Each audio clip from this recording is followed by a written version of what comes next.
The Books Galaxy. The Mysteries of Udolpho. Chapter 10. Oh, the joy of young ideas painted on the mind. In the warm, glowing colors fancy spreads on objects not yet known, when all is new and all is lovely sacred dramas. We now return to Languedoc and to the mention of Count de Villefort, the nobleman, who succeeded to an estate of the Marquise de Villeroy situated near the monastery of St. Clair. It may be recollected that this chateau was uninhabited when Saint Aubert and his daughter were in the neighborhood, and that the former was much affected on discovering himself to be so near Chateau le Blanc, a place concerning which the good old La Voisin afterwards dropped some hints that had alarmed Emily's curiosity. It was in the year 1584, the beginning of that in which Saint Aubert died, that Francis Beauveau, Count de Villefort, came into possession of the mansion and extensive domain called Chateau le Blanc, situated in the province of Languedoc, on the shore of the Mediterranean. This estate, which during some centuries had belonged to his family, now descended to him, on the decease of his relative, the Marquise de Villeroy, who had been latterly a man of reserved manners and austere character, circumstances which, together with the duties of his profession, that often called him into the field, had prevented any degree of intimacy with his cousin, the Count de Villefort. For many years they had known little of each other, and the Count received the first intelligence of his death, which happened in a distant part of France, together with the instruments that gave him possession of the domain Chateau le Blanc. But it was not till the following year that he determined to visit that estate, when he designed to pass the autumn there. The scenes of Chateau le Blanc often came to his remembrance, heightened by the touches which a warm imagination gives to the recollection of early pleasures, for, many years before, in the lifetime of the Marchioness, and at that age when the mind is particularly sensible to impressions of gaiety and delight, he had once visited this spot, and, though he had passed a long intervening period amidst the vexations and tumults of public affairs, which too frequently corrode the heart and vitiate the taste, the shades of Languedoc and the grandeur of its distant scenery had never been remembered by him with indifference. During many years the chateau had been abandoned by the late Marquis, and being inhabited only by an old steward and his wife, had been suffered to fall much into decay. To superintend the repairs that would be requisite to make it a comfortable residence had been a principal motive with the Count for passing the autumnal months in Languedoc, and neither the remonstrances nor the tears of the Countess, for, on urgent occasions she could weep, were powerful enough to overcome his determination. She prepared therefore to obey the command which she could not conquer, and to resign the gay assemblies of Paris, where her beauty was generally unrivaled and won the applause, to which her wit had but feeble claim, for the twilight canopy of woods, the lonely grandeur of mountains, and the solemnity of Gothic halls and of long, long galleries, which echoed only the solitary step of a domestic, or the measured clink that ascended from the great clock, the ancient monitor of the hall below. From these melancholy expectations she endeavored to relieve her spirits by recollecting all that she had ever heard concerning the joyous vintage of the plains of Languedoc, but there, alas, no airy forms would bound to the gay melody of Parisian dances, and a view of the rustic festivities of peasants could afford little pleasure to a heart in which even the feelings of ordinary benevolence had long since decayed under the corruptions of luxury.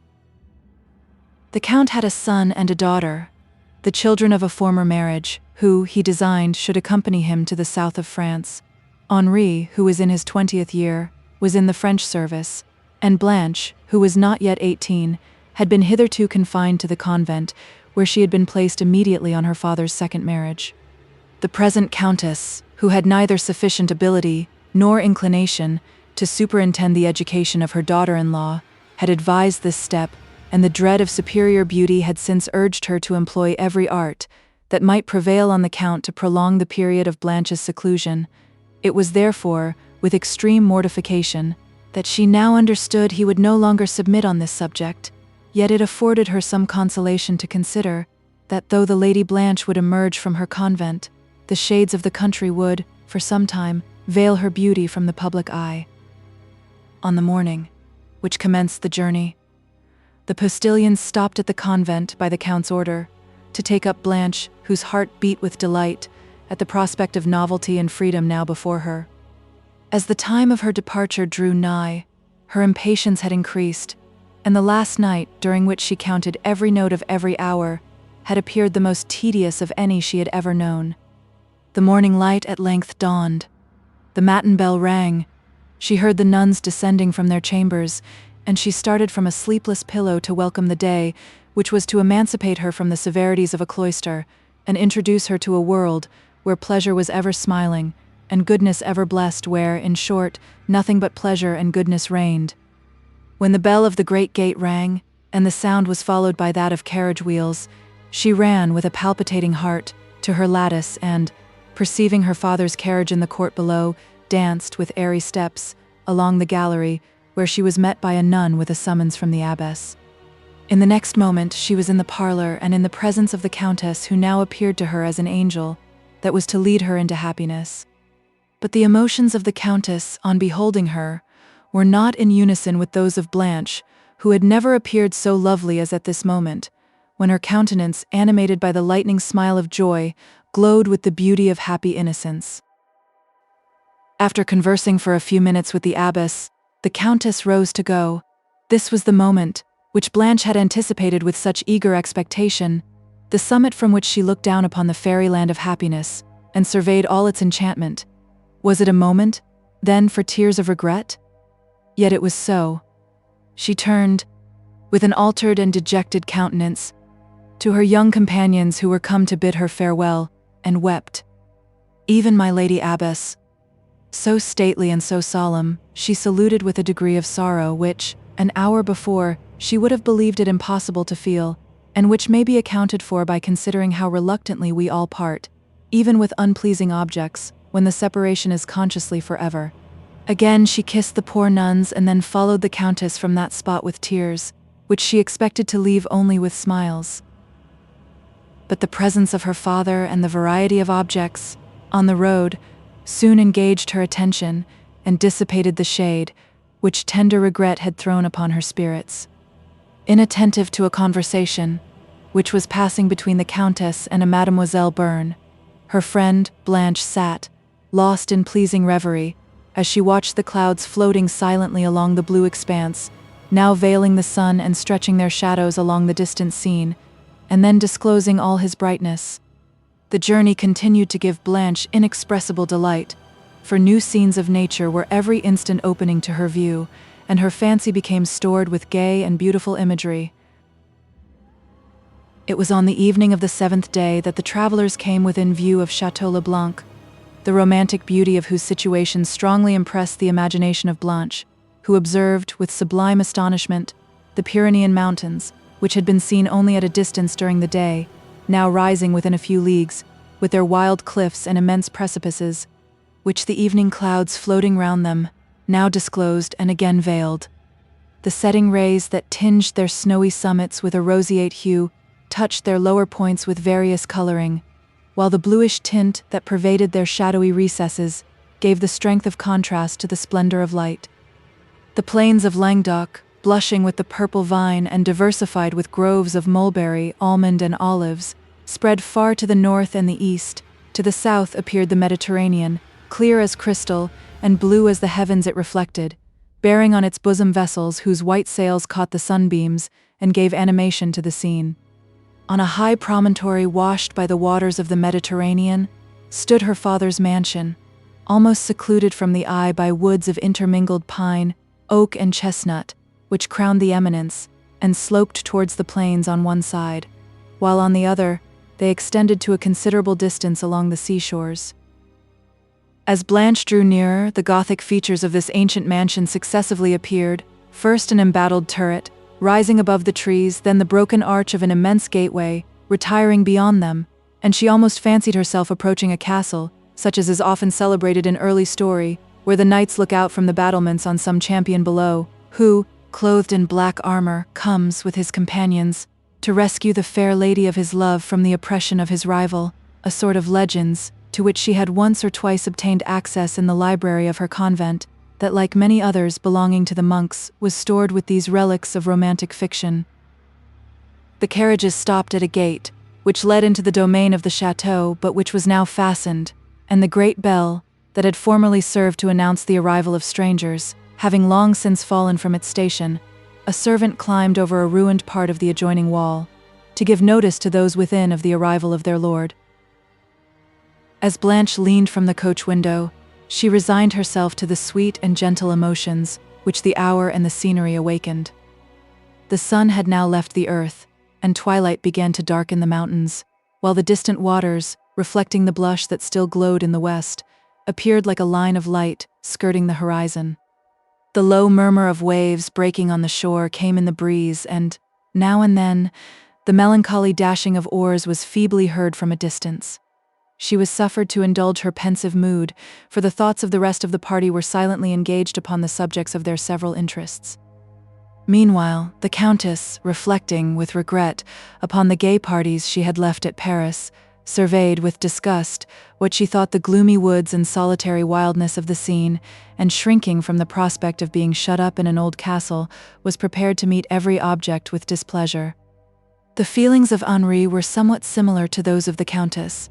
He gave a mournful sigh to the delights of the capital, and to the remembrance of a lady who, he believed, had engaged his affections, and who had certainly fascinated his imagination. But the surrounding country, and the mode of life on which he was entering, had, for him at least, the charm of novelty, and his regret was softened by the gay expectations of youth. The gates being at length unbarred, the carriage moved slowly on, under spreading chestnuts, that almost excluded the remains of day, following what had been formerly a road, but which now, overgrown with luxuriant vegetation, could be traced only by the boundary, formed by trees on either side, and which wound for near half a mile among the woods, before it reached the chateau. This was the very avenue that Saint Aubert and Emily had formerly entered, on their first arrival in the neighborhood, with the hope of finding a house that would receive them for the night, and had so abruptly quitted on perceiving the wildness of the place, and a figure, which the postilion had fancied was a robber. "What a dismal place is this!" exclaimed the Countess, as the carriage penetrated the deeper recesses of the woods. "Surely, my lord, you do not mean to pass all the autumn in this barbarous spot. One ought to bring hither a cup of the waters of Lethe, that the remembrance of pleasanter scenes may not heighten at least the natural dreariness of these." "I shall be governed by circumstances, madam," said the Count. "This barbarous spot was inhabited by my ancestors." The carriage now stopped at the chateau, where, at the door of the great hall, appeared the old steward and the Parisian servants, who had been sent to prepare the chateau, waiting to receive their lord. Lady Blanche now perceived that the edifice was not built entirely in the Gothic style, but that it had additions of a more modern date. The large and gloomy hall, however, into which she now entered, was entirely Gothic and sumptuous tapestry, which it was now too dark to distinguish, hung upon the walls and depictured scenes from some of the ancient Provençal romances.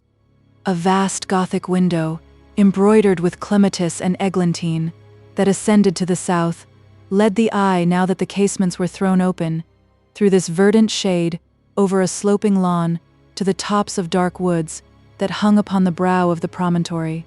Beyond appeared the waters of the Mediterranean, stretching far to the south and to the east, where they were lost in the horizon, while to the northeast they were bounded by the luxuriant shores of Languedoc and Provence, enriched with wood and gay with vines and sloping pastures, and to the southwest by the majestic Pyrenees, now fading from the eye beneath the gradual gloom.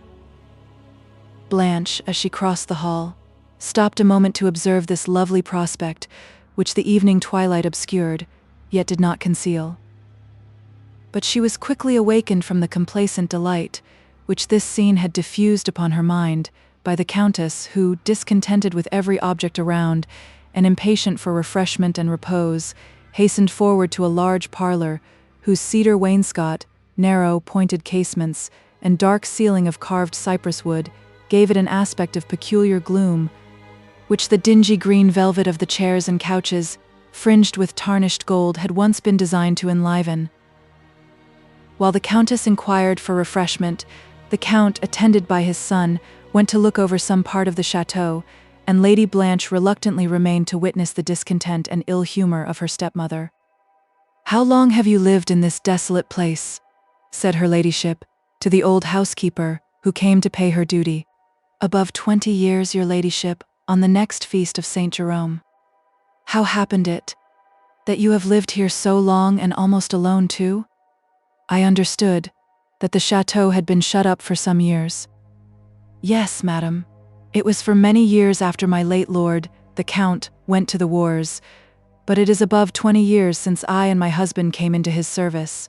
The place is so large, and has of late been so lonely that we were lost in it, and after some time, we went to live in a cottage at the end of the woods, near some of the tenants, and came to look after the chateau every now and then. When my lord returned to France from the wars, he took a dislike to the place, and never came to live here again, and so he was satisfied with our remaining at the cottage. Alas, Alas, how the chateau is changed from what it once was, what delight my late lady used to take in it. I well remember when she came here a bride, and how fine it was. Now it has been neglected so long, and is gone into such decay. I shall never see those days again. The Countess, appearing to be somewhat offended by the thoughtless simplicity with which the old woman regretted former times, Dorothée added, "But the chateau will now be inhabited, and cheerful again. Not all the world could tempt me to live in it alone." "Well, the experiment will not be made, I believe," said the Countess, displeased that her own silence had been unable to awe the loquacity of this rustic old housekeeper, now spared from further attendance by the entrance of the Count, who said he had been viewing part of the chateau, and found that it would require considerable repairs and some alterations before it would be perfectly comfortable as a place of residence. "I am sorry to hear it, my lord," replied the Countess. "And why sorry, madam? Because the place will ill repay your trouble, and were it even a paradise, it would be insufferable at such a distance from Paris." The Count made no reply, but walked abruptly to a window. "There are windows, my lord, but they neither admit entertainment nor light. They show only a scene of savage nature." "I am at a loss, madam," said the Count, "to conjecture what you mean by savage nature. Do those plains, or those woods, or that fine expanse of water deserve the name?" "Those mountains certainly do, my lord," rejoined the Countess, pointing to the Pyrenees, "and this chateau, though not a work of rude nature, is, to my taste at least, one of savage art." The Count colored highly. "This place, madam, was the work of my ancestors," said he, "and you must allow me to say that your present conversation discovers neither good taste nor good manners." Blanche, now shocked at an altercation, which appeared to be increasing to a serious disagreement, rose to leave the room when her mother's woman entered it, and the Countess, immediately desiring to be shown to her own apartment, withdrew, attended by Mademoiselle Bearn. Lady Blanche, it being not yet dark, took this opportunity of exploring new scenes and, leaving the parlor, she passed from the hall into a wide gallery, whose walls were decorated by marble pilasters, which supported an arched roof composed of a rich mosaic work. Through a distant window that seemed to terminate the gallery were seen the purple clouds of evening and a landscape, whose features, thinly veiled in twilight, no longer appeared distinctly, but, blended into one grand mass, stretched to the horizon, colored only with a tint of solemn gray. The gallery terminated in a saloon, to which the window she had seen through an open door belonged, but the increasing dusk permitted her only an imperfect view of this apartment, which seemed to be magnificent and of modern architecture, though it had been either suffered to fall into decay or had never been properly finished. The windows, which were numerous and large, descended low, and afforded a very extensive, and what Blanche's fancy represented to be, a very lovely prospect, and she stood for some time, surveying the grey obscurity and depicturing imaginary woods and mountains, valleys and rivers on this scene of night, her solemn sensations rather assisted than interrupted by the distant bark of a watchdog, and by the breeze as it trembled upon the light foliage of the shrubs. Now and then appeared for a moment among the woods a cottage light, and at length was heard, afar off, the evening bell of a convent, dying on the air. When she withdrew her thoughts from these subjects of fanciful delight, the gloom and silence of the saloon somewhat awed her, and having sought the door of the gallery, and pursued, for a considerable time, a dark passage, she came to a hall, but one totally different from that she had formerly seen. By the twilight, admitted through an open portico, she could just distinguish this apartment to be of very light and airy architecture, and that it was paved with white marble, pillars of which supported the roof, that rose into arches built in the Moorish style. While Blanche stood on the steps of this portico, The moon rose over the sea and gradually disclosed in partial light the beauties of the eminence on which she stood, whence a lawn, now rude and overgrown with high grass, sloped to the woods that, almost surrounding the chateau, extended in a grand sweep down the southern sides of the promontory to the very margin of the ocean. Beyond the woods, on the north side, appeared a long tract of the plains of Languedoc, and to the east, the landscape she had before dimly seen, with the towers of a monastery, illumined by the moon rising over dark groves. The soft and shadowy tint that overspread the scene, the waves undulating in the moonlight, and their low and measured murmurs on the beach, were circumstances that united to elevate the unaccustomed mind of Blanche to enthusiasm. "And have I lived in this glorious world so long," said she, "and never till now beheld such a prospect, never experienced these delights? Every peasant girl on my father's domain has viewed from her infancy the face of nature, has ranged at liberty her romantic wilds, while I have been shut in a cloister from the view of these beautiful appearances, which were designed to enchant all eyes and awaken all hearts. How can the poor nuns and friars feel the full fervor of devotion, if they never see the sun rise or set? Never, till this evening, did I know what true devotion is, for never before did I see the sun sink below the vast earth. Tomorrow, for the first time in my life, I will see it rise. Oh, who would live in Paris to look upon black walls and dirty streets when, in the country, they might gaze on the blue heavens and all the green earth?" This enthusiastic soliloquy was interrupted by a rustling noise in the hall, and while the loneliness of the place made her sensible to fear, she thought she perceived something moving between the pillars. For a moment, she continued silently observing it, till, ashamed of her ridiculous apprehensions, she recollected courage enough to demand who was there. "Oh, my young lady, is it you?" said the old housekeeper, who was come to shut the windows. "I am glad it is you." The manner in which she spoke this with a faint breath rather surprised Blanche, who said, "You seemed frightened, Dorothée. What is the matter?" "No, not frightened, mademoiselle," replied Dorothée, hesitating and trying to appear composed, "but I am old, and a little matter startles me." The Lady Blanche smiled at the distinction. "I am glad that my lord the Count has come to live at the chateau, mademoiselle," continued Dorothée, "for it has been many a year deserted, and dreary enough. Now the place will look a little as it used to do when my poor lady was alive." Blanche inquired how long it was since the Marchioness died.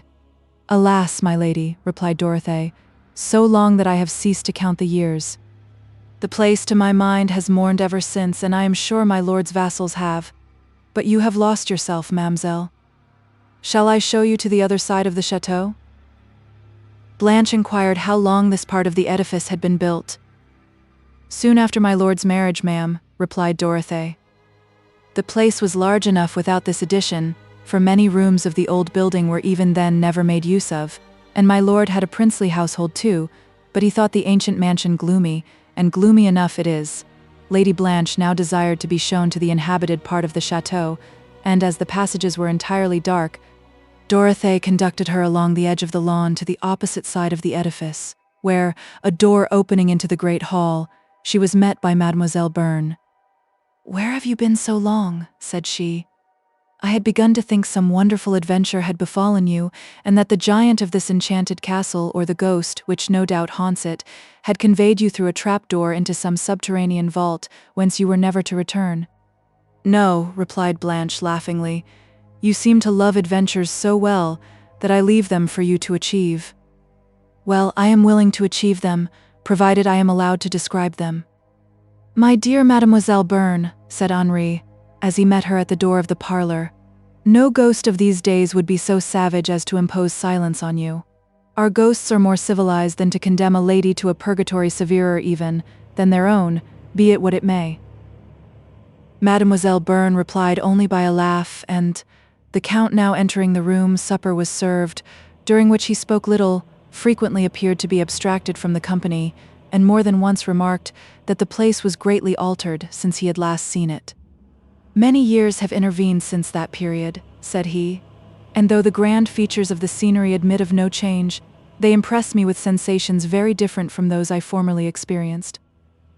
"Did these scenes, sir," said Blanche, "ever appear more lovely than they do now?" To me this seems hardly possible. The Count, regarding her with a melancholy smile, said, "They once were as delightful to me as they are now to you. The landscape is not changed, but time has changed me. From my mind the illusion which gave spirit to the coloring of nature is fading fast. If you live, my dear Blanche, to revisit this spot, at the distance of many years you will, perhaps, remember and understand the feelings of your father." Lady Blanche, affected by these words, remained silent. She looked forward to the period which the Count anticipated, and considering that he who now spoke would then probably be no more, her eyes bent to the ground were filled with tears. She gave her hand to her father, who, smiling affectionately, rose from his chair and went to a window to conceal his emotion. The fatigues of the day made the party separate at an early hour, when Blanche retired through a long oak gallery to her chamber, whose spacious and lofty walls, high antiquated casements, and, what was the effect of these, its gloomy air, did not reconcile her to its remote situation in this ancient building. The furniture also was of ancient date. The bed was of blue damask, trimmed with tarnished gold lace, and its lofty tester rose in the form of a canopy, whence the curtains descended, like those of such tents as are sometimes represented in old pictures, and indeed much resembling those exhibited on the faded tapestry with which the chamber was hung. To Blanche, every object here was matter of curiosity, and taking the light from her woman to examine the tapestry, she perceived that it represented scenes from the wars of Troy, though the almost colorless worsted now mocked the glowing actions they once had painted. She laughed at the ludicrous absurdity she observed, till, recollecting that the hands which had wove it were, like the poet, whose thoughts of fire they had attempted to express, long since mouldered into dust, a train of melancholy ideas passed over her mind, and she almost wept. Having given her woman a strict injunction to awaken her before sunrise, she dismissed her, and then, to dissipate the gloom which reflection had cast upon her spirits, opened one of the high casements, and was again cheered by the face of living nature. The shadowy earth, the air, and ocean, all was still. Along the deep serene of the heavens, a few light clouds floated slowly, through whose skirts the stars now seemed to tremble, and now to emerge with purer splendor. Blanche's thoughts arose involuntarily to the great author of the sublime objects she contemplated, and she breathed a prayer of finer devotion than any she had ever uttered beneath the vaulted roof of a cloister. At this casement, she remained till the glooms of midnight were stretched over the prospect. She then retired to her pillow and, with gay visions of tomorrow, to those sweet slumbers which health and happy innocence only know. Tomorrow to fresh woods and pastures new. Chapter 11. What transport to retrace our early plays, our easy bliss, when each thing joy supplied the woods, the mountains, and the warbling maze of the wild brooks. Thomson. Blanche's slumbers continued, till long after the hour which she had so impatiently anticipated, for her woman, fatigued with traveling, did not call her till breakfast was nearly ready. Her disappointment, however, was instantly forgotten, when, on opening the casement, she saw, on one hand, the wide sea sparkling in the morning rays, with its stealing sails and glancing oars, and on the other the fresh woods, the plains far stretching, and the blue mountains all glowing with the splendor of day. As she inspired the pure breeze, health spread a deeper blush upon her countenance, and pleasure danced in her eyes. "Who could first invent convents," said she, "and who could first persuade people to go into them? And to make religion a pretense too, where all that should inspire it is so carefully shut out. God is best pleased with the homage of a grateful heart, and when we view his glories, we feel most grateful. I never felt so much devotion during the many dull years I was in the convent, as I have done in the few hours that I have been here, where I need only look on all around me to adore God in my inmost heart." Saying this, she left the window, bounded along the gallery, and, in the next moment, was in the breakfast room, where the Count was already seated. The cheerfulness of a bright sunshine had dispersed the melancholy glooms of his reflections. A pleasant smile was on his countenance, and he spoke in an enlivening voice to Blanche, whose heart echoed back the tones. Henri and, soon after, the Countess with Mademoiselle Byrne appeared, and the whole party seemed to acknowledge the influence of the scene. Even the Countess was so much reanimated as to receive the civilities of her husband with complacency, and but once forgot her good humor, which was when she asked whether they had any neighbors who were likely to make this barbarous spot more tolerable, and whether the Count believed it possible for her to exist here without some amusement. Soon after breakfast, the party dispersed. The Count, ordering his steward to attend him in the library, went to survey the condition of his premises and to visit some of his tenants. Henri hastened with alacrity to the shore to examine a boat that was to bear them on a little voyage in the evening, and to superintend the adjustment of a silk awning, while the Countess, attended by Mademoiselle Byrne, retired to an apartment on the modern side of the chateau, which was fitted up with airy elegance, and, as the windows opened upon balconies that fronted the sea, she was there saved from a view of the horrid Pyrenees. Here, while she reclined on a sofa and, casting her languid eyes over the ocean, which appeared beyond the wood-tops, indulged in the luxuries of ennui, her companion read aloud a sentimental novel on some fashionable system of philosophy, for the Countess was herself somewhat of a philosopher, especially as to infidelity, and among a certain circle her opinions were waited for with impatience and received as doctrines. The Lady Blanche, meanwhile, hastened to indulge amidst the wild wood walks around the chateau her new enthusiasm where, as she wandered under the shades, her gay spirits gradually yielded to pensive complacency. Now, she moved with solemn steps beneath the gloom of thickly interwoven branches, where the fresh dew still hung upon every flower that peeped from among the grass, and now tripped sportively along the path on which the sunbeams darted and the checkered foliage trembled, where the tender greens of the beech, the acacia and the mountain ash, mingling with the solemn tints of the cedar, the pine and cypress, exhibited as fine a contrast of coloring as the majestic oak and oriental plane did of form, to the feathery lightness of the cork tree and the waving grace of the poplar. Having reached a rustic seat within a deep recess of the woods, she rested a while, and as her eyes caught, through a distant opening, a glimpse of the blue waters of the Mediterranean, with the white sail gliding on its bosom, or of the broad mountain, glowing beneath the midday sun, her mind experienced somewhat of that exquisite delight, which awakens the fancy, and leads to poetry. The hum of bees alone broke the stillness around her, as, with other insects of various hues, they sported gaily in the shade, or sipped sweets from the fresh flowers. And while Blanche watched a butterfly, flitting from bud to bud, she indulged herself in imagining the pleasures of its short day, till she had composed the following stanzas. The butterfly to his love. What bowery dell with fragrant breath courts thee to stay thy airy flight, nor seek again the purple heath so oft the scene of gay delight? Long I've watched I the lily's bell, whose whiteness stole the morning's beam. No fluttering sounds thy coming tell, no waving wings at distance gleam. But fountain fresh, nor breathing grove, nor sunny mead, nor blossomed tree, so sweet as lily's cell shall prove, the bower of constant love and me. When April buds begin to blow, the primrose and the harebell blue, that on the verdant moss bank grow, with violet cups that weep in dew. When wanton gales breathe through the shade, and shake the blooms and steal their sweets, and swell the song of every glade, I range the forest's green retreats. There through the tangled wood walks play, where no rude urchin paces near, where sparely peeps the sultry day, and light dews freshen all the air. High on a sunbeam oft I sport o'er bower and fountain, vale and hill, oft every blushing floweret court, that hangs its head o'er winding rill. But these I'll leave to be thy guide, and show thee, where the jasmine spreads her snowy leaf, where mayflowers hide, and rosebuds rear their peeping heads. With me the mountain's summit scale, and taste the wild thyme's honeyed bloom, whose fragrance, floating on the gale, oft leads me to the cedar's gloom.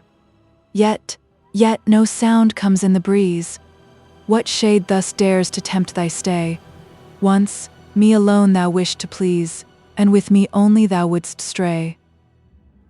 But while thy long delay I mourn, and chide the sweet shades for their guile, thou mayst be true, and they forlorn, and fairy favors court thy smile. The tiny queen of fairyland, who knows thy speed, hath sent thee far, to bring, or ere the night watch stand, rich essence for her shadowy car. perchance her acorn cups to fill with nectar from the Indian rose, or gather, near some haunted rill, May-dews, that lull to sleep love's woes. Or, o'er the mountains bade thee fly to tell her fairy love to speed, when evening steals upon the sky, to dance along the twilight mead. But now I see thee sailing low, gay as the brightest flowers of spring, thy coat of blue and jet I know, and well thy gold and purple wing. Borne on the gale thou comest to me, oh welcome, welcome to my home. In Lily's cell we'll live in glee, together o'er the mountains roam. When Lady Blanche returned to the chateau, instead of going to the apartment of the Countess, she amused herself with wandering over that part of the edifice, which she had not yet examined, of which the most ancient first attracted her curiosity, for though what she had seen of the modern was gay and elegant, there was something in the former more interesting to her imagination. Having passed up the great staircase, and through the oak gallery, she entered upon a long suite of chambers, whose walls were either hung with tapestry or wainscoted with cedar, the furniture of which looked almost as ancient as the rooms themselves. The spacious fireplaces, where no mark of social cheer remained, presented an image of cold desolation, and the whole suite had so much the air of neglect and desertion, that it seemed as if the venerable persons whose portraits hung upon the walls had been the last to inhabit them. On leaving these rooms, she found herself in another gallery, one end of which was terminated by a back staircase, and the other by a door that seemed to communicate with the north side of the chateau, but which being fastened, she descended the staircase and, opening a door in the wall, a few steps down, found herself in a small square room that formed part of the west turret of the castle. 3 windows presented each a separate and beautiful prospect, that to the north overlooking Languedoc, another to the west, the hills ascending towards the Pyrenees, whose awful summits crowned the landscape, and a third fronting the south, gave the Mediterranean, and a part of the wild shores of Roussillon to the eye. Having left the turret and descended the narrow staircase, she found herself in a dusky passage, where she wandered, unable to find her way, till impatience yielded to apprehension, and she called for assistance. Presently steps approached, and light glimmered through a door at the other extremity of the passage, which was opened with caution by some person who did not venture beyond it, and whom Blanche observed in silence, till the door was closing, when she called aloud, and, hastening towards it, perceived the old housekeeper. "Dear Mamselle, is it you?" said Dorothée. "How could you find your way hither?" Had Blanche been less occupied by her own fears, she would probably have observed the strong expressions of terror and surprise on Dorothee's countenance, who now led her through a long succession of passages and rooms that looked as if they had been uninhabited for a century, till they reached that appropriated to the housekeeper, where Dorothée entreated she would sit down and take refreshment. Blanche accepted the sweetmeats offered to her, mentioned her discovery of the pleasant turret, and her wish to appropriate it to her own use. Whether Dorothee's taste was not so sensible to the beauties of landscape as her young lady's, or that the constant view of lovely scenery had deadened it, she forbore to praise the subject of Blanche's enthusiasm, which, however, her silence did not repress. To Lady Blanche's enquiry of whither the door she had found fastened at the end of the gallery led, she replied that it opened to a suite of rooms which had not been entered during many years. "For," added she, "my late lady died in one of them, and I could never find in my heart to go into them since."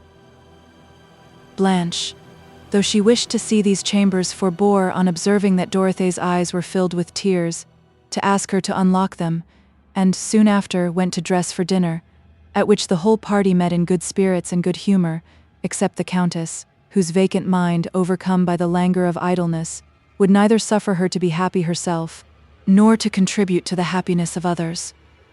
Mademoiselle Bearn, attempting to be witty, directed her badinage against Henri, who answered, because he could not well avoid it, rather than from any inclination to notice her, whose liveliness sometimes amused, but whose conceit and insensibility often disgusted him.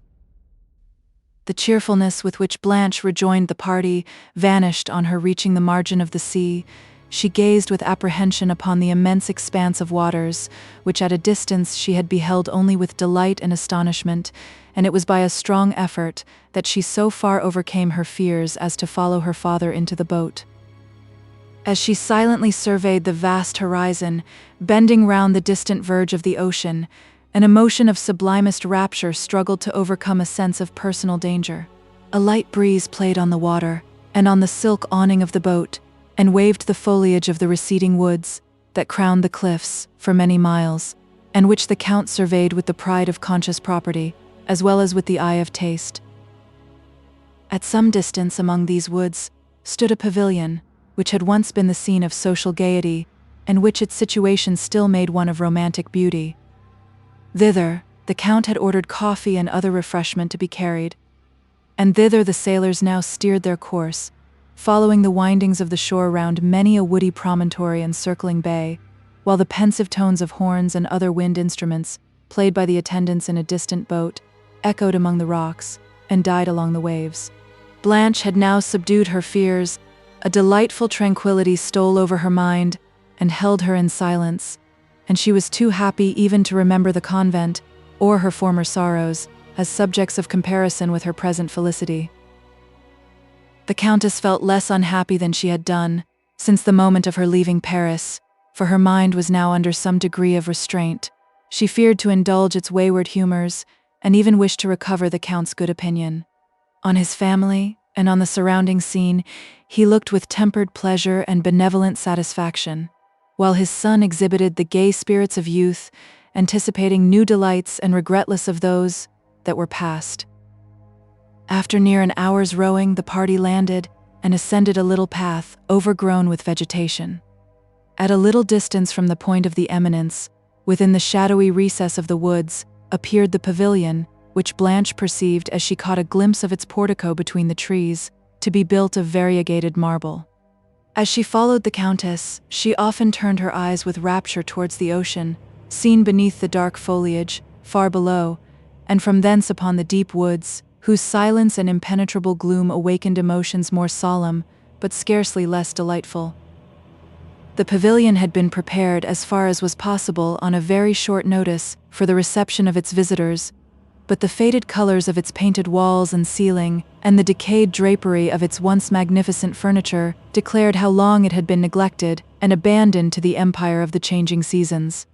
While the party partook of a collation of fruit and coffee, the horns placed in a distant part of the woods, where an echo sweetened and prolonged their melancholy tones, broke softly on the stillness of the scene. This spot seemed to attract even the admiration of the Countess, or perhaps it was merely the pleasure of planning furniture and decorations that made her dwell so long on the necessity of repairing and adorning it, while the Count, never happier than when he saw her mind engaged by natural and simple objects, acquiesced in all her designs concerning the pavilion. The paintings on the walls and coved ceiling were to be renewed. The canopies and sofas were to be of light green damask. Marble statues of wood nymphs, bearing on their heads baskets of living flowers, were to adorn the recesses between the windows, which, descending to the ground, were to admit to every part of the room, and it was of octagonal form, the various landscape. One window opened upon a romantic glade, where the eye roved among the woody recesses, and the scene was bounded only by a lengthened pomp of groves. From another, the woods receding disclosed the distant summits of the Pyrenees. A third fronted an avenue, beyond which the grey towers of Château le Blanc and a picturesque part of its ruin were seen partially among the foliage, while a fourth gave, between the trees, a glimpse of the green pastures and villages that diversify the banks of the Aude. The Mediterranean, with the bold cliffs that overlooked its shores, were the grand objects of a fifth window, and the others gave, in different points of view, the wild scenery of the woods. After wandering for some time in these, the party returned to the shore and embarked, and the beauty of the evening tempting them to extend their excursion, they proceeded further up the bay. A dead calm had succeeded the light breeze that wafted them hither, and the men took to their oars.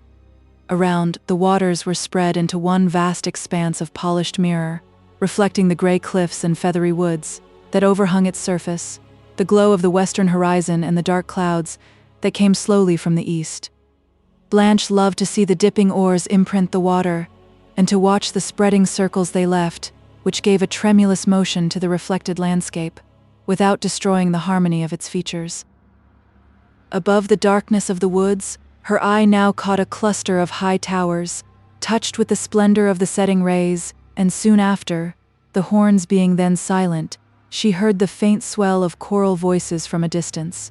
"What voices are those upon the air?" said the Count, looking round and listening, but the strain had ceased. "It seemed to be a vesper hymn, which I have often heard in my convent," said Blanche. "We are near the monastery then," observed the Count, and the boat soon after doubling a lofty headland, the monastery of St. Clare appeared, seated near the margin of the sea, where the cliffs, suddenly sinking, formed a low shore within a small bay, almost encircled with woods, among which partial features of the edifice were seen: the great gate and Gothic window of the hall, the cloisters and the side of a chapel more remote, while a venerable arch, which had once led to a part of the fabric now demolished, stood a majestic ruin detached from the main building, beyond which appeared a grand perspective of the woods. On the grey walls the moss had fastened, and round the pointed windows of the chapel, the ivy and the bryony hung in many a fantastic wreath. All without was silent and forsaken, but while Blanche gazed with admiration on this venerable pile, whose effect was heightened by the strong lights and shadows thrown athwart it by a cloudy sunset, a sound of many voices, slowly chanting, arose from within. The Count bade his men rest on their oars. The monks were singing the hymn of Vespers, and some female voices mingled with the strain, which rose by soft degrees, till the high organ and the choral sounds swelled into full and solemn harmony.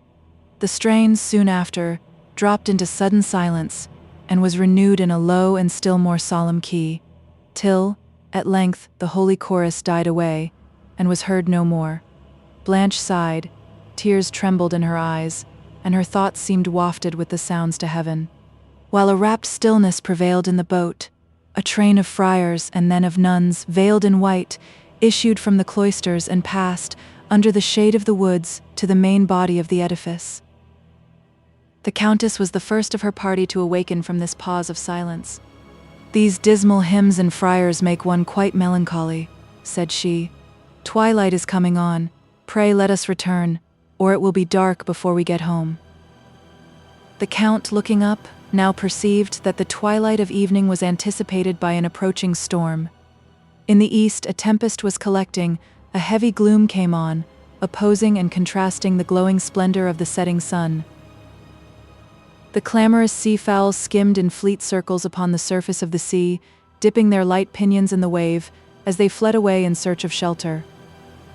The boatmen pulled hard at their oars, but the thunder, that now muttered at a distance, and the heavy drops, that began to dimple the water, made the Count determined to put back to the monastery for shelter, and the course of the boat was immediately changed. As the clouds approached the west, their lurid darkness changed to a deep ruddy glow, which, by reflection, seemed to fire the tops of the woods and the shattered towers of the monastery. The appearance of the heavens alarmed the Countess and Mademoiselle Bearn, whose expressions of apprehension distressed the Count and perplexed his men, while Blanche continued silent, now agitated with fear and now with admiration, as she viewed the grandeur of the clouds and their effect on the scenery, and listened to the long, long peals of thunder that rolled through the air. The boat having reached the lawn before the monastery, the Count sent a servant to announce his arrival and to entreat shelter of the superior, who, soon after, appeared at the great gate, attended by several monks, while the servant returned with a message, expressive at once of hospitality and pride, but of pride disguised in submission. The party immediately disembarked, and having hastily crossed the lawn, for the shower was now heavy, were received at the gate by the superior, who, as they entered, stretched forth his hands and gave his blessing, and they passed into the great hall, where the lady abbess waited, attended by several nuns clothed like herself in black and veiled in white.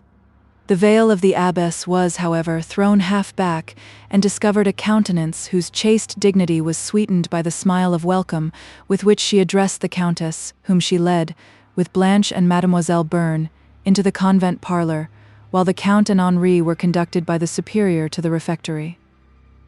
The Countess, fatigued and discontented, received the politeness of the abbess with careless haughtiness, and had followed her, with indolent steps, to the parlor, over which the painted casements and wainscot of larchwood threw, at all times, a melancholy shade, and where the gloom of evening now lowered almost to darkness. While the lady abbess ordered refreshment, and conversed with the Countess, Blanche withdrew to a window, the lower panes of which, being without painting, allowed her to observe the progress of the storm over the Mediterranean, whose dark waves, that had so lately slept, now came boldly swelling in long succession to the shore, where they burst in white foam and threw up a high spray over the rocks. A red sulphurous tint overspread the long line of clouds that hung above the western horizon, beneath whose dark skirts the sun looking out illumined the distant shores of Languedoc, as well as the tufted summits of the nearer woods, and shed a partial gleam on the western waves. The rest of the scene was in deep gloom, except where a sunbeam darting between the clouds glanced on the white wings of the seafowl that circled high among them, or touched the swelling sail of a vessel which was seen laboring in the storm. Blanche, for some time, anxiously watched the progress of the bark as it threw the waves and foam around it, and, as the lightnings flashed, looked to the opening heavens with many a sigh for the fate of the poor mariners. The sun at length set, and the heavy clouds, which had long impended, dropped over the splendor of his course. The vessel, however, was yet dimly seen, and Blanche continued to observe it till the quick succession of flashes, lighting up the gloom of the whole horizon, warned her to retire from the window, and she joined the abbess, who, having exhausted all her topics of conversation with the Countess, had now leisure to notice her. But their discourse was interrupted by tremendous peals of thunder, and the bell of the monastery, soon after ringing out, summoned the inhabitants to prayer. As Blanche passed the window, she gave another look to the ocean, where, by the momentary flash that illumined the vast body of the waters, she distinguished the vessel she had observed before, amidst a sea of foam, breaking the billows, the mast now bowing to the waves, and then rising high in air. She sighed fervently as she gazed, and then followed the Lady Abbess and the Countess to the chapel.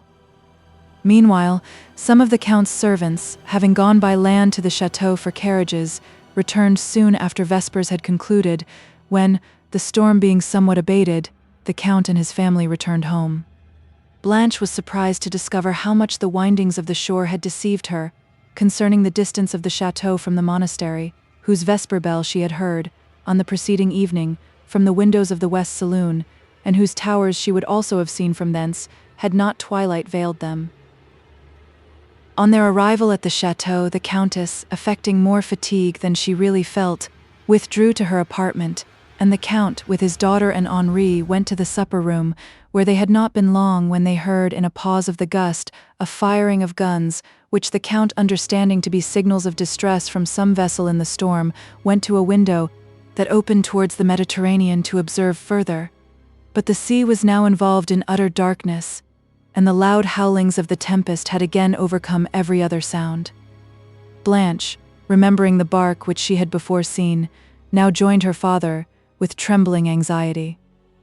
In a few moments, the report of guns was again borne along the wind, and as suddenly wafted away, a tremendous burst of thunder followed, and in the flash that had preceded it, and which seemed to quiver over the whole surface of the waters, a vessel was discovered, tossing amidst the white foam of the waves at some distance from the shore. Impenetrable darkness again involved the scene, but soon a second flash showed the bark, with one sail unfurled, driving towards the coast.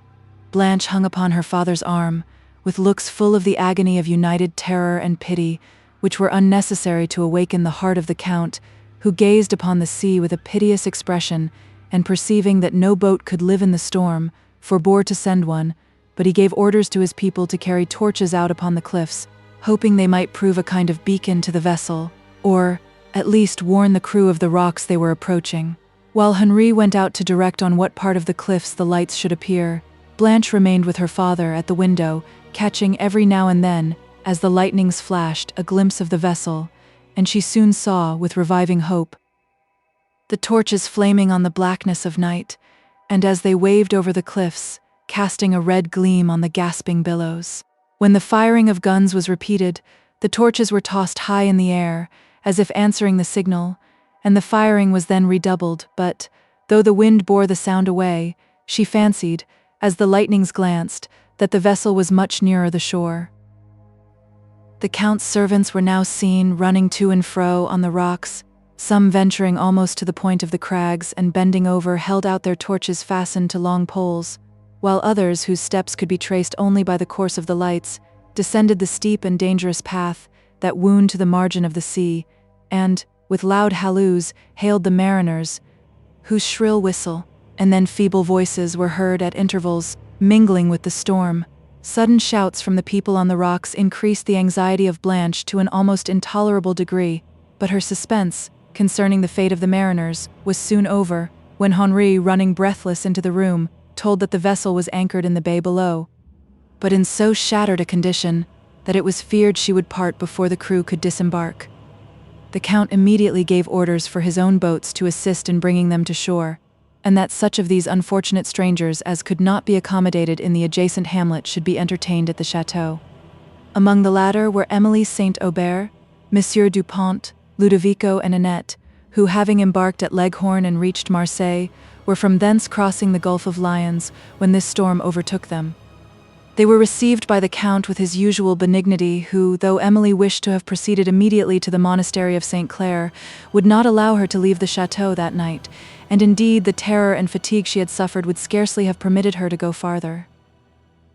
In Monsieur Dupont the Count discovered an old acquaintance, and much joy and congratulation passed between them, after which Emily was introduced by name to the Count's family, whose hospitable benevolence dissipated the little embarrassment which her situation had occasioned her, and the party were soon seated at the supper table. The unaffected kindness of Blanche and the lively joy she expressed on the escape of the strangers, for whom her pity had been so much interested, gradually revived Emily's languid spirits, and Dupont, relieved from his terrors for her and for himself, felt the full contrast between his late situation on a dark and tremendous ocean and his present one, in a cheerful mansion, where he was surrounded with plenty, elegance, and smiles of welcome. Annette, meanwhile, in the servants' hall, was telling of all the dangers she had encountered, and congratulating herself so heartily upon her own and Ludovico's escape, and on her present comforts, that she often made all that part of the chateau ring with merriment and laughter. Ludovico's spirits were as gay as her own, but he had discretion enough to restrain them, and tried to check hers, though in vain, till her laughter at length ascended to my lady's chamber, who sent to inquire what occasioned so much uproar in the chateau, and to command silence. Emily withdrew early to seek the repose she so much required, but her pillow was long a sleepless one. On this her return to her native country, many interesting remembrances were awakened. All the events and sufferings she had experienced since she quitted it came in long succession to her fancy, and were chased only by the image of Valancourt, with whom to believe herself once more in the same land, after they had been so long and so distantly separated, gave her emotions of indescribable joy, but which afterwards yielded to anxiety and apprehension when she considered the long period that had elapsed since any letter had passed between them, and how much might have happened in this interval to affect her future peace. But the thought that Valancourt might be now no more, or, if living, might have forgotten her, was so very terrible to her heart that she would scarcely suffer herself to pause upon the possibility. She determined to inform him, on the following day, of her arrival in France, which it was scarcely possible he could know but by a letter from herself, and, after soothing her spirits with the hope of soon hearing that he was well and unchanged in his affections, she, at length, sunk to repose. Chapter 12. Oft wooed the gleam of Cynthia, silver bright, in cloisters dim, far from the haunts of folly, with freedom by my side, and soft aid melancholy, grey. The Lady Blanche was so much interested for Emily that, upon hearing she was going to reside in the neighboring convent, she requested the Count would invite her to lengthen her stay at the chateau. "And you know, my dear sir," added Blanche, "how delighted I shall be with such a companion, for at present I have no friend to walk or to read with, since Mademoiselle Bearn is my mamma's friend only." The Count smiled at the youthful simplicity with which his daughter yielded to first impressions, and, though he chose to warn her of their danger, he silently applauded the benevolence that could thus readily expand in confidence to a stranger. He had observed Emily with attention on the preceding evening, and was as much pleased with her as it was possible he could be with any person on so short an acquaintance. The mention made of her by Monsieur Dupont had also given him a favorable impression of Emily, but, extremely cautious as to those whom he introduced to the intimacy of his daughter, he determined, on hearing that the former was no stranger at the convent of St. Clair, to visit the abbess, and, if her account corresponded with his wish, to invite Emily to pass some time at the chateau. On this subject he was influenced by a consideration of the Lady Blanche's welfare, still more than by either a wish to oblige her, or to befriend the orphan Emily, for whom, however, he felt considerably interested. On the following morning, Emily was too much fatigued to appear, but Monsieur Dupont was at the breakfast table when the Count entered the room, who pressed him, as his former acquaintance, and the son of a very old friend, to prolong his stay at the chateau, an invitation which Dupont willingly accepted, since it would allow him to be near Emily, and, though he was not conscious of encouraging a hope that she would ever return his affection, he had not fortitude enough to attempt, at present, to overcome it. Emily, when she was somewhat recovered, wandered with her new friend over the grounds belonging to the chateau, as much delighted with the surrounding views as Blanche, in the benevolence of her heart, had wished. From thence she perceived, beyond the woods, the towers of the monastery, and remarked that it was to this convent she designed to go. "Ah," said Blanche with surprise, "I am but just released from a convent, and would you go into one? If you could know what pleasure I feel in wandering here, at liberty, and in seeing the sky and the fields and the woods all round me, I think you would not." Emily, smiling at the warmth with which the Lady Blanche spoke, observed that she did not mean to confine herself to a convent for life.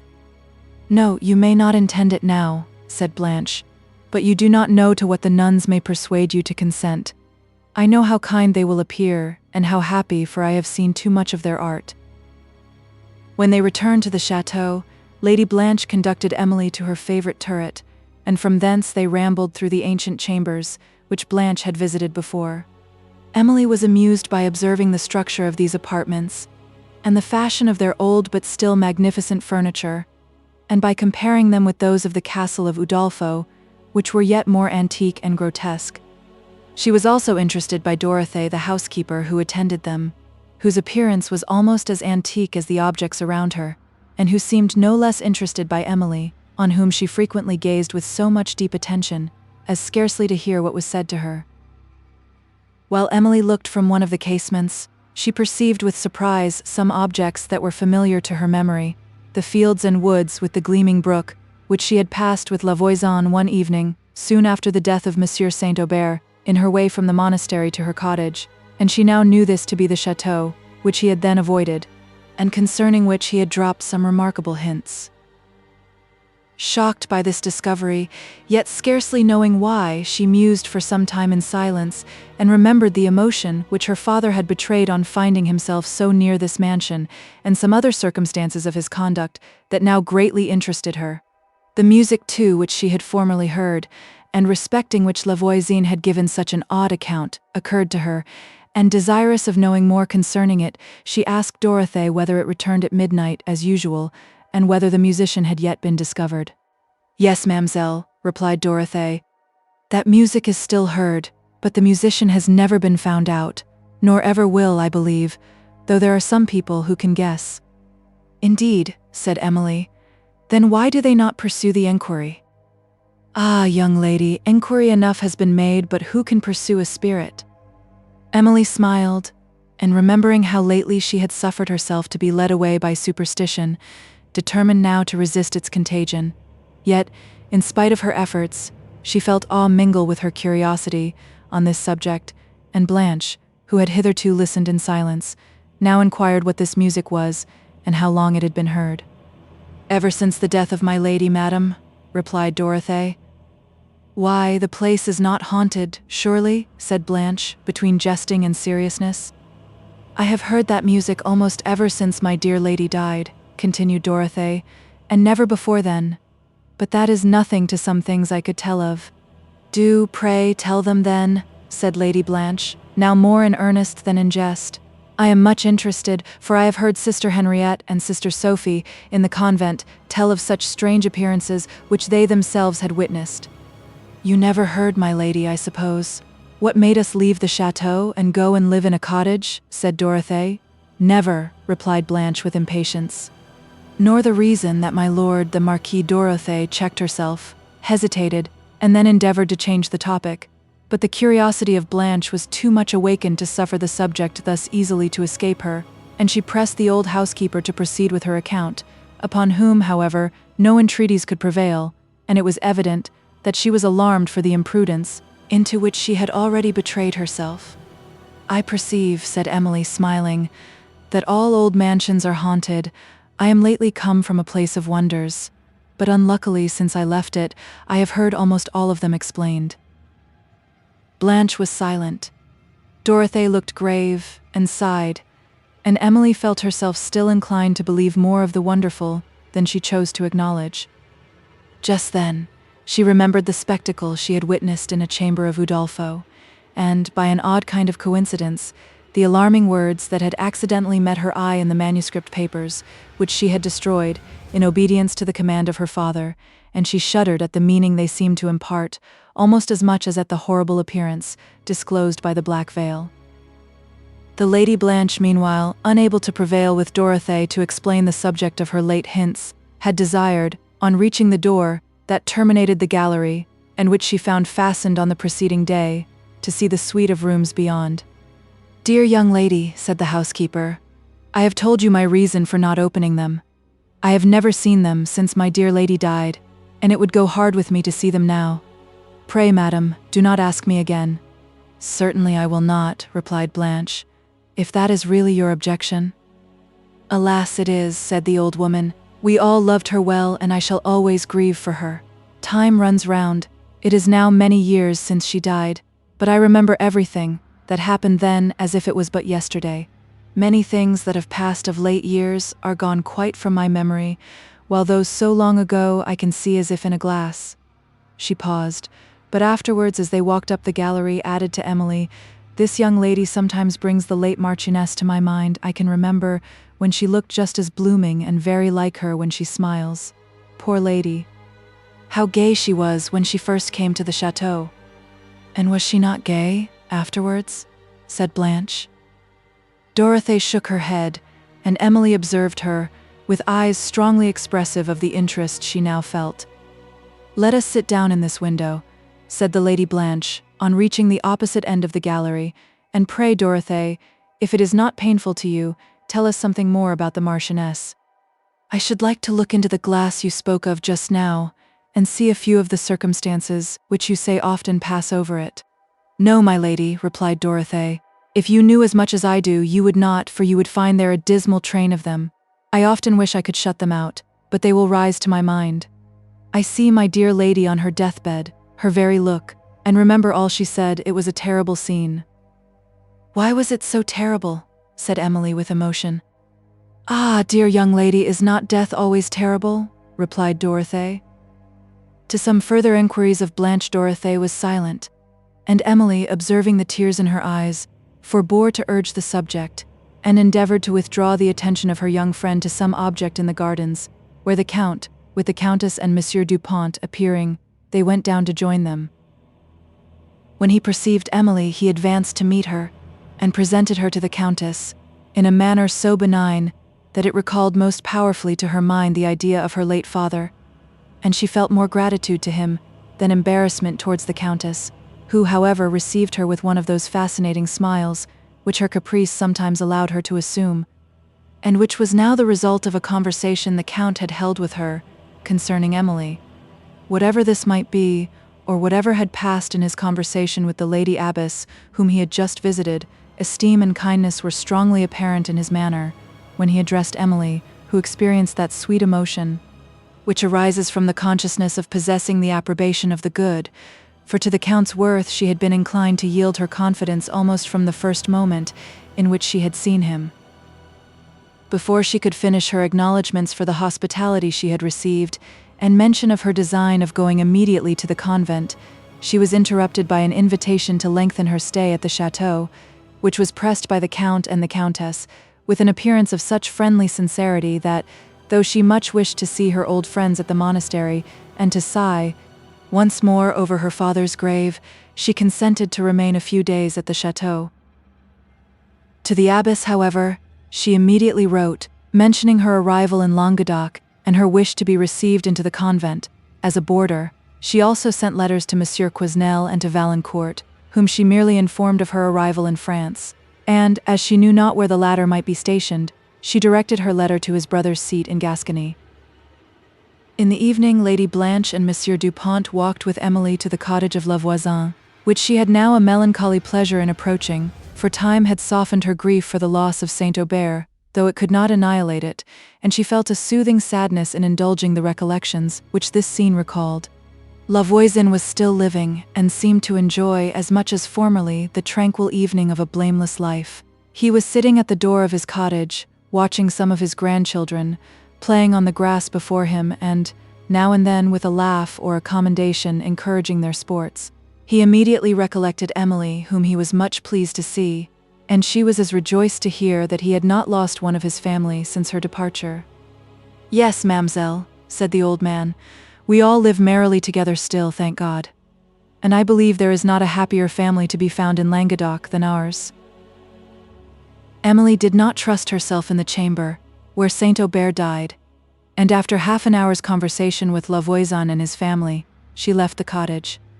During these, the first days of her stay at Château le Blanc, she was often affected by observing the deep but silent melancholy which at times stole over Dupont, and Emily, pitying the self-delusion which disarmed him of the will to depart, determined to withdraw herself as soon as the respect she owed the Count and Countess de Villefort would permit. The dejection of his friend soon alarmed the anxiety of the Count, to whom Dupont, at length, confided the secret of his hopeless affection, which, however, the former could only commiserate, though he secretly determined to befriend his suit, if an opportunity of doing so should ever occur. Considering the dangerous situation of Dupont, he but feebly opposed his intention of leaving Château le Blanc on the following day, but drew from him a promise of a longer visit, when he could return with safety to his peace.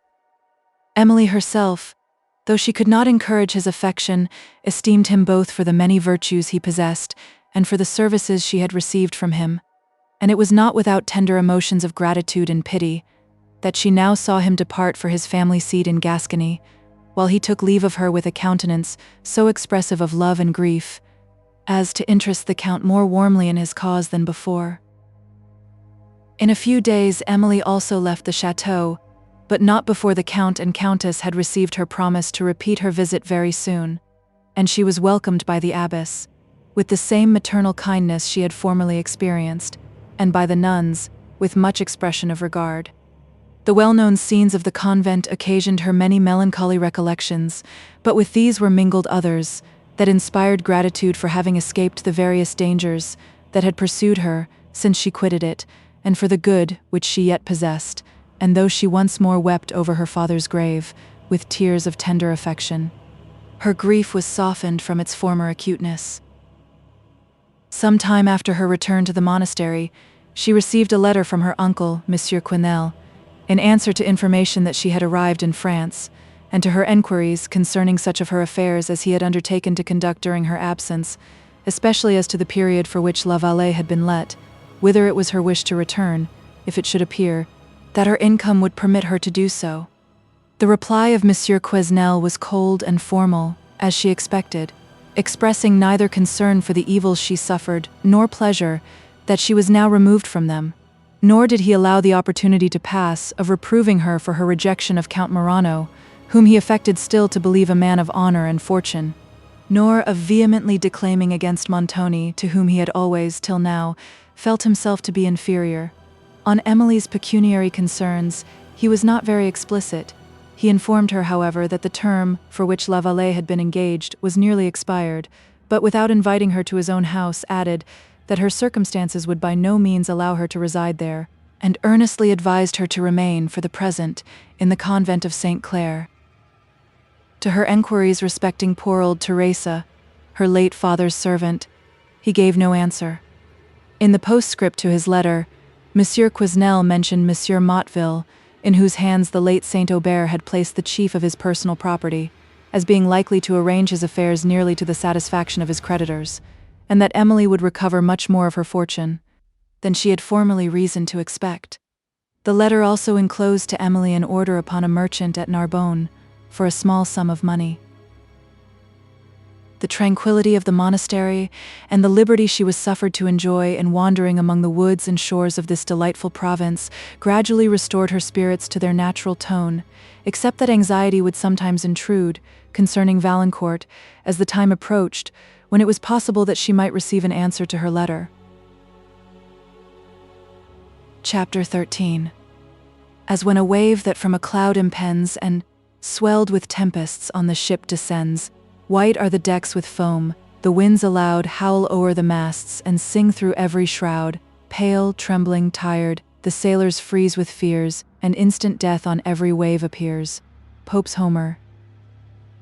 The Lady Blanche, meanwhile, who was left much alone, became impatient for the company of her new friend, whom she wished to observe sharing in the delight she received from the beautiful scenery around.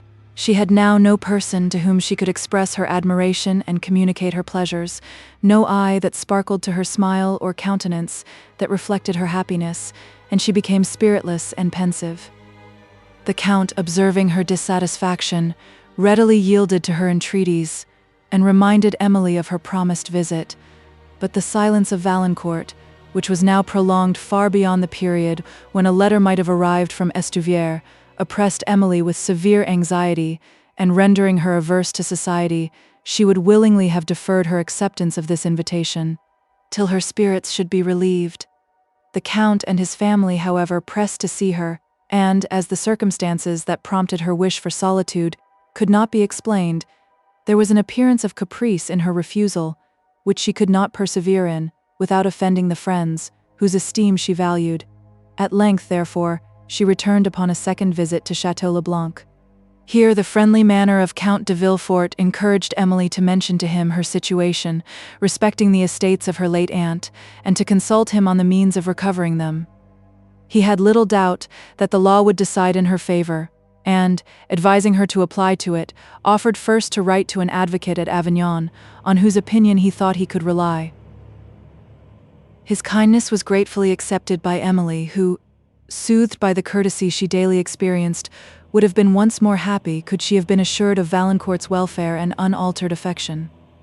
She had now been above a week at the chateau without receiving intelligence of him, and though she knew that, if he was absent from his brother's residence, it was scarcely probable her letter had yet reached him, she could not forbear to admit doubts and fears that destroyed her peace.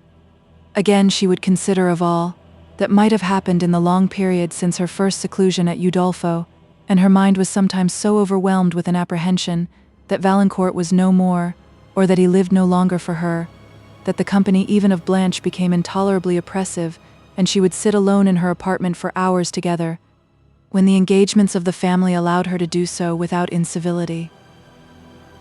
In one of these solitary hours, she unlocked a little box, which contained some letters of Valancourt, with some drawings she had sketched during her stay in Tuscany, the latter of which were no longer interesting to her, but, in the letters, she now, with melancholy indulgence, meant to retrace the tenderness that had so often soothed her and rendered her, for a moment, insensible of the distance which separated her from the writer. But their effect was now changed.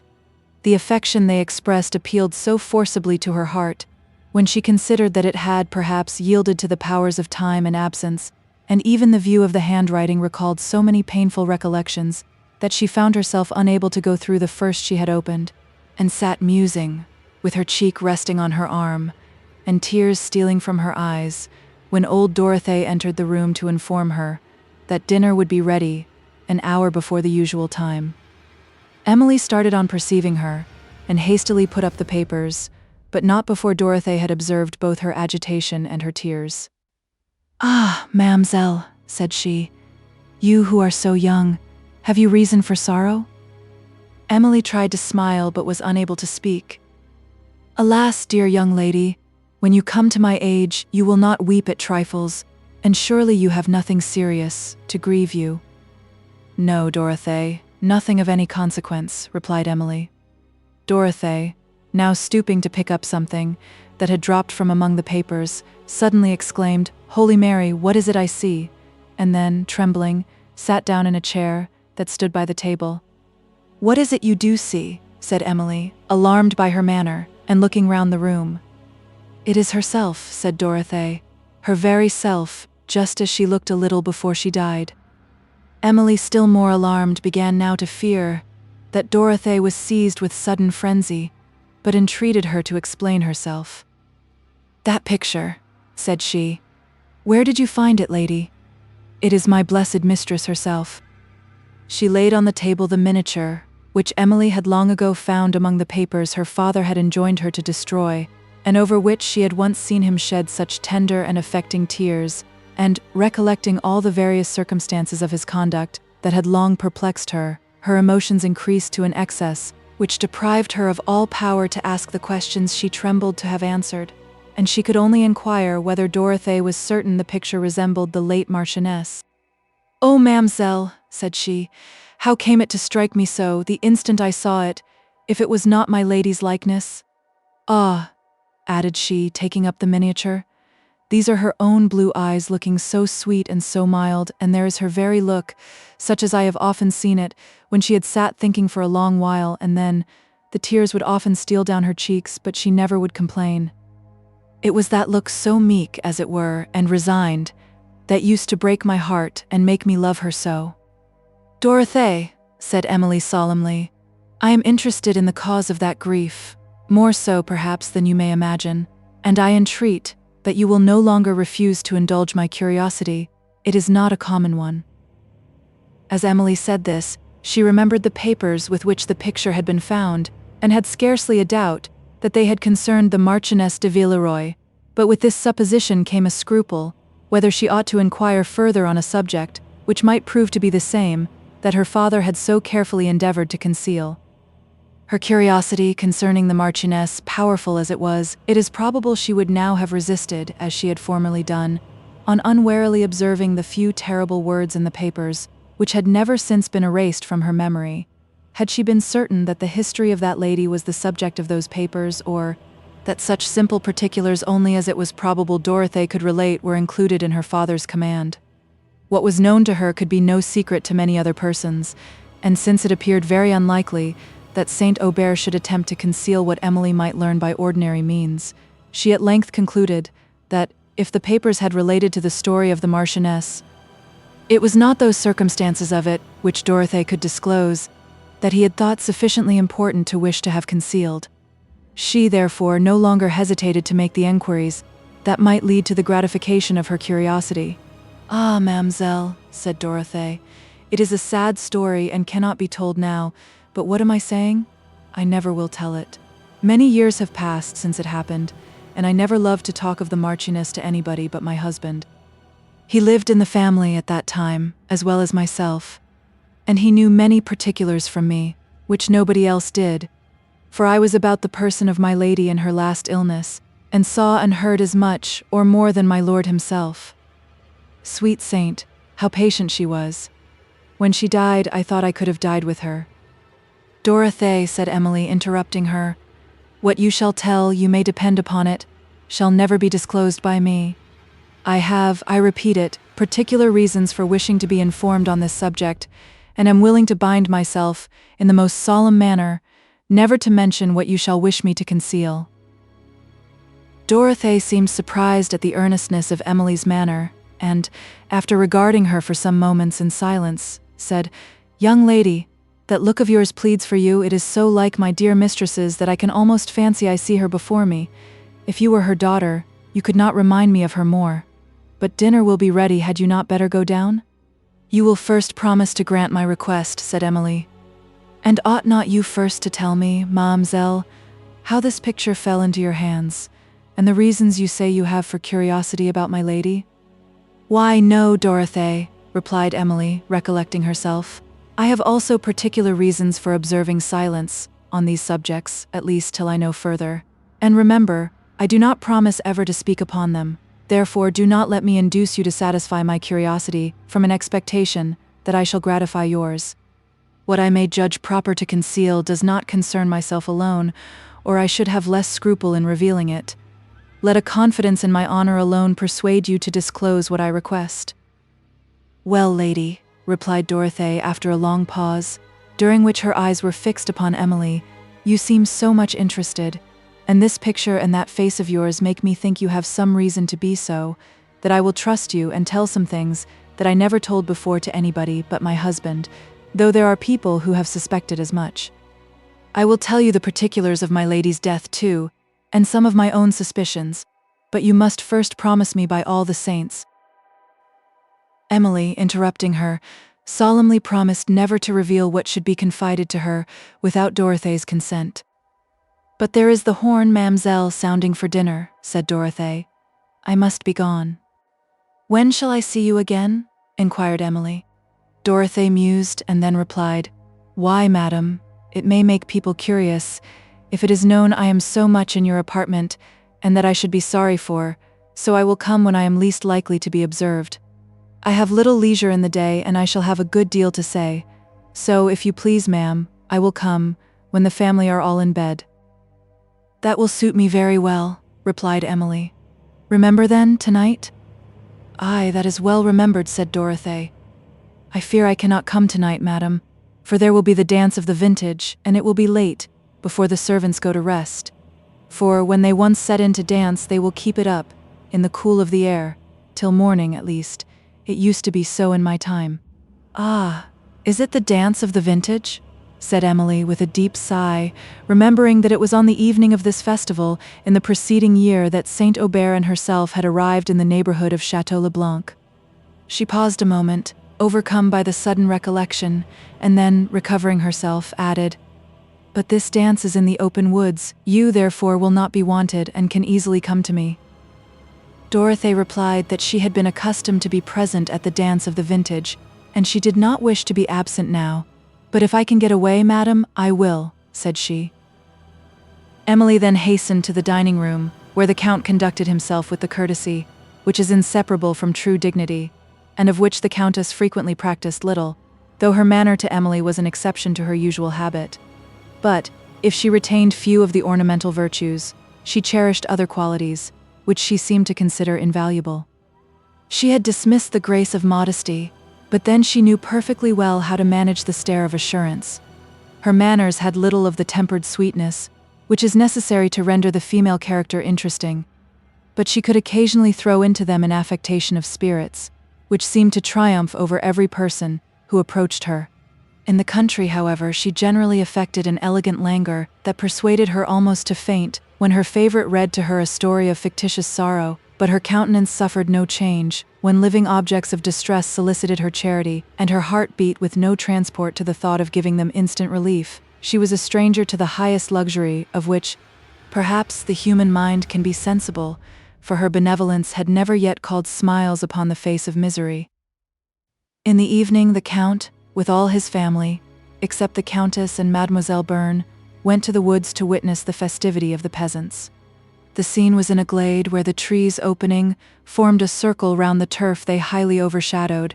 Between their branches, vines, loaded with ripe clusters, were hung in gay festoons, and beneath were tables with fruit, wine, cheese, and other rural fare, and seats for the Count and his family.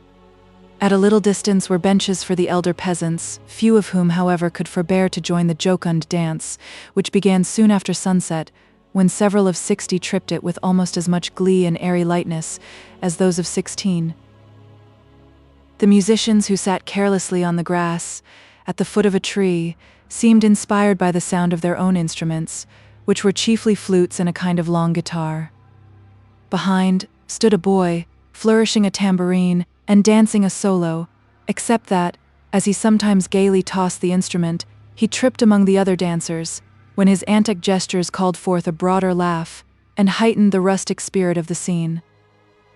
The Count was highly delighted with the happiness he witnessed, to which his bounty had largely contributed, and the Lady Blanche joined the dance with a young gentleman of her father's party. Dupont requested Emily's hand, but her spirits were too much depressed to permit her to engage in the present festivity, which called to her remembrance that of the preceding year, when Saint Aubert was living, and of the melancholy scenes which had immediately followed it. Overcome by these recollections, she at length left the spot, and walked slowly into the woods, where the softened music, floating at a distance, soothed her melancholy mind. The moon threw a mellow light among the foliage, the air was balmy and cool, and Emily, lost in thought, strolled on without observing whither, till she perceived the sounds sinking afar off, and an awful stillness round her, except that, sometimes, the nightingale beguiled the silence with liquid notes that closed the eye of day. At length she found herself near the avenue which, on the night of her father's arrival, Michael had attempted to pass in search of a house, which was still nearly as wild and desolate as it had then appeared, for the Count had been so much engaged in directing other improvements that he had neglected to give orders concerning this extensive approach, and the road was yet broken, and the trees overloaded with their own luxuriance. As she stood surveying it, and remembering the emotions which she had formerly suffered there, she suddenly recollected the figure that had been seen stealing among the trees, and which had returned no answer to Michael's repeated calls, and she experienced somewhat of the fear that had then assailed her, for it did not appear improbable that these deep woods were occasionally the haunt of banditti.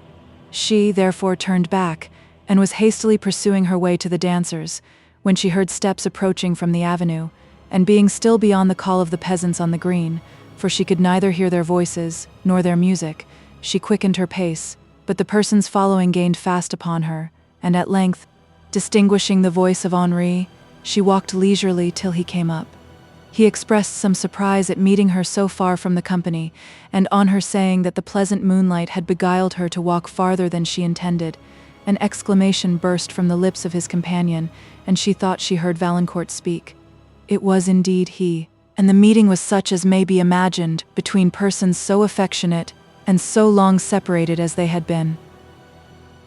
In the joy of these moments, Emily forgot all her past sufferings, and Valancourt seemed to have forgotten that any person but Emily existed, while Henri was a silent and astonished spectator of the scene. Valancourt asked 1,000 questions concerning herself and Montoni, which there was now no time to answer, but she learned that her letter had been forwarded to him at Paris, which he had previously quitted, and was returning to Gascony, whither the letter also returned, which at length informed him of Emily's arrival, and on the receipt of which he had immediately set out for Languedoc. On reaching the monastery whence she had dated her letter, he found, to his extreme disappointment, that the gates were already closed for the night, and believing that he should not see Emily till the morrow, he was returning to his little inn, with the intention of writing to her when he was overtaken by Henri, with whom he had been intimate at Paris, and was led to her, whom he was secretly lamenting that he should not see till the following day. Emily, with Valancourt and Henri, now returned to the green, where the latter presented Valancourt to the Count, who, she fancied, received him with less than his usual benignity, though it appeared that they were not strangers to each other. He was invited, however, to partake of the diversions of the evening, and when he had paid his respects to the Count, and while the dancers continued their festivity, he seated himself by Emily and conversed without restraint. The lights which were hung among the trees under which they sat allowed her a more perfect view of the countenance she had so frequently in absence endeavoured to recollect, and she perceived with some regret that it was not the same as when last she saw it. There was all its wonted intelligence and fire, but it had lost much of the simplicity, and somewhat of the open benevolence, that used to characterize it. Still, however, it was an interesting countenance, but Emily thought she perceived, at intervals, anxiety contract, and melancholy fix the features of Valancourt. Sometimes, too, he fell into a momentary musing, and then appeared anxious to dissipate thought, while at others, as he fixed his eyes on Emily, a kind of sudden distraction seemed to cross his mind. In her he perceived the same goodness and beautiful simplicity that had charmed him on their first acquaintance. The bloom of her countenance was somewhat faded, but all its sweetness remained, and it was rendered more interesting than ever by the faint expression of melancholy that sometimes mingled with her smile. At his request, she related the most important circumstances that had occurred to her since she left France, and emotions of pity and indignation alternately prevailed in his mind when he heard how much she had suffered from the villainy of Montoni. More than once, when she was speaking of his conduct, of which the guilt was rather softened than exaggerated by her representation, he started from his seat and walked away, apparently overcome as much by self-accusation as by resentment. Her sufferings alone were mentioned in the few words which he could address to her, and he listened not to the account, which she was careful to give as distinctly as possible, of the present loss of Madame Montoni's estates, and of the little reason there was to expect their restoration. At length Valancourt remained lost in thought, and then some secret cause seemed to overcome him with anguish. Again he abruptly left her. When he returned, she perceived that he had been weeping, and tenderly begged that he would compose himself. "My sufferings are all past now," said she, "for I have escaped from the tyranny of Montoni, and I see you well, let me also see you happy." Valancourt was more agitated than before. "I am unworthy of you, Emily," said he. "I am unworthy of you," words, by his manner of uttering which Emily was then more shocked than by their import. She fixed on him a mournful and inquiring eye. "Do not look thus on me," said he, turning away and pressing her hand. "I cannot bear those looks." "I would ask," said Emily in a gentle but agitated voice, "the meaning of your words, but I perceive that the question would distress you now. Let us talk on other subjects. Tomorrow perhaps you may be more composed. Observe those moonlight woods and the towers, which appear obscurely in the perspective. You used to be a great admirer of landscape, and I have heard you say that the faculty of deriving consolation under misfortune from the sublime prospects, which neither oppression nor poverty withhold from us, was the peculiar blessing of the innocent." Valancourt was deeply affected. "Yes," replied he, "I had once a taste for innocent and elegant delights. I had once an uncorrupted heart." Then, checking himself, he added, "Do you remember our journey together in the Pyrenees?" "Can I forget it?" said Emily. "Would that I could," he replied. "That was the happiest period of my life. I then loved with enthusiasm whatever was truly great or good." It was some time before Emily could repress her tears and try to command her emotions.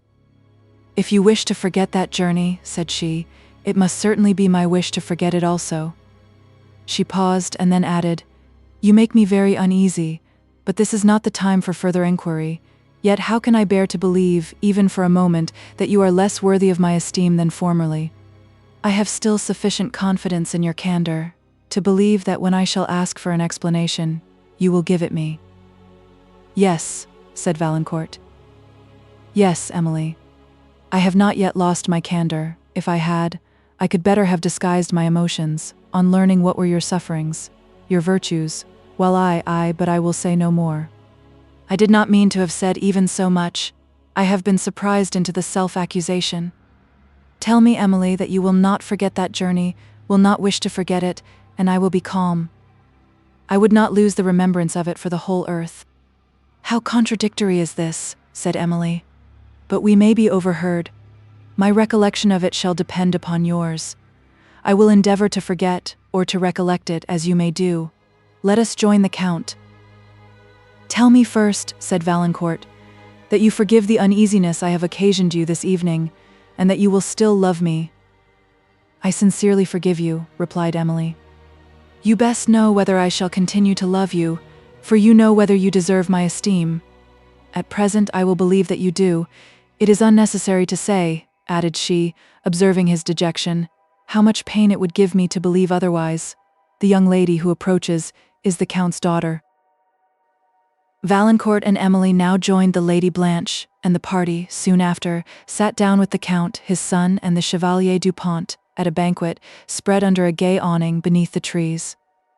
At the table also were seated several of the most venerable of the Count's tenants, and it was a festive repast to all but Valancourt and Emily.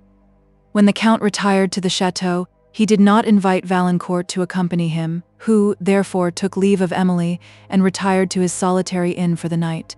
Meanwhile, she soon withdrew to her own apartment, where she mused with deep anxiety and concern on his behavior and on the Count's reception of him. Her attention was thus so wholly engaged that she forgot Dorothée and her appointment till morning was far advanced, when, knowing that the good old woman would not come, she retired for a few hours to repose. On the following day, when the Count had accidentally joined Emily in one of the walks, they talked of the festival of the preceding evening, and this led him to a mention of Valancourt. "That is a young man of talents," said he. "You were formerly acquainted with him, I perceive." Emily said that she was. "He was introduced to me at Paris," said the Count, "and I was much pleased with him on our first acquaintance." He paused, and Emily trembled, between the desire of hearing more and the fear of showing the Count that she felt an interest on the subject. "May I ask," said he, at length, "how long you have known Monsieur Valancourt?" "Will you allow me to ask your reason for the question, sir?" said she, "and I will answer it immediately." "Certainly," said the Count, "that is but just. I will tell you my reason. I cannot but perceive that Monsieur Valancourt admires you. In that, however, there is nothing extraordinary. Every person who sees you must do the same. I am above using commonplace compliments. I speak with sincerity. What I fear is that he is a favored admirer." "Why do you fear it, sir?" said Emily, endeavoring to conceal her emotion. "Because," replied the Count, "I think him not worthy of your favor." Emily, greatly agitated, entreated further explanation. "I will give it," said he, "if you will believe that nothing but a strong interest in your welfare could induce me to hazard that assertion." "I must believe so, sir," replied Emily. "But let us rest under these trees," said the Count, observing the paleness of her countenance. "Here is a seat, you are fatigued." They sat down, and the Count proceeded. "Many young ladies circumstanced as you are would think my conduct on this occasion and on so short an acquaintance impertinent instead of friendly. From what I have observed of your temper and understanding, I do not fear such a return from you. Our acquaintance has been short, but long enough to make me esteem you and feel a lively interest in your happiness. You deserve to be very happy, and I trust that you will be so." Emily sighed softly and bowed her thanks. The Count paused again. "I am unpleasantly circumstanced," said he, "but an opportunity of rendering you important service shall overcome inferior considerations. Will you inform me of the manner of your first acquaintance with the Chevalier Valancourt, if the subject is not too painful?" Emily briefly related the accident of their meeting in the presence of her father, and then so earnestly entreated the Count not to hesitate in declaring what he knew, that he perceived the violent emotion against which she was contending, and, regarding her with a look of tender compassion, considered how he might communicate his information with least pain to his anxious auditor. "The Chevalier and my son," said he, "were introduced to each other at the table of a brother officer, at whose house I also met him, and invited him to my own, whenever he should be disengaged. I did not then know that he had formed an acquaintance with a set of men, a disgrace to their species, who live by plunder and pass their lives in continual debauchery. I knew several of the Chevalier's family resident at Paris, and considered them as sufficient pledges for his introduction to my own. But you are ill. I will leave the subject." "No, sir," said Emily. "I beg you will proceed. I am only distressed." "Only," said the Count, with emphasis, "however, I will proceed. I soon learned that these, his associates, had drawn him into a course of dissipation, from which he appeared to have neither the power nor the inclination to extricate himself. He lost large sums at the gaming table, he became infatuated with play, and was ruined. I spoke tenderly of this to his friends, who assured me that they had remonstrated with him till they were weary. I afterwards learned that, in consideration of his talents for play, which were generally successful, when unopposed by the tricks of villainy, that in consideration of these the party had initiated him into the secrets of their trade, and allotted him a share of their profits." "Impossible," said Emily suddenly. "But, pardon me, sir? I scarcely know what I say. Allow for the distress of my mind. I must believe that you have not been truly informed. The Chevalier had, doubtless, enemies who misrepresented in him." "I should be most happy to believe so," replied the Count, "but I cannot. Nothing short of conviction, and a regard for your happiness, could have urged me to repeat these unpleasant reports." Emily was silent. She recollected Valancourt's sayings on the preceding evening, which discovered the pangs of self-reproach, and seemed to confirm all that the Count had related. Yet she had not fortitude enough to dare conviction. Her heart was overwhelmed with anguish at the mere suspicion of his guilt, and she could not endure a belief of it. After a silence, the Count said, "I perceive, and can allow for, your want of conviction. It is necessary I should give some proof of what I have asserted, but this I cannot do without subjecting one who is very dear to me to danger." "What is the danger you apprehend, sir?" said Emily. If I can prevent it, you may safely confide in my honor." "On your honor I am certain I can rely," said the Count, "but can I trust your fortitude? Do you think you can resist the solicitation of a favored admirer when he pleads in affliction for the name of one who has robbed him of a blessing?" "I shall not be exposed to such a temptation, sir," said Emily with modest pride, "for I cannot favor one whom I must no longer esteem." "I, however, readily give my word." Tears, in the meantime, contradicted her first assertion, and she felt that time and effort only could eradicate an affection which had been formed on virtuous esteem and cherished by habit and difficulty. "I will trust you then," said the Count, "for conviction is necessary to your peace, and cannot, I perceive, be obtained without this confidence. My son has too often been an eyewitness of the Chevalier's ill conduct. He was very near being drawn in by it. He was, indeed, drawn into the commission of many follies, but I rescued him from guilt and destruction. Judge then, Mademoiselle Saint-Aubert, whether a father who had nearly lost his only son by the example of the Chevalier has not, from conviction, reason to warn those whom he esteems against trusting their happiness in such hands. I have myself seen the Chevalier engaged in deep play with men whom I almost shuddered to look upon. If you still doubt, I will refer you to my son." "I must not doubt what you have yourself witnessed," replied Emily, sinking with grief, "or what you assert. But the Chevalier has perhaps been drawn only into a transient folly which he may never repeat. If you had known the justness of his former principles, you would allow for my present incredulity." "Alas," observed the Count, "it is difficult to believe that which will make us wretched, but I will not soothe you by flattering and false hopes. We all know how fascinating the vice of gaming is, and how difficult it is also to conquer habits. The Chevalier might perhaps reform for a while, but he would soon relapse into dissipation, for I fear, not only the bonds of habit would be powerful, but that his morals are corrupted. And why should I conceal from you that play is not his only vice? He appears to have a taste for every vicious pleasure."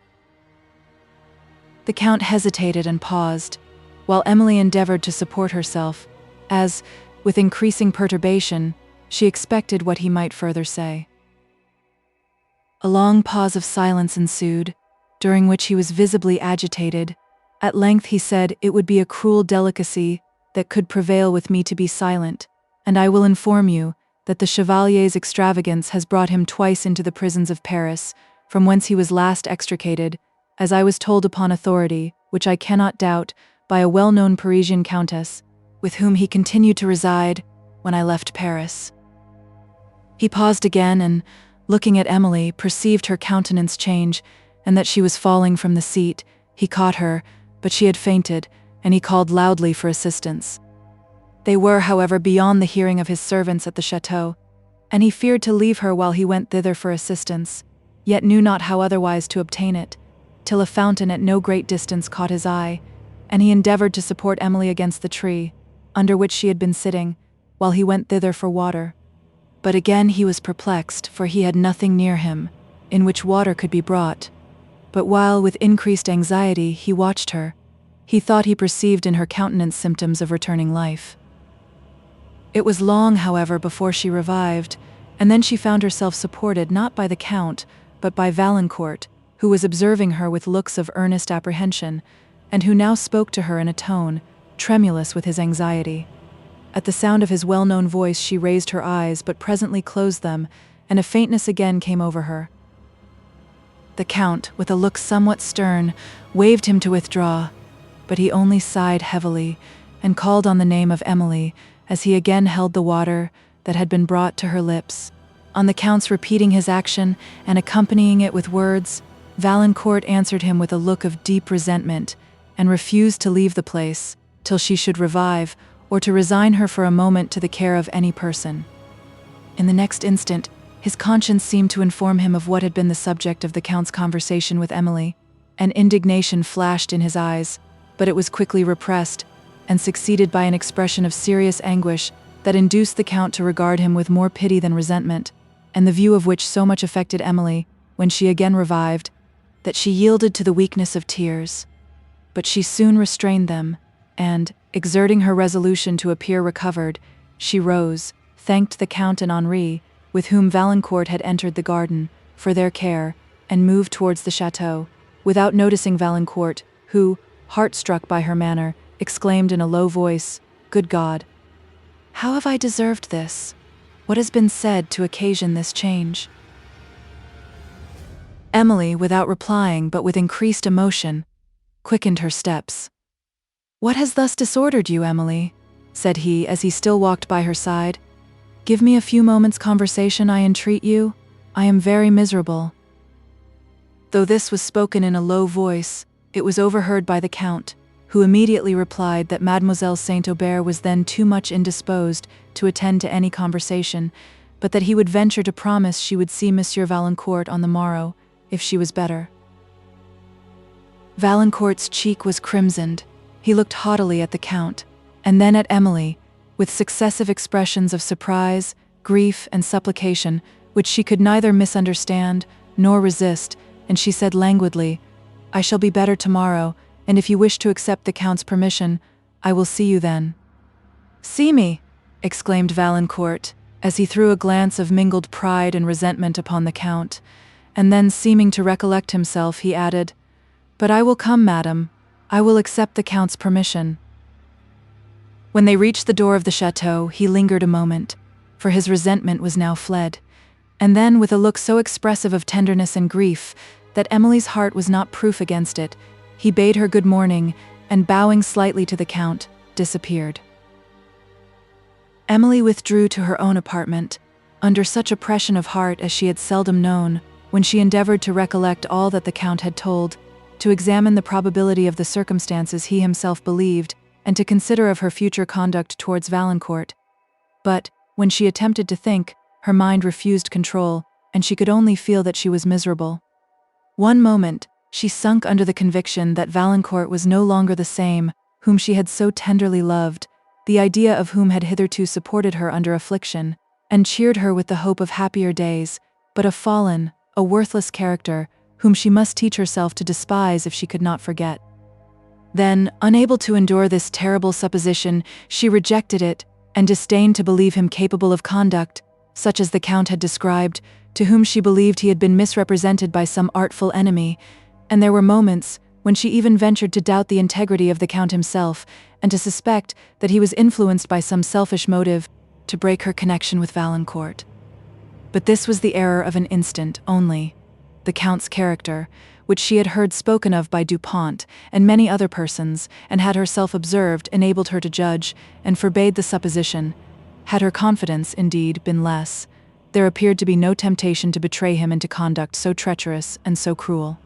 Nor did reflection suffer her to preserve the hope that Valancourt had been misrepresented to the Count, who had said that he spoke chiefly from his own observation and from his son's experience.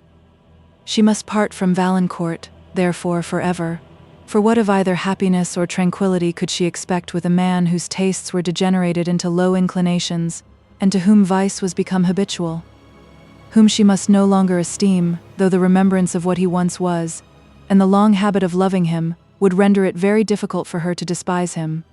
"O Valancourt," she would exclaim, "having been separated so long do we meet, only to be miserable, only to part forever?"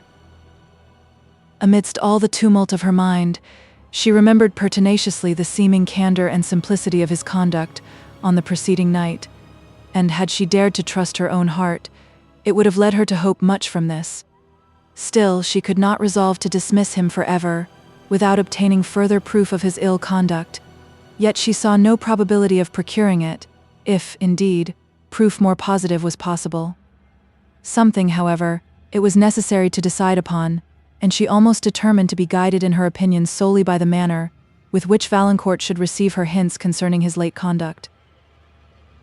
Thus passed the hours till dinner time, when Emily, struggling against the pressure of her grief, dried her tears, and joined the family at table, where the Count preserved towards her the most delicate attention.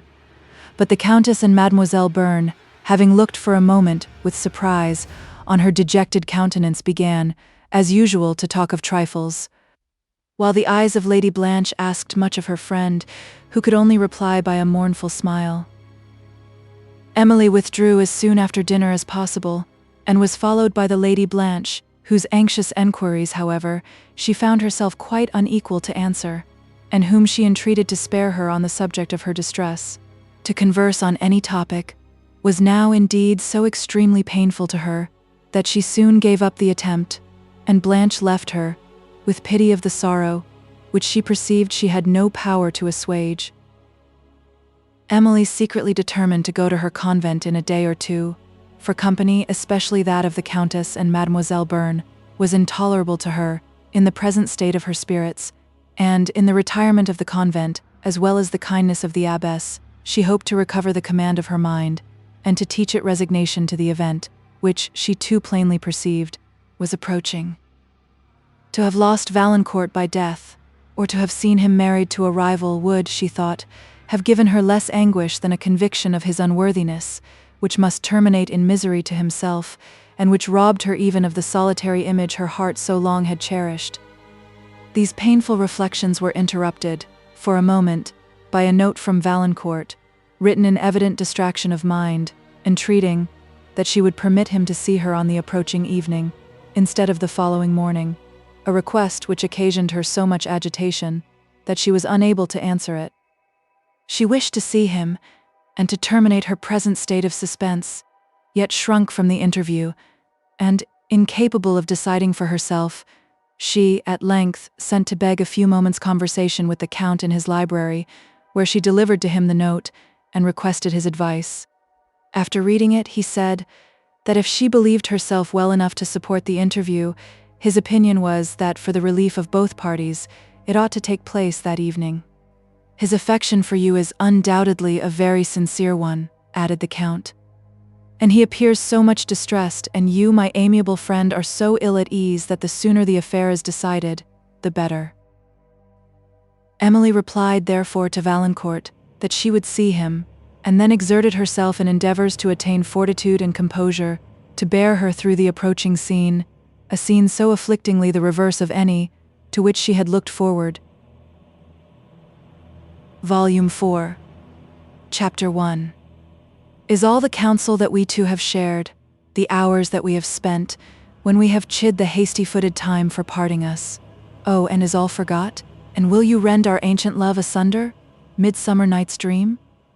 In the evening, when Emily was at length informed that Count de Villefort requested to see her, she guessed that Valancourt was below, and, endeavouring to assume composure and to recollect all her spirits, she rose and left the apartment. But on reaching the door of the library where she imagined him to be, her emotion returned with such energy that, fearing to trust herself in the room, she returned into the hall, where she continued for a considerable time, unable to command her agitated spirits. When she could recall them, she found in the library Valancourt, seated with the Count, who both rose on her entrance, but she did not dare to look at Valancourt, and the Count, having led her to a chair, immediately withdrew. Emily remained with her eyes fixed on the floor, under such oppression of heart that she could not speak, and with difficulty breathed, while Valancourt threw himself into a chair beside her, and sighing heavily continued silent, when, had she raised her eyes, she would have perceived the violent emotions with which he was agitated. At length, in a tremulous voice, he said, "I have solicited to see you this evening, that I might at least be spared the further torture of suspense, which your altered manner had occasioned me, and which the hints I have just received from the Count have in part explained. I perceive I have enemies, Emily, who envied me my late happiness, and who have been busy in searching out the means to destroy it. I perceive, too, that time and absence have weakened the affection you once felt for me, and that you can now easily be taught to forget me." His last words faltered, and Emily, less able to speak than before, continued silent. "Oh, what a meeting is this!" exclaimed Valancourt, starting from his seat and pacing the room with hurried steps. "What a meeting is this after our long, long separation!" Again he sat down, and, after the struggle of a moment, he added in a firm but despairing tone, "This is too much. I cannot bear it. Emily, will you not speak to me?" He covered his face with his hand, as if to conceal his emotion, and took Emily's, which she did not withdraw. Her tears could no longer be restrained, and, when he raised his eyes and perceived that she was weeping, all his tenderness returned, and a gleam of hope appeared to cross his mind, for he exclaimed, "Oh, you do pity me then, you do love me." "Yes, You are still my own Emily. Let me believe those tears that tell me so." Emily now made an effort to recover her firmness and, hastily drying them, "Yes," said she, "I do pity you, I weep for you, but ought I to think of you with affection? You may remember that yester evening I said I had still sufficient confidence in your candor to believe that, when I should request an explanation of your words, you would give it. This explanation is now unnecessary, I understand them too well, but prove at least that your candor is deserving of the confidence I give it, when I ask you whether you are conscious of being the same estimable Valancourt whom I once loved." "Once loved," cried he, the same, the same?" He paused in extreme emotion, and then added, in a voice at once solemn and dejected, "No, I am not the same. I am lost, I am no longer worthy of you." He again concealed his face. Emily was too much affected by this honest confession to reply immediately, and, while she struggled to overcome the pleadings of her heart, and to act with the decisive firmness, which was necessary for her future peace, she perceived all the danger of trusting long to her resolution in the presence of Valancourt, and was anxious to conclude an interview that tortured them both. Yet, when she considered that this was probably their last meeting, her fortitude sunk at once, and she experienced only emotions of tenderness and of despondency. Valancourt, meanwhile, lost in emotions of remorse and grief, which he had neither the power nor the will to express, sat insensible almost of the presence of Emily, his features still concealed, and his breast agitated by convulsive sighs. "Spare me the necessity," said Emily, recollecting her fortitude, "spare me the necessity of mentioning those circumstances of your conduct which oblige me to break our connection forever. We must part. I now see you for the last time." "Impossible," cried Valancourt, roused from his deep silence. "You cannot mean what you say. You cannot mean to throw me from you forever." "We must part," repeated Emily with emphasis, "and that forever. Your own conduct has made this necessary." "This is the Count's determination," said he haughtily. "Not yours, and I shall inquire by what authority he interferes between us." He now rose and walked about the room in great emotion. "Let me save you from this error," said Emily, not less agitated. "It is my determination, and, if you reflect a moment on your late conduct, you will perceive that my future peace requires it." "Your future peace requires that we should part forever," said Valancourt. "How little did I ever expect to hear you say so." "And how little did I expect that it would be necessary for me to say so," rejoined Emily, while her voice softened into tenderness, and her tears flowed again, "that you, Valancourt, would ever fall from my esteem." He was silent a moment, as if overwhelmed by the consciousness of no longer deserving this esteem, as well as the certainty of having lost it, and then, with impassioned grief, lamented the criminality of his late conduct and the misery to which it had reduced him, till, overcome by a recollection of the past and a conviction of the future, he burst into tears, and uttered only deep and broken sighs. The remorse he had expressed, and the distress he suffered, could not be witnessed by Emily with indifference, and had she not called to her recollection all the circumstances of which Count de Villefort had informed her, and all he had said of the danger of confiding in repentance, formed under the influence of passion, she might perhaps have trusted to the assurances of her heart, and have forgotten his misconduct in the tenderness which that repentance excited. Valancourt, returning to the chair beside her, at length said in a calm voice, "'Tis true, I am fallen from my own esteem, but could you, Emily, so soon, so suddenly resign, if you had not before ceased to love me, or if your conduct was not governed by the designs, I will say, the selfish designs of another person? Would you not otherwise be willing to hope for my reformation? And could you bear, by estranging me from you, to abandon me to misery, to myself?" Emily wept aloud. "No, Emily. No, you would not do this, if you still loved me. You would find your own happiness in saving mine."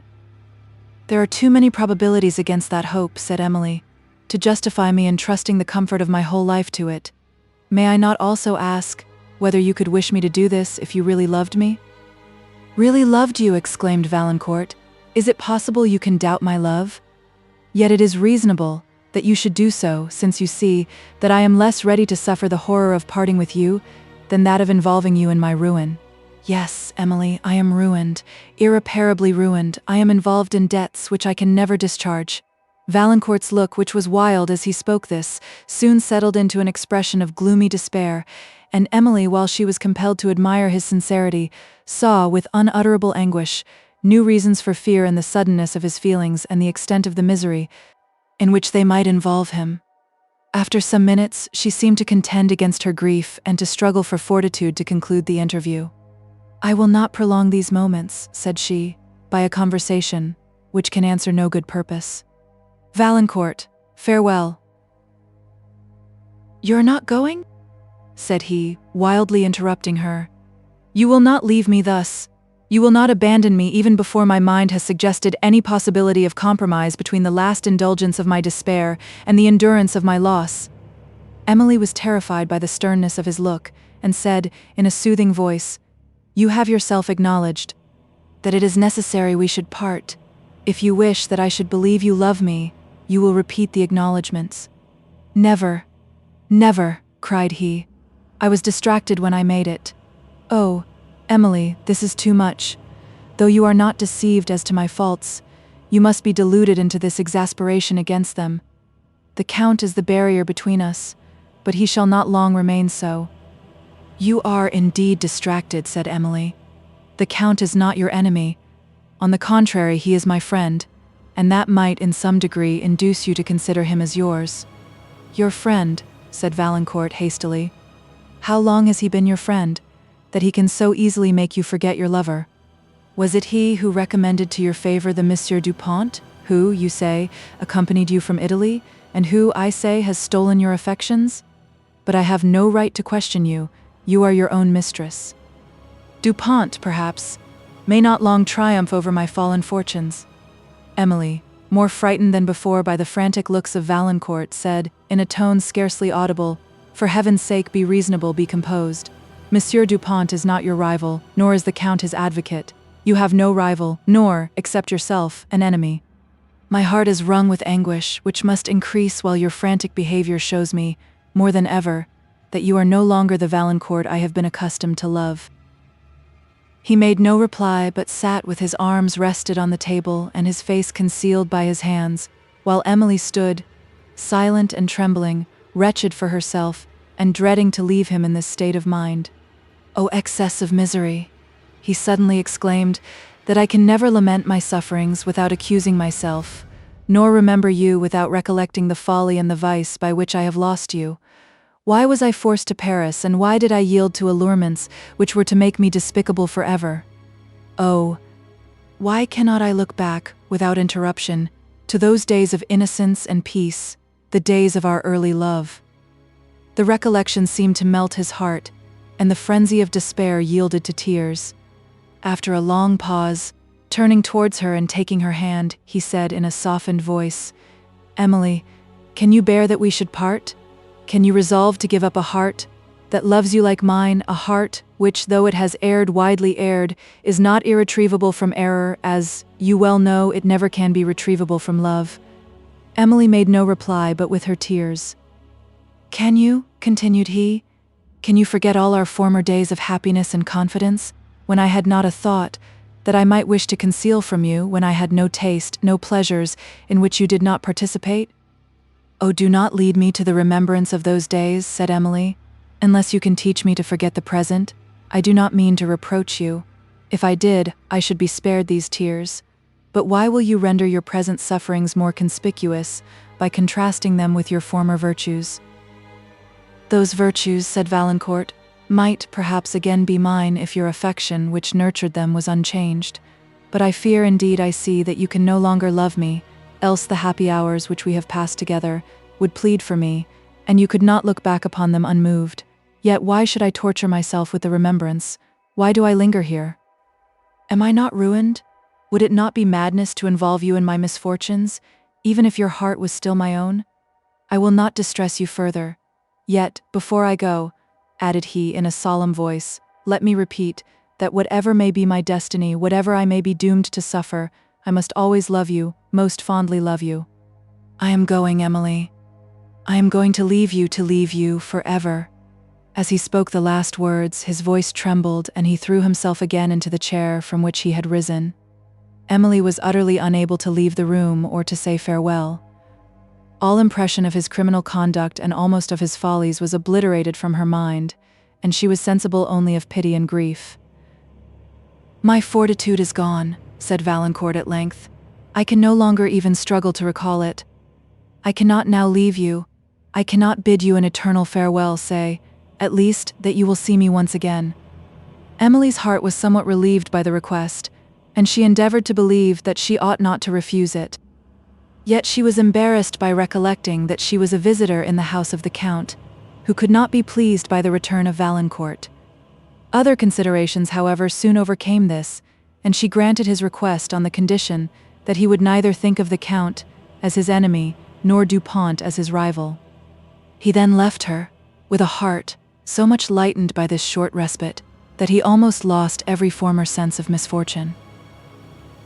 Emily withdrew to her own room, that she might compose her spirits and remove the traces of her tears, which would encourage the censorious remarks of the Countess and her favourite, as well as excite the curiosity of the rest of the family. She found it, however, impossible to tranquilize her mind, from which she could not expel the remembrance of the late scene with Valancourt, or the consciousness that she was to see him again on the morrow. This meeting now appeared more terrible to her than the last, for the ingenuous confession he had made of his ill conduct and his embarrassed circumstances, with the strength and tenderness of affection, which this confession discovered, had deeply impressed her, and in spite of all she had heard and believed to his disadvantage, her esteem began to return. It frequently appeared to her impossible that he could have been guilty of the depravities reported of him, which, if not inconsistent with his warmth and impetuosity, were entirely so with his candor and sensibility. Whatever was the criminality which had given rise to the reports, she could not now believe them to be wholly true, nor that his heart was finally closed against the charms of virtue. The deep consciousness which he felt as well as expressed of his errors seemed to justify the opinion, and as she understood not the instability of youthful dispositions when opposed by habit, and that professions frequently deceive those who make as well as those who hear them, she might have yielded to the flattering persuasions of her own heart and the pleadings of Valancourt. Had she not been guided by the superior prudence of the Count, he represented to her in a clear light the danger of her present situation, that of listening to promises of amendment, made under the influence of strong passion, and the slight hope which could attach to a connection, whose chance of happiness rested upon the retrieval of ruined circumstances and the reform of corrupted habits.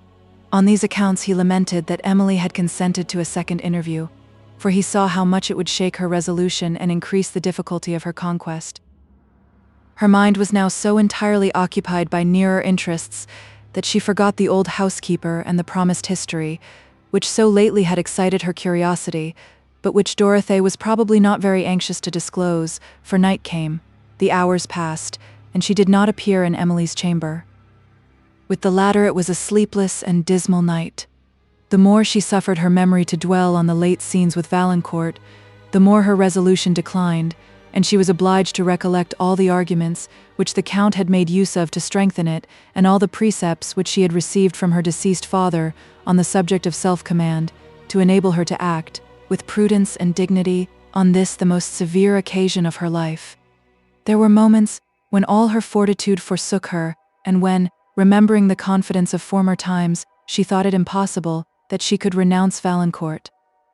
His reformation then appeared certain. The arguments of Count de Villefort were forgotten. She readily believed all she wished, and was willing to encounter any evil, rather than that of an immediate separation. Thus passed the night in ineffectual struggles between affection and reason, and she rose in the morning, with a mind weakened and irresolute, and a frame trembling with illness. Chapter 2. Come, weep with me. Past hope, past cure, past help, Romeo and Juliet. Valancourt meanwhile suffered the tortures of remorse and despair. The sight of Emily had renewed all the ardor with which he first loved her, and which had suffered a temporary abatement from absence and the passing scenes of busy life. When, on the receipt of her letter, he set out for Languedoc, He then knew that his own folly had involved him in ruin, and it was no part of his design to conceal this from her. But he lamented only the delay which his ill conduct must give to their marriage, and did not foresee that the information could induce her to break their connection forever. While the prospect of this separation overwhelmed his mind before stung with self-reproach, he awaited their second interview, in a state little short of distraction, yet was still inclined to hope that his pleadings might prevail upon her not to exact it. In the morning he sent to know at what hour she would see him, and his note arrived when she was with the Count, who had sought an opportunity of again conversing with her of Valancourt, for he perceived the extreme distress of her mind, and feared, more than ever, that her fortitude would desert her. Emily having dismissed the messenger, the Count returned to the subject of their late conversation, urging his fear of Valancourt's entreaties, and again pointing out to her the lengthened misery that must ensue if she should refuse to encounter some present uneasiness. His repeated arguments could, indeed, alone have protected her from the affection she still felt for Valancourt, and she resolved to be governed by them. The hour of interview at length arrived. Emily went to it, at least with composure of manner, but Valancourt was so much agitated that he could not speak for several minutes, and his first words were alternately those of lamentation, entreaty, and self-reproach. Afterward he said, "Emily, I have loved you, I do love you better than my life, but I am ruined by my own conduct. Yet I would seek to entangle you in a connection that must be miserable for you, rather than subject myself to the punishment, which is my due, the loss of you. I am a wretch, but I will be a villain no longer. I will not endeavor to shake your resolution by the pleadings of a selfish passion. I resign you, Emily, and will endeavor to find consolation in considering that though I am miserable, you at least may be happy. The merit of the sacrifice is indeed not my own, for I should never have attained strength of mind to surrender you if your prudence had not demanded it." He paused a moment while Emily attempted to conceal the tears which came to her eyes. She would have said, "You speak now, as you were wont to do," but she checked herself. "Forgive me, Emily," said he, "all the sufferings I have occasioned you, and sometimes when you think of the wretched Valancourt, remember that his only consolation would be to believe that you are no longer unhappy by his folly." The tears now fell fast upon her cheek, and he was relapsing into the frenzy of despair, when Emily endeavored to recall her fortitude and to terminate an interview which only seemed to increase the distress of both. Perceiving her tears and that she was rising to go, Valancourt struggled once more to overcome his own feelings and to soothe hers. "The remembrance of this sorrow," said he, "shall in future be my protection. Oh, never again will example or temptation have power to seduce me to evil, exalted as I shall be by the recollection of your grief for me." Emily was somewhat comforted by this assurance. "We are now parting forever," said she, "but if my happiness is dear to you, you will always remember that nothing can contribute to it more than to believe that you have recovered your own esteem." Valancourt took her hand. His eyes were covered with tears, and the farewell he would have spoken was lost in sighs. After a few moments, Emily said, with difficulty and emotion, "Farewell, Valancourt, may you be happy?" She repeated her farewell, and attempted to withdraw her hand, but he still held it and bathed it with his tears. "Why prolong these moments?" said Emily in a voice scarcely audible. "They are too painful to us both." "This is too much," exclaimed Valancourt, resigning her hand and throwing himself into a chair, where he covered his face with his hands and was overcome, for some moments, by convulsive sighs. After a long pause, during which Emily wept in silence, and Valancourt seemed struggling with his grief, she again rose to take leave of him. Then, endeavoring to recover his composure, "I am again afflicting you," said he, "but let the anguish I suffer plead for me." He then added, in a solemn voice, which frequently trembled with the agitation of his heart, "Farewell, Emily, you will always be the only object of my tenderness.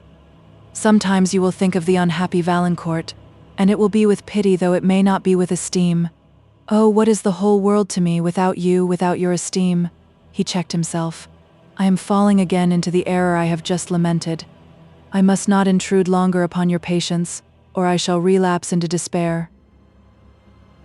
He once more bade Emily adieu, pressed her hand to his lips, looked at her for the last time, and hurried out of the room. Emily remained in the chair, where he had left her, oppressed with a pain at her heart, which scarcely permitted her to breathe, and listening to his departing steps, sinking fainter and fainter as he crossed the hall. She was at length roused by the voice of the Countess in the garden, and her attention being then awakened, the first object which struck her sight was the vacant chair where Valancourt had sat. The tears which had been, for some time, repressed by the kind of astonishment that followed his departure, now came to her relief, and she was at length sufficiently composed to return to her own room.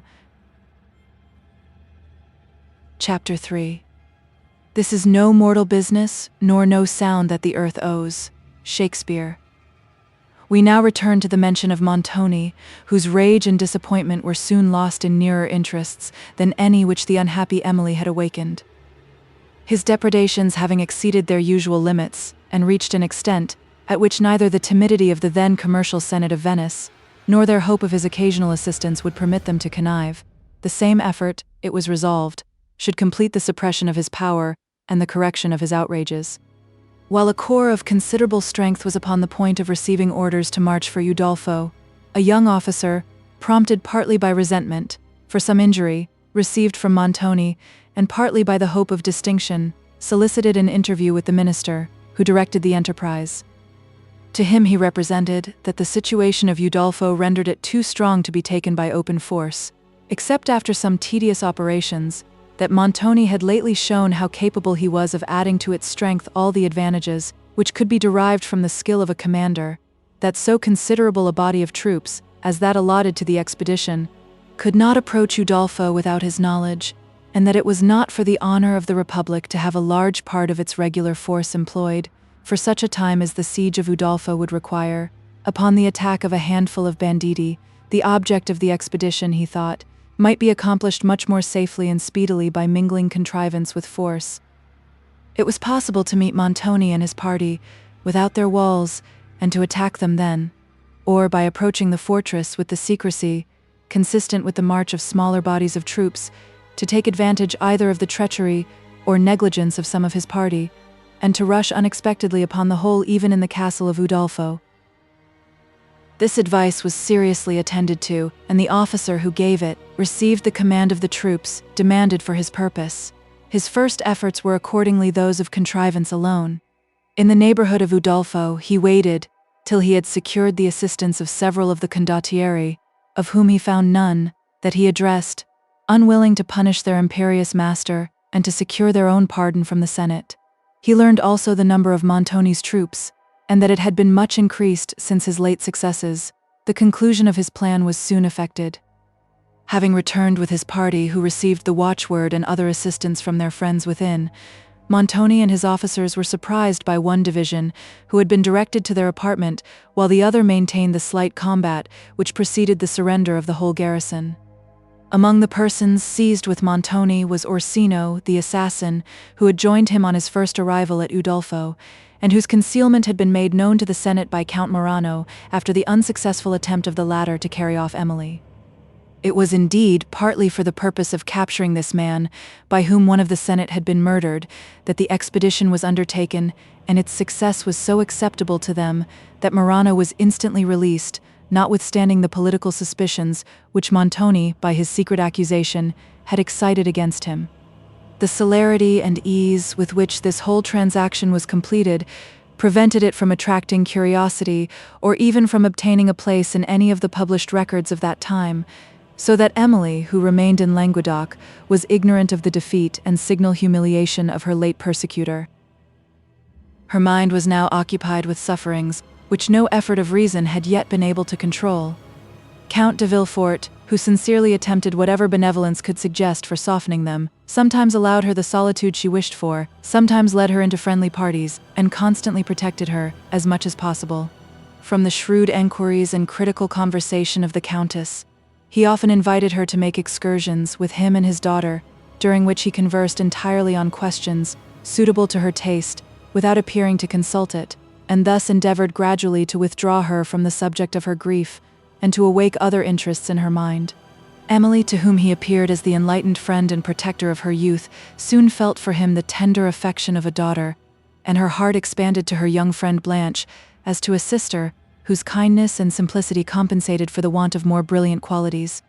It was long before she could sufficiently abstract her mind from Valancourt to listen to the story, promised by old Dorothée, concerning which her curiosity had once been so deeply interested, but Dorothée at length reminded her of it, and Emily desired that she would come that night to her chamber. Still her thoughts were employed by considerations which weakened her curiosity, and Dorothee's tap at the door, soon after 12, surprised her almost as much as if it had not been appointed. "I am come at last, lady," said she. "I wonder what it is makes my old limbs shake so, tonight? I thought once or twice I should have dropped, as I was a-coming." Emily seated her in a chair, and desired that she would compose her spirits before she entered upon the subject that had brought her thither. "Alas," said Dorothée, "it is thinking of that, I believe, which has disturbed me so. In my way hither, too, I passed the chamber where my dear lady died, and everything was so still and gloomy about me that I almost fancied I saw her as she appeared upon her deathbed." Emily now drew her chair near to Dorothée, who went on. "It is about 20 years since my lady Marchioness came a bride to the chateau. Oh, I well remember how she looked when she came into the great hall, where we servants were all assembled to welcome her, and how happy my lord the Marquis seemed. Ah, who would have thought then? But, as I was saying, ma'amselle, I thought the Marchioness, with all her sweet looks, did not look happy at heart, and so I told my husband, and he said it was all fancy, so I said no more, but I made my remarks, for all that. My lady Marchioness was then about your age and, as I have often thought, very like you. Well, my lord the Marquis kept open house for a long time, and gave such entertainments, and there were such gay doings as have never been in the chateau since. I was younger, ma'amselle, then than I am now, and was as gay at the best of them. I remember I danced with Philip, the butler, in a pink gown, with yellow ribbons and a coif, not such as they wear now, but plaited high, with ribbons all about it. It was very becoming truly. My lord the Marquis noticed me. Ah, he was a good-natured gentleman then, who would have thought that he— But the Marchioness— Dorothée, said Emily, you were telling me of her? Oh yes, my lady Marchioness. I thought she did not seem happy at heart, and once, soon after the marriage, I caught her crying in her chamber, but, when she saw me, she dried her eyes and pretended to smile. I did not dare then to ask what was the matter, but, the next time I saw her crying I did, and she seemed displeased, so I said no more. I found out, some time after, how it was. Her father, it seems, had commanded her to marry my lord, the Marquis, for his money, and there was another nobleman, or else a chevalier, that she liked better, and that was very fond of her, and she fretted for the loss of him, I fancy, but she never told me so. My lady always tried to conceal her tears from the Marquis, for I have often seen her, after she has been so sorrowful, look so calm and sweet when he came into the room, but my lord all of a sudden grew gloomy and fretful, and very unkind sometimes to my lady. This afflicted her very much, as I saw, for she never complained, and she used to try so sweetly to oblige him and to bring him into a good humor, that my heart has often ached to see it. But he used to be stubborn, and give her harsh answers, and then, when she found it all in vain, she would go to her own room and cry so. I used to hear her in the ante-room, poor dear lady, but I seldom ventured to go to her. I used, sometimes, to think my lord was jealous. To be sure, my lady was greatly admired, but she was too good to deserve suspicion. Among the many chevaliers that visited at the chateau, there was one that I always thought seemed just suited for my lady. He was so courteous yet so spirited, and there was such a grace, as it were, in all he did or said. I always observed that, whenever he had been there, the Marquis was more gloomy and my lady more thoughtful, and it came into my head that this was the chevalier she ought to have married, but I never could learn for certain. What was the chevalier's name, Dorothée? Said Emily. Why, that I will not tell even to you, ma'amselle, for evil may come of it. I once heard from a person, who is since dead, that the Marchioness was not in law the wife of the Marquis, for that she had before been privately married to the gentleman she was so much attached to, and was afterwards afraid to own it to her father, who was a very stern man, but this seems very unlikely, and I never gave much faith to it. As I was saying, the Marquis was most out of humor, as I thought, when the Chevalier I spoke of had been at the chateau, and at last his ill treatment of my lady made her quite miserable. He would see hardly any visitors at the castle and made her live almost by herself. I was her constant attendant and saw all she suffered, but still she never complained. After matters had gone on thus for near a year, my lady was taken ill, and I thought her long fretting had made her so, but alas, I fear it was worse than that. Worse? Dorothée, said Emily, can that be possible? I fear it was so, madam. There were strange appearances, but I will only tell what happened. My lord, the Marquis— Hush, Dorothée, what sounds were those? Said Emily. Dorothée changed countenance, and, while they both listened, they heard, on the stillness of the night, music of uncommon sweetness. I have surely heard that voice before, said Emily at length. I have often heard it, and at this same hour, said Dorothée solemnly, and if spirits ever bring music, that is surely the music of one. Emily, as the sounds drew nearer, knew them to be the same she had formerly heard at the time of her father's death, and, whether it was the remembrance they now revived of that melancholy event, or that she was struck with superstitious awe, it is certain she was so much affected that she had nearly fainted.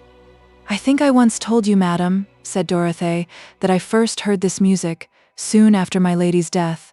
I well remember the night. Hark, it comes again, said Emily. Let us open the window and listen. They did so, but soon the sounds floated gradually away into distance, and all was again still. They seemed to have sunk among the woods, whose tufted tops were visible upon the clear horizon, while every other feature of the scene was involved in the nightshade, which, however, allowed the eye an indistinct view of some objects in the garden below. As Emily leaned on the window, gazing with a kind of thrilling awe upon the obscurity beneath, and then upon the cloudless arch above, enlightened only by the stars, Dorothée, in a low voice, resumed her narrative. I was saying, ma'amselle, that I well remember when first I heard that music. It was one night, soon after my lady's death, that I had sat up later than usual, and I don't know how it was, but I had been thinking a great deal about my poor mistress, and of the sad scene I had lately witnessed. The chateau was quite still, and I was in the chamber at a good distance from the rest of the servants, and this, with the mournful things I had been thinking of, I suppose, made me low-spirited, for I felt very lonely and forlorn, as it were, and listened often, wishing to hear a sound in the chateau, for you know, ma'amselle, when one can hear people moving, one does not so much mind about one's fears. But all the servants were gone to bed, and I sat, thinking and thinking, till I was almost afraid to look round the room, and my poor lady's countenance often came to my mind, such as I had seen her when she was dying, and once or twice I almost thought I saw her before me, when suddenly I heard such sweet music. It seemed just at my window, and I shall never forget what I felt. I had not power to move from my chair, but then, when I thought it was my dear lady's voice, the tears came to my eyes. I had often heard her sing in her lifetime, and to be sure she had a very fine voice. It had made me cry to hear her, many a time, when she has sat in her oriel of an evening, playing upon her lute such sad songs, and singing so. Oh, it went to one's heart. I have listened in the antechamber for the hour together, and she would sometimes sit playing with the window open, when it was summer-time, till it was quite dark, and when I have gone in to shut it, she has hardly seemed to know what hour it was. But, as I said, madam, continued Dorothée, when first I heard the music that came just now, I thought it was my late lady's, and I have often thought so again, when I have heard it, as I have done at intervals ever since. Sometimes many months have gone by, but still it has returned. It is extraordinary, observed Emily, that no person has yet discovered the musician. Ay, ma'amselle, if it had been anything earthly it would have been discovered long ago, but who could have courage to follow a spirit, and if they had, what good could it do? For spirits, you know, ma'am, can take any shape or no shape, and they will be here 1 minute and, the next perhaps, in a quite different place. Pray resume your story of the Marchioness, said Emily, and acquaint me with the manner of her death. I will, ma'am, said Dorothée, but shall we leave the window? This cool air refreshes me, replied Emily, and I love to hear it creep along the woods, and to look upon this dusky landscape. You were speaking of my lord, the Marquis, when the music interrupted us. Yes, madam, my lord. The Marquis became more and more gloomy, and my lady grew worse and worse till one night she was taken very ill, indeed. I was called up, and when I came to her bedside I was shocked to see her countenance, it was so changed. She looked piteously up at me, and desired I would call the Marquis again, for he was not yet come, and tell him she had something particular to say to him. At last he came, and he did, to be sure, seem very sorry to see her, but he said very little. My lady told him she felt herself to be dying, and wished to speak with him alone, and then I left the room, but I shall never forget his look as I went. When I returned, I ventured to remind my lord about sending for a doctor, for I supposed he had forgot to do so in his grief, but my lady said it was then too late, but my lord, so far from thinking so, seemed to think light of her disorder, till she was seized with such terrible pains. Oh, I never shall forget her shriek. My lord then sent off a man and horse for the doctor, and walked about the room and all over the chateau in the greatest distress, and I stayed by my dear lady, and did what I could to ease her sufferings. She had intervals of ease, and in one of these she sent for my lord again. When he came, I was going, but she desired I would not leave her. Oh, I shall never forget what a scene passed. I can hardly bear to think of it now. My lord was almost distracted, for my lady behaved with so much goodness, and took such pains to comfort him, that if he ever had suffered a suspicion to enter his head, he must now have been convinced he was wrong. And to be sure, he did seem to be overwhelmed with the thought of his treatment of her, and this affected her so much that she fainted away. We then got my lord out of the room. He went into his library and threw himself on the floor, and there he stayed, and would hear no reason that was talked to him. When my lady recovered, she inquired for him, but afterwards said she could not bear to see his grief, and desired we would let her die quietly. She died in my arms, mademoiselle, and she went off as peacefully as a child, for all the violence of her disorder was past. Dorothée paused and wept, and Emily wept with her, for she was much affected by the goodness of the late Marchioness, and by the meek patience with which she had suffered. When the doctor came, resumed Dorothée, alas, he came too late. He appeared greatly shocked to see her, for soon after her death a frightful blackness spread all over her face.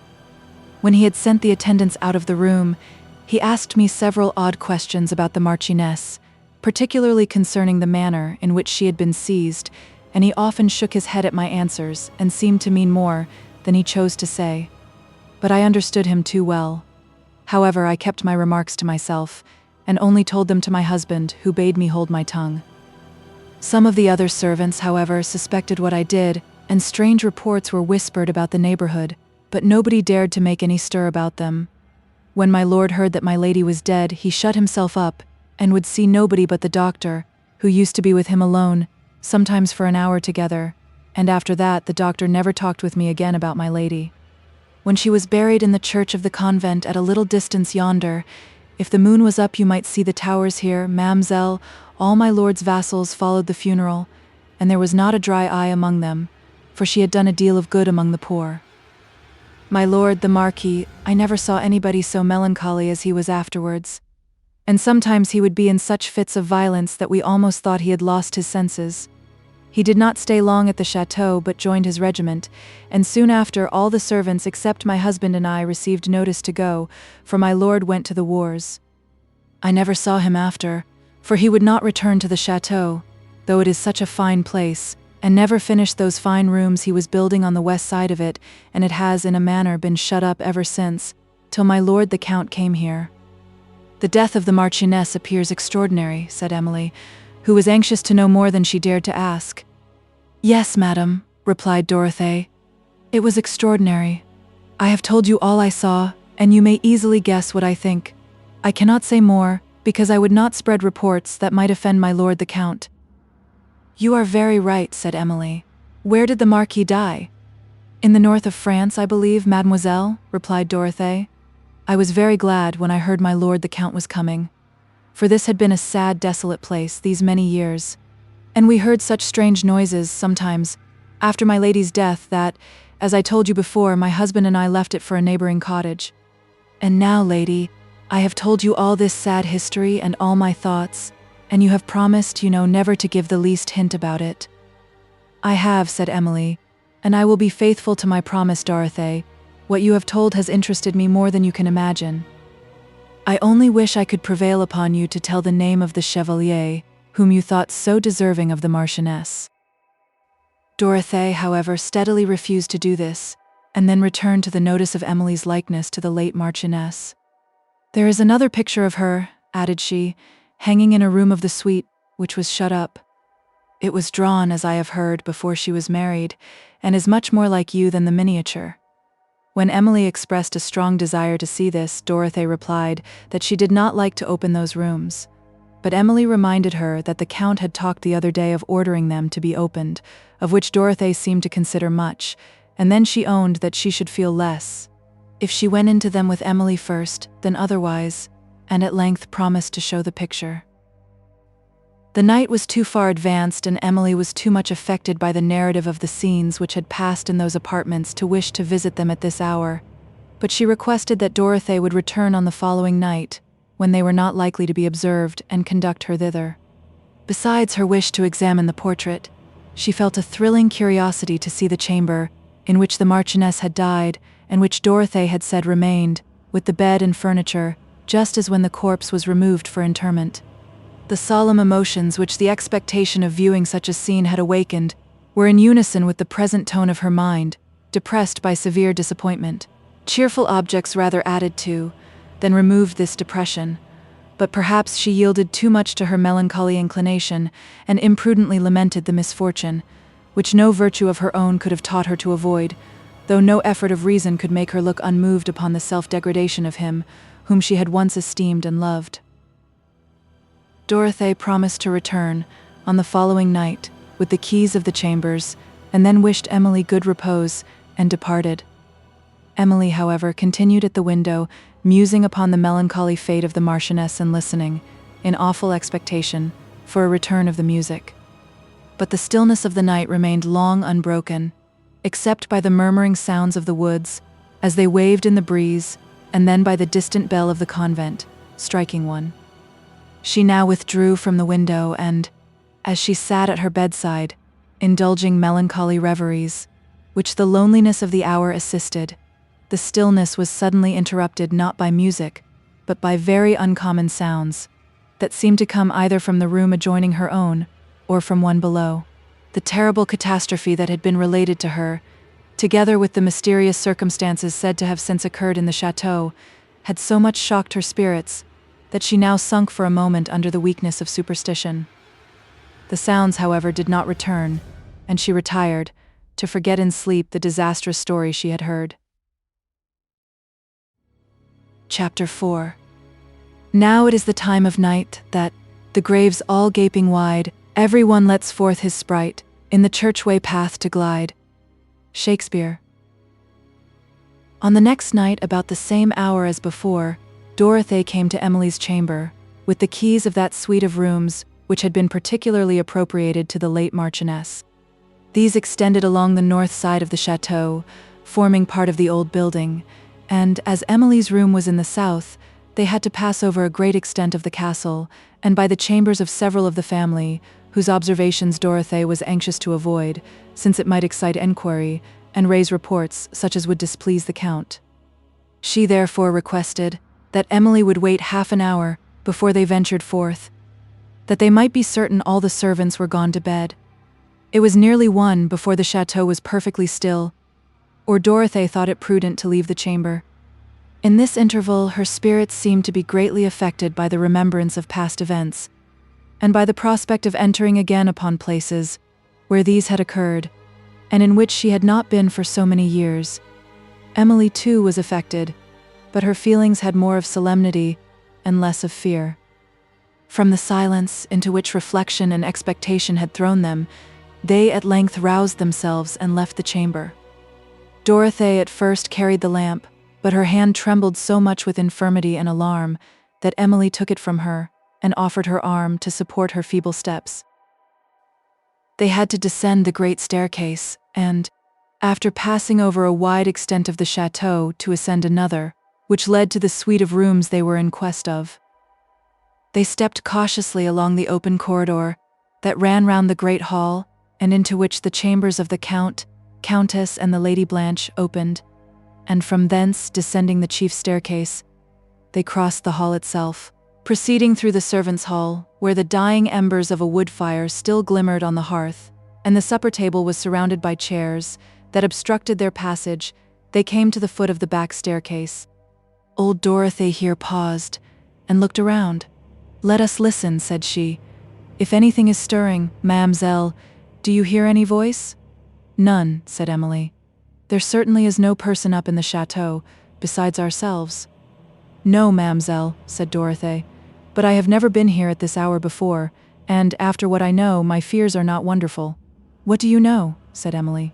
"Oh, Mademoiselle, we have no time for talking now. Let us go on.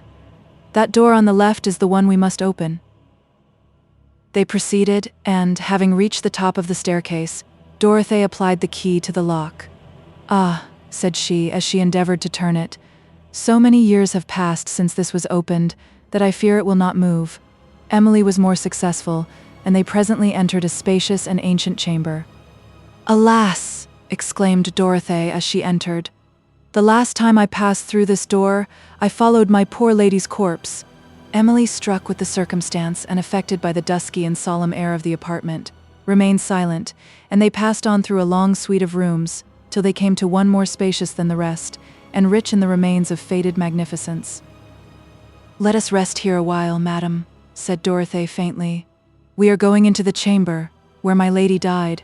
That door opens into it. Ah, mademoiselle, why did you persuade me to come?" Emily drew one of the massy armchairs with which the apartment was furnished, and begged Dorothy would sit down and try to compose her spirits. "How the sight of this place brings all that passed formerly to my mind," said Dorothy. "It seems as if it was but yesterday since all that sad affair happened." "Hark, what noise is that?" said Emily.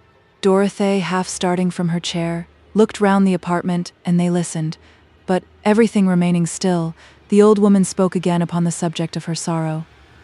"This saloon, mademoiselle, was in my lady's time the finest apartment in the chateau, and it was fitted up according to her own taste. All this grand furniture, but you can now hardly see what it is for the dust, and our light is none of the best. Ah, how I have seen this room lighted up in my lady's time! All this grand furniture came from Paris, and was made after the fashion of some in the Louvre there, except those large glasses, and they came from some outlandish place, and that rich tapestry. How the colors are faded already, since I saw it last." "I understood. That was 20 years ago," observed Emily. "Thereabout, madam," said Dorothy, "and well remembered, but all the time between then and now seems as nothing. That tapestry used to be greatly admired at. It tells the stories out of some famous book or other, but I have forgot the name." Emily now rose to examine the figures it exhibited, and discovered by verses in the Provençal tongue, wrought underneath each scene, that it exhibited stories from some of the most celebrated ancient romances. Dorothy's spirits being now more composed, she rose and unlocked the door that led into the late Marchioness's apartment, and Emily passed into a lofty chamber, hung round with dark arras, and so spacious that the lamp she held up did not show its extent, while Dorothy, when she entered, had dropped into a chair, where, sighing deeply, she scarcely trusted herself with the view of a scene so affecting to her. It was some time before Emily perceived, through the dusk, the bed on which the Marchioness was said to have died, when, advancing to the upper end of the room, she discovered the high canopied tester of dark green damask, with the curtains descending to the floor in the fashion of a tent, half drawn, and remaining apparently as they had been left 20 years before, and over the whole bedding was thrown a counterpane, or pall of black velvet, that hung down to the floor. Emily shuddered as she held the lamp over it, and looked within the dark curtains, where she almost expected to have seen a human face, and, suddenly remembering the horror she had suffered upon discovering the dying Madame Montoni in the turret chamber of Udolpho, her spirits fainted, and she was turning from the bed, when Dorothy, who had now reached it, exclaimed, "Holy Virgin, methinks I see my lady stretched upon that pall, as when last I saw her." Emily, shocked by this exclamation, looked involuntarily again within the curtains, but the blackness of the pall only appeared, while Dorothée was compelled to support herself upon the side of the bed, and presently tears brought her some relief. "Ah," said she, after she had wept a while, "it was here I sat on that terrible night, and held my lady's hand, and heard her last words, and saw all her sufferings. Here she died in my arms." "Do not indulge these painful recollections," said Emily. "Let us go.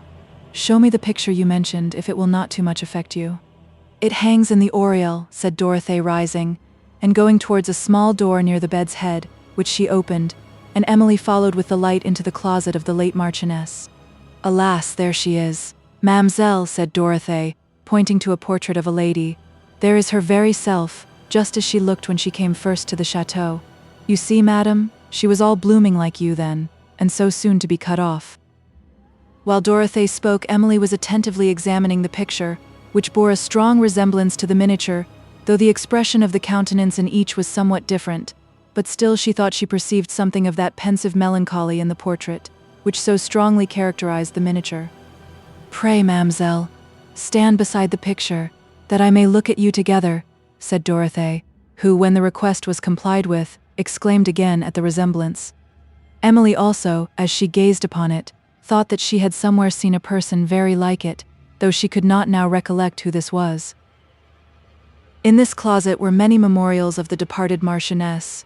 A robe and several articles of her dress were scattered upon the chairs, as if they had just been thrown off. On the floor were a pair of black satin slippers, and, on the dressing table, a pair of gloves and a long black veil, which, as Emily took it up to examine, she perceived was dropping to pieces with age. "Ah," said Dorothée, observing the veil, "my lady's hand laid it there. It has never been moved since." Emily, shuddering, immediately laid it down again. "I well remember seeing her take it off," continued Dorothée. "It was on the night before her death. When she had returned from a little walk, I had persuaded her to take in the gardens, and she seemed refreshed by it. I told her how much better she looked, and I remember what a languid smile she gave me. But alas, she little thought, or I either, that she was to die that night." Dorothée wept again, and then, taking up the veil, threw it suddenly over Emily, who shuddered to find it wrapped round her, descending even to her feet, and, as she endeavored to throw it off, Dorothée entreated that she would keep it on for one moment. "I thought," added she, "how like you would look to my dear mistress in that veil. May your life, mademoiselle, be a happier one than hers." Emily, having disengaged herself from the veil, laid it again on the dressing table, and surveyed the closet, where every object, on which her eye fixed, seemed to speak of the Marchioness. In a large oriel window of painted glass stood a table, with a silver crucifix and a prayer book open, and Emily remembered with emotion what Dorothée had mentioned concerning her custom of playing on her lute in this window, before she observed the lute itself, lying on a corner of the table, as if it had been carelessly placed there by the hand that had so often awakened it. "This is a sad, forlorn place," said Dorothée, "for, when my dear lady died, I had no heart to put it to rights, or the chamber either, and my lord never came into the rooms after, so they remained just as they did when my lady was removed for interment." While Dorothée spoke, Emily was still looking on the lute, which was a Spanish one, and remarkably large, and then, with a hesitating hand, she took it up and passed her fingers over the chords. They were out of tune, but uttered a deep and full sound. Dorothée started at their well-known tones and, seeing the lute in Emily's hand, said, "This is the lute my lady Marchioness loved so. I remember when last she played upon it. It was on the night that she died. I came as usual to undress her, and, as I entered the bedchamber, I heard the sound of music from the oriel, and perceiving it was my lady's, who was sitting there, I stepped softly to the door, which stood a little open, to listen, for the music, though it was mournful, was so sweet. There I saw her, with the lute in her hand, looking upwards, and the tears fell upon her cheeks, while she sung a vesper hymn so soft and so solemn, and her voice trembled, as it were, and then she would stop for a moment, and wipe away her tears, and go on again, lower than before. Oh, I had often listened to my lady, but never heard anything so sweet as this. It made me cry, almost, to hear it. She had been at prayers, I fancy, for there was the book open on the table beside her. And there it lies open still. Pray, let us leave the oriel, Mamselle, added Dorothée. This is a heartbreaking place. Having returned into the chamber, she desired to look once more upon the bed, when, as they came opposite to the open door, leading into the saloon, Emily, in the partial gleam, which the lamp threw into it, thought she saw something glide along into the obscurer part of the room. Her spirits had been much affected by the surrounding scene, or it is probable this circumstance, whether real or imaginary, would not have affected her in the degree it did, but she endeavored to conceal her emotion from Dorothée, who, however, observing her countenance change, inquired if she was ill. "Let us go," said Emily faintly. "The air of these rooms is unwholesome." But, when she attempted to do so, considering that she must pass through the apartment where the phantom of her terror had appeared, this terror increased, and too faint to support herself, she sat down on the side of the bed. Dorothée, believing that she was only affected by a consideration of the melancholy catastrophe which had happened on this spot, endeavored to cheer her, and then, as they sat together on the bed, she began to relate other particulars concerning it, and this without reflecting that it might increase Emily's emotion, but because they were particularly interesting to herself. "A little before my lady's death," said she, "when the pains were gone off, she called me to her, and stretching out her hand to me, I sat down just there where the curtain falls upon the bed. How well I remember her look at the time. Death was in it. I can almost fancy I see her now. There she lay, Mamselle, her face was upon the pillow there. This black counterpane was not upon the bed then, it was laid on after her death, and she was laid out upon it." Emily turned to look within the dusky curtains, as if she could have seen the countenance of which Dorothée spoke. The edge of the white pillow only appeared above the blackness of the pall, but, as her eyes wandered over the pall itself, she fancied she saw it move. Without speaking, she caught Dorothèe's arm, who, surprised by the action, and by the look of terror that accompanied it, turned her eyes from Emily to the bed, where in the next moment she too saw the pall slowly lifted and fall again. Emily attempted to go, but Dorothée stood fixed and gazing upon the bed, and at length said, "It is only the wind that waves it, Mamselle. We have left all the doors open. See how the air waves the lamp too. It is only the wind." She had scarcely uttered these words, when the pall was more violently agitated than before.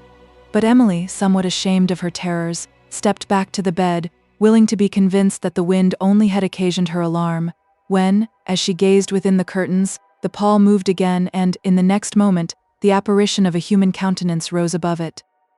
Screaming with terror, they both fled, and got out of the chamber as fast as their trembling limbs would bear them, leaving open the doors of all the rooms through which they passed. When they reached the staircase, Dorothée threw open a chamber door, where some of the female servants slept and sunk breathless on the bed, while Emily, deprived of all presence of mind, made only a feeble attempt to conceal the occasion of her terror from the astonished servants, and though Dorothée, when she could speak, endeavored to laugh at her own fright, and was joined by Emily, no remonstrances could prevail with the servants, who had quickly taken the alarm, to pass even the remainder of the night in a room so near to these terrific chambers. Dorothée having accompanied Emily to her own apartment, they then began to talk over, with some degree of coolness, the strange circumstance that had just occurred, and Emily would almost have doubted her own perceptions, had not those of Dorothée attested their truth. Having now mentioned what she had observed in the outer chamber, she asked the housekeeper whether she was certain no door had been left unfastened, by which a person might secretly have entered the apartments. Dorothée replied that she had constantly kept the keys of the several doors in her own possession, that when she had gone her rounds through the castle, as she frequently did, to examine if all was safe, she had tried these doors among the rest, and had always found them fastened. It was therefore impossible, she added, that any person could have got admittance into the apartments, and if they could, it was very improbable they should have chosen to sleep in a place so cold and forlorn. Emily observed that their visit to these chambers had perhaps been watched, and that some person, for a frolic, had followed them into the rooms, with a design to frighten them, and while they were in the oriel, had taken the opportunity of concealing himself in the bed. Dorothée allowed that this was possible till she recollected that, on entering the apartments, she had turned the key of the outer door, and this, which had been done to prevent their visit being noticed by any of the family who might happen to be up, must effectually have excluded every person, except themselves, from the chambers, and she now persisted in affirming that the ghastly countenance she had seen was nothing human, but some dreadful apparition. Emily was very solemnly affected. Of whatever nature might be the appearance she had witnessed, whether human or supernatural, the fate of the deceased Marchioness was a truth not to be doubted, and this unaccountable circumstance, occurring in the very scene of her sufferings, affected Emily's imagination with a superstitious awe, to which, after having detected the fallacies at Udolpho, she might not have yielded had she been ignorant of the unhappy story related by the housekeeper. Her she now solemnly conjured to conceal the occurrence of this night, and to make light of the terror she had already betrayed, that the Count might not be distressed by reports, which would certainly spread alarm and confusion among his family. Time, she added, may explain this mysterious affair. Meanwhile, let us watch the event in silence. Dorothée readily acquiesced, but she now recollected that she had left all the doors of the north suite of rooms open, and not having courage to return alone to lock even the outer one, Emily, after some effort, so far conquered her own fears that she offered to accompany her to the foot of the back staircase, and to wait there while Dorothée ascended, whose resolution being reassured by this circumstance, she consented to go, and they left Emily's apartment together. No sound disturbed the stillness as they passed along the halls and galleries, but on reaching the foot of the back staircase, Dorothée's resolution failed again. Having, however, paused a moment to listen, and no sound being heard above, she ascended, leaving Emily below, and scarcely suffering her eye to glance within the first chamber, she fastened the door, which shut up the whole suite of apartments, and returned to Emily. As they stepped along the passage leading into the great hall, a sound of lamentation was heard, which seemed to come from the hall itself, and they stopped in new alarm to listen, when Emily presently distinguished the voice of Annette, whom she found crossing the hall, with another female servant, and so terrified by the report which the other maids had spread, that, believing she could be safe only where her lady was, she was going for refuge to her apartment. Emily's endeavors to laugh, or to argue her out of these terrors, were equally vain, and, in compassion to her distress, she consented that she should remain in her room during the night. Chapter 5. Hail, mildly pleasing solitude, companion of the wise and good, thine is the balmy breath of morn, just as the dew-bent rose is born. But chief when evening scenes decay and the faint landscape swims away, thine is the doubtful, soft decline, and that best hour of musing thine. Thomson.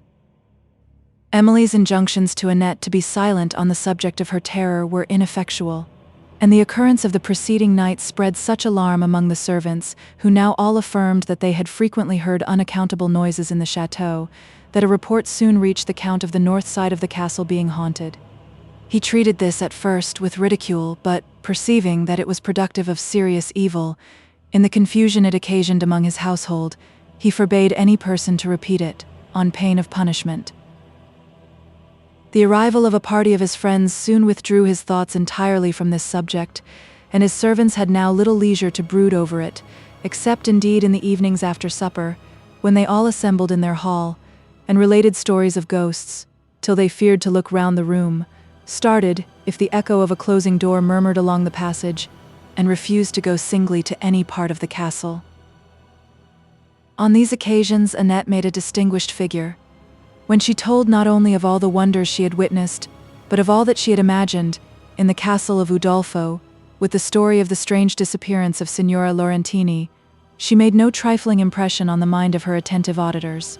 Her suspicions concerning Montoni she would also have freely disclosed had not Ludovico, who was now in the service of the Count, prudently checked her loquacity whenever it pointed to that subject. Among the visitors at the chateau was the Baron de Sainte-Foy, an old friend of the Count, and his son, the Chevalier Sainte-Foy, a sensible and amiable young man, who, having in the preceding year seen the Lady Blanche at Paris, had become her declared admirer.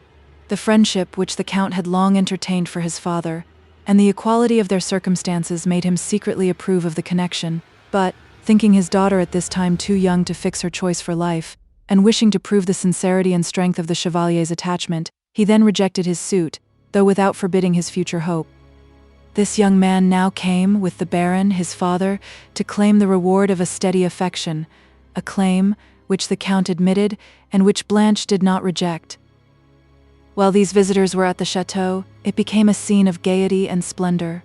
The pavilion in the woods was fitted up and frequented, in the fine evenings, as a supper room, when the hour usually concluded with a concert, at which the Count and Countess, who were scientific performers, and the Chevaliers Henri and Sainte-Foy, with the Lady Blanche and Emily, whose voices and fine taste compensated for the want of more skillful execution, usually assisted.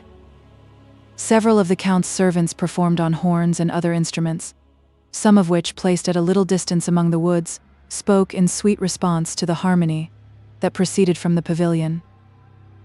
At any other period, these parties would have been delightful to Emily, but her spirits were now oppressed with a melancholy which she perceived that no kind of what is called amusement had power to dissipate, and which the tender and frequently pathetic melody of these concerts sometimes increased to a very painful degree. She was particularly fond of walking in the woods that hung on a promontory overlooking the sea. Their luxuriant shade was soothing to her pensive mind, and in the partial views which they afforded of the Mediterranean, with its winding shores and passing sails, tranquil beauty was united with grandeur. The paths were rude and frequently overgrown with vegetation, but their tasteful owner would suffer little to be done to them, and scarcely a single branch to be lopped from the venerable trees. On an eminence, in one of the most sequestered parts of these woods, was a rustic seat formed of the trunk of a decayed oak, which had once been a noble tree, and of which many lofty branches still flourishing united with beech and pines to over-canopy the spot. Beneath their deep umbrage, the eye passed over the tops of other woods, to the Mediterranean, and, to the left, through an opening, was seen a ruined watchtower, standing on a point of rock, near the sea, and rising from among the tufted foliage. Hither Emily often came alone in the silence of evening, and soothed by the scenery and by the faint murmur that rose from the waves, would sit, till darkness obliged her to return to the chateau. Frequently also she visited the watchtower, which commanded the entire prospect, and, when she leaned against its broken walls, and thought of Valancourt, she not once imagined what was so true, that this tower had been almost as frequently his resort as her own, since his estrangement from the neighboring chateau. One evening she lingered here to a late hour. She had sat on the steps of the building, watching, in tranquil melancholy, the gradual effect of evening over the extensive prospect, till the grey waters of the Mediterranean and the massy woods were almost the only features of the scene that remained visible, when, as she gazed alternately on these, and on the mild blue of the heavens, where the first pale star of evening appeared, she personified the hour in the following lines. Song of the Evening Hour. Last of the hours that track the fading day, I move along the realms of twilight air and hear remote the choral song decay of sister nymphs who dance around his car. Then, as I follow through the azure void, his partial splendor from my straining eyes sinks in the depth of space, my only guide his faint ray dawning on the farthest sky. Save that sweet, lingering strain of gayer hours whose close my voice prolongs in dying notes, while mortals on the green earth own its powers, as downward on the evening gale it floats. When fades along the west the sun's last beam, as, weary, to the nether world he goes, and mountain summits catch the purple gleam, and slumbering ocean faint and fainter glows. Silent upon the globe's broad shade I steal, and o'er its dry turf shed the cooling dews, and every fevered herb and floweret heal, and all their fragrance on the air diffuse. Where'er I move, a tranquil pleasure reigns.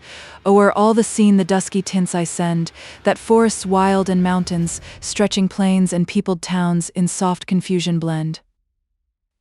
Wide o'er the world I waft the freshening wind, low breathing through the woods and twilight vale in whispers soft, that woo the pensive mind of him, who loves my lonely steps to hail.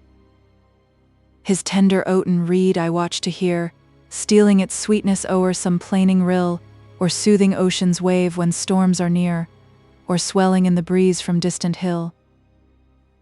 I wake the fairy elves who shun the light, when from their blossomed beds they slyly peep, and spy my pale star leading on the night. Forth to their games and revelry they leap. Send all the prisoned sweets abroad in air, that with them slumbered in the flowret's cell. Then to the shores and moonlight brooks repair, till the high larks their matin carol swell. The wood nymphs hail my airs in tempered shade, with ditties soft and lightly sportive dance, on river margin of some bowery glade, and strew their fresh buds as my steps advance.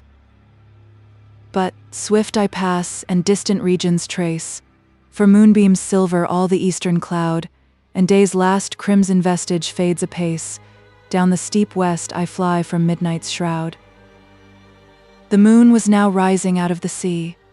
She watched its gradual progress, the extending line of radiance it threw upon the waters, the sparkling oars, the sail faintly silvered, and the wood tops and the battlements of the watchtower, at whose foot she was sitting, just tinted with the rays. Emily's spirits were in harmony with this scene. As she sat meditating, sounds stole by her on the air, which she immediately knew to be the music and the voice she had formerly heard at midnight, and the emotion of awe which she felt was not unmixed with terror when she considered her remote and lonely situation. The sounds drew nearer. She would have risen to leave the place, but they seemed to come from the way she must have taken towards the chateau, and she awaited the event in trembling expectation. The sounds continued to approach for some time and then ceased.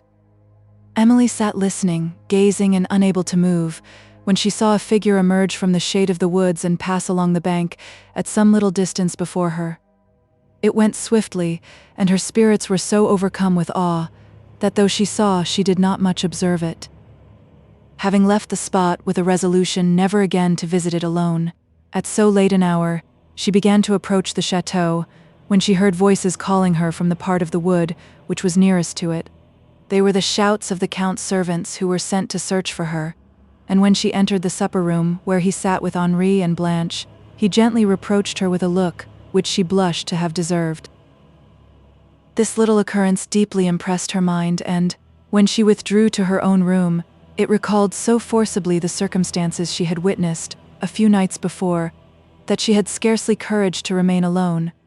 She watched to a late hour when, no sound having renewed her fears, she at length sunk to repose. But this was of short continuance, for she was disturbed by a loud and unusual noise that seemed to come from the gallery into which her chamber opened. Groans were distinctly heard, and, immediately after, a dead weight fell against the door, with a violence that threatened to burst it open. She called loudly to know who was there, but received no answer, though, at intervals, she still thought she heard something like a low moaning. Fear deprived her of the power to move. Soon after, she heard footsteps in a remote part of the gallery, and as they approached, she called more loudly than before, till the steps paused at her door.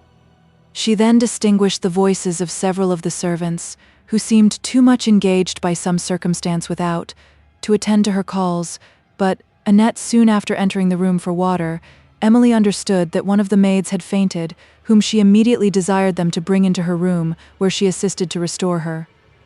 When this girl had recovered her speech, she affirmed that as she was passing up the back staircase, in the way to her chamber, she had seen an apparition on the second landing place. She held the lamp low, she said, that she might pick her way, several of the stairs being infirm and even decayed, and it was upon raising her eyes that she saw this appearance. It stood for a moment in the corner of the landing place which she was approaching, and then, gliding up the stairs, vanished at the door of the apartment that had been lately opened. She heard afterwards a hollow sound. "Then the devil has got a key to that apartment," said Dorothée, "for it could be nobody but he. I locked the door myself." The girl, springing down the stairs and passing up the great staircase, had run, with a faint scream, till she reached the gallery, where she fell, groaning, at Emily's door. Gently chiding her for the alarm she had occasioned, Emily tried to make her ashamed of her fears, but the girl persisted in saying that she had seen an apparition, till she went to her own room, whither she was accompanied by all the servants present, except Dorothée, who, at Emily's request, remained with her during the night.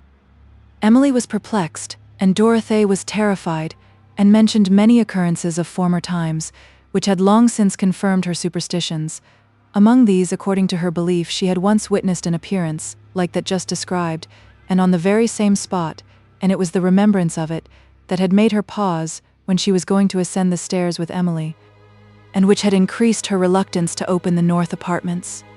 Whatever might be Emily's opinions, she did not disclose them but listened attentively to all that Dorothy communicated, which occasioned her much thought and perplexity. From this night the terror of the servants increased to such an excess that several of them determined to leave the chateau, and requested their discharge of the Count, who, if he had any faith in the subject of their alarm, thought proper to dissemble it, and anxious to avoid the inconvenience that threatened him, employed ridicule and then argument to convince them they had nothing to apprehend from supernatural agency.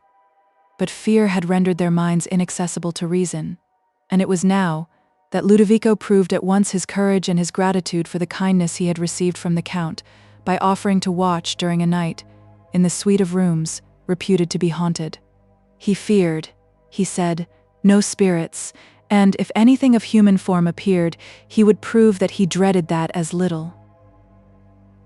The Count paused upon the offer, while the servants who heard it looked upon one another in doubt and amazement, and Annette, terrified for the safety of Ludovico, employed tears and entreaties to dissuade him from his purpose. "You are a bold fellow," said the Count, smiling. "Think well of what you are going to encounter before you finally determine upon it. However, if you persevere in your resolution, I will accept your offer, and your intrepidity shall not go unrewarded." "I desire no reward, Your Excellenza," replied Ludovico, "but your approbation. Your Excellenza has been sufficiently good to me already, but I wish to have arms that I may be equal to my enemy, if he should appear." "Your sword cannot defend you against a ghost," replied the Count, throwing a glance of irony upon the other servants. "Neither can bars nor bolts, for a spirit, you know, can glide through a keyhole as easily as through a door." "Give me a sword, my Lord Count," said Ludovico, "and I will lay all the spirits that shall attack me in the Red Sea." "Well," said the Count, "you shall have a sword and good cheer too, and your brave comrades here will, perhaps, have courage enough to remain another night in the chateau, since your boldness will certainly, for this night at least, confine all the malice of the spectre to yourself." Curiosity now struggled with fear in the minds of several of his fellow servants, and at length they resolved to await the event of Ludovico's rashness. Emily was surprised and concerned when she heard of his intention, and was frequently inclined to mention what she had witnessed in the north apartments to the Count, for she could not entirely divest herself of fears for Ludovico's safety, though her reason represented these to be absurd. The necessity, however, of concealing the secret with which Dorothy had entrusted her, and which must have been mentioned with the late occurrence in excuse for her having so privately visited the north apartments, kept her entirely silent on the subject of her apprehension, and she tried only to soothe Annette, who held that Ludovico was certainly to be destroyed, and who was much less affected by Emily's consolatory efforts than by the manner of old Dorothy, who often, as she exclaimed Ludovico, sighed and threw up her eyes to heaven. Chapter 6. Ye gods of quiet and of sleep profound, whose soft dominion o'er this castle sways, and all the widely silent places round, forgive me, if my trembling pen displays what never yet was sung in mortal lays. Thomson.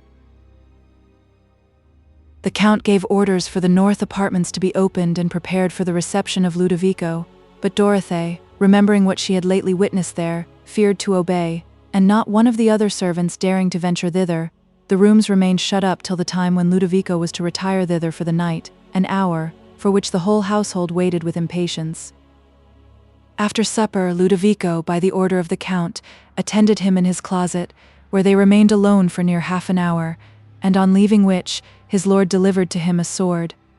"It has seen service in mortal quarrels," said the Count jocosely. "You will use it honorably, no doubt, in a spiritual one. Tomorrow let me hear that there is not one ghost remaining in the chateau." Ludovico received it with a respectful bow. "You shall be obeyed, my lord," said he. "I will engage that no spectre shall disturb the peace of the chateau after this night."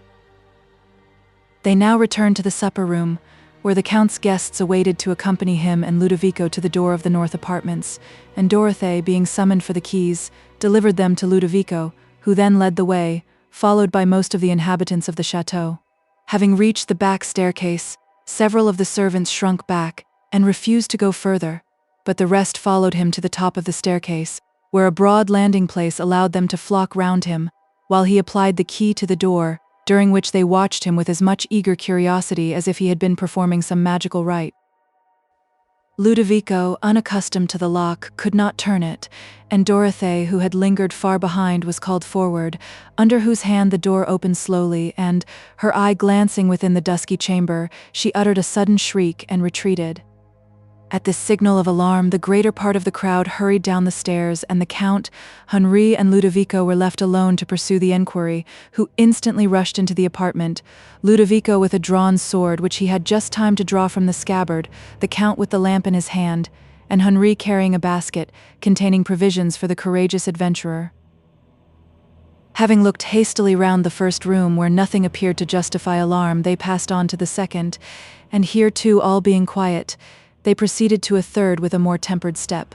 The Count had now leisure to smile at the discomposure into which he had been surprised and to ask Ludovico in which room he designed to pass the night. "There are several chambers beyond these, Your Excellenza," said Ludovico, pointing to a door, "and in one of them is a bed, they say. I will pass the night there, and when I am weary of watching, I can lie down." "Good," said the Count. "Let us go on. You see, these rooms show nothing but damp walls and decaying furniture. I have been so much engaged since I came to the chateau that I have not looked into them till now. Remember, Ludovico, to tell the housekeeper, tomorrow, to throw open these windows. The damask hangings are dropping to pieces. I will have them taken down, and this antique furniture removed." "Dear sir," said Henri, "here is an armchair so massy with gilding that it resembles one of the state chairs at the Louvre, more than anything else." "Yes," said the Count, stopping a moment to survey it. "There is a history belonging to that chair, but I have not time to tell it. Let us pass on. This suite runs to a greater extent than I had imagined. It is many years since I was in them.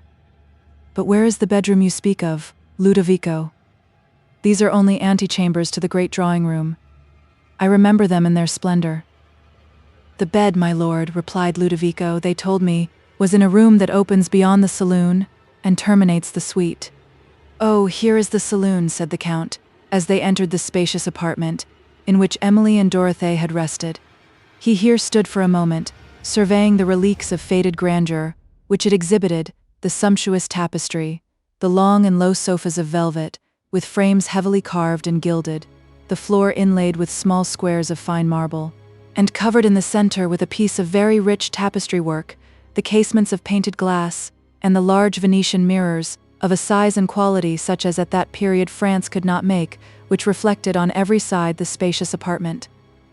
These had formerly also reflected a gay and brilliant scene, for this had been the state-room of the chateau, and here the Marchioness had held the assemblies that made part of the festivities of her nuptials. If the wand of a magician could have recalled the vanished groups, many of them vanished even from the earth, that once had passed over these polished mirrors, what a varied and contrasted picture would they have exhibited with the present.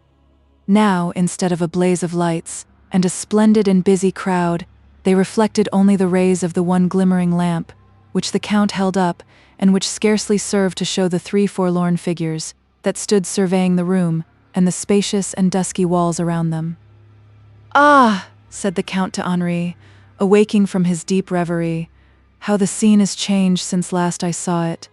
I was a young man then, and the Marchioness was alive and in her bloom. Many other persons were here too, who are now no more. There stood the orchestra. Here we tripped in many a sprightly maze, the walls echoing to the dance. Now they resound only one feeble voice, and even that will, ere long, be heard no more. My son, remember that I was once as young as yourself, and that you must pass away like those who have preceded you, like those who, as they sung and danced in this once gay apartment, forgot that years are made up of moments, and that every step they took carried them nearer to their graves.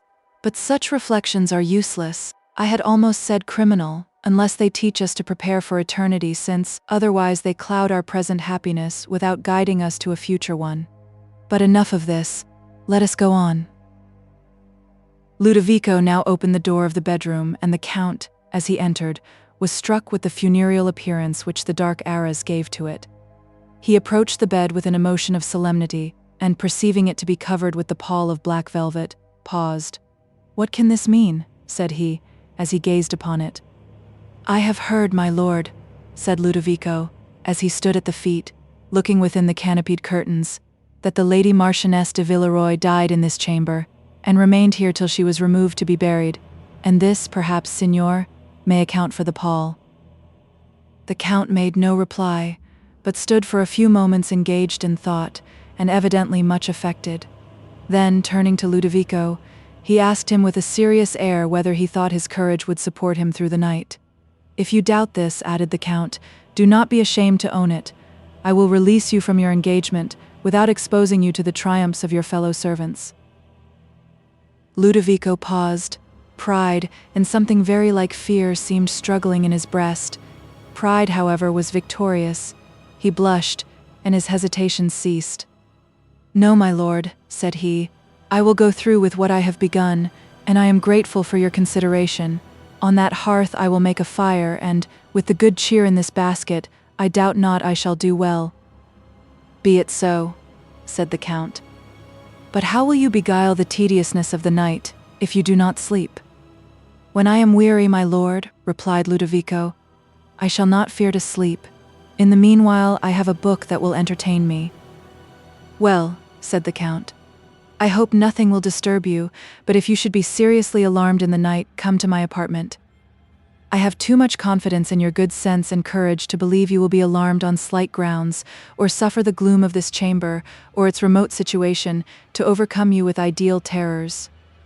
Tomorrow I shall have to thank you for an important service. These rooms shall then be thrown open, and my people will be convinced of their error. Good night, Ludovico. Let me see you early in the morning, and remember what I lately said to you." "I will, my lord. Good night to your Excellenza. Let me attend you with the light." He lighted the Count and Henri through the chambers to the outer door. On the landing place stood a lamp, which one of the affrighted servants had left, and Henri, as he took it up, again bade Ludovico good night, who, having respectfully returned the wish, closed the door upon them and fastened it. Then, as he retired to the bedchamber, he examined the rooms through which he passed, with more minuteness than he had done before, for he apprehended that some person might have concealed himself in them, for the purpose of frightening him. No one, however, but himself, was in these chambers, and leaving open the doors through which he passed, he came again to the great drawing-room, whose spaciousness and silent gloom somewhat awed him. For a moment he stood, looking back through the long suite of rooms he had quitted, and as he turned, perceiving a light and his own figure reflected in one of the large mirrors, he started. Other objects too were seen obscurely on its dark surface, but he paused not to examine them, and returned hastily into the bedroom, as he surveyed which, he observed the door of the oriel, and opened it. All within was still. On looking round, his eye was arrested by the portrait of the deceased Marchioness, upon which he gazed for a considerable time with great attention and some surprise, and then, having examined the closet, he returned into the bedroom, where he kindled a wood fire, the bright blaze of which revived his spirits, which had begun to yield to the gloom and silence of the place. For gusts of wind alone broke at intervals this silence. He now drew a small table and a chair near the fire, took a bottle of wine and some cold provision out of his basket, and regaled himself. When he had finished his repast, he laid his sword upon the table and, not feeling disposed to sleep, drew from his pocket the book he had spoken of. It was a volume of old Provençal tales. Having stirred the fire into a brighter blaze, he began to read, and his attention was soon wholly occupied by the scenes which the page disclosed.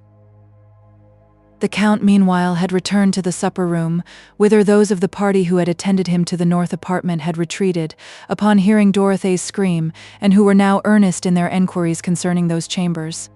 The Count rallied his guests on their precipitate retreat, and on the superstitious inclination which had occasioned it, and this led to the question, whether the spirit, after it has quitted the body, is ever permitted to revisit the earth, and if it is, whether it was possible for spirits to become visible to the sense.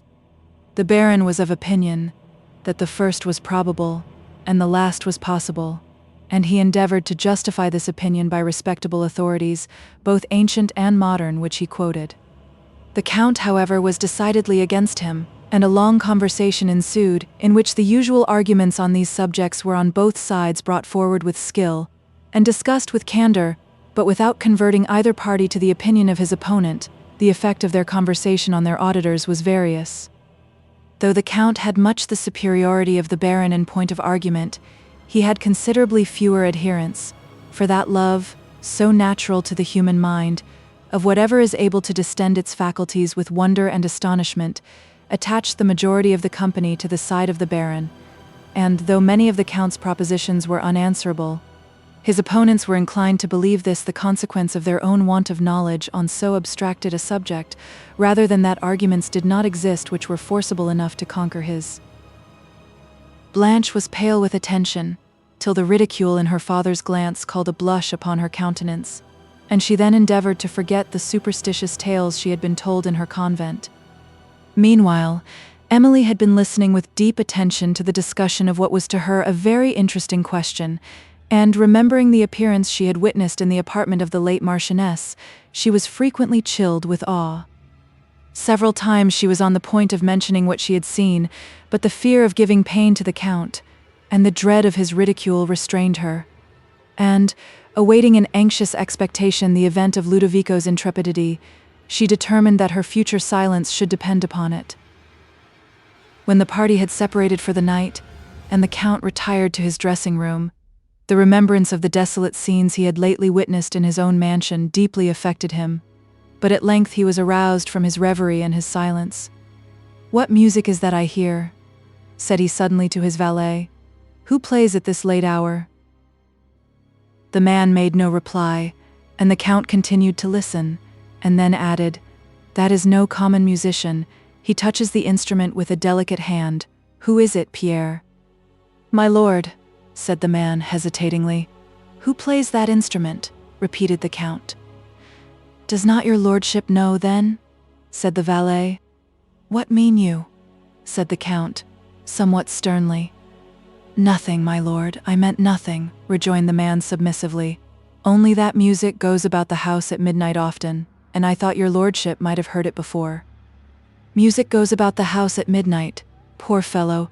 Does nobody dance to the music too?" "It is not in the chateau, I believe, my lord. The sounds come from the woods, they say, though they seem so near. But then a spirit can do anything." "Ah, poor fellow," said the Count.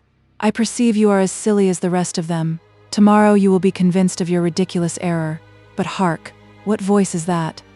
"Oh, my lord, that is the voice we often hear with the music." "Often?" said the Count. "How often, pray? It is a very fine one." "Why, my lord, I myself have not heard it more than 2 or 3 times, but there are those who have lived here longer that have heard it often enough." "What a swell was that!" exclaimed the Count, as he still listened, "and now, what a dying cadence! This is surely something more than mortal." "That is what they say, my lord," said the valet. "They say it is nothing mortal that utters it, and if I might say my thoughts—" "Peace," said the Count, and he listened till the strain died away. "This is strange," said he, as he turned from the window. "Close the casements, Pierre."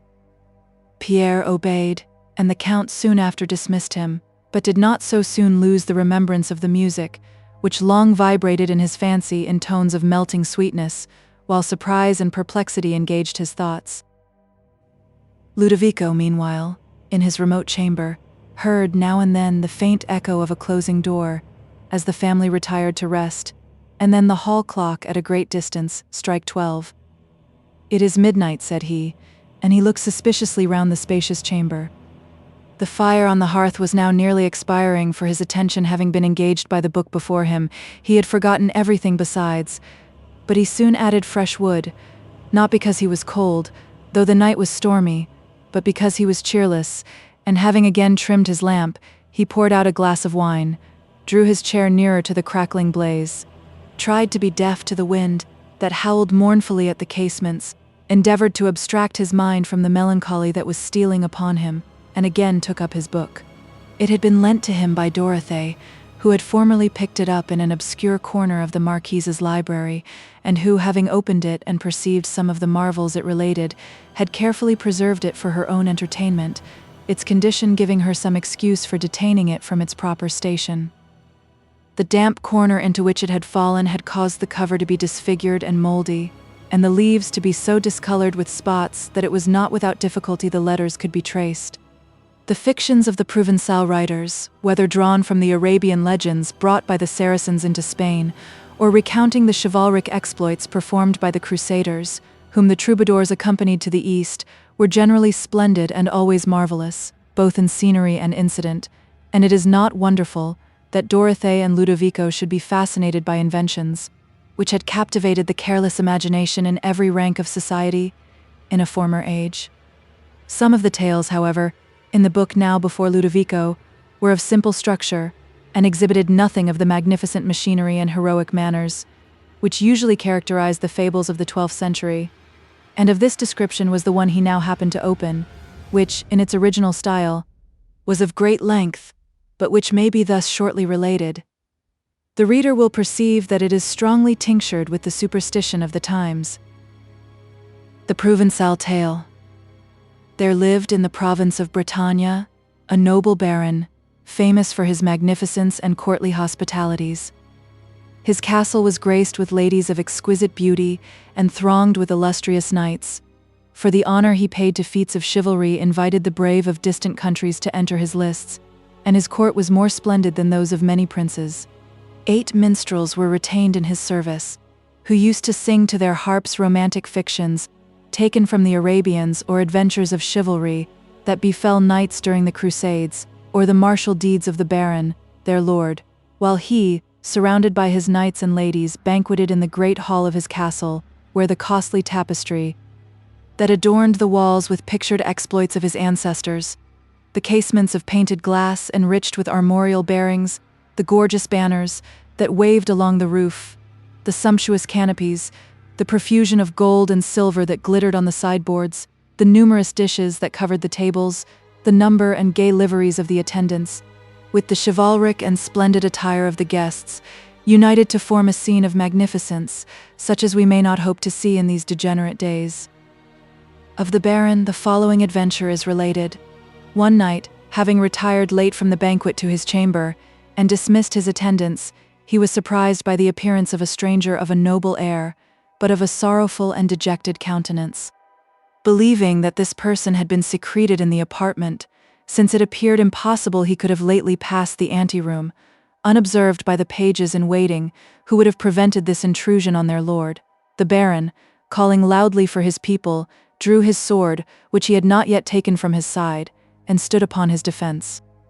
The stranger, slowly advancing, told him that there was nothing to fear, that he came with no hostile design, but to communicate to him a terrible secret, which it was necessary for him to know. The baron, appeased by the courteous manners of the stranger after surveying him for some time in silence, returned his sword into the scabbard, and desired him to explain the means by which he had obtained access to the chamber and the purpose of this extraordinary visit. Without answering either of these inquiries, the stranger said that he could not then explain himself, but that, if the baron would follow him to the edge of the forest, at a short distance from the castle walls, he would there convince him that he had something of importance to disclose.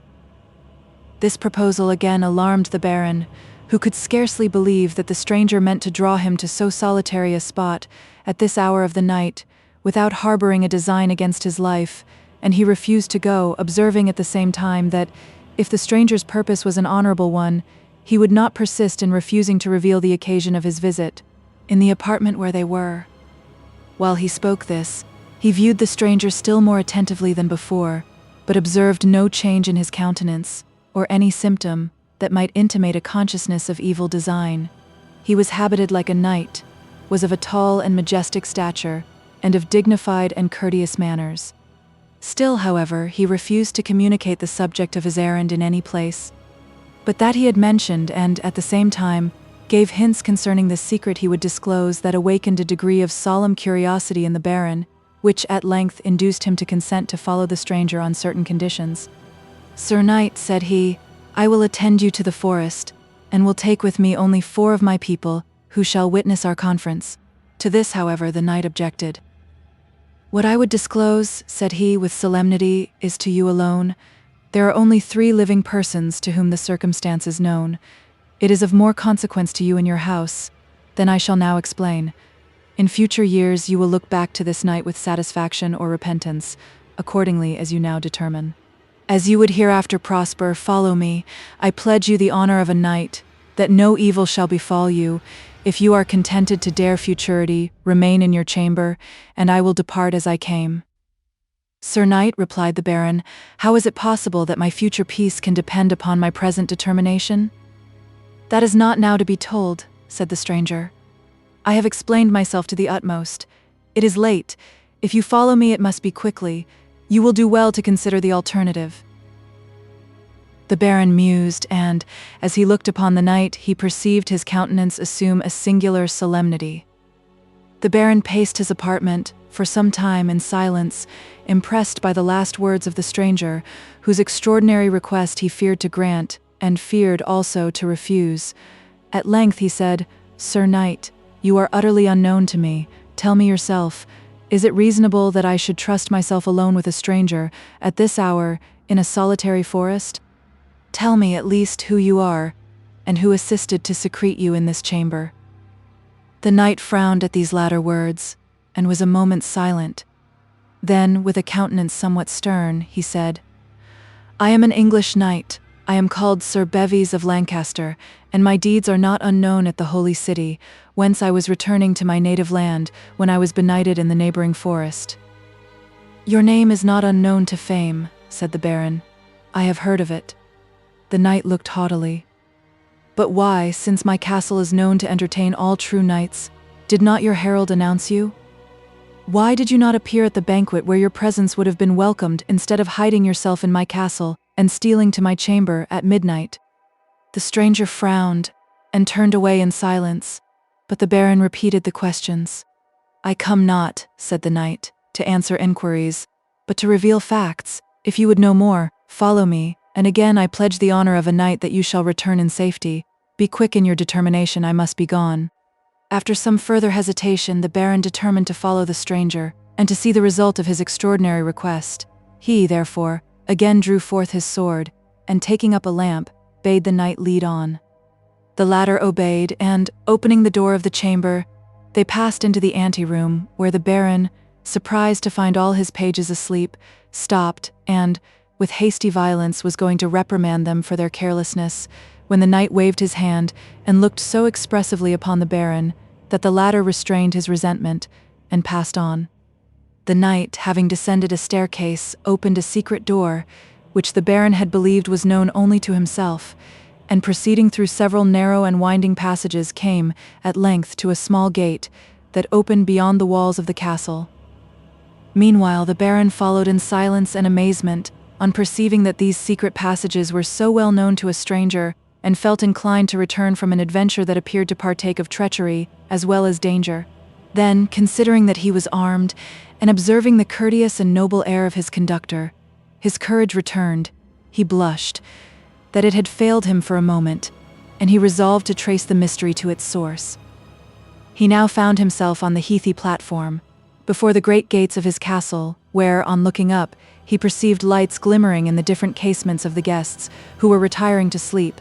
And while he shivered in the blast, and looked on the dark and desolate scene around him, he thought of the comforts of his warm chamber, rendered cheerful by the blaze of wood, and felt, for a moment, the full contrast of his present situation. The wind was strong, and the Baron watched his lamp with anxiety, expecting every moment to see it extinguished.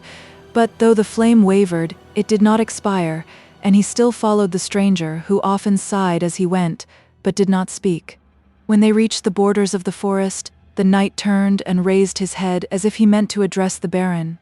But then, closing his lips in silence, he walked on. As they entered beneath the dark and spreading boughs, the Baron, affected by the solemnity of the scene, hesitated whether to proceed and demanded how much further they were to go. The knight replied only by a gesture, and the Baron, with hesitating steps and a suspicious eye, followed through an obscure and intricate path, till, having proceeded a considerable way, he again demanded whither they were going, and refused to proceed unless he was informed.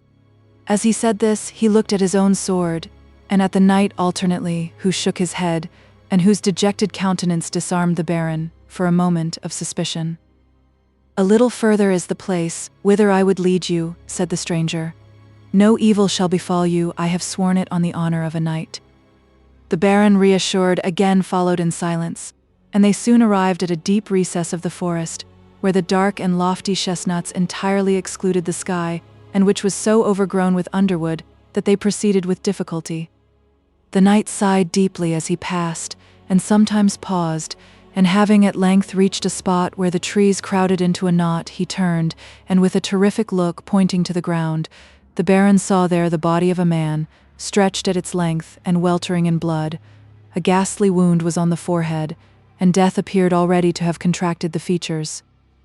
The Baron, on perceiving the spectacle, started in horror, looked at the knight for explanation, and was then going to raise the body and examine if there were yet any remains of life.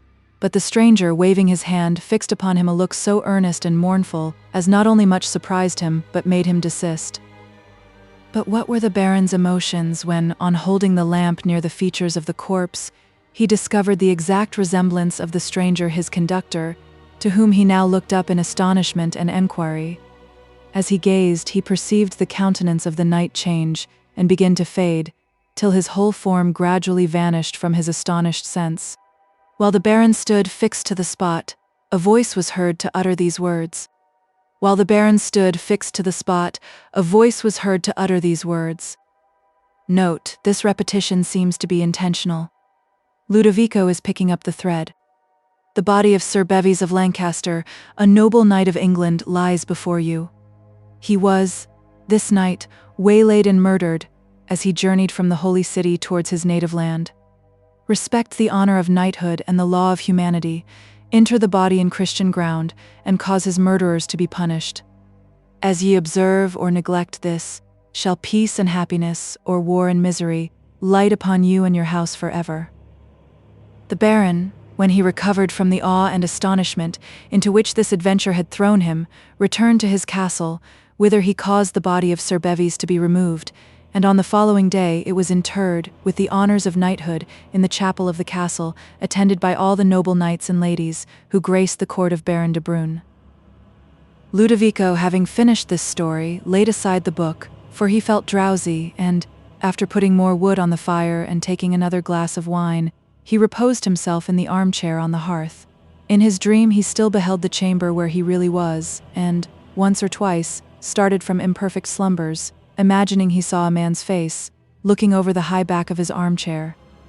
This idea had so strongly impressed him that, when he raised his eyes, he almost expected to meet other eyes, fixed upon his own, and he quitted his seat and looked behind the chair, before he felt perfectly convinced that no person was there. Thus closed the hour. Chapter 7. Enjoy the honey-heavy dew of slumber. Thou hast no figures nor no fantasies which busy care draws in the brains of men. Therefore thou sleepst so sound. Shakespeare. The Count, who had slept little during the night, rose early, and anxious to speak with Ludovico, went to the north apartment. But, the outer door having been fastened, on the preceding night, he was obliged to knock loudly for admittance.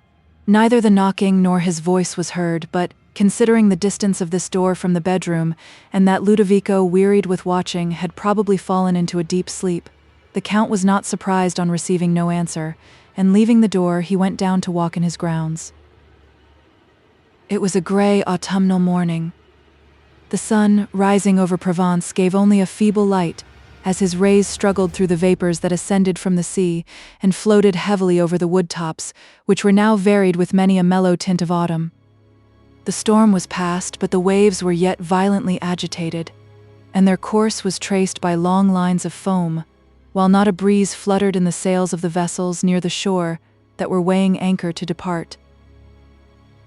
The still gloom of the hour was pleasing to the Count, and he pursued his way through the woods, sunk in deep thought.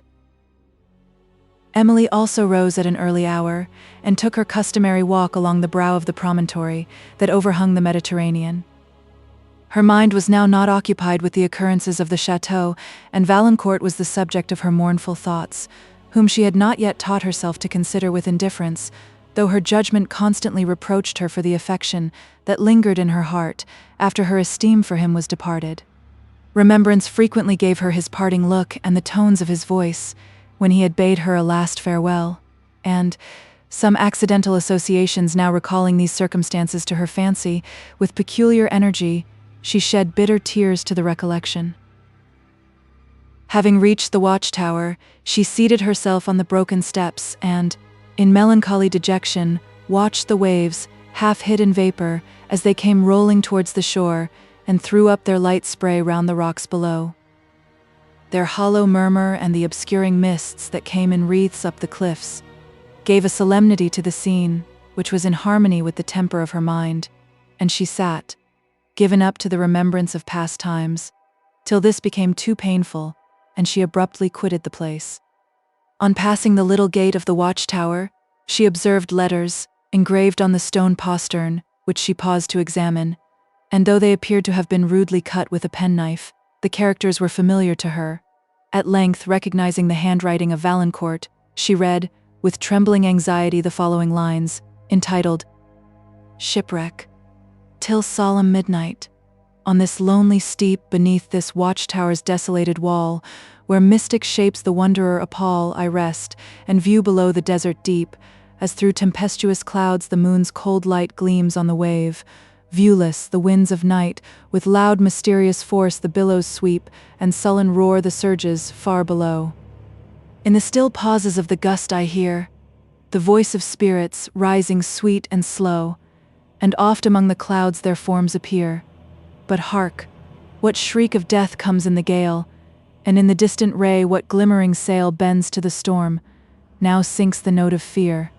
Ah, wretched mariners, no more shall day unclose his cheering eye to light ye on your way."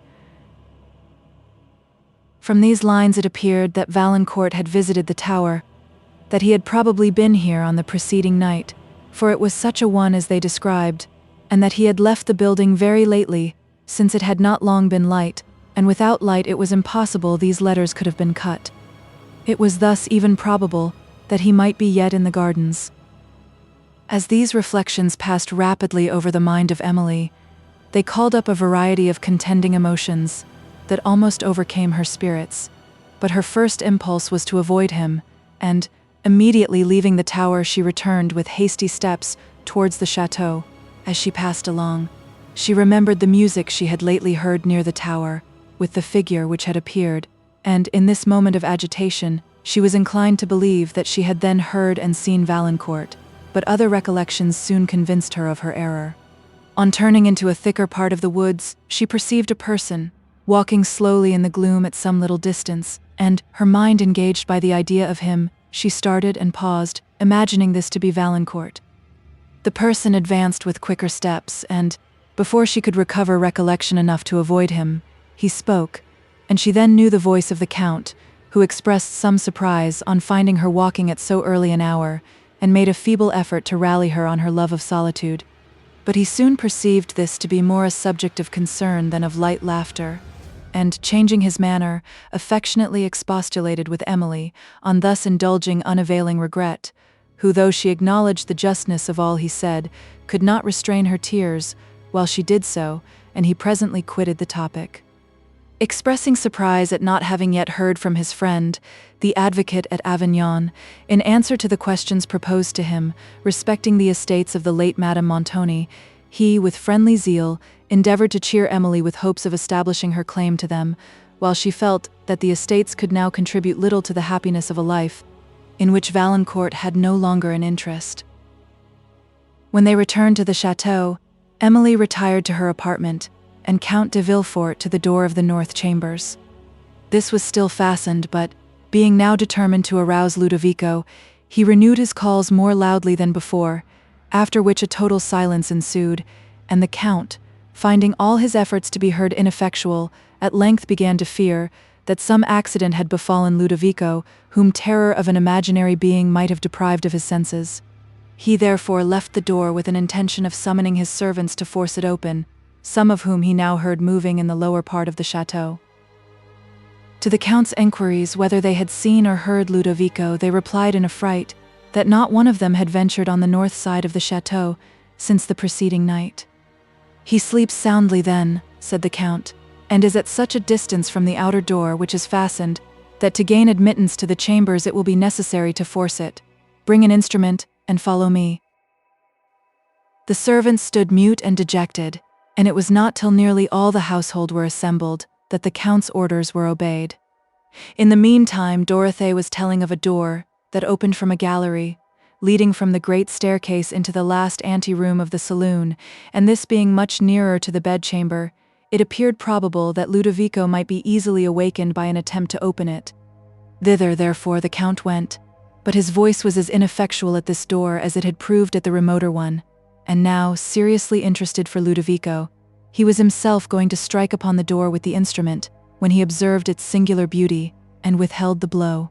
It appeared on the first glance to be of ebony, so dark and close was its grain and so high its polish, but it proved to be only of larch wood, of the growth of Provence, then famous for its forests of larch. The beauty of its polished hue and of its delicate carvings determined the Count to spare this door, and he returned to that leading from the back staircase, which being at length forced, he entered the first anteroom, followed by Henri and a few of the most courageous of his servants, the rest awaiting the event of the inquiry on the stairs and landing place. All was silent in the chambers, through which the Count passed, and, having reached the saloon, he called loudly upon Ludovico, after which, still receiving no answer, he threw open the door of the bedroom and entered. The profound stillness within confirmed his apprehensions for Ludovico, for not even the breathings of a person in sleep were heard, and his uncertainty was not soon terminated, since the shutters being all closed, the chamber was too dark for any object to be distinguished in it. The Count bade a servant open them, who, as he crossed the room to do so, stumbled over something, and fell to the floor, when his cry occasioned such panic among the few of his fellows who had ventured thus far, that they instantly fled, and the Count and Henri were left to finish the adventure. Henri then sprung across the room and, opening a window shutter, they perceived that the man had fallen over a chair near the hearth, in which Ludovico had been sitting, for he sat there no longer, nor could anywhere be seen by the imperfect light that was admitted into the apartment. The Count, seriously alarmed, now opened other shutters, that he might be enabled to examine further, and Ludovico not yet appearing, he stood for a moment, suspended in astonishment, and scarcely trusting his senses, till, his eyes glancing on the bed, he advanced to examine whether he was there asleep. No person, however, was in it, and he proceeded to the oriel, where everything remained as on the preceding night, but Ludovico was nowhere to be found. The Count now checked his amazement, considering that Ludovico might have left the chambers during the night, overcome by the terrors which their lonely desolation and the recollected reports concerning them had inspired. Yet if this had been the fact, the man would naturally have sought society, and his fellow servants had all declared they had not seen him. The door of the outer room also had been found fastened, with the key on the inside.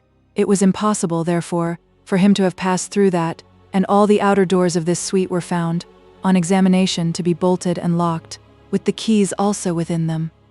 The Count, being then compelled to believe that the lad had escaped through the casements, next examined them, but such as opened wide enough to admit the body of a man were found to be carefully secured either by iron bars or by shutters, and no vestige appeared of any person having attempted to pass them. Neither was it probable that Ludovico would have incurred the risk of breaking his neck by leaping from a window when he might have walked safely through a door. The Count's amazement did not admit of words, but he returned once more to examine the bedroom, where was no appearance of disorder, except that occasioned by the late overthrow of the chair, near which had stood a small table, and on this Ludovico's sword, his lamp, the book he had been reading, and the remnant of his flask of wine still remained. At the foot of the table, too, was the basket with some fragments of provision and wood. Henri and the servant now uttered their astonishment without reserve, and though the Count said little, there was a seriousness in his manner that expressed much. It appeared that Ludovico must have quitted these rooms by some concealed passage, for the Count could not believe that any supernatural means had occasioned this event. Yet, if there was any such passage, it seemed inexplicable why he should retreat through it, and it was equally surprising that not even the smallest vestige should appear by which his progress could be traced. In the rooms, everything remained as much in order as if he had just walked out by the common way. The Count himself assisted in lifting the arras, with which the bedchamber, saloon and one of the anterooms were hung, that he might discover if any door had been concealed behind it. But, after a laborious search, none was found, and he, at length, quitted the apartments, having secured the door of the last antechamber, the key of which he took into his own possession. He then gave orders that strict search should be made for Ludovico not only in the chateau, but in the neighborhood, and, retiring with Henri to his closet, they remained there in conversation for a considerable time, and whatever was the subject of it, Henri from this hour lost much of his vivacity, and his manners were particularly grave and reserved whenever the topic, which now agitated the Count's family with wonder and alarm, was introduced. On the disappearing of Ludovico, Baron Sainte-Foix seemed strengthened in all his former opinions concerning the probability of apparitions, though it was difficult to discover what connection there could possibly be between the two subjects, or to account for this effect otherwise than by supposing that the mystery attending Ludovico by exciting awe and curiosity reduced the mind to a state of sensibility, which rendered it more liable to the influence of superstition in general. It is, however, certain that from this period the Baron and his adherents became more bigoted to their own systems than before, while the terrors of the Count's servants increased to an excess that occasioned many of them to quit the mansion immediately, and the rest remained only till others could be procured to supply their places. The most strenuous search after Ludovico proved unsuccessful, and after several days of indefatigable inquiry, poor Annette gave herself up to despair, and the other inhabitants of the chateau to amazement. Emily, whose mind had been deeply affected by the disastrous fate of the late Marchioness and with the mysterious connection which she fancied had existed between her and Saint Aubert, was particularly impressed by the late extraordinary event, and much concerned for the loss of Ludovico, whose integrity and faithful services claimed both her esteem and gratitude. She was now very desirous to return to the quiet retirement of her convent, but every hint of this was received with real sorrow by the Lady Blanche, and affectionately set aside by the Count, for whom she felt much of the respectful love and admiration of a daughter, and to whom, by Dorothee's consent, she at length mentioned the appearance, which they had witnessed in the chamber of the deceased Marchioness. At any other period he would have smiled at such a relation, and have believed that its object had existed only in the distempered fancy of the relator, but he now attended to Emily with seriousness, and when she concluded, requested of her a promise that this occurrence should rest in silence.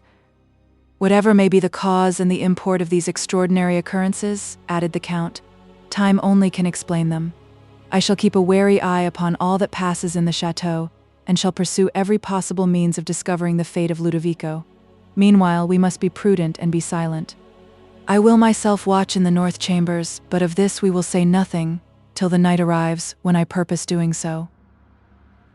The Count then sent for Dorothée, and required of her also a promise of silence concerning what she had already, or might in future witness of an extraordinary nature, and this ancient servant now related to him the particulars of the Marchioness de Villeroy's death, with some of which he appeared to be already acquainted, while by others he was evidently surprised and agitated.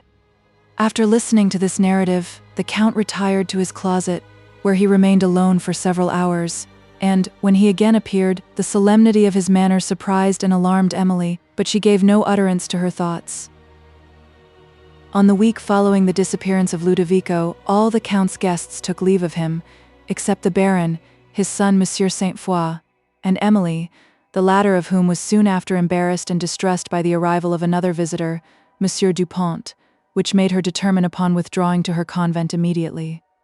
The delight that appeared in his countenance when he met her told that he brought back the same ardor of passion which had formerly banished him from Château le Blanc. He was received with reserve by Emily, and with pleasure by the Count, who presented him to her with a smile that seemed intended to plead his cause, and who did not hope the less for his friend from the embarrassment she betrayed. But Monsieur Dupont, with truer sympathy, seemed to understand her manner, and his countenance quickly lost its vivacity and sunk into the languor of despondency.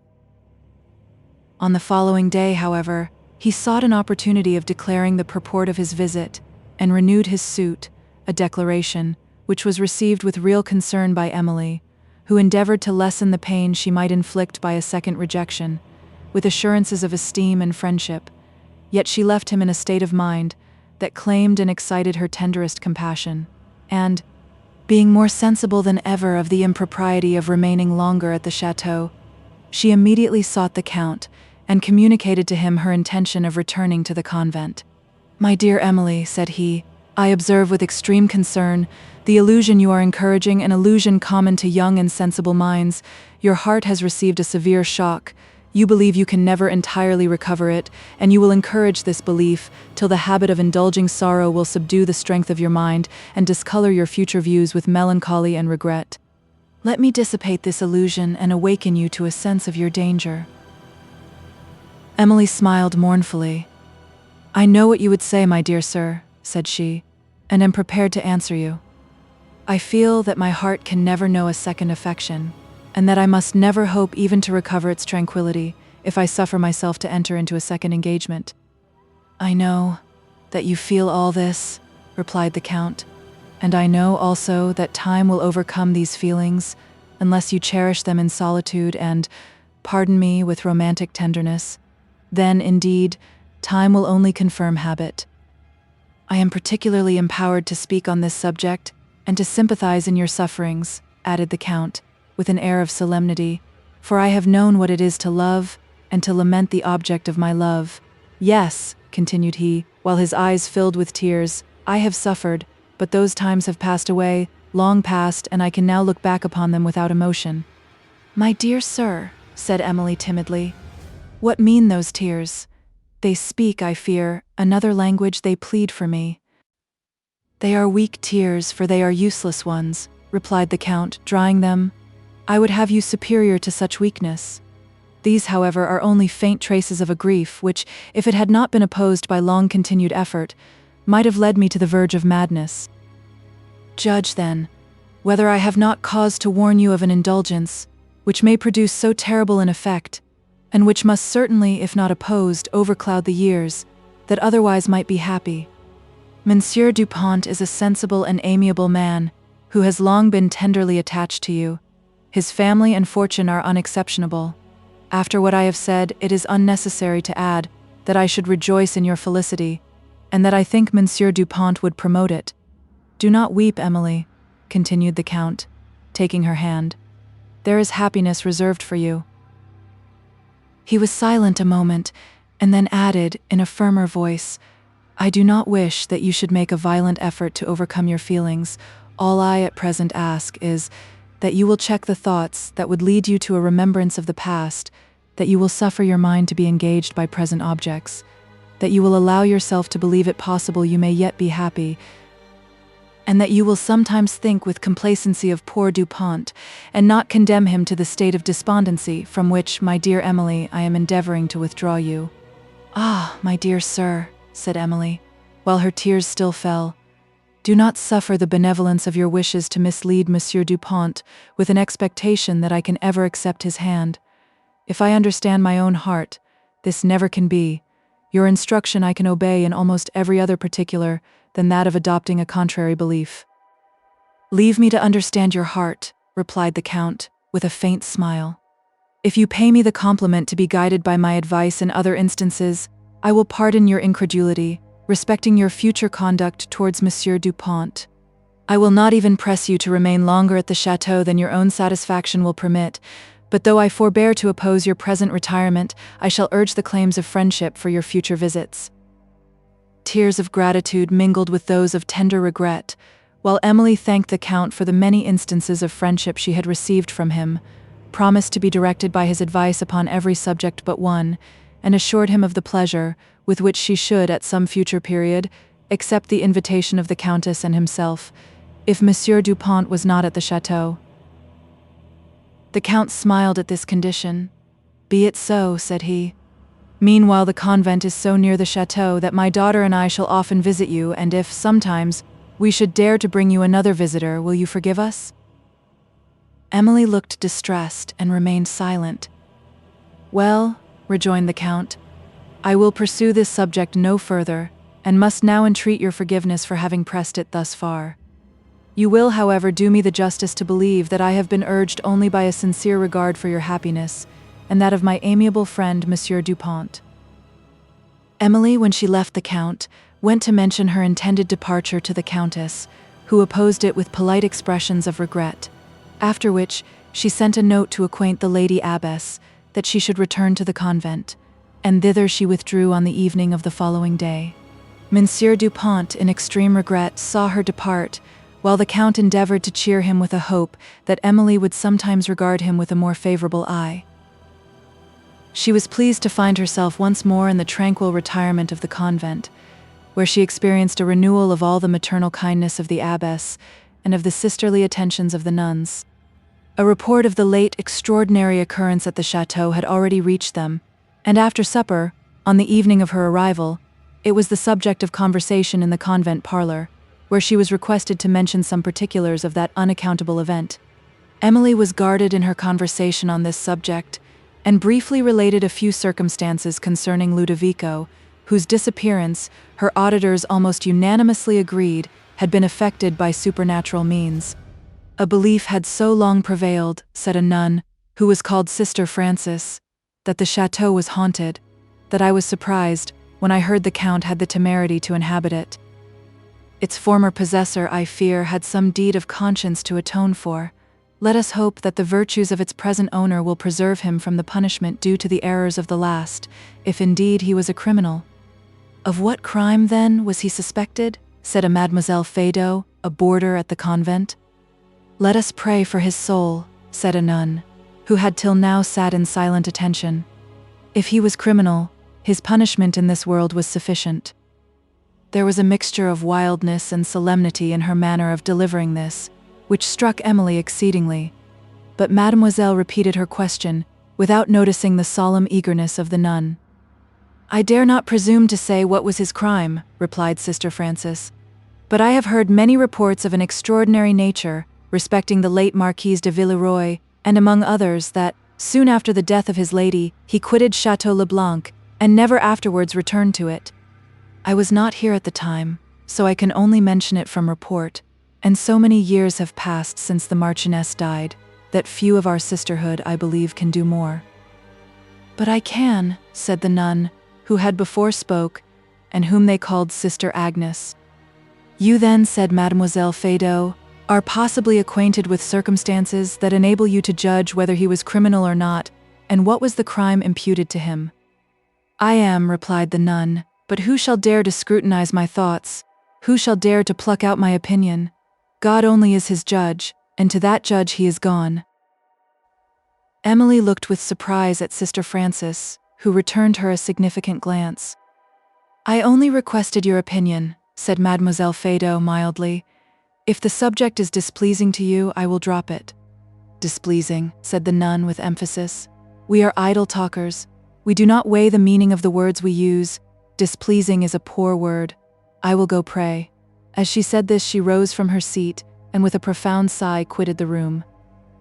What can be the meaning of this? Said Emily, when she was gone.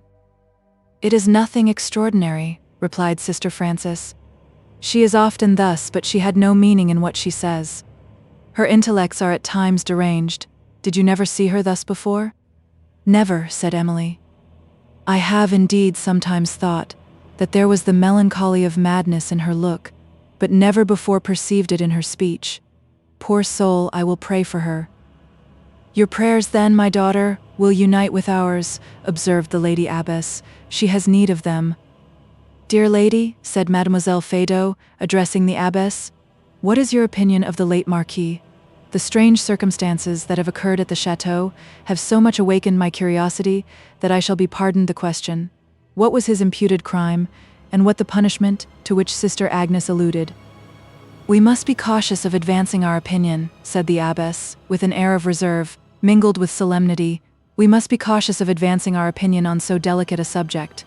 I will not take upon me to pronounce that the late Marquis was criminal, or to say what was the crime of which he was suspected, but concerning the punishment our daughter Agnes hinted, I know of none he suffered.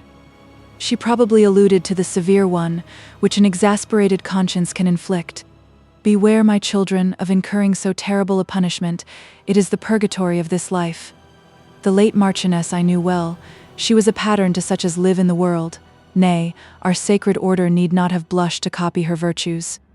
Our holy convent received her mortal part. Her heavenly spirit, I doubt not, ascended to its sanctuary." As the abbess spoke this, the last bell of vespers struck up, and she rose. "Let us go, my children," said she, "and intercede for the wretched. Let us go and confess our sins, and endeavor to purify our souls for the heaven to which she is gone." Emily was affected by the solemnity of this exhortation, and, remembering her father, the heaven, to which he too is gone, said she, faintly, as she suppressed her sighs, and followed the abbess and the nuns to the chapel. Chapter 8. Be thou a spirit of health or goblin damned, bring with thee airs from heaven or blasts from hell. Be thy intents wicked or charitable, I will speak to thee, Hamlet. Count de Villefort at length received a letter from the advocate at Avignon, encouraging Emily to assert her claim to the estates of the late Madame Montoni, and, about the same time, a messenger arrived from Monsieur Quesnel with intelligence that made an appeal to the law on this subject unnecessary, since it appeared that the only person who could have opposed her claim was now no more. A friend of Monsieur Quesnel, who resided at Venice, had sent him an account of the death of Montoni, who had been brought to trial with Orsino as his supposed accomplice in the murder of the Venetian nobleman. Orsino was found guilty, condemned and executed upon the wheel, but nothing being discovered to criminate Montoni, and his colleagues on this charge they were all released except Montoni, who, being considered by the Senate as a very dangerous person, was for other reasons ordered again into confinement, where it was said he had died in a doubtful and mysterious manner, and not without suspicion of having been poisoned. The authority from which Monsieur Quesnel had received this information would not allow him to doubt its truth, and he told Emily that she had now only to lay claim to the estates of her late aunt, to secure them, and added that he would himself assist in the necessary forms of this business. The term, for which La Vallée had been let being now also nearly expired, he acquainted her with the circumstance, and advised her to take the road thither, through Thoulouse, where he promised to meet her, and where it would be proper for her to take possession of the estates of the late Madame Montoni, adding that he would spare her any difficulties that might occur on that occasion from the want of knowledge on the subject, and that he believed it would be necessary for her to be at Thoulouse in about 3 weeks from the present time. An increase of fortune seemed to have awakened this sudden kindness in Monsieur Quesnel towards his niece, and it appeared that he entertained more respect for the rich heiress than he had ever felt compassion for the poor and unfriended orphan. The pleasure with which she received this intelligence was clouded when she considered that he for whose sake she had once regretted the want of fortune was no longer worthy of sharing it with her. But, remembering the friendly admonition of the Count, she checked this melancholy reflection and endeavored to feel only gratitude for the unexpected good that now attended her, while it formed no inconsiderable part of her satisfaction to know that La Vallée, her native home, which was endeared to her by its having been the residence of her parents, would soon be restored to her possession. There she meant to fix her future residence, for, though it could not be compared with the château at Thoulouse, either for extent or magnificence, its pleasant scenes and the tender remembrances that haunted them had claims upon her heart which she was not inclined to sacrifice to ostentation. She wrote immediately to thank Monsieur Quesnel for the active interest he took in her concerns, and to say that she would meet him at Thoulouse at the appointed time. When Count de Villefort, with Blanche, came to the convent to give Emily the advice of the advocate, he was informed of the contents of Monsieur Quesnel's letter, and gave her his sincere congratulations on the occasion, but she observed that, when the first expression of satisfaction had faded from his countenance, an unusual gravity succeeded, and she scarcely hesitated to inquire its cause. "It has no new occasion," replied the Count. "I am harassed and perplexed by the confusion into which my family is thrown by their foolish superstition. Idle reports are floating round me, which I can neither admit to be true, nor prove to be false, and I am, also, very anxious about the poor fellow Ludovico, concerning whom I have not been able to obtain information.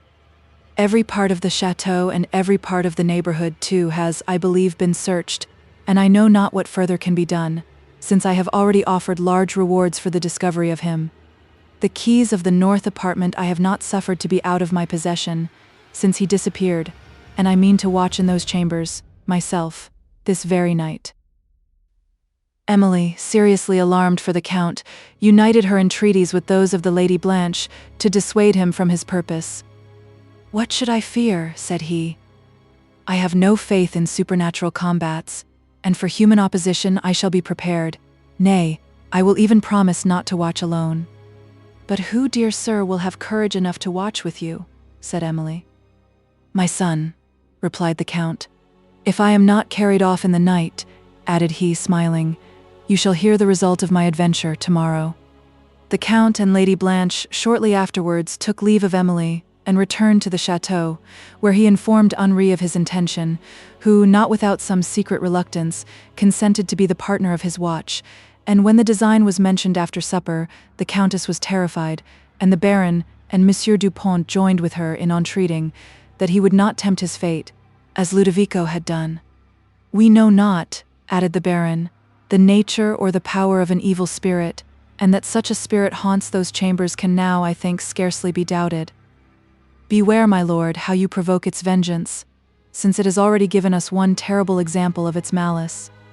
I allow it may be probable that the spirits of the dead are permitted to return to the earth only on occasions of high import, but the present import may be your destruction." The Count could not forbear smiling.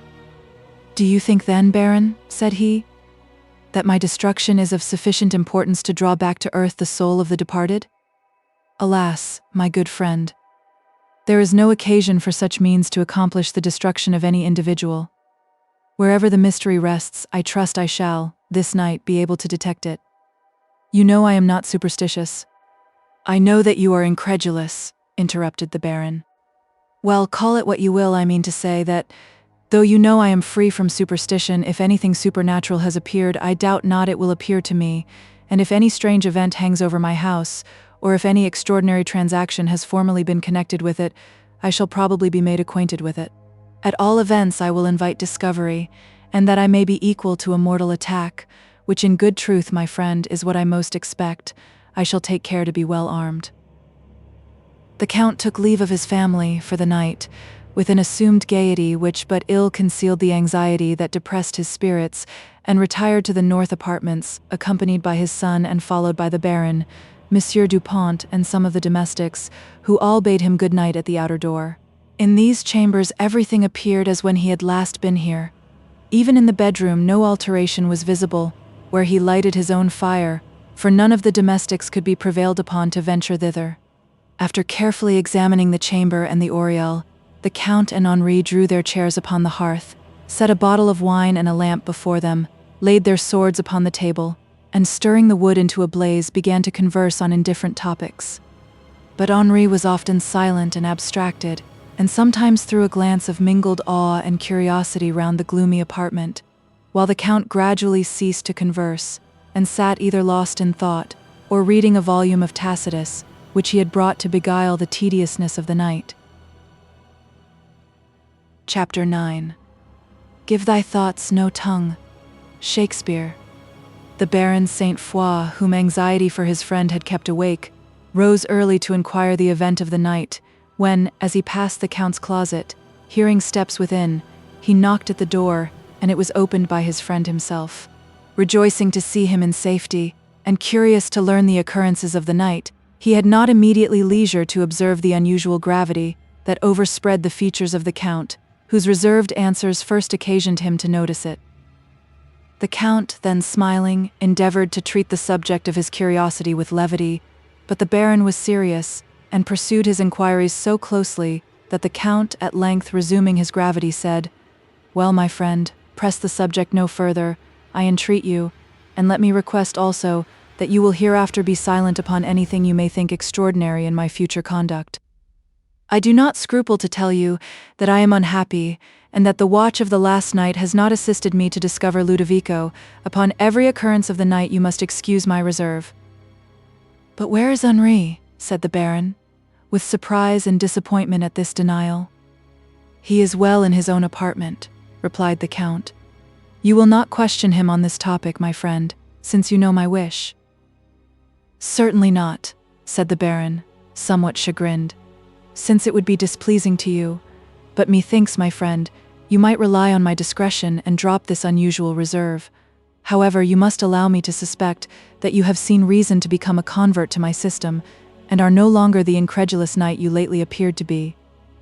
"Let us talk no more upon this subject," said the Count. "You may be assured that no ordinary circumstance has imposed this silence upon me towards a friend, whom I have called so for near 30 years, and my present reserve cannot make you question either my esteem or the sincerity of my friendship." "I will not doubt either," said the Baron, "though you must allow me to express my surprise at this silence." "To me I will allow it," replied the Count, "but I earnestly entreat that you will forbear to notice it to my family, as well as everything remarkable you may observe in my conduct towards them." The Baron readily promised this, and, after conversing for some time on general topics, they descended to the breakfast room, where the Count met his family with a cheerful countenance, and evaded their enquiries by employing light ridicule, and assuming an air of uncommon gaiety, while he assured them that they need not apprehend any evil from the north chambers, since Henri and himself had been permitted to return from them in safety. Henri, however, was less successful in disguising his feelings. From his countenance an expression of terror was not entirely faded. He was often silent and thoughtful, and when he attempted to laugh at the eager inquiries of Mademoiselle Bearn, it was evidently only an attempt. In the evening the Count called, as he had promised, at the convent, and Emily was surprised to perceive a mixture of playful ridicule and of reserve in his mention of the north apartment.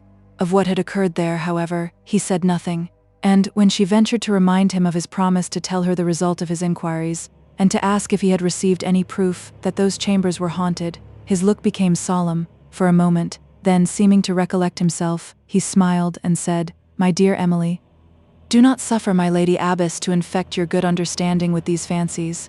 She will teach you to expect a ghost in every dark room. But believe me," added he with a profound sigh, "the apparition of the dead comes not on light or sportive errands to terrify or to surprise the timid." He paused and fell into a momentary thoughtfulness, and then added, "We will say no more on this subject." Soon after, he took leave, and, when Emily joined some of the nuns, she was surprised to find them acquainted with a circumstance which she had carefully avoided to mention, and expressing their admiration of his intrepidity in having dared to pass a night in the apartment whence Ludovico had disappeared, for she had not considered with what rapidity a tale of wonder circulates. The nuns had acquired their information from peasants who brought fruit to the monastery, and whose whole attention had been fixed, since the disappearance of Ludovico, on what was passing in the castle.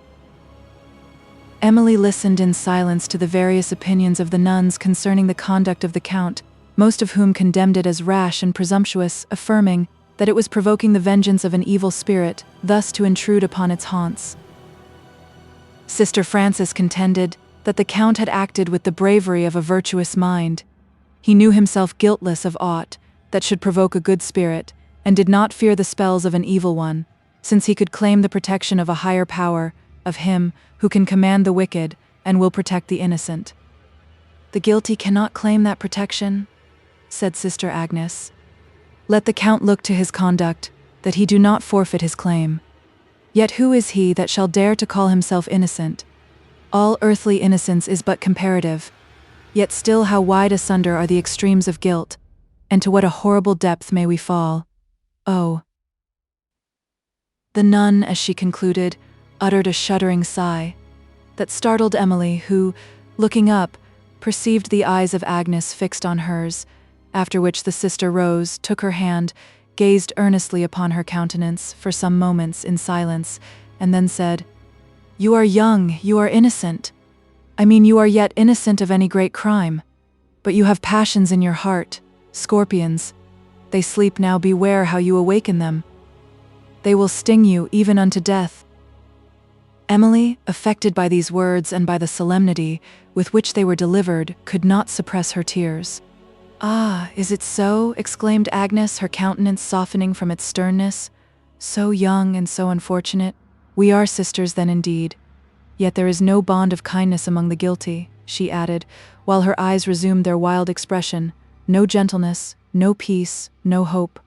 I knew them all once, my eyes could weep, but now they burn, for now my soul is fixed, and fearless. I lament no more. Rather let us repent and pray, said another nun. We are taught to hope that prayer and penitence will work our salvation. There is hope for all who repent. Who repent and turn to the true faith, observed Sister Frances.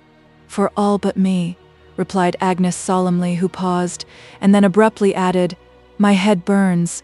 I believe I am not well. Oh, could I strike from my memory all former scenes, the figures that rise up like furies to torment me.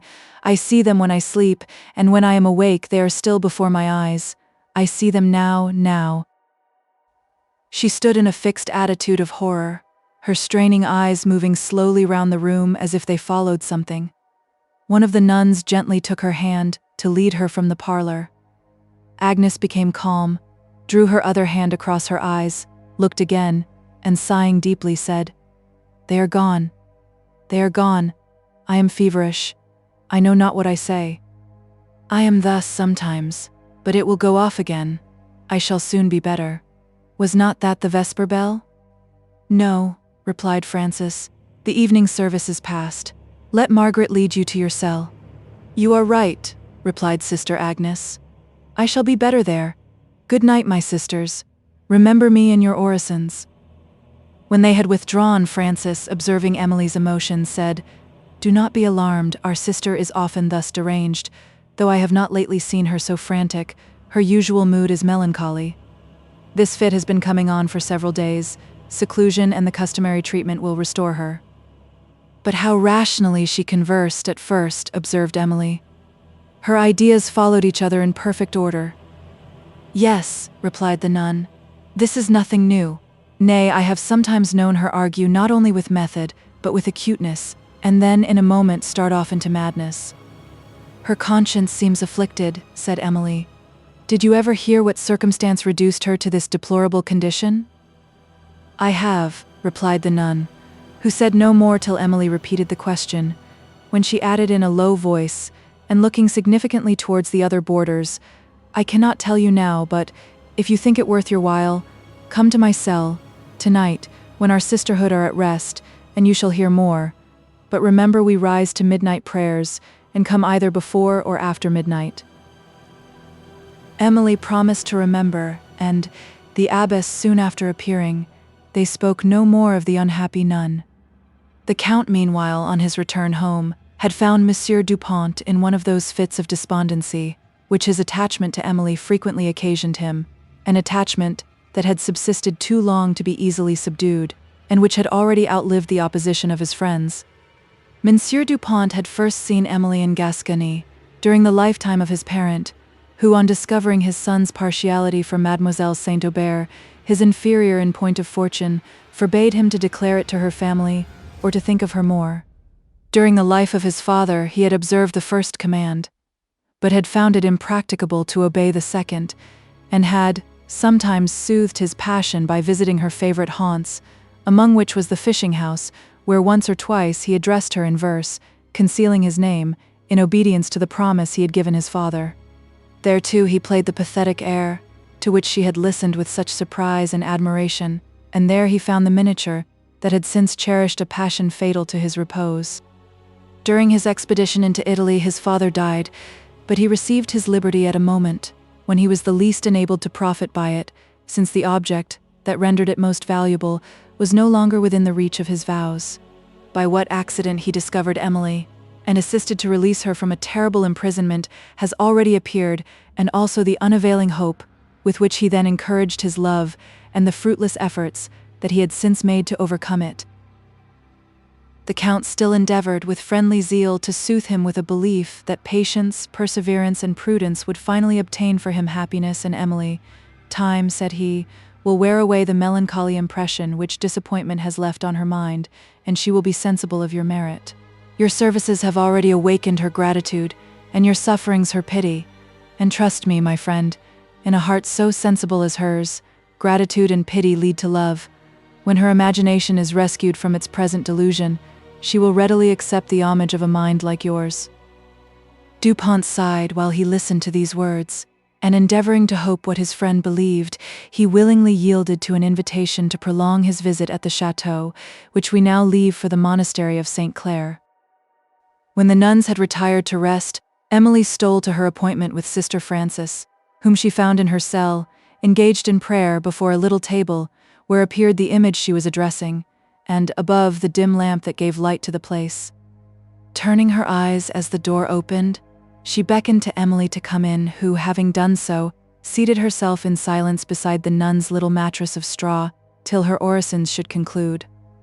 The latter soon rose from her knees and, taking down the lamp and placing it on the table, Emily perceived there a human skull and bones lying beside an hourglass, but the nun, without observing her emotion, sat down on the mattress by her, saying, "Your curiosity, sister, has made you punctual, but you have nothing remarkable to hear in the history of poor Agnes, of whom I avoided to speak in the presence of my lay sisters, only because I would not publish her crime to them. I shall consider your confidence in me as a favor," said Emily, "and will not misuse it. Sister Agnes," resumed the nun, "is of a noble family, as the dignity of her heir must already have informed you, but I will not dishonor their name so much as to reveal it. Love was the occasion of her crime and of her madness. She was beloved by a gentleman of inferior fortune, and her father, as I have heard, bestowing her on a nobleman whom she disliked, an ill-governed passion proved her destruction. Every obligation of virtue and of duty was forgotten, and she profaned her marriage vows, but her guilt was soon detected, and she would have fallen a sacrifice to the vengeance of her husband, had not her father contrived to convey her from his power. By what means he did this, I never could learn, but he secreted her in this convent, where he afterwards prevailed with her to take the veil, while a report was circulated in the world that she was dead, and the father, to save his daughter, assisted the rumor, and employed such means as induced her husband to believe she had become a victim to his jealousy. You look surprised," added the nun, observing Emily's countenance. "I allow the story is uncommon, but not, I believe, without a parallel." "Pray proceed," said Emily. "I am interested." "The story is already told," resumed the nun. "I have only to mention that the long struggle which Agnes suffered between love, remorse, and a sense of the duties she had taken upon herself in becoming of our order, at length unsettled her reason. At first she was frantic and melancholy by quick alternatives. Then she sunk into a deep and settled melancholy, which still, however, has, at times, been interrupted by fits of wildness, and of late these have again been frequent. Emily was affected by the history of the sister, some parts of whose story brought to her remembrance that of the Marchioness de Villeroy, who had also been compelled by her father to forsake the object of her affections for a nobleman of his choice. But, from what Dorothée had related, there appeared no reason to suppose that she had escaped the vengeance of a jealous husband, or to doubt for a moment the innocence of her conduct. But Emily, while she sighed over the misery of the nun, could not forbear shedding a few tears to the misfortunes of the Marchioness, and, when she returned to the mention of Sister Agnes, she asked Frances if she remembered her in her youth, and whether she was then beautiful. "I was not here at the time when she took the vows," replied Frances, "which is so long ago, that few of the present sisterhood, I believe, were witnesses of the ceremony. Nay, ever Our Lady Mother did not then preside over the convent. But I can remember when Sister Agnes was a very beautiful woman. She retains that air of high rank, which always distinguished her, but her beauty, you must perceive, is fled. I can scarcely discover even a vestige of the loveliness that once animated her features." "It is strange," said Emily, "but there are moments when her countenance has appeared familiar to my memory. You will think me fanciful, and I think myself so, for I certainly never saw Sister Agnes before I came to this convent, and I must therefore have seen some person whom she strongly resembles, though of this I have no recollection." "You have been interested by the deep melancholy of her countenance," said Frances, "and its impression has probably deluded your imagination, for I might as reasonably think I perceive a likeness between you and Agnes, as you, that you have seen her anywhere but in this convent, since this has been her place of refuge, for nearly as many years as make your age." "Indeed," said Emily. "Yes," rejoined Frances. "And why does that circumstance excite your surprise?" Emily did not appear to notice this question, but remained thoughtful, for a few moments, and then said, "It was about that same period that the Marchioness de Villeroy expired." "That is an odd remark," said Francis. Emily, recalled from her reverie, smiled and gave the conversation another turn. But it soon came back to the subject of the unhappy nun, and Emily remained in the cell of Sister Francis till the midnight bell aroused her, when, apologizing for having interrupted the sister's repose till this late hour, they quitted the cell together. Emily returned to her chamber, and the nun, bearing a glimmering taper, went to her devotion in the chapel. Several days followed, during which Emily saw neither the Count nor any of his family, and when at length he appeared, she remarked with concern that his air was unusually disturbed. "My spirits are harassed," said he, in answer to her anxious enquiries, "and I mean to change my residence for a little while, an experiment which, I hope, will restore my mind to its usual tranquility. My daughter and myself will accompany the Baron St. Foix to his chateau. It lies in a valley of the Pyrenees that opens towards Gascony, and I have been thinking, Emily, that when you set out for La Vallée, we may go part of the way together. It would be a satisfaction to me to guard you towards your home." She thanked the Count for his friendly consideration, and lamented that the necessity for her going first to Thoulouse would render this plan impracticable. "But when you are at the Baron's residence," she added, "you will be only a short journey from La Vallée, and I think, sir, you will not leave the country without visiting me. It is unnecessary to say with what pleasure I should receive you and the Lady Blanche." "I do not doubt it," replied the Count, "and I will not deny myself and Blanche the pleasure of visiting you, if your affairs should allow you to be at La Vallée, about the time when we can meet you there." When Emily said that she should hope to see the Countess also, she was not sorry to learn that this lady was going, accompanied by Mademoiselle Bearn, to pay a visit, for a few weeks, to a family in Lower Languedoc.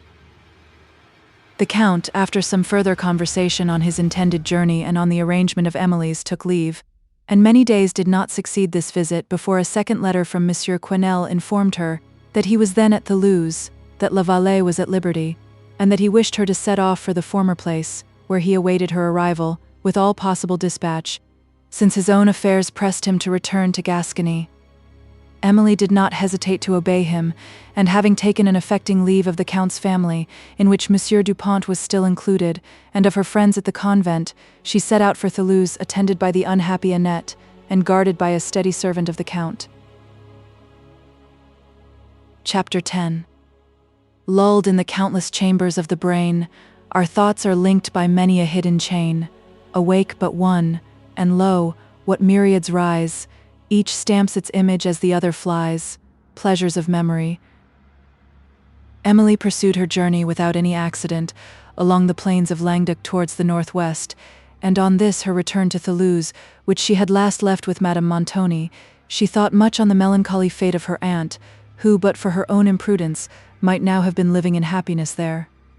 Montoni, too, often rose to her fancy, such as she had seen him in his days of triumph, bold, spirited, and commanding, such also as she had since beheld him in his days of vengeance, and now only a few short months had passed, and he had no longer the power or the will to afflict. He had become a clod of earth, and his life was vanished like a shadow. Emily could have wept at his fate, had she not remembered his crimes. For that of her unfortunate aunt she did weep, and all sense of her errors was overcome by the recollection of her misfortunes. Other thoughts and other emotions succeeded, as Emily drew near the well-known scenes of her early love, and considered that Valancourt was lost to her and to himself, forever.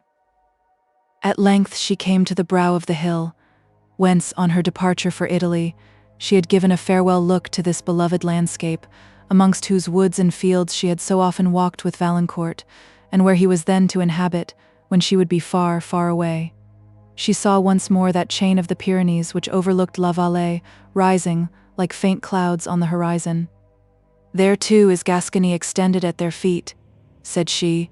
"O my father, my mother, and there too is the Garonne," she added, drying the tears that obscured her sight, "and Thoulouse and my aunt's mansion, and the groves in her garden. O my friends, are ye all lost to me? Must I never, never see ye more?" Tears rushed again to her eyes, and she continued to weep, till an abrupt turn in the road had nearly occasioned the carriage to overset, when, looking up, she perceived another part of the well-known scene around Thoulouse, and all the reflections and anticipations which she had suffered at the moment when she bade it last adieu, came with recollected force to her heart. She remembered how anxiously she had looked forward to the futurity, which was to decide her happiness concerning Valancourt, and what depressing fears had assailed her. The very words she had uttered, as she withdrew her last look from the prospect, came to her memory. "Could I but be certain," she had then said, "that I should ever return, and that Valancourt would still live for me, I should go in peace." Now that futurity, so anxiously anticipated, was arrived, she was returned, but what a dreary blank appeared! Valancourt no longer lived for her. She had no longer even the melancholy satisfaction of contemplating his image in her heart, for he was no longer the same Valancourt she had cherished there, the solace of many a mournful hour, the animating friend that had enabled her to bear up against the oppression of Montoni, the distant hope that had beamed over her gloomy prospect. On perceiving this beloved idea to be an illusion of her own creation, Valancourt seemed to be annihilated, and her soul sickened at the blank that remained. His marriage with a rival, even his death, she thought she could have endured with more fortitude than this discovery. For then, amidst all her grief, she could have looked in secret upon the image of goodness, which her fancy had drawn of him, and comfort would have mingled with her suffering. Drying her tears, she looked once more upon the landscape which had excited them, and perceived that she was passing the very bank where she had taken leave of Valancourt on the morning of her departure from Thoulouse, and she now saw him, through her returning tears, such as he had appeared. When she looked from the carriage to give him a last adieu, saw him leaning mournfully against the high trees, and remembered the fixed look of mingled tenderness and anguish with which he had then regarded her. This recollection was too much for her heart, and she sunk back in the carriage, nor once looked up, till it stopped at the gates of what was now her own mansion. These being opened, and by the servant to whose care the chateau had been entrusted, the carriage drove into the court, where, alighting, she hastily passed through the great hall, now silent and solitary, to a large oak parlour, the common sitting room of the late Madame Montoni, where, instead of being received by Monsieur Quesnel, she found a letter from him, informing her that business of consequence had obliged him to leave Thoulouse 2 days before. Emily was, upon the whole, not sorry to be spared his presence, since his abrupt departure appeared to indicate the same indifference with which he had formerly regarded her. This letter informed her also of the progress he had made in the settlement of her affairs, and concluded with directions concerning the forms of some business which remained for her to transact. But Monsieur Quesnel's unkindness did not long occupy her thoughts, which returned the remembrance of the persons she had been accustomed to see in this mansion, and chiefly of the ill-guided and unfortunate Madame Montoni. In the room where she now sat, she had breakfasted with her on the morning of their departure for Italy, and the view of it brought most forcibly to her recollection all she had herself suffered at that time, and the many gay expectations which her aunt had formed respecting the journey before her. While Emily's mind was thus engaged, her eyes wandered unconsciously to a large window that looked upon the garden, and here new memorials of the past spoke to her heart, for she saw extended before her the very avenue in which she had parted with Valancourt on the eve of her journey, and all the anxiety, the tender interest he had shown concerning her future happiness. His earnest remonstrances against her committing herself to the power of Montoni, and the truth of his affection, came afresh to her memory.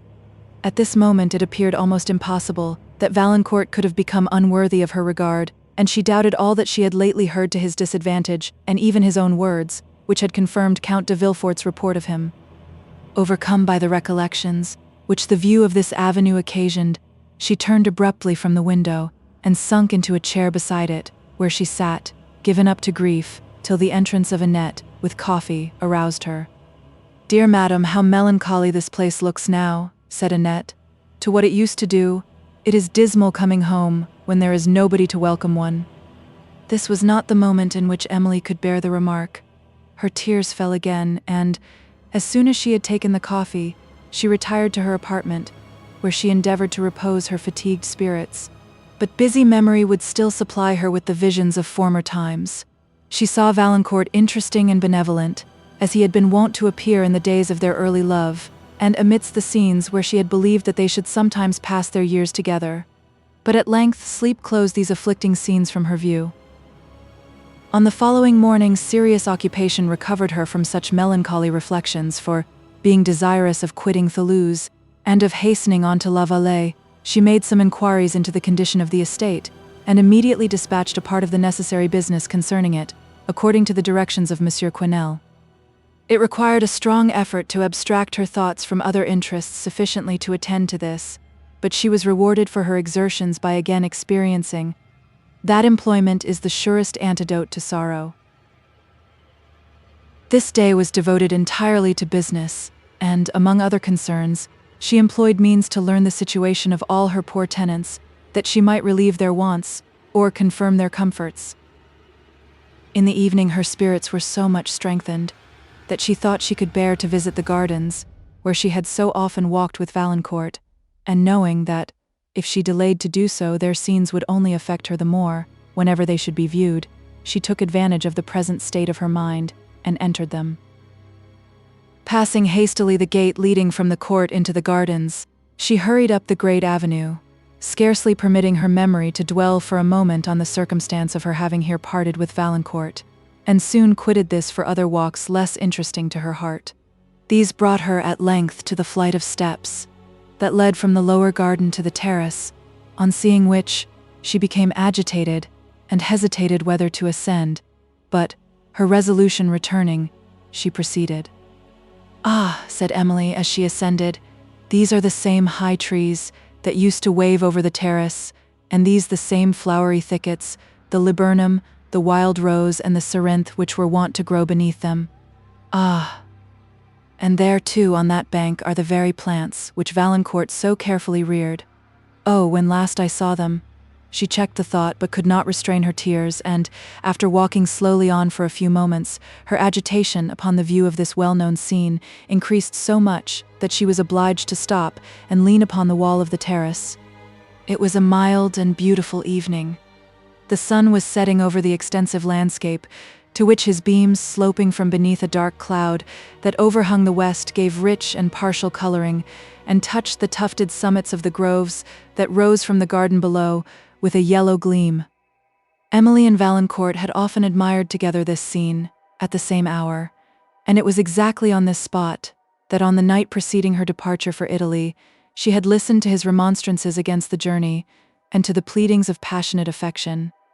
Some observations which she made on the landscape brought this to her remembrance, and with it all the minute particulars of that conversation, the alarming doubts he had expressed concerning Montoni, doubts which had since been fatally confirmed, the reasons and entreaties he had employed to prevail with her to consent to an immediate marriage, the tenderness of his love, the paroxysms of this grief, and the conviction that he had repeatedly expressed that they should never meet again in happiness.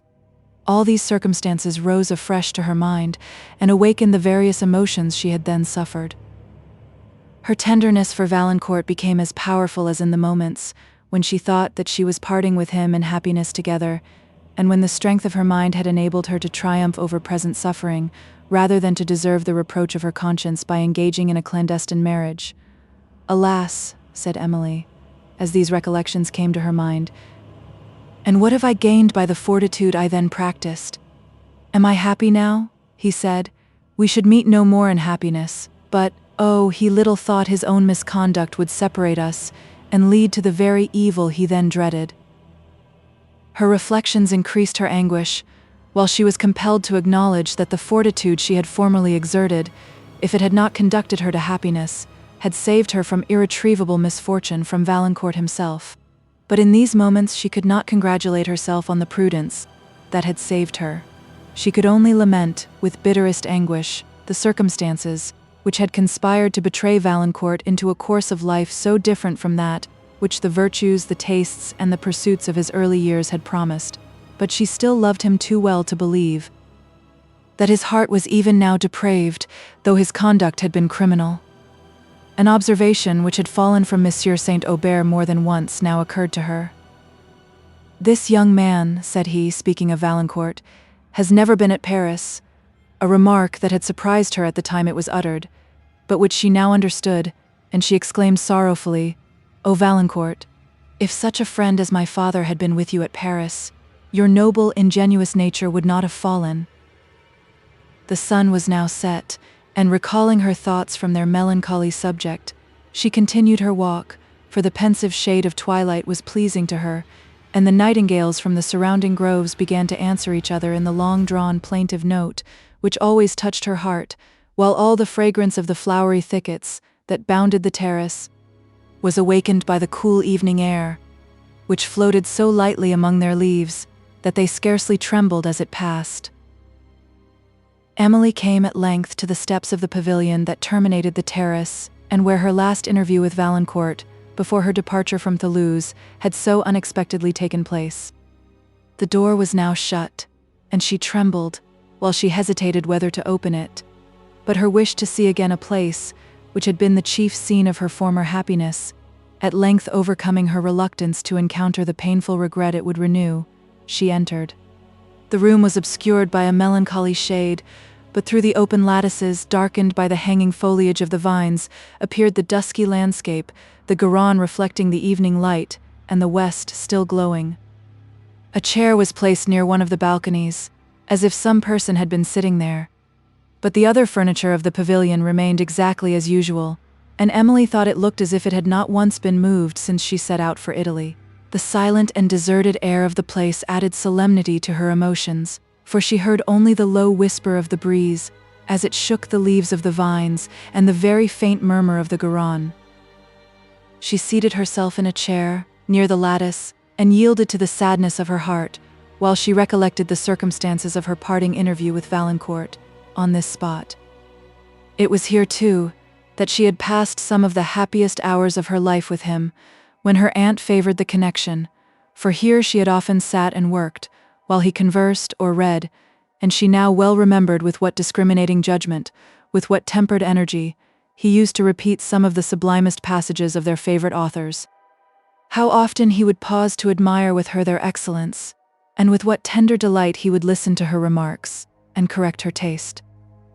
"And is it possible," said Emily, as these recollections returned, "is it possible that a mind so susceptible of whatever is grand and beautiful could stoop to low pursuits and be subdued by frivolous temptations?"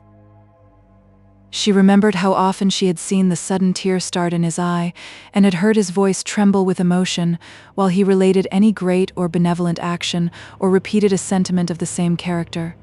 And such a mind, said she, such a heart, were to be sacrificed to the habits of a great city. These recollections becoming too painful to be endured, she abruptly left the pavilion, and anxious to escape from the memorials of her departed happiness, returned towards the chateau. As she passed along the terrace, she perceived a person, walking, with a slow step, and a dejected air, under the trees at some distance. The twilight, which was now deep, would not allow her to distinguish who it was, and she imagined it to be one of the servants till, the sound of her steps seeming to reach him, he turned half round and she thought she saw Valancourt. Whoever it was, he instantly struck among the thickets on the left, and disappeared, while Emily, her eyes fixed on the place whence he had vanished, and her frame trembling so excessively that she could scarcely support herself, remained, for some moments, unable to quit the spot, and scarcely conscious of existence. With her recollection, her strength returned, and she hurried toward the house, where she did not venture to inquire who had been in the gardens, lest she should betray her emotion, and she sat down alone, endeavoring to recollect the figure, air, and features of the person she had just seen. Her view of him, however, had been so transient, and the gloom had rendered it so imperfect that she could remember nothing with exactness, yet the general appearance of his figure and his abrupt departure made her still believe that this person was Valancourt. Sometimes, indeed, she thought, that her fancy, which had been occupied by the idea of him, had suggested his image to her uncertain sight, but this conjecture was fleeting. If it was himself whom she had seen, she wondered much that he should be at Toulouse, and more how he had gained admittance into the garden. But as often as her impatience prompted her to inquire whether any stranger had been admitted, she was restrained by an unwillingness to betray her doubts, and the evening was passed in anxious conjecture, and in efforts to dismiss the subject from her thoughts. But these endeavors were ineffectual, and 1,000 inconsistent emotions assailed her. Whenever she fancied that Valancourt might be near her, now she dreaded it to be true, and now she feared it to be false. And while she constantly tried to persuade herself that she wished the person whom she had seen might not be Valancourt, her heart as constantly contradicted her reason. The following day was occupied by the visits of several neighboring families, formerly intimate with Madame Montoni, who came to condole with Emily on her death, to congratulate her upon the acquisition of these estates, and to inquire about Montoni, and concerning the strange reports they had heard of her own situation, all which was done with the utmost decorum, and the visitors departed with as much composure as they had arrived. Emily was wearied by these formalities, and disgusted by the subservient manners of many persons who had thought her scarcely worthy of common attention, while she was believed to be a dependent on Madame Montoni. "Surely," said she, "there is some magic in wealth which can thus make persons pay their court to it, when it does not even benefit themselves. How strange it is that a fool or a knave with riches should be treated with more respect by the world than a good man or a wise man in poverty." It was evening before she was left alone, and she then wished to have refreshed her spirits in the free air of her garden, but she feared to go thither, lest she should meet again the person whom she had seen on the preceding night, and he should prove to be Valancourt. The suspense and anxiety she suffered on this subject, she found all her efforts unable to control, and her secret wish to see Valancourt once more, though unseen by him, powerfully prompted her to go, but prudence and a delicate pride restrained her, and she determined to avoid the possibility of throwing herself in his way, by forbearing to visit the gardens for several days. When, after near a week, she again ventured thither, she made Annette her companion, and confined her walk to the lower grounds, but often started as the leaves rustled in the breeze, imagining that some person was among the thickets, and, at the turn of every alley, she looked forward with apprehensive expectation. She pursued her walk thoughtfully and silently, for her agitation would not suffer her to converse with Annette, to whom, however, thought and silence were so intolerable that she did not scruple at length to talk to her mistress. "Dear madam," said she, "why do you start so? One would think you knew what has happened." "What has happened?" said Emily in a faltering voice, and trying to command her emotion. "The night before last, you know, madam." "I know nothing, Annette," replied her lady in a more hurried voice. "The night before last, madam, there was a robber in the garden." "A robber?" said Emily in an eager yet doubting tone.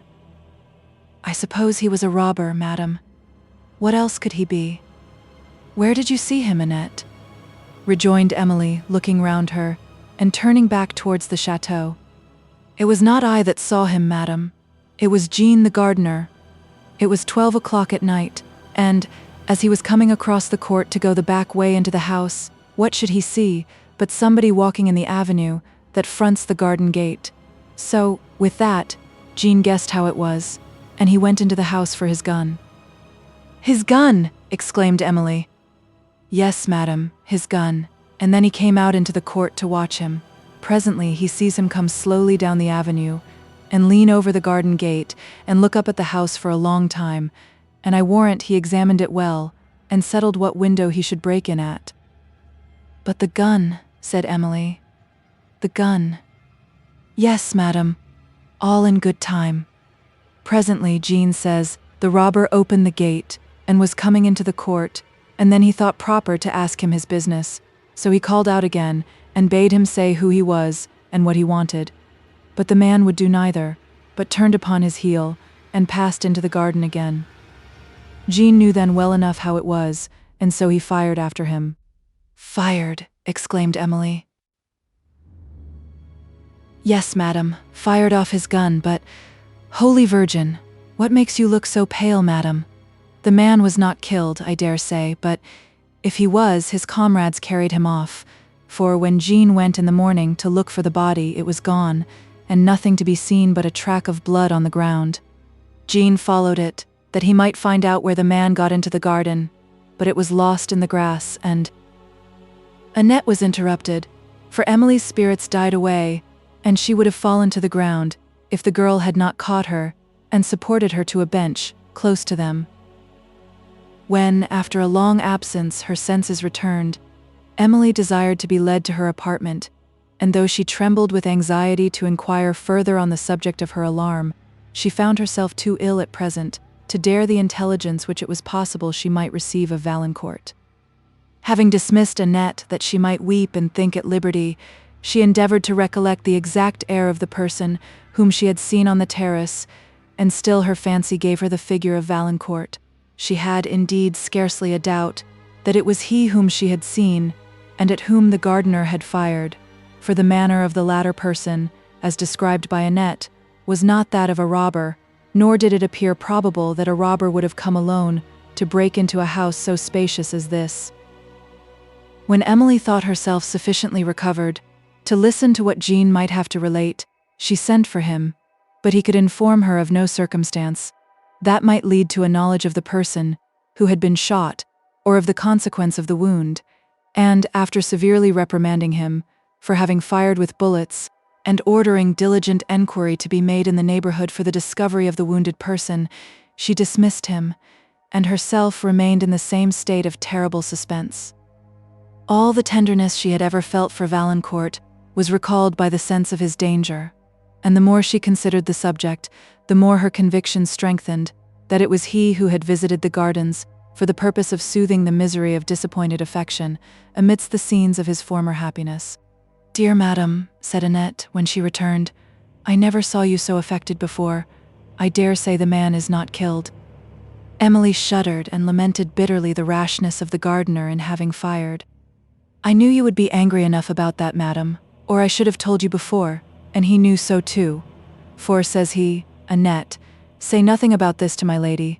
She lies on the other side of the house, so did not hear the gun, perhaps, but she would be angry with me if she knew, seeing there is blood. But then, says he, how is one to keep the garden clear if one is afraid to fire at a robber when one sees him?" "No more of this," said Emily. "Pray leave me." Annette obeyed, and Emily returned to the agonizing considerations that had assailed her before, but which she at length endeavoured to soothe by a new remark. If the stranger was Valancourt, it was certain he had come alone, and it appeared, therefore, that he had been able to quit the gardens without assistance, a circumstance which did not seem probable had his wound been dangerous. With this consideration, she endeavoured to support herself during the enquiries that were making by her servants in the neighbourhood, but day after day came, and still closed in uncertainty concerning this affair, and Emily, suffering in silence, at length drooped and sunk under the pressure of her anxiety. She was attacked by a slow fever, and when she yielded to the persuasion of Annette to send for medical advice, the physicians prescribed little beside air, gentle exercise, and amusement. But how was this last to be obtained? She, however, endeavoured to abstract her thoughts from the subject of her anxiety by employing them in promoting that happiness in others, which she had lost herself, and, when the evening was fine, she usually took an airing, including in her ride the cottages of some of her tenants, on whose condition she made such observations as often enabled her, unasked, to fulfil their wishes. Her indisposition and the business she engaged in relative to this estate had already protracted her stay at Thoulouse, beyond the period she had formerly fixed for her departure to La Vallée, and now she was unwilling to leave the only place where it seemed possible that certainty could be obtained on the subject of her distress. But the time was come when her presence was necessary at La Vallée, a letter from the Lady Blanche now informing her that the Count and herself, being then at the chateau of the Baron Sainte-Foy, purposed to visit her at La Vallée on their way home as soon as they should be informed of her arrival there. Blanche added that they made this visit with the hope of inducing her to return with them to Château Leblanc. Emily, having replied to the letter of her friend, and said that she should be at La Vallée in a few days, made hasty preparations for the journey, and, in thus leaving Thoulouse, endeavoured to support herself with a belief that if any fatal accident had happened to Valancourt, she must in this interval have heard of it. On the evening before her departure, she went to take leave of the terrace and the pavilion. The day had been sultry, but a light shower that fell just before sunset had cooled the air and given that soft verdure to the woods and pastures which is so refreshing to the eye, while the raindrops, still trembling on the shrubs, glittered in the last yellow gleam that lighted up the scene, and the air was filled with fragrance, exhaled by the late shower, from herbs and flowers and from the earth itself. But the lovely prospect which Emily beheld from the terrace was no longer viewed by her with delight. She sighed deeply as her eye wandered over it, and her spirits were in a state of such dejection that she could not think of her approaching return to La Vallée without tears, and seemed to mourn again the death of her father, as if it had been an event of yesterday. Having reached the pavilion, she seated herself at the open lattice, and while her eyes settled on the distant mountains that overlooked Gascony, still gleaming on the horizon, though the sun had now left the plains below, "Alas," said she, "I return to your long-lost scenes, but shall meet no more the parents that were wont to render them delightful. No more shall see the smile of welcome, or hear the well-known voice of fondness. All will now be cold and silent in what was once my happy home." Tears stole down her cheek as the remembrance of what that home had been returned to her, but after indulging her sorrow for some time, she checked it, accusing herself of ingratitude in forgetting the friends that she possessed, while she lamented those that were departed, and she at length left the pavilion and the terrace, without having observed a shadow of Valancourt or of any other person. Chapter 11. Ah, happy hills! Ah, pleasing shade! Ah, fields beloved in vain! Where once my careless childhood strayed, a stranger yet to pain.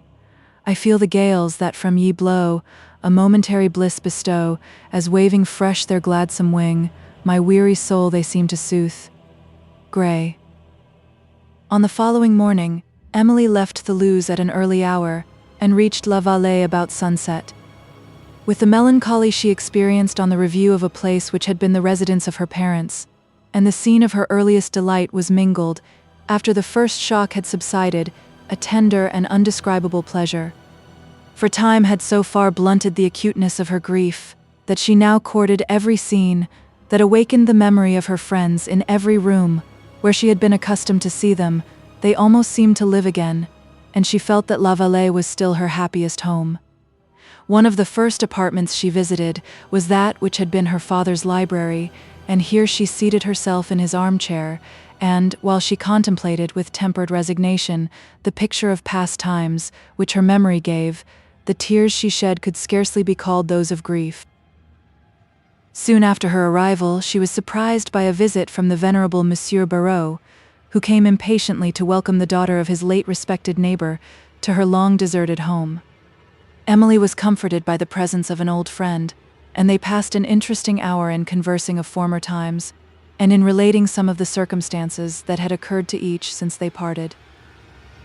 The evening was so far advanced when Monsieur Barreau left Emily that she could not visit the garden that night, but, on the following morning, she traced its long-regretted scenes with fond impatience, and, as she walked beneath the groves which her father had planted, and where she had so often sauntered in affectionate conversation with him, his countenance, his smile, even the accents of his voice returned with exactness to her fancy, and her heart melted to the tender recollections.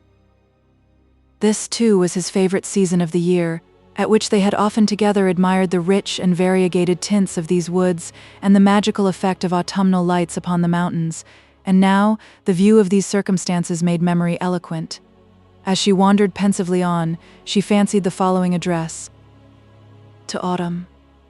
Sweet Autumn, how thy melancholy grace steals on my heart, as through these shades I wind. Soothed by thy breathing sigh, I fondly trace each lonely image of the pensive mind. Loved scenes, loved friends long lost around me rise, and wake the melting thought, the tender tear. That tear, that thought, which more than mirth I prize, sweet as the gradual tint that paints thy year. Thy farewell smile with fond regret I view, thy beaming lights, soft gliding o'er the woods, thy distant landscape touched with yellow hue while falls the lengthened gleam, thy winding floods now veiled in shade, save where the skiff's white sails swell to the breeze and catch thy streaming ray. But now, e'en now, the partial vision fails, and the wave smiles as sweeps the cloud away. Emblem of life. Thus checkered is its plan. Thus joy succeeds to grief. Thus smiles the varied man.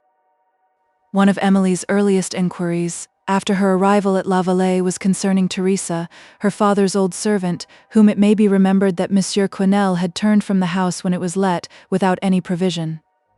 Understanding that she lived in a cottage at no great distance, Emily walked thither, and, on approaching, was pleased to see that her habitation was pleasantly situated on a green slope, sheltered by a tuft of oaks, and had an appearance of comfort and extreme neatness. She found the old woman within, picking vine stalks, who, on perceiving her young mistress, was nearly overcome with joy. "Ah, my dear young lady," said she, "I thought I should never see you again in this world, when I heard you were gone to that outlandish country. I have been hardly used since you went. I little thought they would have turned me out of my old master's family in my old age." Emily lamented the circumstance, and then assured her that she would make her latter days comfortable, and expressed satisfaction on seeing her in so pleasant a habitation. Teresa thanked her with tears, adding, "Yes, mademoiselle, it is a very comfortable home, thanks to the kind friend who took me out of my distress, when you were too far off to help me, and placed me here. I little thought, but no more of that." "And who was this kind friend?" said Emily. "Whoever it was, I shall consider him as mine also." "Ah, mademoiselle, that friend forbade me to blazon the good deed. I must not say who it was. But how you are altered since I saw you last. You look so pale now, and so thin too. But then, there is my old master's smile. Yes, that will never leave you any more than the goodness that used to make him smile. Alas a day, the poor lost a friend indeed when he died." Emily was affected by this mention of her father, which Teresa, observing, changed the subject. "I heard, mademoiselle," said she, "that Madame Chiron married a foreign gentleman after all, and took you abroad. How does she do?" Emily now mentioned her death. "Alas," said Teresa, "if she had not been my master's sister, I should never have loved her. She was always so cross. But how does that dear young gentleman do, Monsieur Valancourt? He was a handsome youth and a good one. Is he well, mademoiselle?" Emily was much agitated. "A blessing on him," continued Teresa. "Ah, my dear young lady, you need not look so shy. I know all about it. Do you think I do not know that he loves you? Why, when you were away, mademoiselle, he used to come to the chateau and walk about it, so disconsolate. He would go into every room in the lower part of the house, and sometimes he would sit himself down in a chair with his arms across and his eyes on the floor, and there he would sit and think for the hour together. He used to be very fond of the south parlor, because I told him it used to be yours, and there he would stay, looking at the pictures which I said you drew, and playing upon your lute that hung up by the window, and reading in your books till sunset, and then he must go back to his brother's chateau, and then—" "It is enough, Teresa," said Emily. "How long have you lived in this cottage, and how can I serve you? Will you remain here, or return and live with me?" "Nay, mademoiselle," said Teresa, "do not be so shy to your poor old servant. I am sure it is no disgrace to like such a good young gentleman." A deep sigh escaped from Emily. "Ah, how he did love to talk of you! I loved him for that.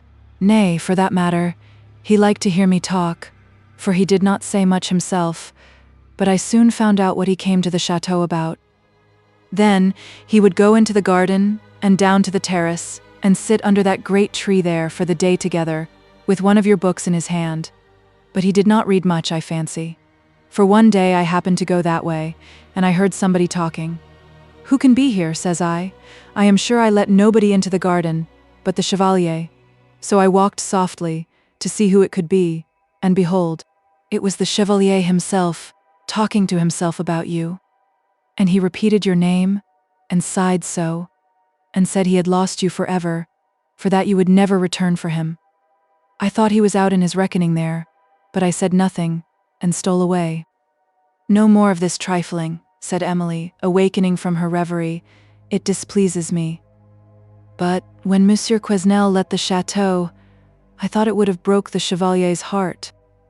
"Teresa," said Emily seriously, "you must name the Chevalier no more." "Not name him, mademoiselle," cried Teresa. "What times are come up now? Why, I love the Chevalier next to my old master and you, mademoiselle." "Perhaps your love was not well bestowed then," replied Emily, trying to conceal her tears. "But however that might be, we shall meet no more." "Meet no more? Not well bestowed?" exclaimed Teresa. "What do I hear?"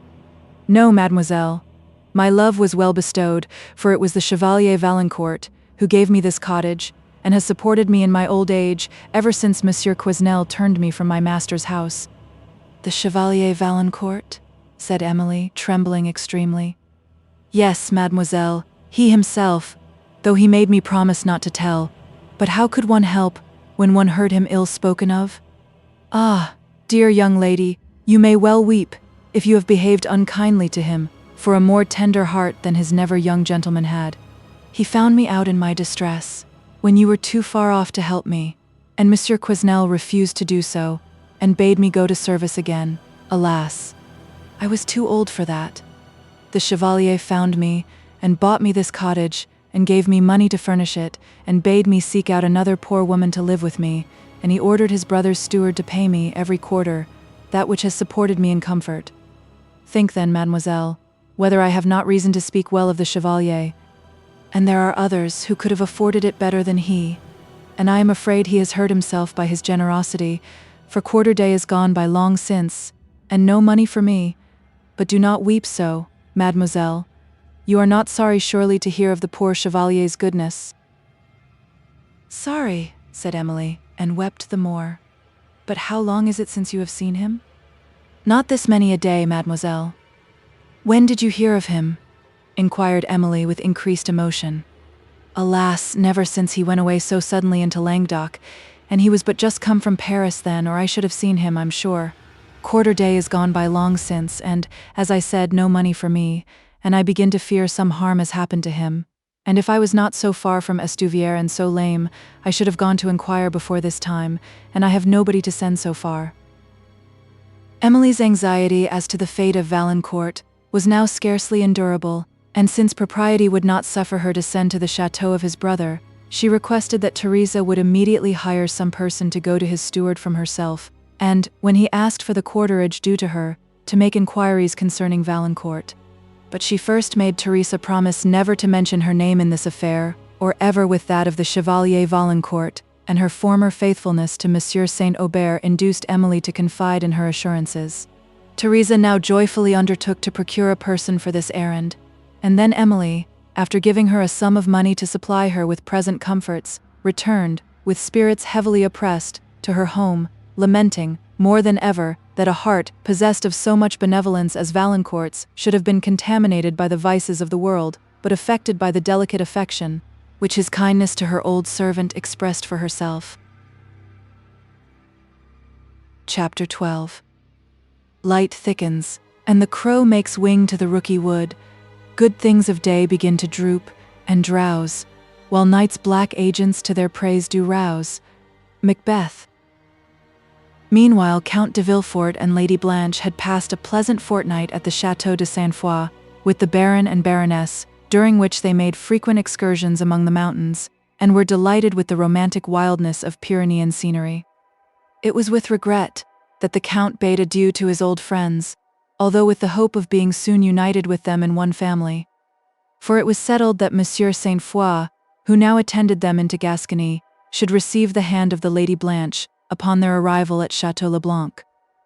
As the road from the Baron's residence to La Vallée was over some of the wildest tract of the Pyrenees, and where a carriage wheel had never passed, the Count hired mules for himself and his family, as well as a couple of stout guides, who were well armed, informed of all the passes of the mountains, and who boasted too that they were acquainted with every break and dingle in the way, could tell the names of all the highest points of this chain of Alps, knew every forest that spread along their narrow valleys, the shallowest part of every torrent they must cross, and the exact distance of every goat herd's and hunter's cabin they should have occasion to pass, which last article of learning required no very capacious memory, for even such simple inhabitants were but thinly scattered over these wilds.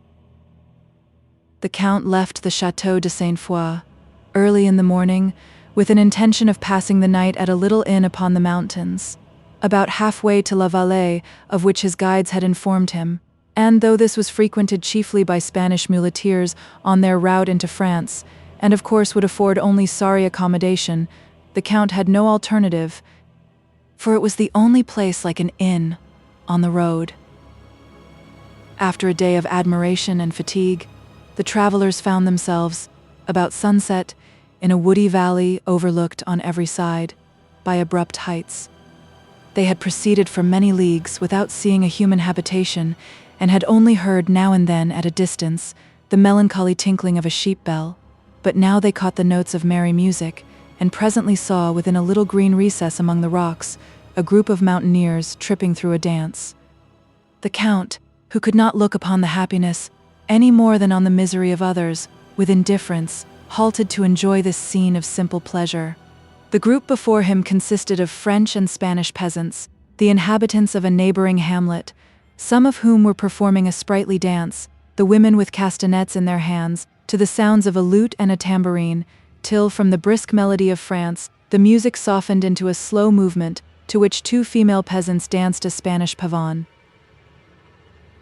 The Count, comparing this with the scenes of such gaiety as he had witnessed at Paris, where false taste painted the features and, while it vainly tried to supply the glow of nature, concealed the charms of animation where affectation so often distorted the air and vice perverted the manners, sighed to think that natural graces and innocent pleasures flourished in the wilds of solitude, while they drooped amidst the concourse of polished society. But the lengthening shadows reminded the travelers that they had no time to lose, and, leaving this joyous group, they pursued their way towards the little inn, which was to shelter them from the night. The rays of the setting sun now threw a yellow gleam upon the forests of pine and chestnut that swept down the lower region of the mountains and gave resplendent tints to the snowy points above.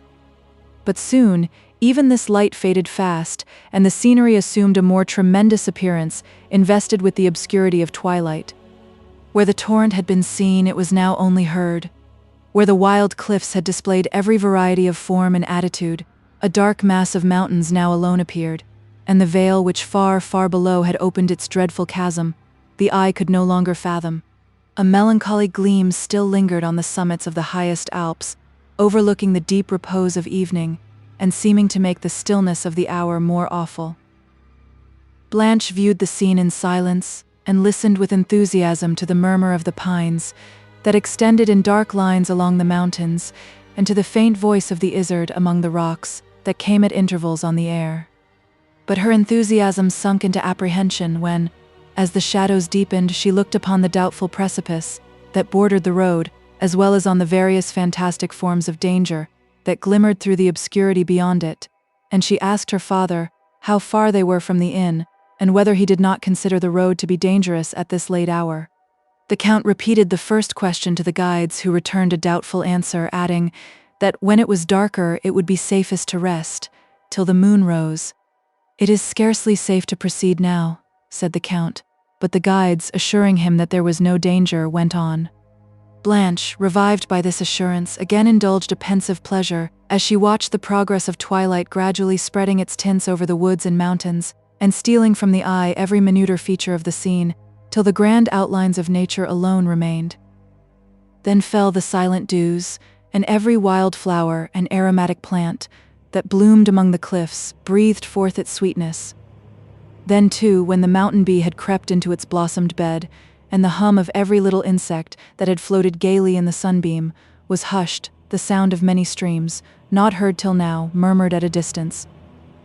The bats alone, of all the animals inhabiting this region, seemed awake, and while they flitted across the silent path, which Blanche was pursuing, she remembered the following lines which Emily had given her.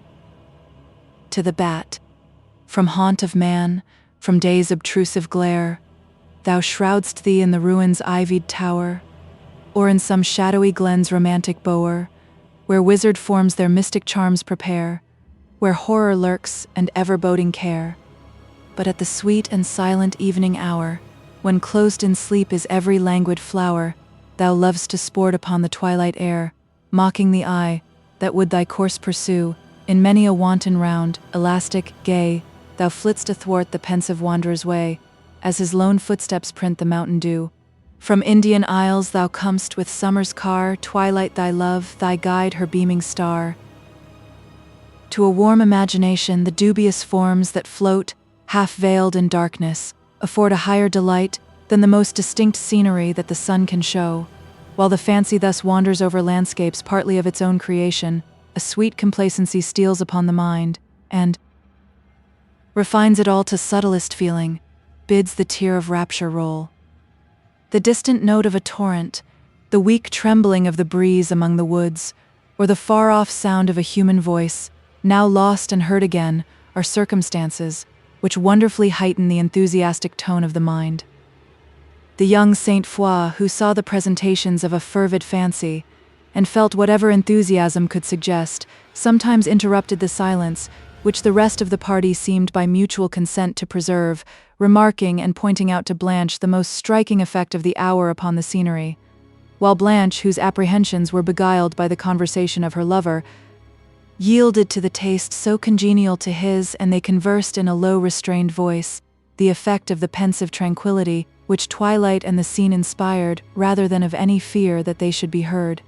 But while the heart was thus soothed to tenderness, Saint Foix gradually mingled, with his admiration of the country, a mention of his affection, and he continued to speak, and Blanche to listen, till the mountains, the woods, and the magical illusions of twilight were remembered no more.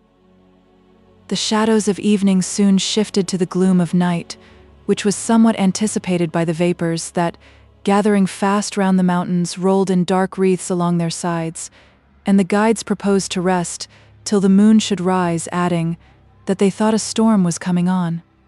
As they looked round for a spot that might afford some kind of shelter, an object was perceived obscurely through the dusk, on a point of rock, a little way down the mountain, which they imagined to be a hunter's or a shepherd's cabin, and the party, with cautious steps, proceeded towards it.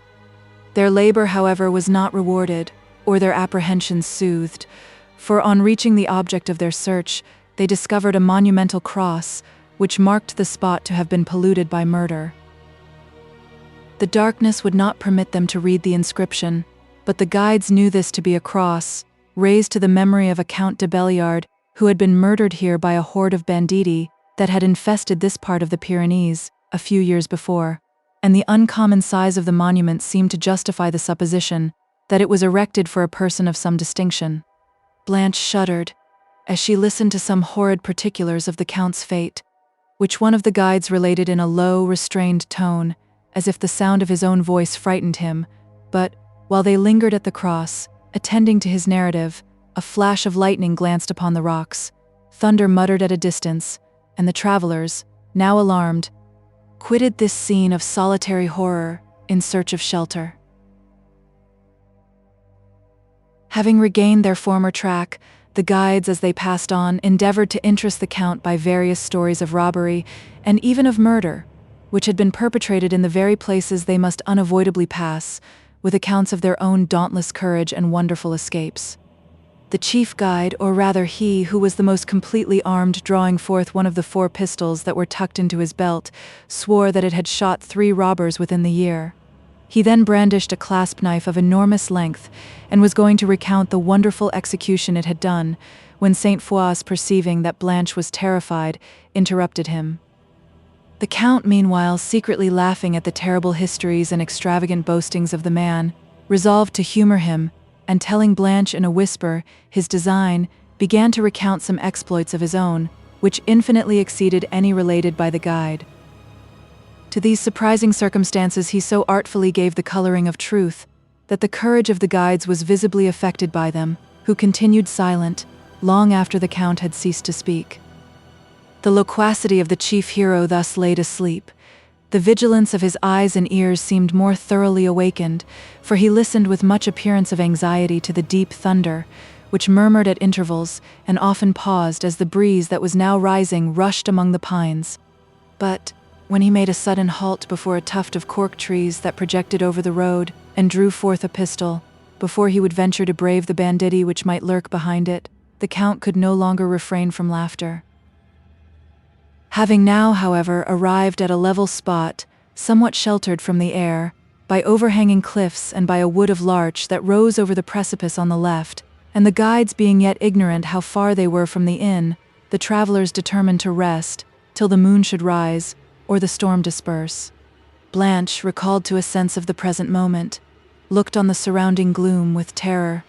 But giving her hand to Saint Foix, she alighted, and the whole party entered a kind of cave, if such it could be called, which was only a shallow cavity formed by the curve of impending rocks.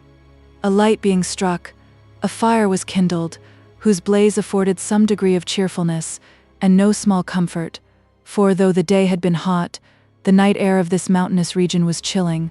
A fire was partly necessary also to keep off the wolves, with which those wilds were infested. Provisions being spread upon a projection of the rock, the Count and his family partook of a supper, which in a scene less rude would certainly have been thought less excellent. When the repast was finished, Saint Foix, impatient for the moon, sauntered along the precipice to a point that fronted the east, but all was yet wrapped in gloom, and the silence of night was broken only by the murmuring of woods that waved far below, or by distant thunder, and, now and then, by the faint voices of the party he had quitted. He viewed, with emotions of awful sublimity, the long volumes of sulphureous clouds that floated along the upper and middle regions of the air, and the lightnings that flashed from them, sometimes silently and, at others, followed by sullen peals of thunder, which the mountains feebly prolonged, while the whole horizon and the abyss on which he stood were discovered in the momentary light. Upon the succeeding darkness, the fire, which had been kindled in the cave, threw a partial gleam, illumining some points of the opposite rocks, and the summits of pine woods that hung beetling on the cliffs below, while their recesses seemed to frown in deeper shade. Saint Foix stopped to observe the picture, which the party in the cave presented, where the elegant form of Blanche was finely contrasted by the majestic figure of the Count, who was seated by her on a rude stone, and each was rendered more impressive by the grotesque habits and strong features of the guides and other attendants, who were in the background of the piece. The effect of the light, too, was interesting. On the surrounding figures it threw a strong, though pale gleam and glittered on their bright arms, while upon the foliage of a gigantic larch that impended its shade over the cliff above appeared a red, dusky tint, deepening almost imperceptibly into the blackness of night. While Saint Foix contemplated the scene, the moon, broad and yellow, rose over the eastern summits, from among embattled clouds, and showed dimly the grandeur of the heavens, the mass of vapors that rolled halfway down the precipice beneath, and the doubtful mountains.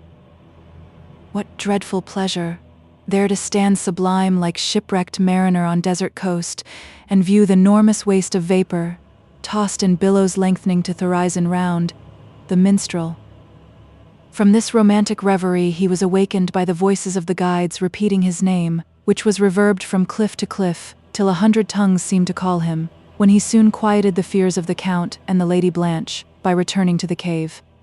As the storm, however, seemed approaching, they did not quit their place of shelter, and the Count, seated between his daughter and Saint Foix, endeavored to divert the fears of the former, and conversed on subjects relating to the natural history of the scene, among which they wandered. He spoke of the mineral and fossil substances found in the depths of these mountains, the veins of marble and granite with which they abounded, the strata of shells discovered near their summits, many thousand fathom above the level of the sea, and at a vast distance from its present shore, of the tremendous chasms and caverns of the rocks, the grotesque form of the mountains, and the various phenomena that seemed to stamp upon the world the history of the deluge.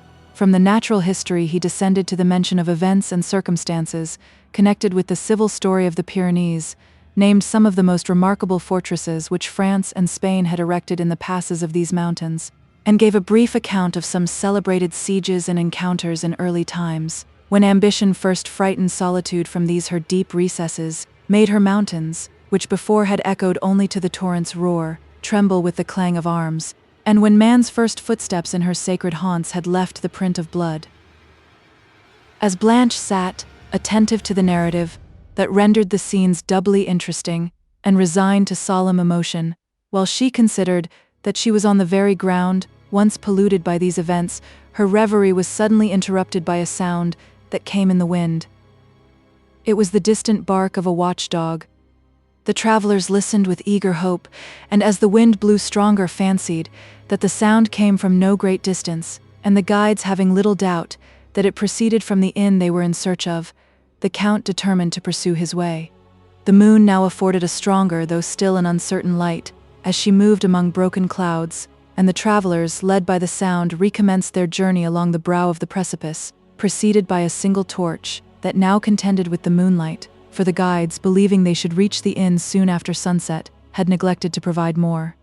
In silent caution they followed the sound, which was heard but at intervals, and which, after some time, entirely ceased. The guides endeavored, however, to point their course to the quarter whence it had issued, but the deep roaring of a torrent soon seized their attention, and presently they came to a tremendous chasm of the mountain, which seemed to forbid all further progress. Blanche alighted from her mule, as did the Count and Saint Foix, while the guides traversed the edge in search of a bridge, which, however rude, might convey them to the opposite side, and they at length confessed, what the Count had begun to suspect, that they had been, for some time, doubtful of their way, and were now certain only that they had lost it.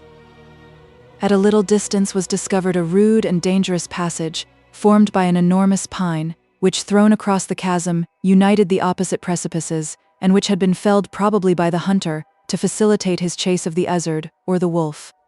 The whole party, the guides excepted, shuddered at the prospect of crossing this alpine bridge, whose sides afforded no kind of defense, and from which to fall was to die.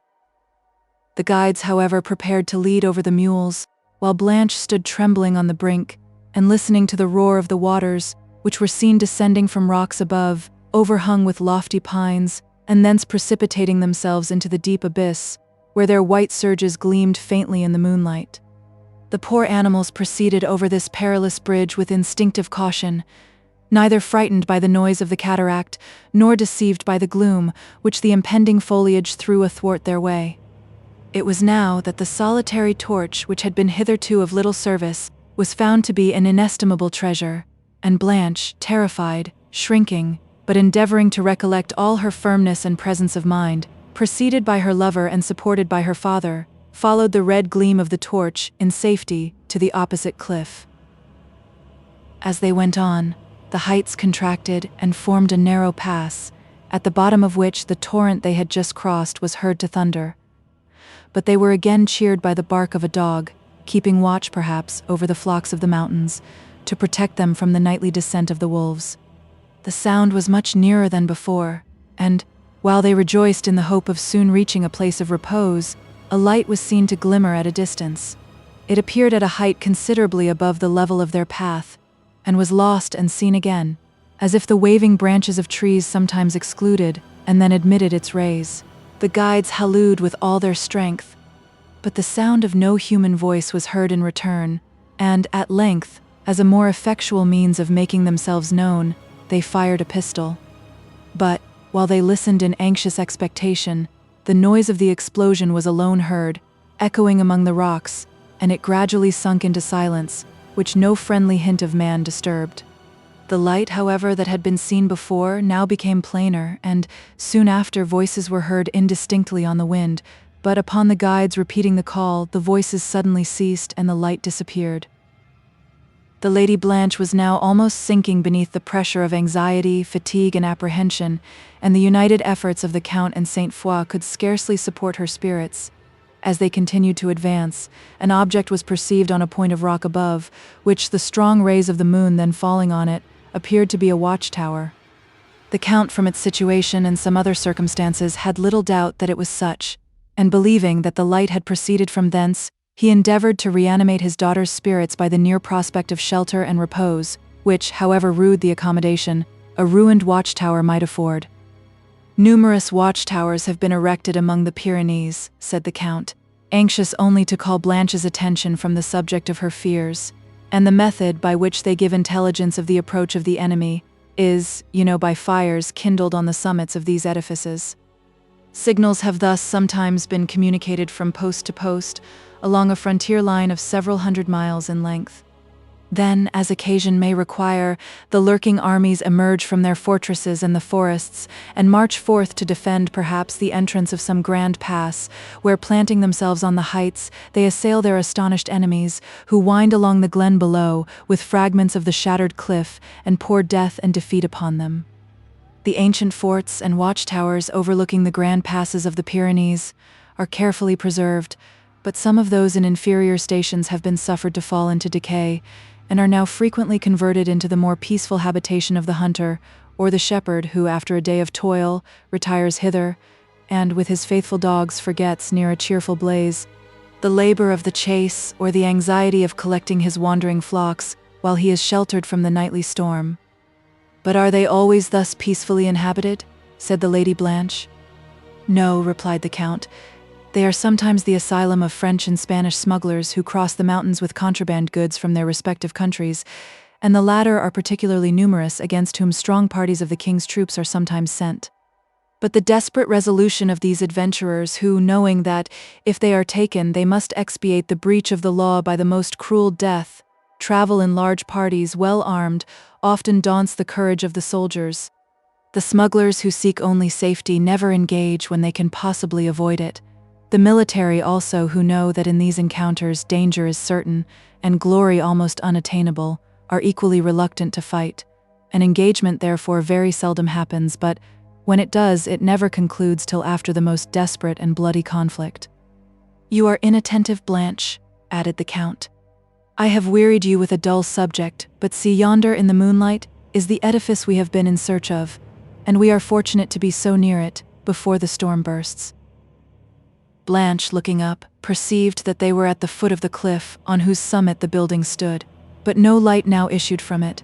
The barking of the dog too had, for some time, ceased, and the guides began to doubt whether this was really the object of their search. From the distance at which they surveyed it, shown imperfectly by a cloudy moon, it appeared to be of more extent than a single watchtower, but the difficulty was how to ascend the height, whose abrupt declivities seemed to afford no kind of pathway. While the guides carried forward the torch to examine the cliff, the Count, remaining with Blanche and Saint Foix at its foot, under the shadow of the woods, endeavored again to beguile the time by conversation, but again anxiety abstracted the mind of Blanche, and he then consulted, apart with Saint Foix, whether it would be advisable, should a path be found, to venture to an edifice which might possibly harbor banditti. They considered that their own party was not small, and that several of them were well armed, and after enumerating the dangers to be incurred by passing the night in the open wild, exposed perhaps to the effects of a thunderstorm, there remained not a doubt that they ought to endeavor to obtain admittance to the edifice above, at any hazard respecting the inhabitants it might harbor. But the darkness and the dead silence that surrounded it appeared to contradict the probability of its being inhabited at all.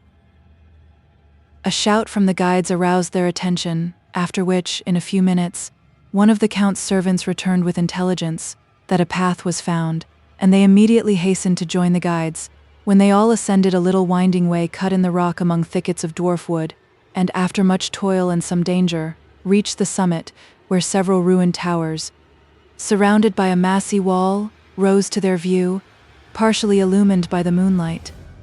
The space around the building was silent, and apparently forsaken, but the Count was cautious. "Step softly," said he in a low voice, "while we reconnoiter the edifice." Having proceeded silently along for some paces, they stopped at a gate, whose portals were terrible even in ruins, and, after a moment's hesitation, passed on to the court of entrance, but paused again at the head of a terrace, which, branching from it, ran along the brow of a precipice. Over this rose the main body of the edifice, which was now seen to be not a watchtower, but one of those ancient fortresses that from age and neglect had fallen to decay. Many parts of it, however, appeared to be still entire. It was built of grey stone in the heavy Saxon Gothic style, with enormous round towers, buttresses of proportionable strength, and the arch of the large gate, which seemed to open into the hall of the fabric, was round, as was that of a window above. The air of solemnity which must so strongly have characterized the pile even in the days of its early strength was now considerably heightened by its shattered battlements and half-demolished walls, and by the huge masses of ruin scattered in its wide area, now silent and grass-grown. In this court of entrance stood the gigantic remains of an oak that seemed to have flourished and decayed with the building, which it still appeared frowningly to protect by the few remaining branches, leafless and moss-grown, that crowned its trunk, and whose wide extent told how enormous the tree had been in a former age. This fortress was evidently once of great strength, and from its situation on a point of rock, impending over a deep glen, had been of great power to annoy, as well as to resist.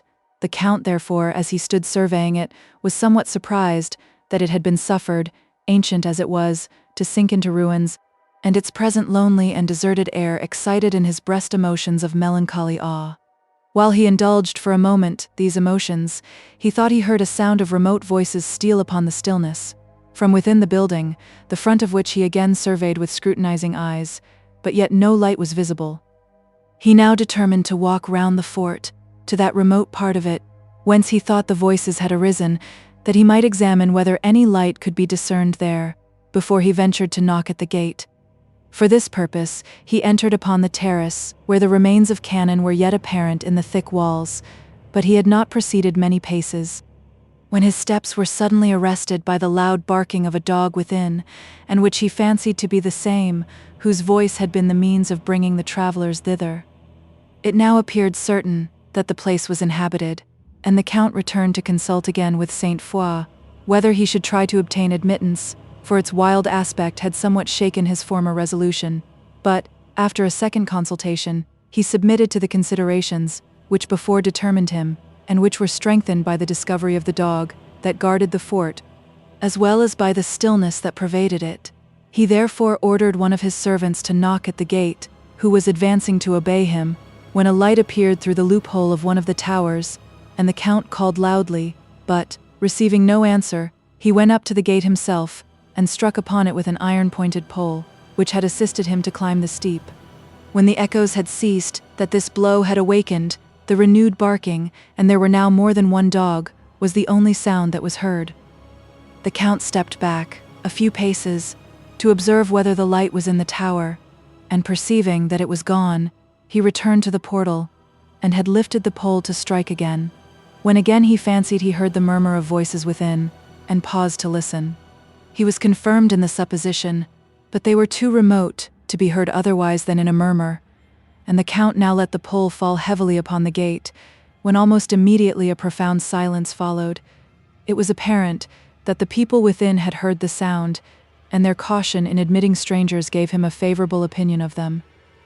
"They are either hunters or shepherds," said he, "who, like ourselves, have probably sought shelter from the night within these walls, and are fearful of admitting strangers lest they should prove robbers. I will endeavor to remove their fears."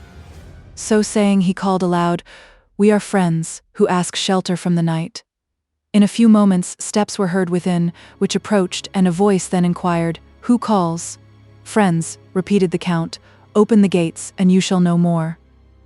Strong bolts were now heard to be undrawn, and a man armed with a hunting spear appeared. "What is it you want at this hour?" said he. The Count beckoned his attendants, and then answered that he wished to inquire the way to the nearest cabin. "Are you so little acquainted with these mountains," said the man, "as not to know that there is none, within several leagues? I cannot show you the way. You must seek it. There's a moon." Saying this, he was closing the gate, and the Count was turning away, half disappointed and half afraid, when another voice was heard from above, and on looking up he saw a light and a man's face at the grate of the portal. "Stay, friend, you have lost your way?" said the voice. "You are hunters, I suppose, like ourselves. I will be with you presently." The voice ceased, and the light disappeared. Blanche had been alarmed by the appearance of the man who had opened the gate, and she now entreated her father to quit the place, but the Count had observed the hunter's spear, which he carried, and the words from the tower encouraged him to await the event.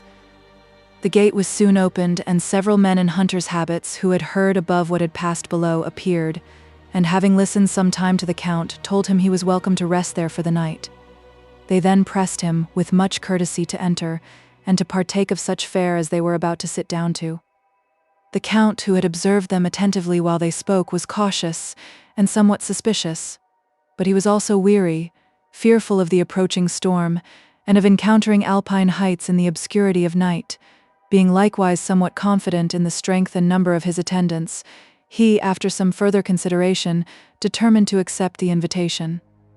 With this resolution he called his servants, who, advancing round the tower, behind which some of them had silently listened to this conference, followed their lord, the Lady Blanche, and Saint Foix into the fortress. The strangers led them on to a large and rude hall, partially seen by a fire that blazed at its extremity, round which 4 men in the hunter's dress were seated, and on the hearth were several dogs stretched in sleep. In the middle of the hall stood a large table, and over the fire some part of an animal was boiling.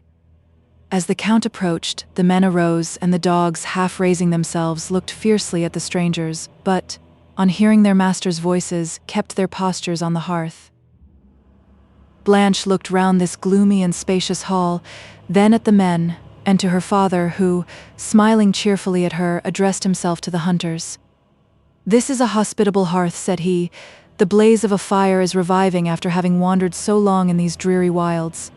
Your dogs are tired. What success have you had?" "Such as we usually have," replied one of the men, who had been seated in the hall.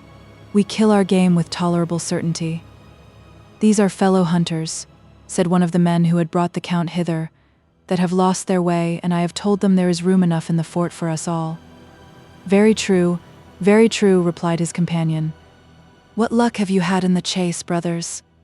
"We have killed 2 izzards, and that, you will say, is pretty well." "You mistake, friend," said the Count.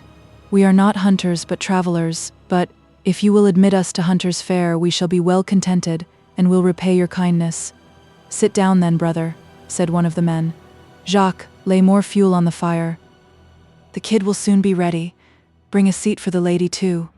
Mamselle, will you taste our brandy? It is true Barcelona, and as bright as ever flowed from a keg." Blanche timidly smiled, and was going to refuse when her father prevented her by taking, with a good-humored air, the glass offered to his daughter, and Monsieur Saint Foix, who was seated next her, pressed her hand, and gave her an encouraging look, but her attention was engaged by a man who sat silently by the fire, observing Saint Foix with a steady and earnest eye. "You lead a jolly life here," said the Count. "The life of a hunter is a pleasant and a healthy one, and the repose is sweet, which succeeds to your labor." "Yes," replied one of his hosts. "Our life is pleasant enough. We live here only during the summer and autumnal months. In winter the place is dreary, and the swollen torrents that descend from the heights put a stop to the chase." "'Tis a life of liberty and enjoyment," said the Count. "I should like to pass a month in your way very well." "We find employment for our guns too," said a man who stood behind the Count. "Here are plenty of birds of delicious flavor that feed upon the wild thyme and herbs that grow in the valleys. Now I think of it, there is a brace of birds hung up in the stone gallery. Go fetch them, Jacques, we will have them dressed." The Count now made enquiry concerning the method of pursuing the chase among the rocks and precipices of these romantic regions, and was listening to a curious detail when a horn was sounded at the gate. Blanche looked timidly at her father, who continued to converse on the subject of the chase, but whose countenance was somewhat expressive of anxiety, and who often turned his eyes towards that part of the hall nearest the gate. The horn sounded again, and a loud halloo succeeded. "These are some of our companions returned from their day's labor," said a man, going lazily from his seat towards the gate, and in a few minutes 2 men appeared, each with a gun over his shoulder and pistols in his belt. "What cheer, my lads? What cheer?" said they, as they approached. "What luck?" returned their companions. "Have you brought home your supper? You shall have none else." "Ha! Who the devil have you brought home?" said they in bad Spanish, on perceiving the Count's party. "Are they from France or Spain? Where did you meet with them?" "They met with us, and a merry meeting too," replied his companion aloud in good French. This chevalier and his party had lost their way and asked a night's lodging in the fort. The others made no reply, but threw down a kind of knapsack and drew forth several brace of birds. The bag sounded heavily as it fell to the ground, and the glitter of some bright metal within glanced on the eye of the Count, who now surveyed, with a more inquiring look, the man that held the knapsack. He was a tall, robust figure of a hard countenance, and had short black hair curling in his neck. Instead of the hunter's dress, he wore a faded military uniform. Sandals were laced on his broad legs, and a kind of short trousers hung from his waist. On his head he wore a leathern cap, somewhat resembling in shape an ancient Roman helmet, but the brows that scowled beneath it would have characterized those of the barbarians who conquered Rome, rather than those of a Roman soldier. The Count, at length, turned away his eyes and remained silent and thoughtful, till, again raising them, he perceived a figure standing in an obscure part of the hall, fixed in attentive gaze on Saint Foix, who was conversing with Blanche, and did not observe this. But the Count, soon after, saw the same man looking over the shoulder of the soldier as attentively at himself. He withdrew his eye when that of the Count met it, who felt mistrust gathering fast upon his mind, but feared to betray it in his countenance, and, forcing his features to assume a smile, addressed Blanche on some indifferent subject. When he again looked round, he perceived that the soldier and his companion were gone. The man, who was called Jacques, now returned from the stone gallery.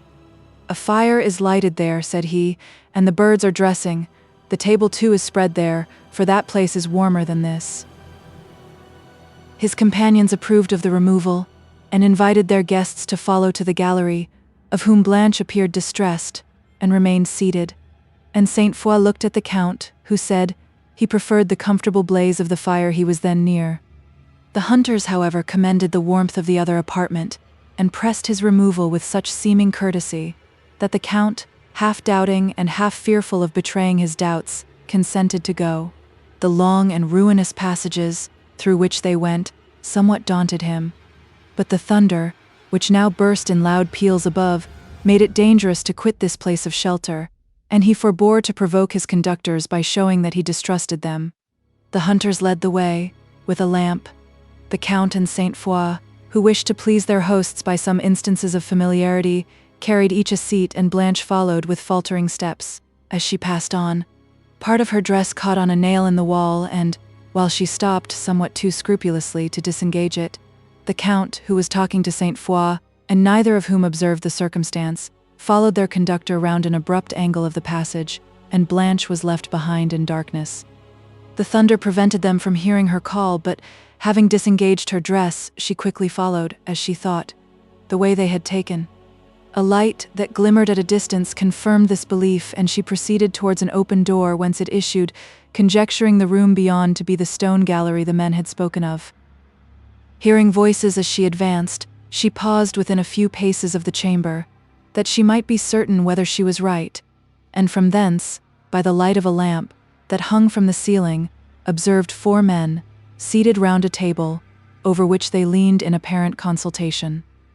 In one of them she distinguished the features of him, whom she had observed gazing at Saint Foix with such deep attention, and who was now speaking in an earnest, though restrained voice, till, one of his companions seeming to oppose him, they spoke together in a loud and harsher tone. Blanche, alarmed by perceiving that neither her father nor Saint Foix were there, and terrified at the fierce countenances and manners of these men, was turning hastily from the chamber to pursue her search of the gallery, when she heard one of the men say, "Let all dispute end here. Who talks of danger? Follow my advice, and there will be none secure them, and the rest are an easy prey." Blanche, struck with these words, paused a moment to hear more. "There is nothing to be got by the rest," said one of his companions.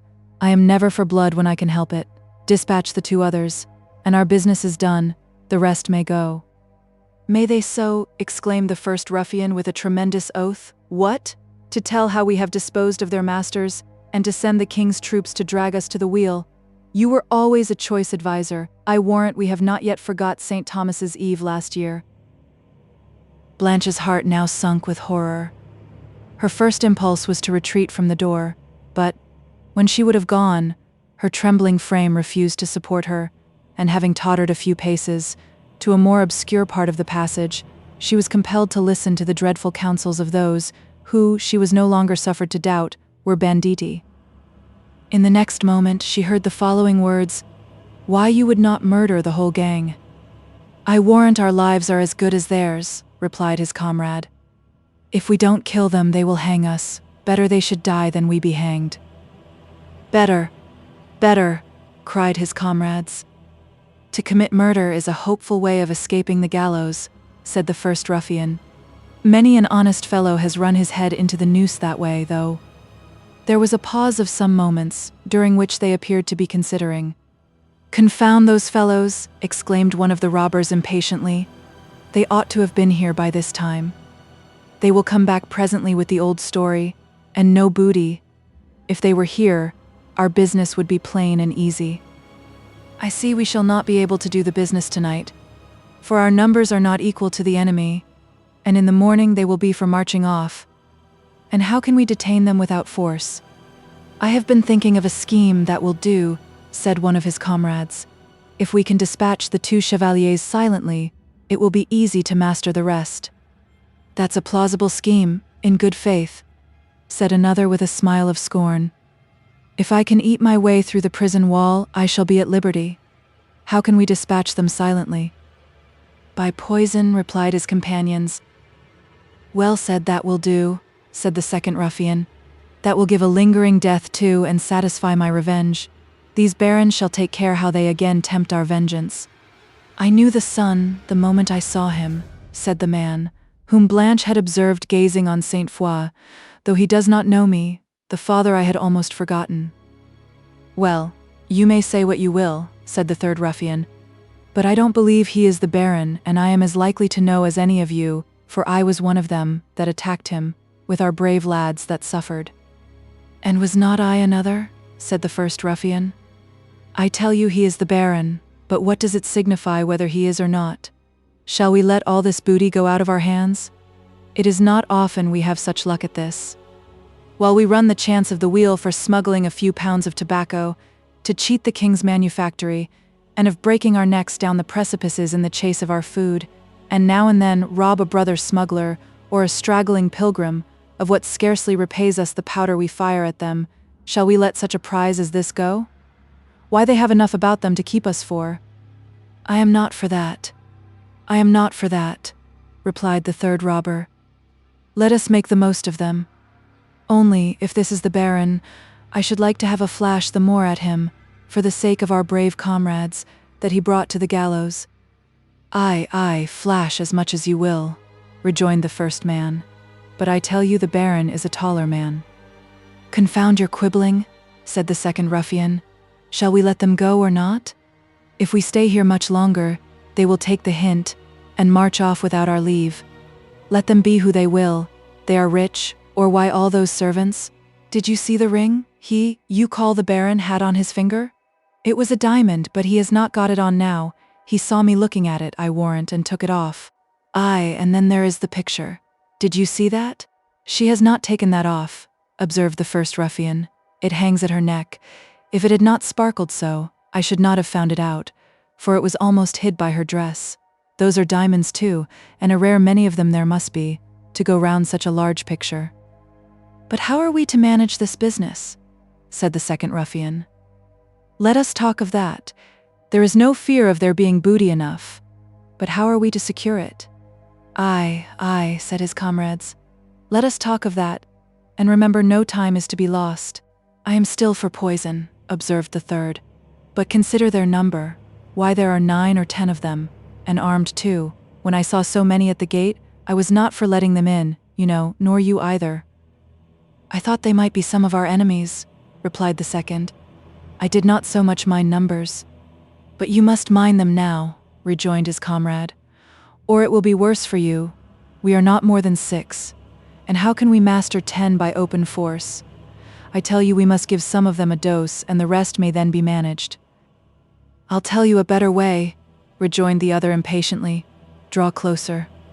Blanche, who had listened to this conversation, in an agony which it would be impossible to describe, could no longer distinguish what was said, for the ruffians now spoke in lowered voices, but the hope that she might save her friends from the plot, if she could find her way quickly to them, suddenly reanimated her spirits, and lent her strength enough to turn her steps in search of the gallery. Terror, however, and darkness conspired against her, and having moved a few yards, the feeble light that issued from the chamber no longer even contended with the gloom, and, her foot stumbling over a step that crossed the passage, she fell to the ground. The noise startled the banditti, who became suddenly silent, and then all rushed to the passage to examine whether any person was there who might have overheard their counsels. Blanche saw them approaching, and perceived their fierce and eager looks, but, before she could raise herself, they discovered and seized her, and as they dragged her towards the chamber they had quitted, Her screams drew from them horrible threatenings. Having reached the room, they began to consult what they should do with her. "Let us first know what she had heard," said the chief robber. "How long have you been in the passage, lady, and what brought you there?" "Let us first secure that picture," said one of his comrades, approaching the trembling Blanche. "Fair lady, by your leave, that picture is mine. Come, surrender it, or I shall seize it." Blanche, entreating their mercy, immediately gave up the miniature, while another of the ruffians fiercely interrogated her concerning what she had overheard of their conversation, when, her confusion and terror too plainly telling what her tongue feared to confess, the ruffians looked expressively upon one another, and two of them withdrew to a remote part of the room, as if to consult further. "These are diamonds, by St. Peter," exclaimed the fellow, who had been examining the miniature. "And here is a very pretty picture too, faith, as handsome a young chevalier as you would wish to see by a summer's sun. Lady, this is your spouse, I warrant, for it is the spark that was in your company just now." Blanche, sinking with terror, conjured him to have pity on her, and delivering him her purse, promised to say nothing of what had passed, if he would suffer her to return to her friends. He smiled ironically and was going to reply, when his attention was called off by a distant noise, and, while he listened, he grasped the arm of Blanche more firmly, as if he feared she would escape from him, and she again shrieked for help. The approaching sounds called the ruffians from the other part of the chamber. "We are betrayed," said they. "But let us listen a moment. Perhaps it is only our comrades come in from the mountains, and if so, our work is sure. Listen." A distant discharge of shot confirmed this supposition for a moment. But, in the next, the former sounds drawing nearer, the clashing of swords, mingled with the voices of loud contention and with heavy groans, were distinguished in the avenue leading to the chamber. While the ruffians prepared their arms, they heard themselves called by some of their comrades afar off, and then a shrill horn was sounded without the fortress, a signal, it appeared, they too well understood, for three of them, leaving the Lady Blanche to the care of the fourth, instantly rushed from the chamber. While Blanche, trembling and nearly fainting, was supplicating for release, she heard amid the tumult that approached the voice of Saint Foix, and she had scarcely renewed her shriek, when the door of the room was thrown open, and he appeared, much disfigured with blood, and pursued by several ruffians. Blanche neither saw nor heard any more. Her head swam, her sight failed, and she became senseless in the arms of the robber who had detained her. When she recovered, she perceived by the gloomy light that trembled round her that she was in the same chamber, but neither the Count Saint Foix nor any other person appeared, and she continued, for some time, entirely still, and nearly in a state of stupefaction. But the dreadful images of the past returning, she endeavored to raise herself, that she might seek her friends, when a sullen groan, at a little distance, reminded her of Saint Foix and of the condition in which she had seen him enter this room. Then, starting from the floor, by a sudden effort of horror, she advanced to the place whence the sound had proceeded, where a body was lying stretched upon the pavement, and where, by the glimmering light of a lamp, she discovered the pale and disfigured countenance of Saint Foix. Her horrors at that moment may be easily imagined. He was speechless, his eyes were half closed, and, on the hand which she grasped in the agony of despair, cold damps had settled. While she vainly repeated his name and called for assistance, steps approached, and a person entered the chamber who, she soon perceived, was not the Count, her father, but what was her astonishment when, supplicating him to give his assistance to Saint Foix, she discovered Ludovico. He scarcely paused to recognize her, but immediately bound up the wounds of the chevalier, and perceiving that he had fainted probably from loss of blood, ran for water. But he had been absent only a few moments, when Blanche heard other steps approaching, and while she was almost frantic with apprehension of the ruffians, the light of a torch flashed upon the walls. And then Count de Villefort appeared, with an affrighted countenance and breathless with impatience, calling upon his daughter. At the sound of his voice she rose and ran to his arms, while he, letting fall the bloody sword he held, pressed her to his bosom in a transport of gratitude and joy, and then hastily inquired for Saint Foix, who now gave some signs of life.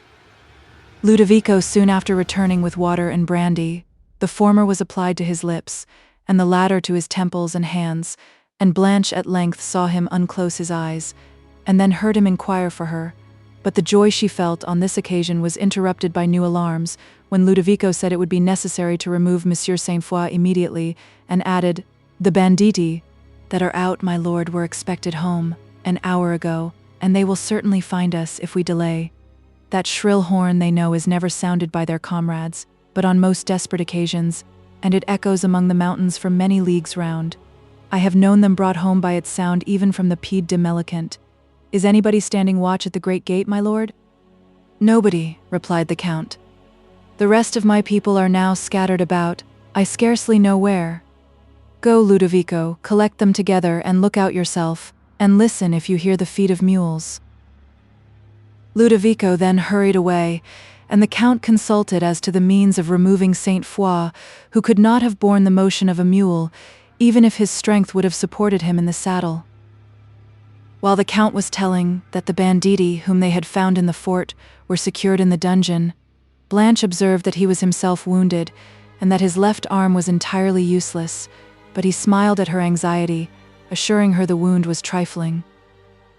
The count's servants, except 2 who kept watch at the gate, now appeared, and soon after, Ludovico. "I think I hear mules coming along the glen, my lord," said he, "but the roaring of the torrent below will not let me be certain.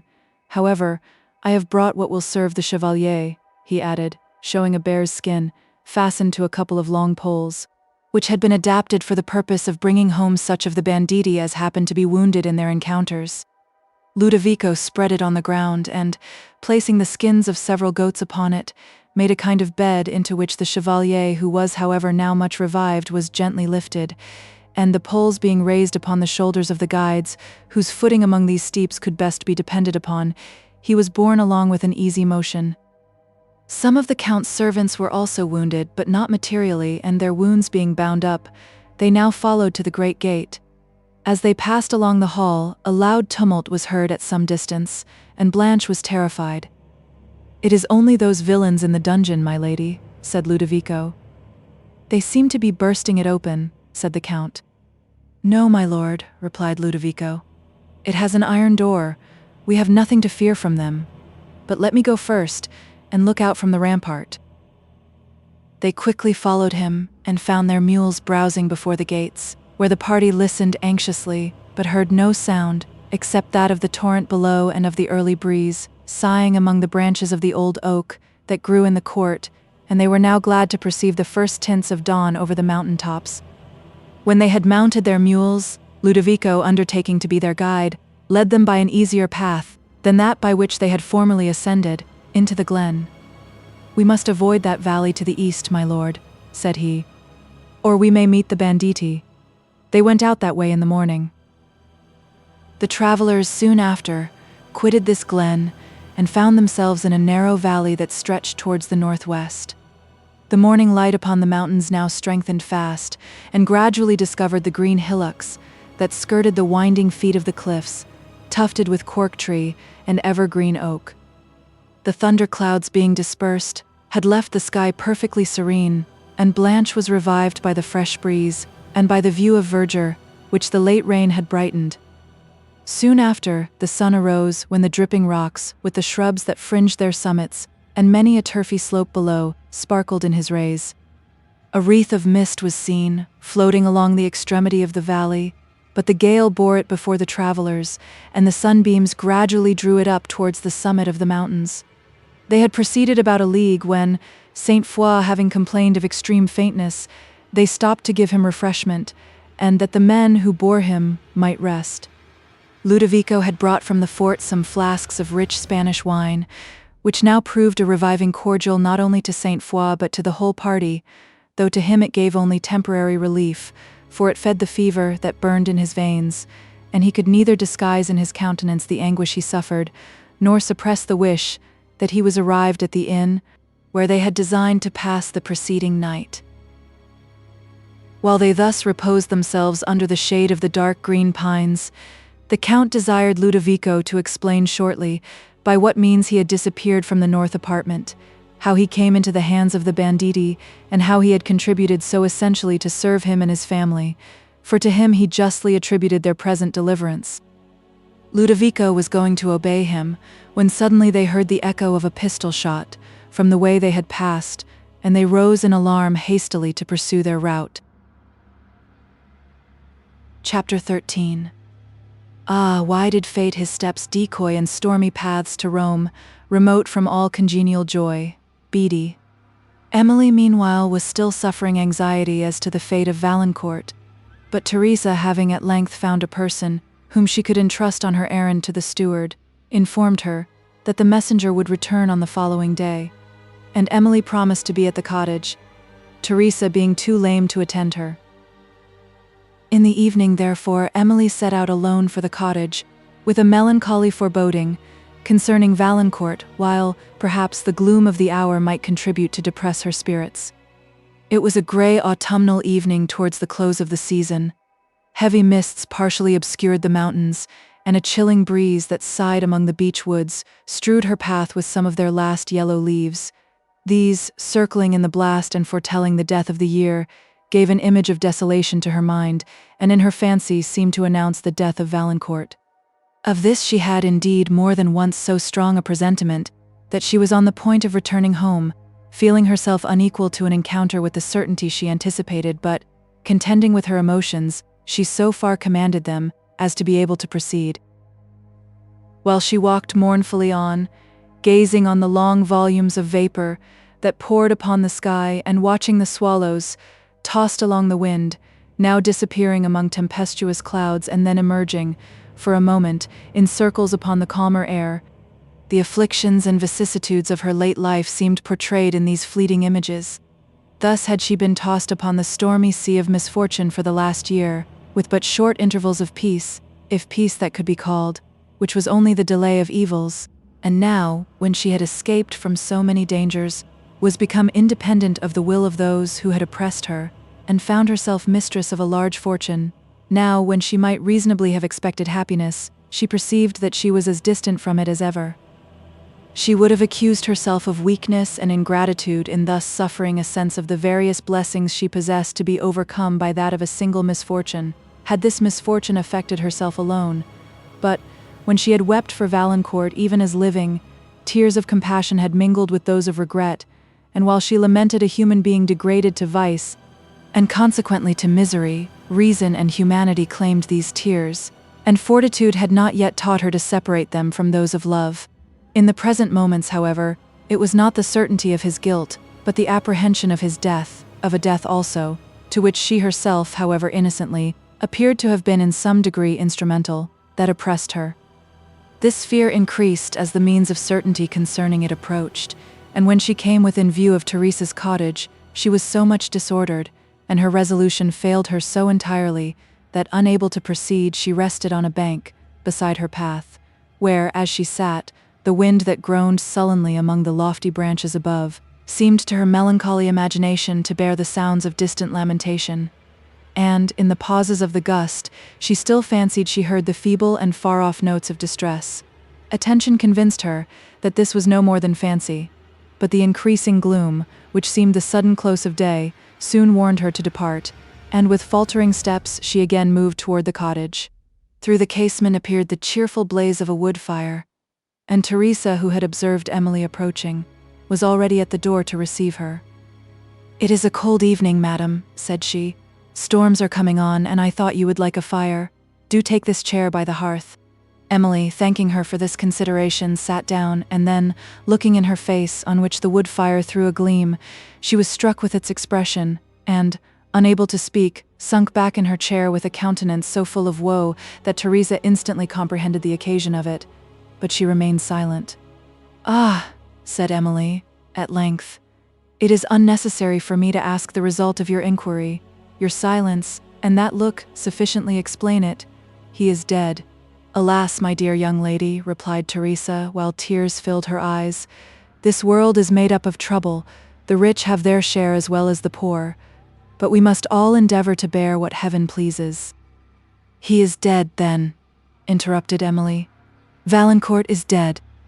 "A well-a-day, I fear he is," replied Teresa. "You fear," said Emily. "Do you only fear?" "Alas, yes, madam, I fear he is.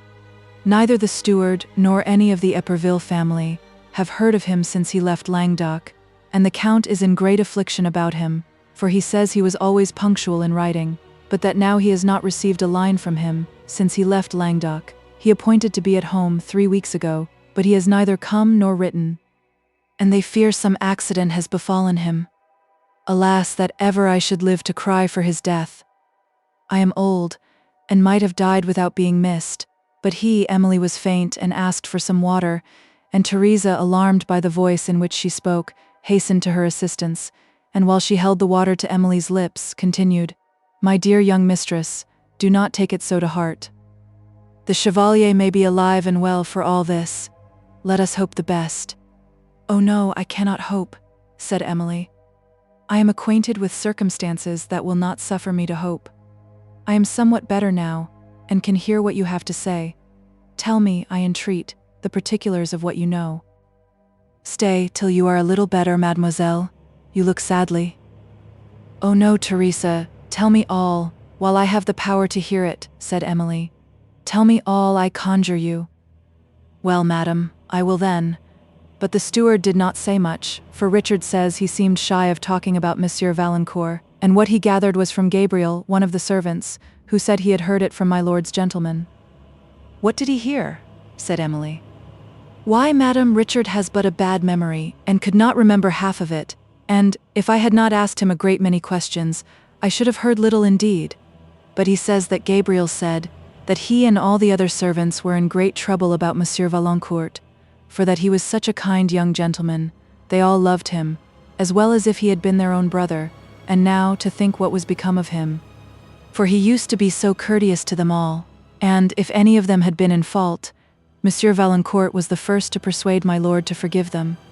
And then, if any poor family was in distress, Monsieur Valancourt was the first too to relieve them, though some folks, not a great way off, could have afforded that much better than he. And then, said Gabriel, he was so gentle to everybody, and for all he had such a noble look with him, he never would command and call about him, as some of your quality people do, and we never minded him the less for that. Nay, says Gabriel, for that matter, we minded him the more, and would all have run to obey him at a word, sooner than if some folks had told us what to do at full length. Aye, and were more afraid of displeasing him too than of them that used rough words to us.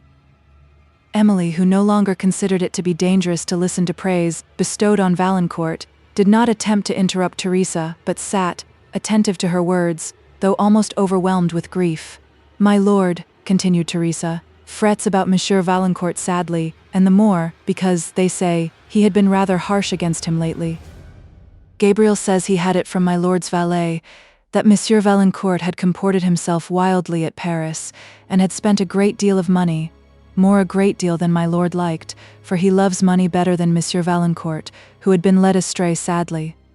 Nay, for that matter, Monsieur Valancourt had been put into prison at Paris, and my lord, says Gabriel, refused to take him out, and said he deserved to suffer, and when old Gregoire the butler heard of this, he actually bought a walking stick to take with him to Paris, to visit his young master. But the next thing we hear is, that Monsieur Valancourt is coming home. Oh, it was a joyful day when he came, but he was sadly altered, and my lord looked very cool upon him, and he was very sad indeed. And, soon after, he went away again into Languedoc, and since that time, we have never seen him. Teresa paused, and Emily, sighing deeply, remained with her eyes fixed upon the floor without speaking. After a long pause, she inquired what further Teresa had heard. Yet why should I ask? She added. What you have already told is too much. O Valancourt, thou art gone, forever gone, and I have murdered thee. These words, and the countenance of despair which accompanied them, alarmed Teresa, who began to fear that the shock of the intelligence Emily had just received had affected her senses. My dear young lady, be composed, said she, and do not say such frightful words. You murder Monsieur Valancourt. Dear heart, Emily replied only by a heavy sigh. Dear lady, it breaks my heart to see you look so, said Teresa. Do not sit with your eyes upon the ground, and all so pale and melancholy. It frightens me to see you. Emily was still silent, and did not appear to hear anything that was said to her. Besides, mademoiselle, continued Teresa, Monsieur Valancourt may be alive and merry yet, for what we know." At the mention of his name, Emily raised her eyes and fixed them in a wild gaze upon Teresa, as if she was endeavoring to understand what had been said. "Ay, my dear lady," said Teresa, mistaking the meaning of this considerate air. "Monsieur Valancourt may be alive and merry yet." On the repetition of these words, Emily comprehended their import, but instead of producing the effect intended, they seemed only to heighten her distress. She rose hastily from her chair, paced the little room with quick steps, and often sighing deeply, clasped her hands and shuddered. Meanwhile, Teresa, with simple but honest affection, endeavored to comfort her, put more wood on the fire, stirred it up into a brighter blaze, swept the hearth, set the chair, which Emily had left, in a warmer situation, and then drew forth from a cupboard a flask of wine. "It is a stormy night, madam," said she, "and blows cold. Do come nearer the fire, and take a glass of this wine. It will comfort you, as it has done me, often and often, for it is not such wine as one gets every day. It is rich Languedoc, and the last of 6 flasks that Monsieur Valancourt sent me, the night before he left Gascony for Paris. They have served me ever since as cordials, and I never drink it.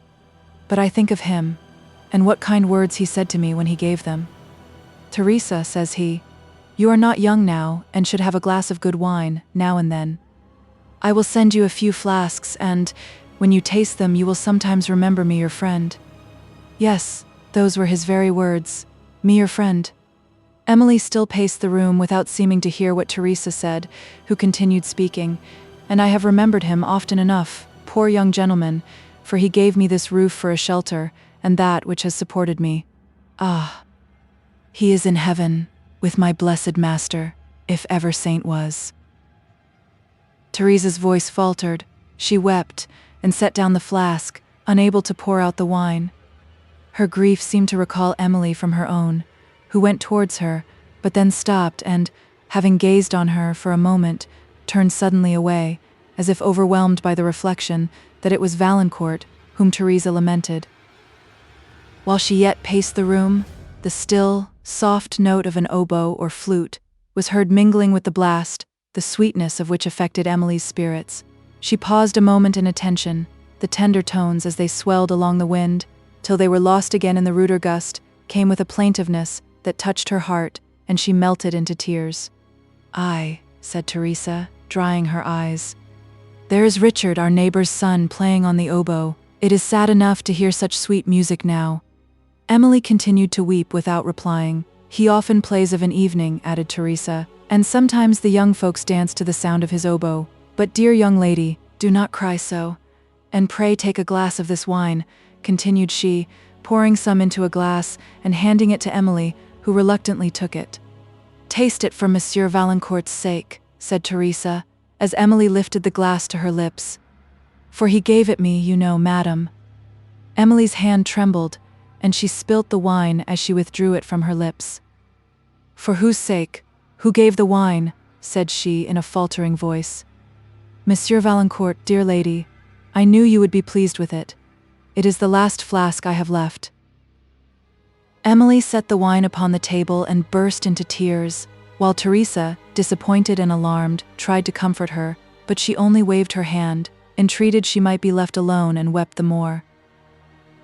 A knock at the cottage door prevented Teresa from immediately obeying her mistress, and she was going to open it, when Emily, checking her, requested she would not admit any person, but, afterwards recollecting that she had ordered her servant to attend her home, she said it was only Philippe, and endeavored to restrain her tears while Teresa opened the door.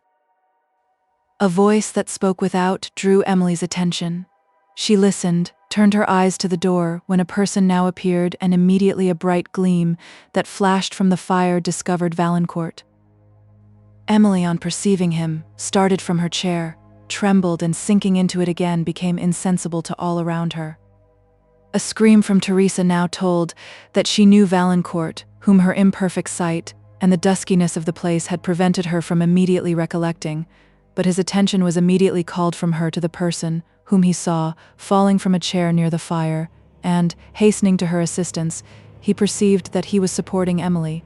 The various emotions that seized him upon thus unexpectedly meeting with her, from whom he had believed he had parted forever, and on beholding her pale and lifeless in his arms, may perhaps be imagined, though they could neither be then expressed nor now described any more than Emily's sensations when at length she unclosed her eyes and, looking up, again saw Valancourt.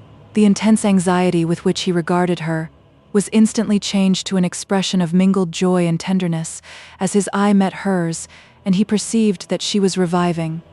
But he could only exclaim, "Emily?"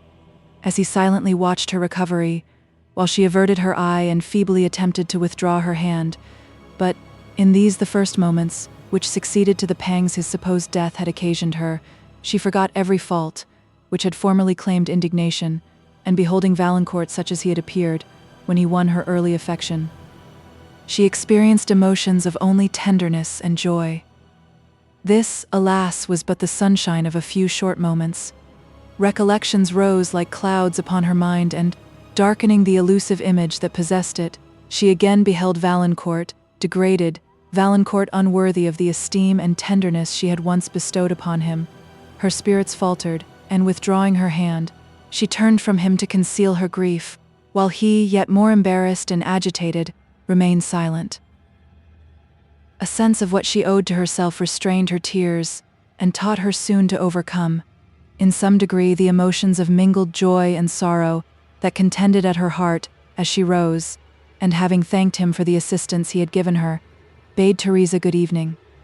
As she was leaving the cottage, Valancourt, who seemed suddenly awakened as from a dream, entreated, in a voice that pleaded powerfully for compassion, a few moments' attention.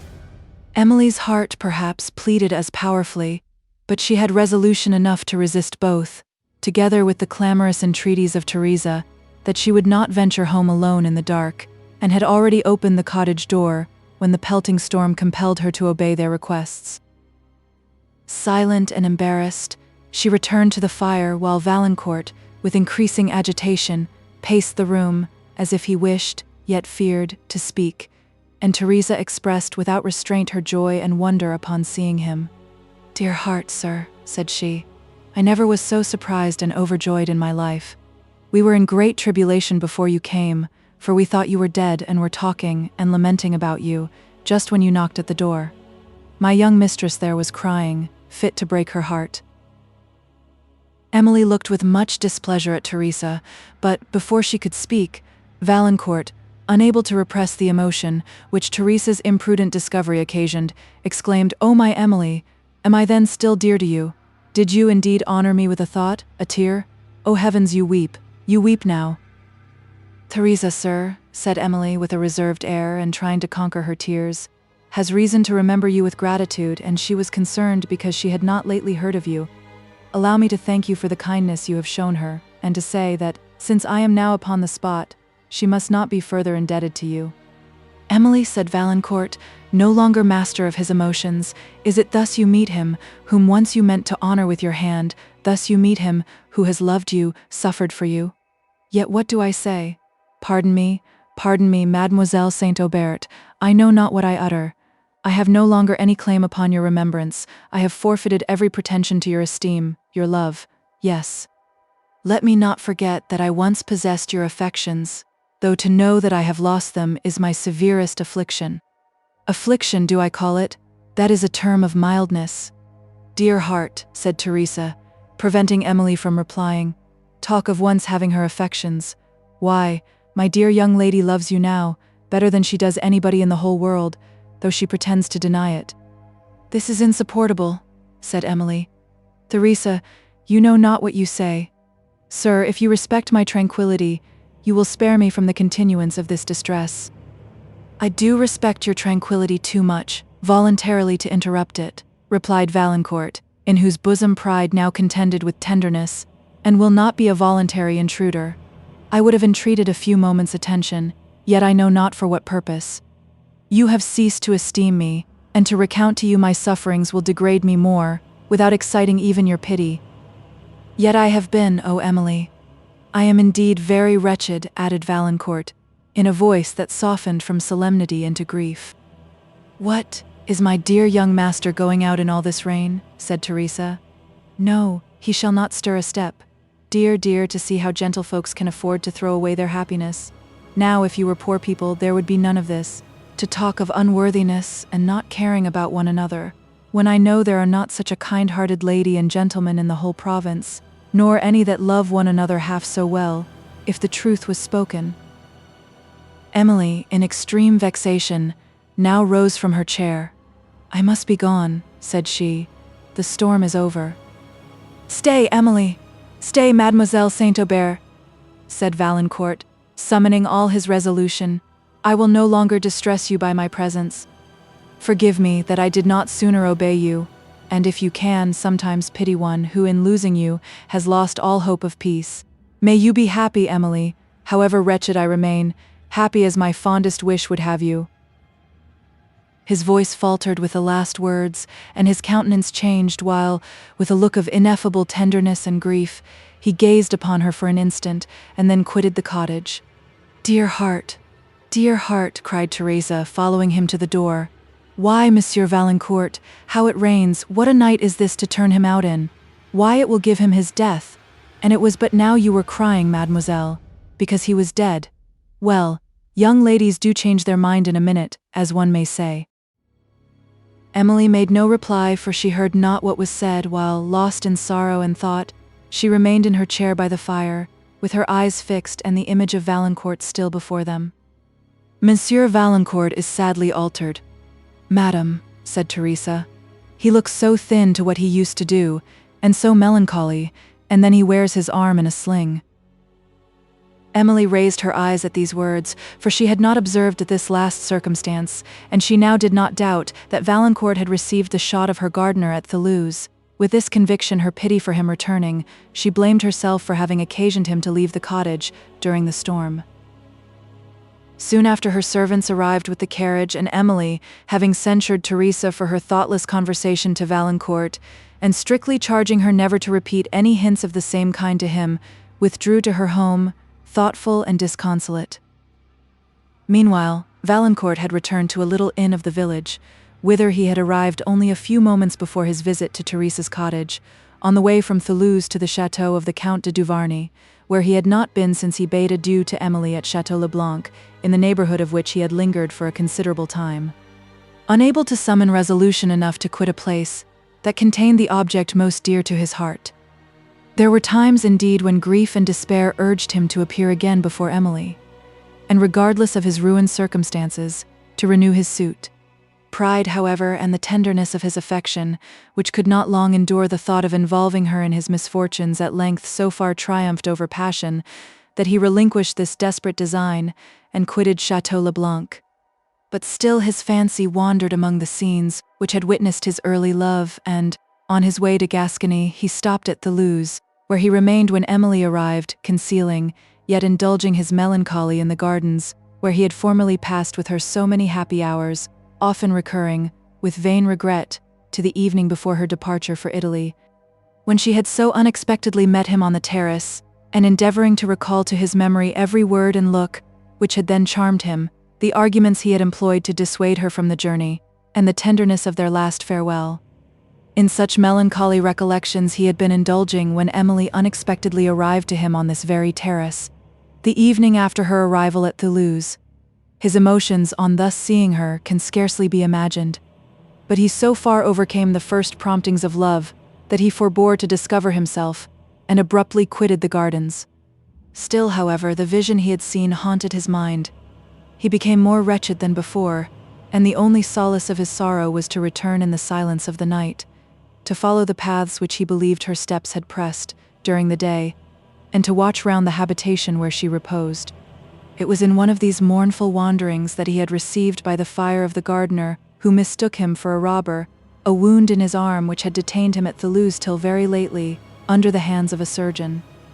There, regardless of himself and careless of his friends, whose late unkindness had urged him to believe that they were indifferent as to his fate, he remained, without informing them of his situation, and now, being sufficiently recovered to bear travelling, he had taken La Vallée in his way to Estuvière, the Count's residence, partly for the purpose of hearing of Emily, and of being again near her, and partly for that of inquiring into the situation of poor old Teresa, who, he had reason to suppose, had been deprived of her stipend, small as it was, and which enquiry had brought him to her cottage, when Emily happened to be there.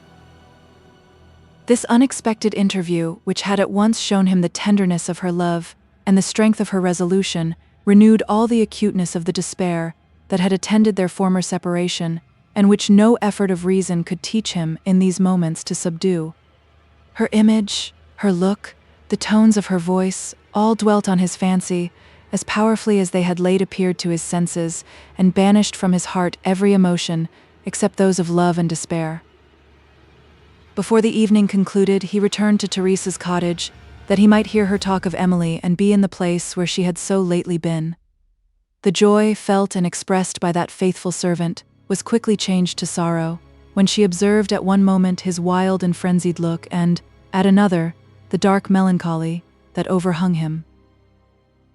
After he had listened, and for a considerable time, to all she had to relate concerning Emily, he gave Teresa nearly all the money he had about him, though she repeatedly refused it, declaring that her mistress had amply supplied her wants, and then, drawing a ring of value from his finger, he delivered it her with a solemn charge to present it to Emily, of whom he entreated, as a last favor, that she would preserve it for his sake, and sometimes, when she looked upon it, remember the unhappy giver.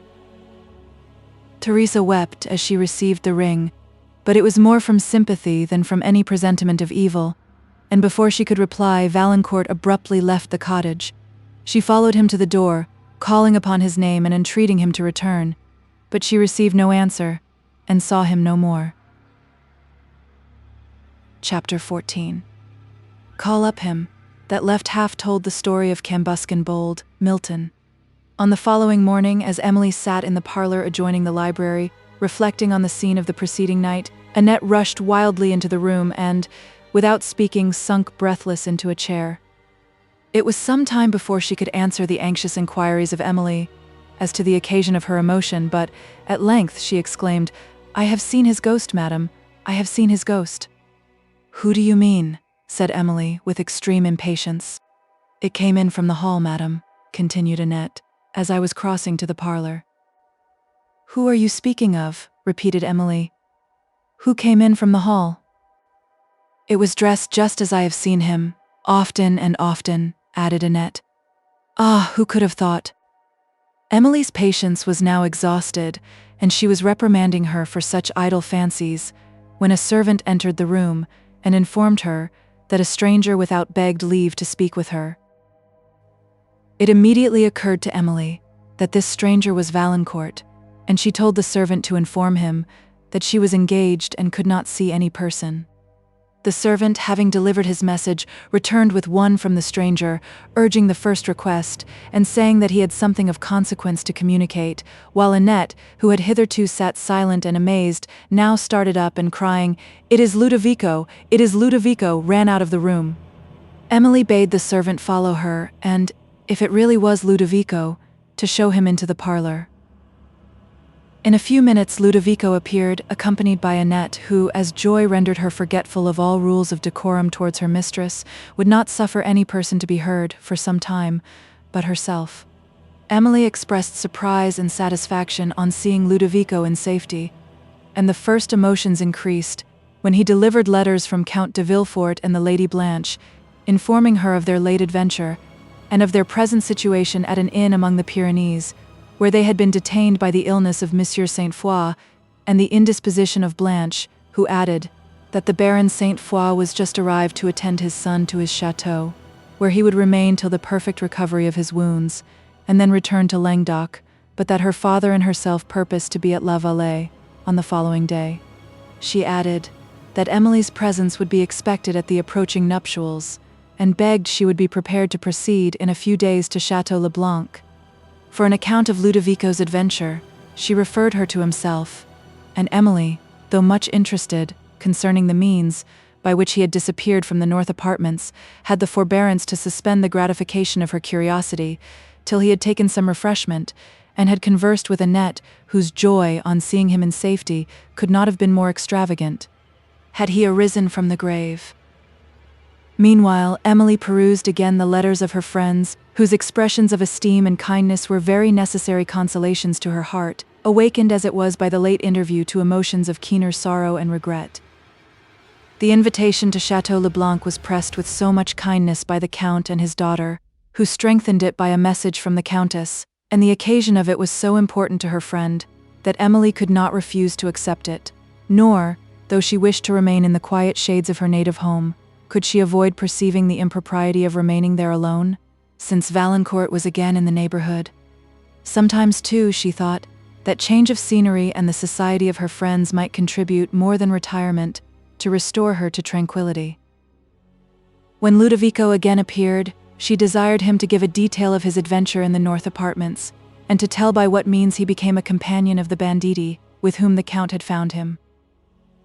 He immediately obeyed, while Annette, who had not yet had leisure to ask him many questions on the subject, prepared to listen, with a countenance of extreme curiosity, venturing to remind her lady of her incredulity concerning spirits in the castle of Udolpho, and of her own sagacity in believing in them, while Emily, blushing at the consciousness of her late credulity, observed that, if Ludovico's adventure could justify Annette's superstition, he had probably not been here to relate it. Ludovico smiled at Annette, and bowed to Emily, and then began as follows. "You may remember, madam, that on the night when I sat up in the north chamber, my lord, the Count, and Monsieur Henri accompanied me thither, and that while they remained there nothing happened to excite any alarm. When they were gone, I made a fire in the bedroom, and, not being inclined to sleep, I sat down on the hearth with a book I had brought with me to divert my mind. I confess I did sometimes look round the chamber, with something like apprehension." "Oh, very like it, I dare say," interrupted Annette. "And I dare say, too, if the truth was known, you shook from head to foot." "Not quite so bad as that," replied Ludovico, smiling. "But several times, as the wind whistled round the castle, and shook the old casements, I did fancy I heard odd noises, and once or twice I got up and looked about me, but nothing was to be seen except the grim figures in the tapestry, which seemed to frown upon me as I looked at them. I had sat thus for above an hour," continued Ludovico, "when again I thought I heard a noise, and glanced my eyes round the room to discover what it came from, but, not perceiving anything, I began to read again, and when I had finished the story I was upon, I felt drowsy, and dropped asleep. But presently I was awakened by the noise I had heard before, and it seemed to come from that part of the chamber where the bed stood, and then, whether it was the story I had been reading that affected my spirits, or the strange reports that had been spread of these apartments, I don't know, but when I looked towards the bed again, I fancied I saw a man's face within the dusky curtains." At the mention of this, Emily trembled, and looked anxiously, remembering the spectacle she had herself witnessed there with Dorothée. "I confess, madam, my heart did fail me at that instant," continued Ludovico, "but a return of the noise drew my attention from the bed, and I then distinctly heard a sound, like that of a key turning in a lock, but what surprised me more was, that I saw no door where the sound seemed to come from. In the next moment, however, the arras near the bed was slowly lifted, and a person appeared behind it, entering from a small door in the wall. He stood for a moment as if half retreating, with his head bending under the arras which concealed the upper part of his face except his eyes scowling beneath the tapestry as he held it, and then, while he raised it higher, I saw the face of another man behind, looking over his shoulder. I know not how it was, but, though my sword was upon the table before me, I had not the power just then to seize it, but sat quite still, watching them, with my eyes half shut as if I was asleep.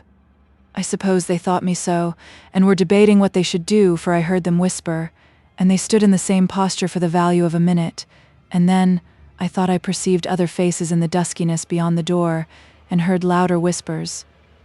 "This door surprises me," said Emily, "because I understood that the Count had caused the arras to be lifted, and the walls examined, suspecting that they might have concealed a passage through which you had departed." "It does not appear so extraordinary to me, madam," replied Ludovico, "that this door should escape notice, because it was formed in a narrow compartment, which appeared to be part of the outward wall, and if the Count had not passed over it, he might have thought it was useless to search for a door where it seemed as if no passage could communicate with one, but the truth was that the passage was formed within the wall itself. But, to return to the men, whom I saw obscurely beyond the door, and who did not suffer me to remain long in suspense concerning their design. They all rushed into the room, and surrounded me, though not before I had snatched up my sword to defend myself. But what could one man do against four?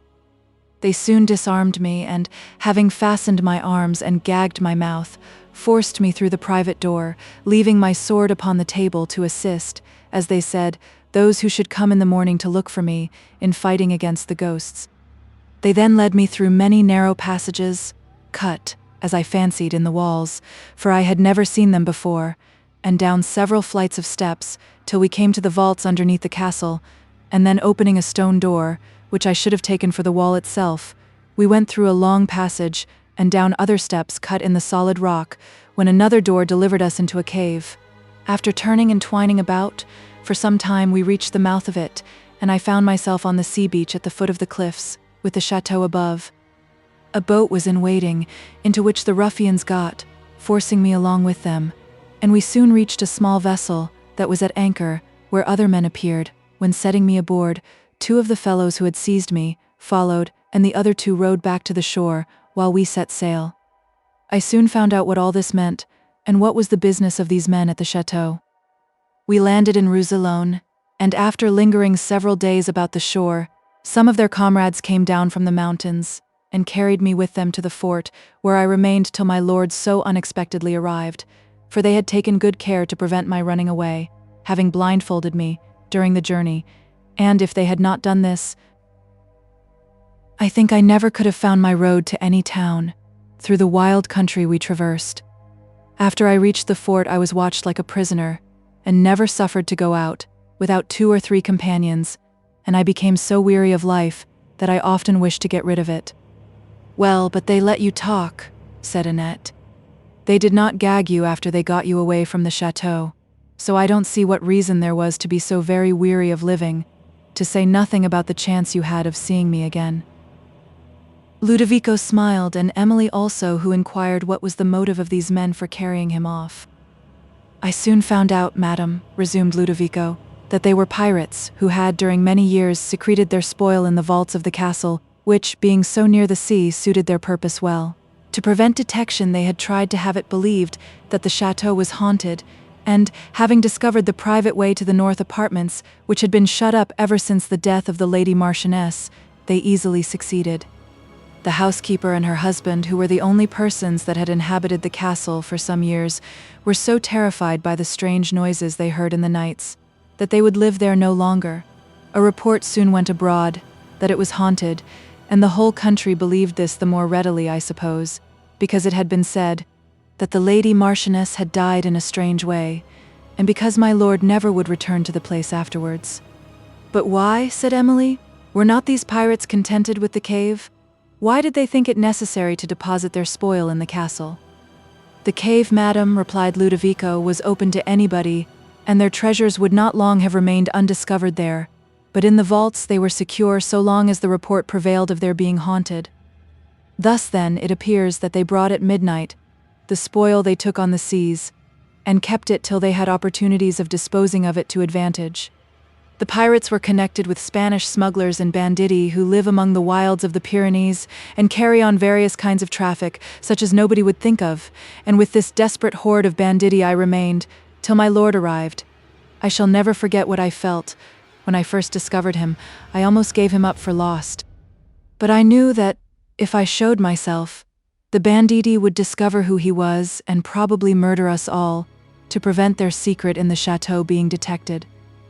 I, therefore, kept out of my lord's sight, but had a strict watch upon the ruffians, and determined, if they offered him or his family violence, to discover myself and fight for our lives.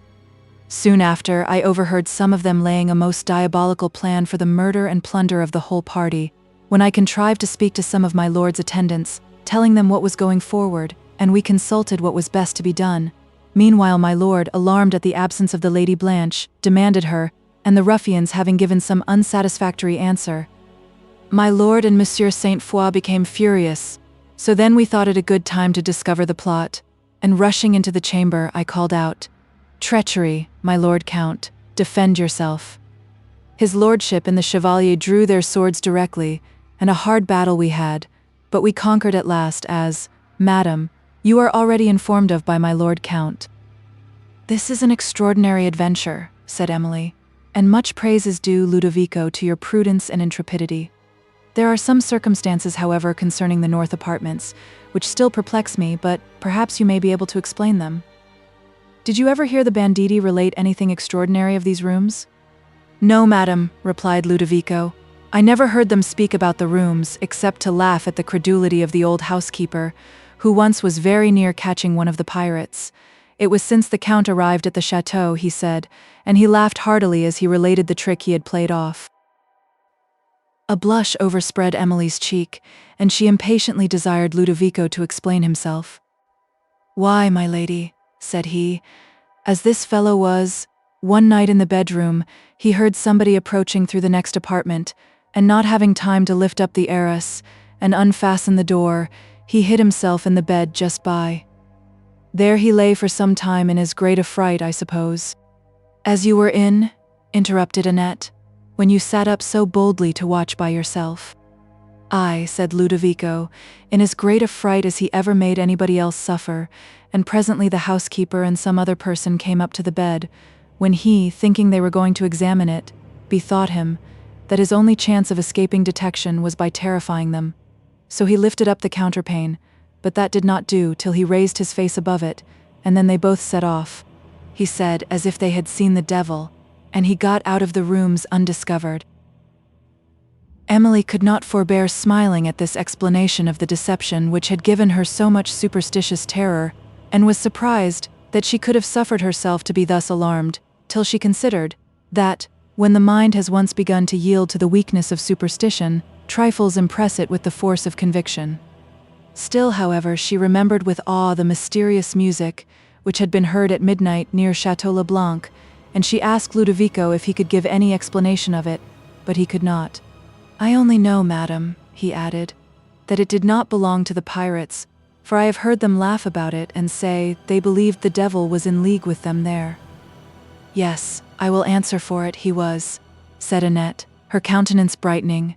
"I was sure all along that he or his spirits had something to do with the north apartments, and now you see, madam, I am right at last. It cannot be denied that his spirits were very busy in that part of the chateau," replied Emily, smiling.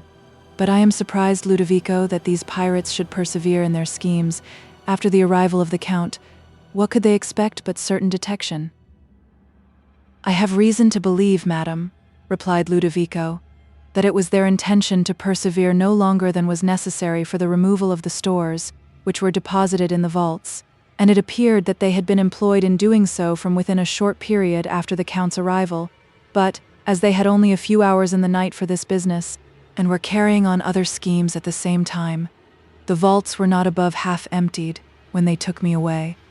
They gloried exceedingly in this opportunity of confirming the superstitious reports that had been spread of the north chambers, were careful to leave everything there as they had found it, the better to promote the deception, and frequently, in their jocose moods, would laugh at the consternation which they believed the inhabitants of the castle had suffered upon my disappearing, and it was to prevent the possibility of my betraying their secret that they had removed me to such a distance.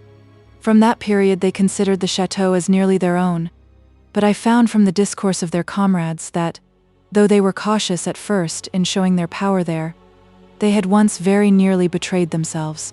Going, one night, as was their custom, to the north chambers to repeat the noises that had occasioned such alarm among the servants, they heard, as they were about to unfasten the secret door, voices in the bedroom. My lord has since told me that himself and Monsieur Henri were then in the apartment, and they heard very extraordinary sounds of lamentation, which it seems were made by these fellows with their usual design of spreading terror, and my lord has owned, he then felt somewhat more than surprise, but, as it was necessary to the peace of his family that no notice should be taken, he was silent on the subject, and enjoined silence to his son. Emily, recollecting the change that had appeared in the spirits of the Count after the night, when he had watched in the north room, now perceived the cause of it, and having made some further inquiries upon this strange affair, she dismissed Ludovico and went to give orders for the accommodation of her friends on the following day. In the evening, Teresa, lame as she was, came to deliver the ring with which Valancourt had entrusted her, and, when she presented it, Emily was much affected, for she remembered to have seen him wear it often in happier days. She was, however, much displeased that Teresa had received it, and positively refused to accept it herself, though to have done so would have afforded her a melancholy pleasure. Teresa entreated, expostulated, and then described the distress of Valancourt when he had given the ring and repeated the message with which he had commissioned her to deliver it, and Emily could not conceal the extreme sorrow this recital occasioned her, but wept and remained lost in thought. "Alas, my dear young lady," said Teresa, "why should all this be?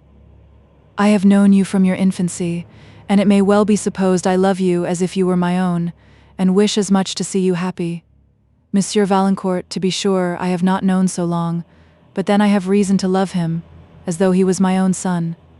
I know how well you love one another, or why all this weeping and wailing." Emily waved her hand for Teresa to be silent, who, disregarding the signal, continued, "And how much you are alike in your tempers and ways, and that, if you were married, you would be the happiest couple in the whole province.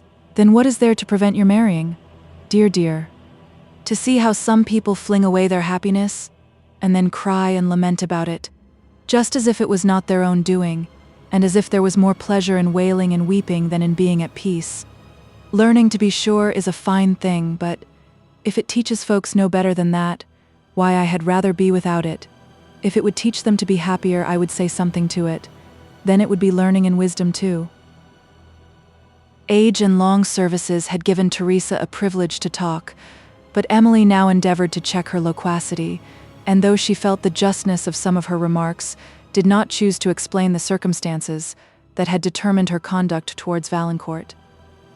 She therefore only told Teresa that it would much displease her to hear the subject renewed, that she had reasons for her conduct which she did not think it proper to mention, and that the ring must be returned with an assurance that she could not accept it with propriety, and at the same time she forbade Teresa to repeat any future message from Valancourt, as she valued her esteem and kindness. Teresa was afflicted, and made another attempt, though feeble, to interest her for Valancourt, but the unusual displeasure, expressed in Emily's countenance, soon obliged her to desist, and she departed in wonder and lamentation. To relieve her mind in some degree from the painful recollections that intruded upon it, Emily busied herself in preparations for the journey into Languedoc, and, while Annette, who assisted her, spoke with joy and affection of the safe return of Ludovico, she was considering how she might best promote their happiness, and determined, if it appeared, that his affection was as unchanged as that of the simple and honest Annette, to give her a marriage portion, and settle them on some part of her estate. These considerations led her to the remembrance of her father's paternal domain, which his affairs had formerly compelled him to dispose of to Monsieur Quesnel, and which she frequently wished to regain, because Saint Aubert had lamented that the chief lands of his ancestors had passed into another family, and because they had been his birthplace and the haunt of his early years. To the estate at Thoulouse she had no peculiar attachment, and it was her wish to dispose of this, that she might purchase her paternal domains, if Monsieur Quesnel could be prevailed on to part with them, which, as he talked much of living in Italy, did not appear very improbable. Chapter 15.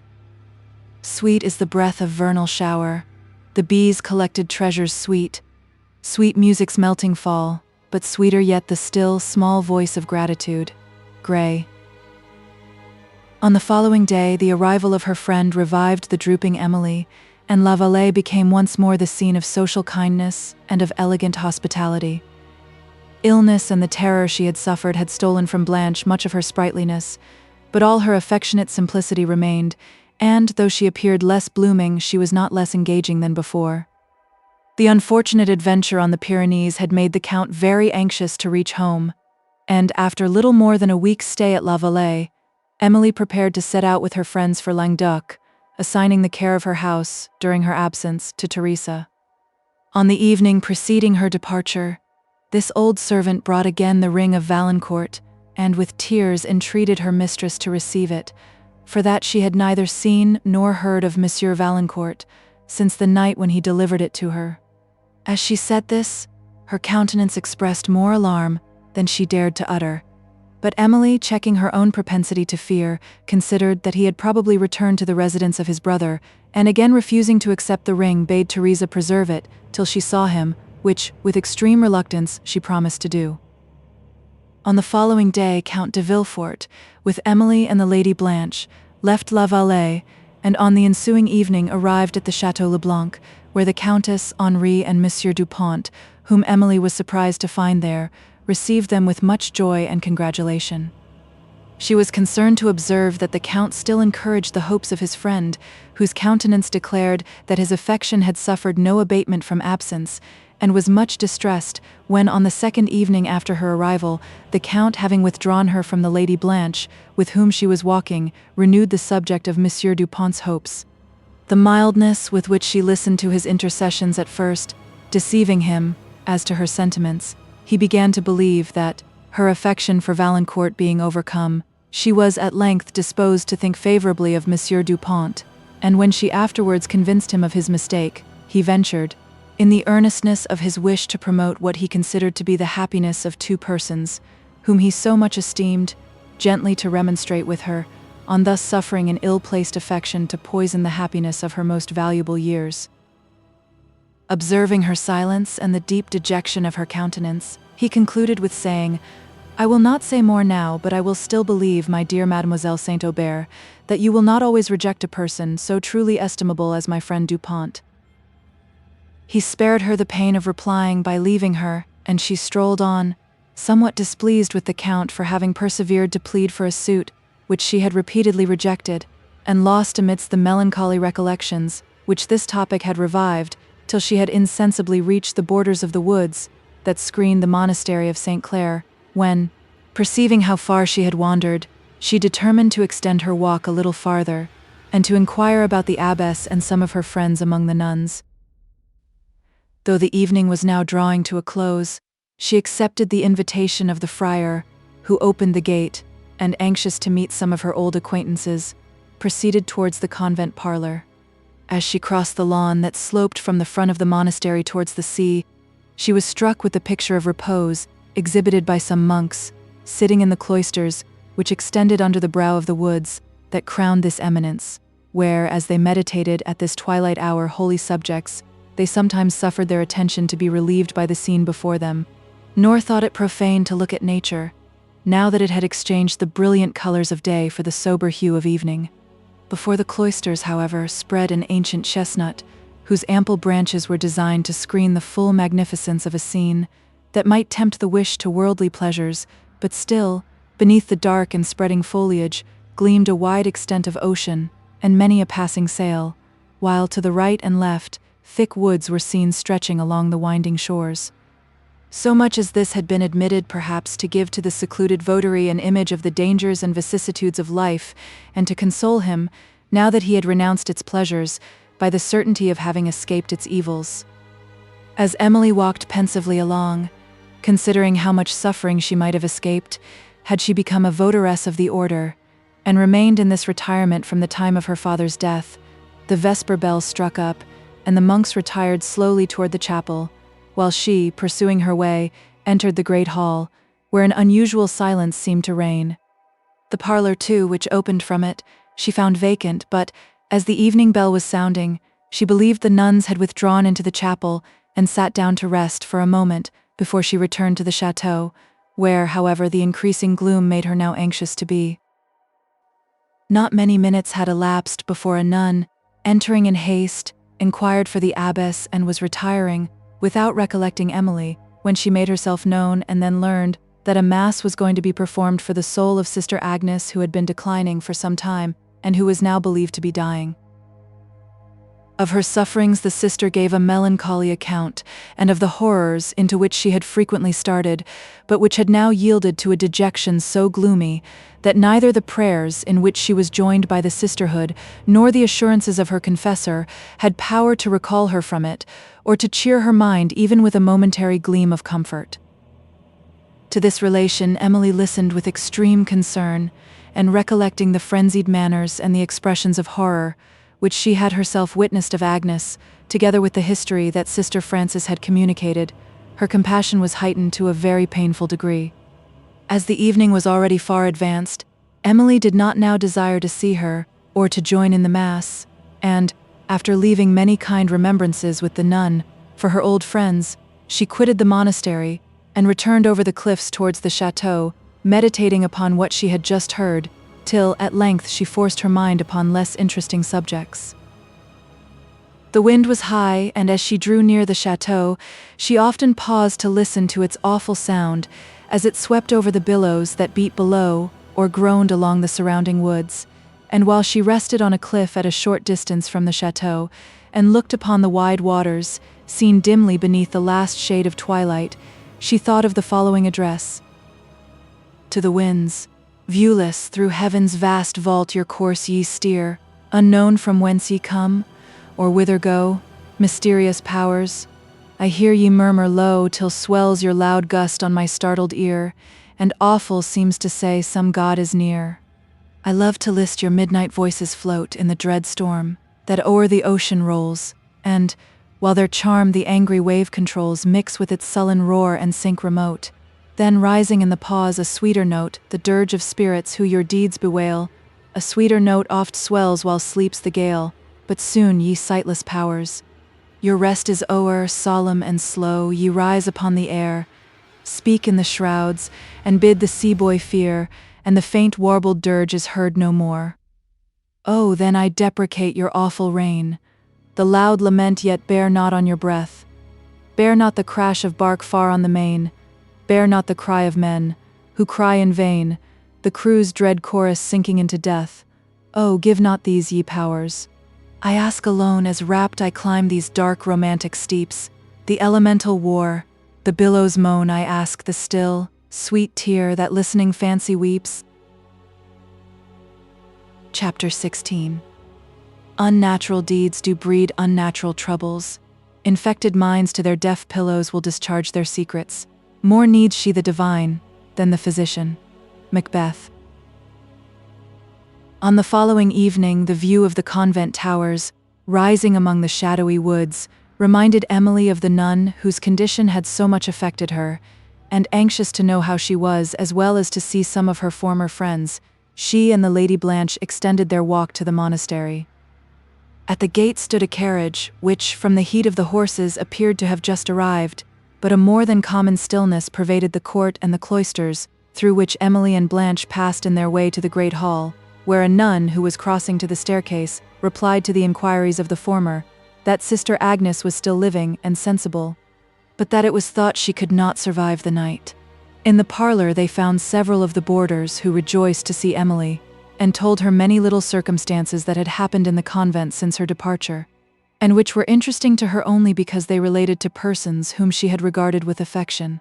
While they thus conversed, the abbess entered the room, and expressed much satisfaction at seeing Emily, but her manner was unusually solemn, and her countenance dejected. "Our house," said she, after the first salutations were over, "is truly a house of mourning. A daughter is now paying the debt of nature. You have heard, perhaps, that our daughter Agnes is dying?" Emily expressed her sincere concern. "Her death presents to us a great and awful lesson," continued the abbess. "Let us read it, and profit by it. Let it teach us to prepare ourselves for the change that awaits us all. You are young, and have it yet in your power to secure the peace that passeth all understanding, the peace of conscience. Preserve it in your youth, that it may comfort you in age, for vain, alas, and imperfect are the good deeds of our latter years if those of our early life have been evil." Emily would have said that good deeds, she hoped, were never vain, but she considered that it was the abbess who spoke, and she remained silent. "The latter days of Agnes," resumed the abbess, "have been exemplary. Would they might atone for the errors of her former ones.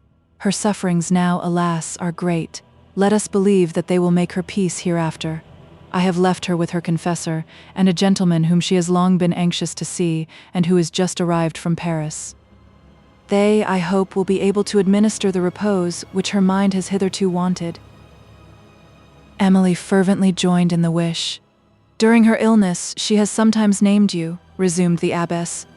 "Perhaps it would comfort her to see you. When her present visitors have left her, we will go to her chamber. if the scene will not be too melancholy for your spirits. But indeed to such scenes, however painful, we ought to accustom ourselves, for they are salutary to the soul, and prepare us for what we are ourselves to suffer." Emily became grave and thoughtful, for this conversation brought to her recollection the dying moments of her beloved father, and she wished once more to weep over the spot where his remains were buried. During the silence which followed the abbess' speech, many minute circumstances attending his last hours occurred to her: his emotion on perceiving himself to be in the neighborhood of Château le Blanc, his request to be interred in a particular spot in the church of this monastery, and the solemn charge he had delivered to her to destroy certain papers. Without examining them, she recollected also the mysterious and horrible words in those manuscripts, upon which her eye had involuntarily glanced, and though they now, and indeed whenever she remembered them, revived an excess of painful curiosity concerning their full import and the motives for her father's command, it was ever her chief consolation that she had strictly obeyed him in this particular.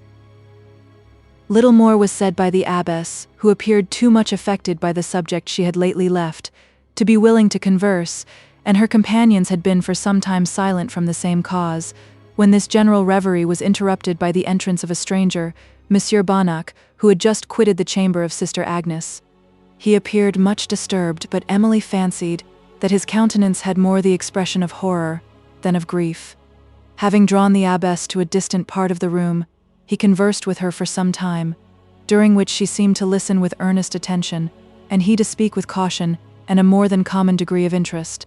When he had concluded, he bowed silently to the rest of the company and quitted the room. The abbess, soon after, proposed going to the chamber of Sister Agnes, to which Emily consented, though not without some reluctance, and Lady Blanche remained with the boarders below. At the door of the chamber they met the confessor, whom, as he lifted up his head on their approach, Emily observed to be the same that had attended her dying father, but he passed on without noticing her, and they entered the apartment where, on a mattress, was laid Sister Agnes, with one nun watching in the chair beside her. Her countenance was so much changed that Emily would scarcely have recollected her, had she not been prepared to do so. It was ghastly, and overspread with gloomy horror. Her dim and hollow eyes were fixed on a crucifix, which she held upon her bosom, and she was so much engaged in thought as not to perceive the abbess and Emily till they stood at the bedside. Then, turning her heavy eyes, she fixed them, in wild horror, upon Emily, and screaming, exclaimed, "Ah, that vision comes upon me in my dying hours." Emily started back in terror, and looked for explanation to the abbess, who made her a signal not to be alarmed, and calmly said to Agnes, "Daughter, I have brought Mademoiselle Saint Aubert to visit you. I thought you would be glad to see her."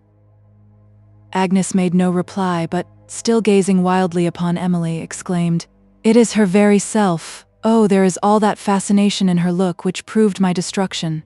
What would you have? What is it you came to demand retribution?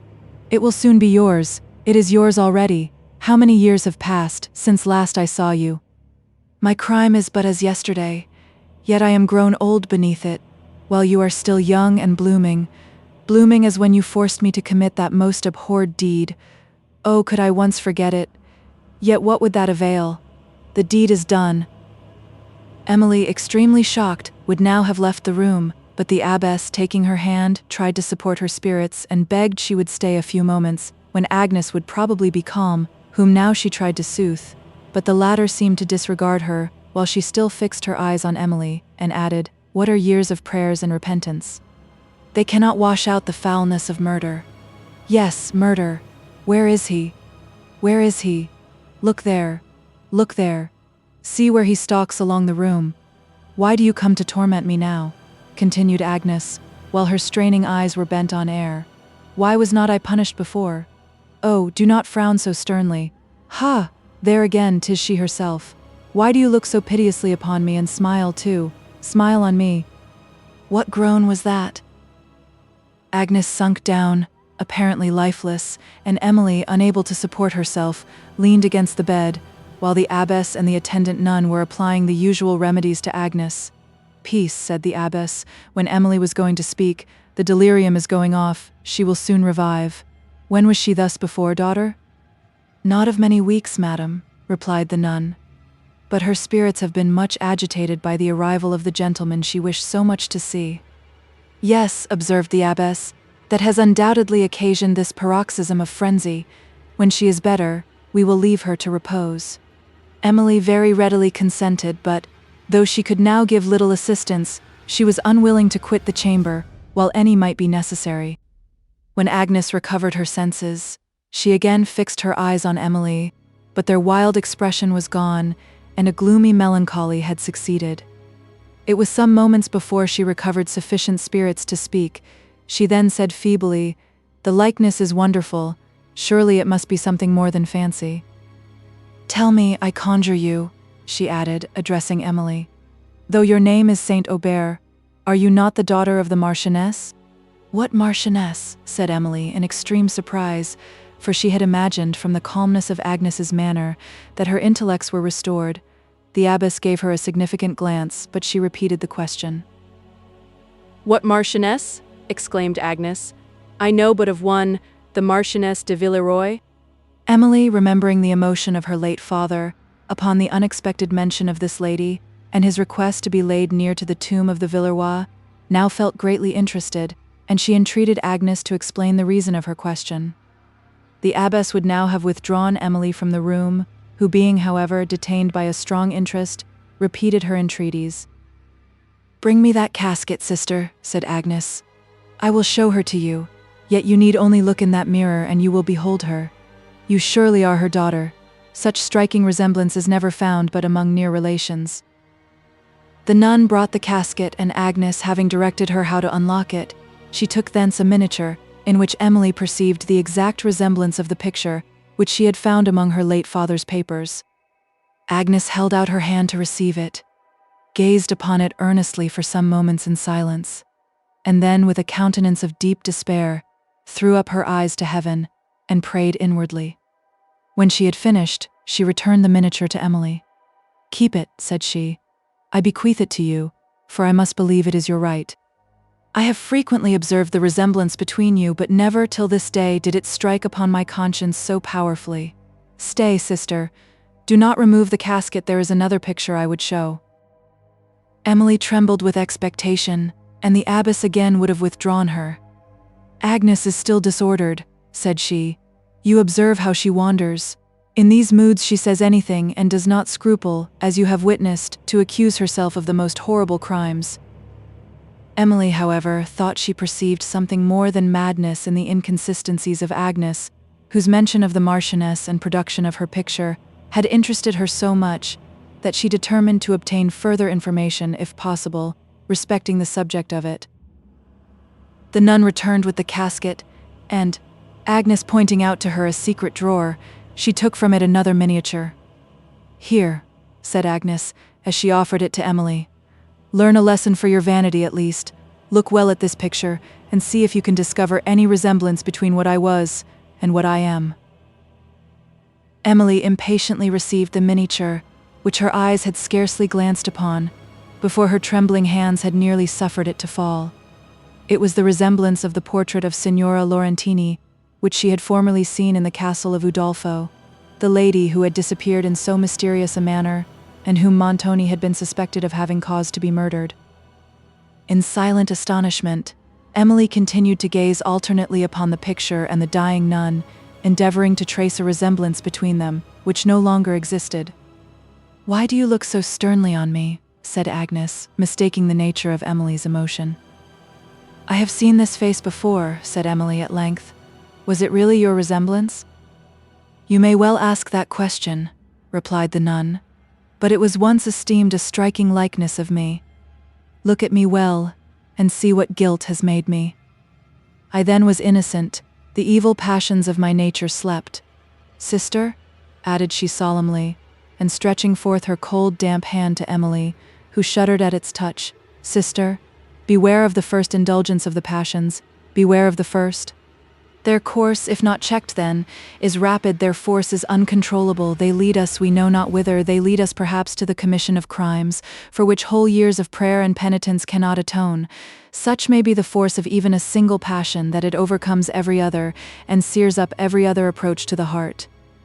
Possessing us like a fiend, it leads us on to the acts of a fiend, making us insensible to pity and to conscience.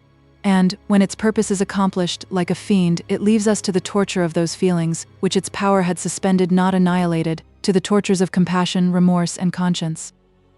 Then, we awaken as from a dream, and perceive a new world around us. We gaze in astonishment and horror. But the deed is committed. Not all the powers of heaven and earth united can undo it, and the specters of conscience will not fly.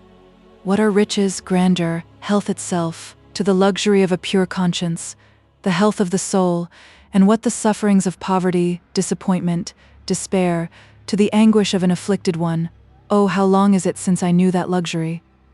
I believed that I had suffered the most agonizing pangs of human nature, in love, jealousy, and despair, but these pangs were ease compared with the stings of conscience, which I have since endured. I tasted too what was called the sweet of revenge, but it was transient. It expired even with the object that provoked it. Remember, sister, that the passions are the seeds of vices as well as of virtues, from which either may spring accordingly as they are nurtured. Unhappy they who have never been taught the art to govern them.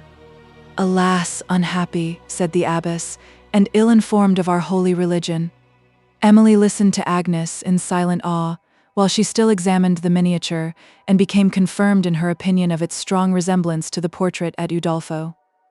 This face is familiar to me, said she, wishing to lead the nun to an explanation, yet fearing to discover too abruptly her knowledge of Udolpho. You are mistaken, replied Agnes. You certainly never saw that picture before. No, replied Emily, but I have seen one extremely like it. Impossible, said Agnes, who may now be called the Lady Laurentini. It was in the castle of Udolpho, continued Emily, looking steadfastly at her. Of Udolpho, exclaimed Laurentini. Of Udolpho in Italy, the same, replied Emily. You know me then, said Laurentini, and you are the daughter of the Marchioness. Emily was somewhat surprised at this abrupt assertion. I am the daughter of the late Monsieur Saint-Aubert, said she, and the lady you name is an utter stranger to me. At least you believe so, rejoined Laurentini. Emily asked what reasons there could be to believe otherwise. The family likeness that you bear her, said the nun. The Marchioness, it is known, was attached to a gentleman of Gascony at the time when she accepted the hand of the Marquis, by the command of her father, ill-fated, unhappy woman. Emily, remembering the extreme emotion which Saint-Aubert had betrayed on the mention of the Marchioness, would now have suffered something more than surprise, had her confidence in his integrity been less. As it was, she could not, for a moment, believe what the words of Laurentini insinuated, yet she still felt strongly interested concerning them, and begged that she would explain them further. Do not urge me on that subject, said the nun. It is to me a terrible one. Would that I could blot it from my memory. She sighed deeply, and after the pause of a moment, asked Emily by what means she had discovered her name. By your portrait in the castle of Udolpho, to which this miniature bears a striking resemblance, replied Emily. You have been at Udolpho, then, said the nun with great emotion. Alas, what scenes does the mention of it revive in my fancy, scenes of happiness, of suffering, and of horror. At this moment, the terrible spectacle which Emily had witnessed in a chamber of that castle occurred to her, and she shuddered while she looked upon the nun, and recollected her late words that years of prayer and penitence could not wash out the foulness of murder. She was now compelled to attribute these to another cause than that of delirium. With a degree of horror that almost deprived her of sense, she now believed she looked upon a murderer. All the recollected behavior of Laurentini seemed to confirm the supposition, yet Emily was still lost in a labyrinth of perplexities, and not knowing how to ask the questions which might lead to truth, she could only hint them in broken sentences. Your sudden departure from Udolpho, said she. Laurentini groaned. The reports that followed it, continued Emily. The West Chamber, the mournful veil, the object it conceals, when murders are committed, the nun shrieked. What? There again, said she, endeavoring to raise herself, while her starting eyes seemed to follow some object round the room. Come from the grave. What? Blood, blood too. There was no blood, thou canst not say it. Nay, do not smile. Do not smile so piteously." Laurentini fell into convulsions as she uttered the last words, and Emily, unable any longer to endure the horror of the scene, hurried from the room, and sent some nuns to the assistance of the abbess. The Lady Blanche and the boarders who were in the parlour now assembled round Emily, and, alarmed by her manner and affrighted countenance, asked 100 questions which she avoided answering further than by saying that she believed Sister Agnes was dying. They received this as a sufficient explanation of her terror, and had then leisure to offer restoratives, which at length somewhat revived Emily, whose mind was, however, so much shocked with the terrible surmises, and perplexed with doubts by some words from the nun, that she was unable to converse, and would have left the convent immediately, had she not wished to know whether Laurentini would survive the late attack. After waiting some time, she was informed that, the convulsions having ceased, Laurentini seemed to be reviving, and Emily and Blanche were departing when the abbess appeared, who, drawing the former aside, said she had something of consequence to say to her, but, as it was late, she would not detain her then, and requested to see her on the following day. Emily promised to visit her and, having taken leave, returned with the Lady Blanche towards the chateau, on the way to which the deep gloom of the woods made Blanche lament that the evening was so far advanced, for the surrounding stillness and obscurity rendered her sensible of fear, though there was a servant to protect her. While Emily was too much engaged by the horrors of the scene she had just witnessed to be affected by the solemnity of the shades, otherwise than as they served to promote her gloomy reverie, from which, however, she was at length recalled by the Lady Blanche, who pointed out at some distance, in the dusky path they were winding, 2 persons slowly advancing. It was impossible to avoid them without striking into a still more secluded part of the wood, whither the strangers might easily follow. But all apprehension vanished when Emily distinguished the voice of Monsieur Dupont, and perceived that his companion was the gentleman whom she had seen at the monastery, and who was now conversing with so much earnestness as not immediately to perceive their approach. When Dupont joined the ladies, the stranger took leave, and they proceeded to the chateau, where the Count, when he heard of Monsieur Bonnac, claimed him for an acquaintance, and on learning the melancholy occasion of his visit to Languedoc, and that he was lodged at a small inn in the village, begged the favor of Monsieur Dupont to invite him to the chateau. The latter was happy to do so, and the scruples of reserve, which made Monsieur Bonnac hesitate to accept the invitation, being at length overcome, they went to the chateau, where the kindness of the Count and the sprightliness of his son were exerted to dissipate the gloom that overhung the spirits of the stranger. Monsieur Bonnac was an officer in the French service, and appeared to be about 50. His figure was tall and commanding. His manners had received the last polish, and there was something in his countenance uncommonly interesting, for over features which in youth must have been remarkably handsome, was spread a melancholy that seemed the effect of long misfortune rather than of constitution or temper. The conversation he held during supper was evidently an effort of politeness, and there were intervals in which, unable to struggle against the feelings that depressed him, he relapsed into silence and abstraction, from which, however, the Count sometimes withdrew him in a manner so delicate and benevolent that Emily, while she observed him, almost fancied she beheld her late father.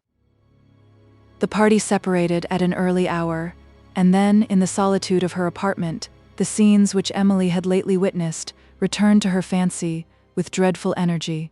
That in the dying nun she should have discovered Signora Laurentini, who, instead of having been murdered by Montoni, was, as it now seemed, herself guilty of some dreadful crime, excited both horror and surprise in a high degree, nor did the hints which she had dropped respecting the marriage of the Marchioness de Villeroy, and the inquiries she had made concerning Emily's birth, occasion her a less degree of interest, though it was of a different nature. The history which Sister Frances had formerly related, and had said to be that of Agnes, it now appeared was erroneous. But for what purpose it had been fabricated, unless the more effectually to conceal the true story, Emily could not even guess. Above all, her interest was excited as to the relation which the story of the late Marchioness de Villeroy bore to that of her father, for that some kind of relation existed between them, the grief of Saint Aubert, upon hearing her named, his request to be buried near her, and her picture, which had been found among his papers, certainly proved. Sometimes it occurred to Emily that he might have been the lover to whom it was said the Marchioness was attached, when she was compelled to marry the Marquis de Villeroy, but that he had afterwards cherished a passion for her, she could not suffer herself to believe for a moment. The papers which he had so solemnly enjoined her to destroy, she now fancied had related to this connection, and she wished more earnestly than before to know the reasons that made him consider the injunction necessary, which, had her faith in his principles been less, would have led to believe that there was a mystery in her birth dishonorable to her parents, which those manuscripts might have revealed. Reflections similar to these engaged her mind during the greater part of the night, and when at length she fell into a slumber, it was only to behold a vision of the dying nun, and to awaken in horrors, like those she had witnessed. On the following morning she was too much indisposed to attend her appointment with the abbess, and before the day concluded, she heard that Sister Agnes was no more. Monsieur Bonnet received this intelligence with concern, but Emily observed that he did not appear so much affected now as on the preceding evening immediately after quitting the apartment of the nun, whose death was probably less terrible to him than the confession he had been then called upon to witness. However this might be, he was perhaps consoled in some degree by a knowledge of the legacy bequeathed him, since his family was large, and the extravagance of some part of it had lately been the means of involving him in great distress, and even in the horrors of a prison, and it was the grief he had suffered from the wild career of a favorite son, with the pecuniary anxieties and misfortunes consequent upon it, that had given to his countenance the air of dejection which had so much interested Emily. To his friend Monsieur Dupont, he recited some particulars of his late sufferings, when it appeared that he had been confined for several months in one of the prisons of Paris, with little hope of release, and without the comfort of seeing his wife, who had been absent in the country, endeavoring, though in vain, to procure assistance from his friends. When, at length, she had obtained an order for admittance, she was so much shocked at the change, which long confinement and sorrow had made in his appearance, that she was seized with fits, which by their long continuance threatened her life. Our situation affected those who happened to witness it, continued Monsieur Bonnet, and one generous friend, who was in confinement at the same time, afterwards employed the first moments of his liberty in efforts to obtain mine. He succeeded, the heavy debt that oppressed me was discharged, and when I would have expressed my sense of the obligation I had received, my benefactor was fled from my search. I have reason to believe he was the victim of his own generosity, and that he returned to the state of confinement, from which he had released me, but every inquiry after him was unsuccessful. Amiable and unfortunate Valancourt.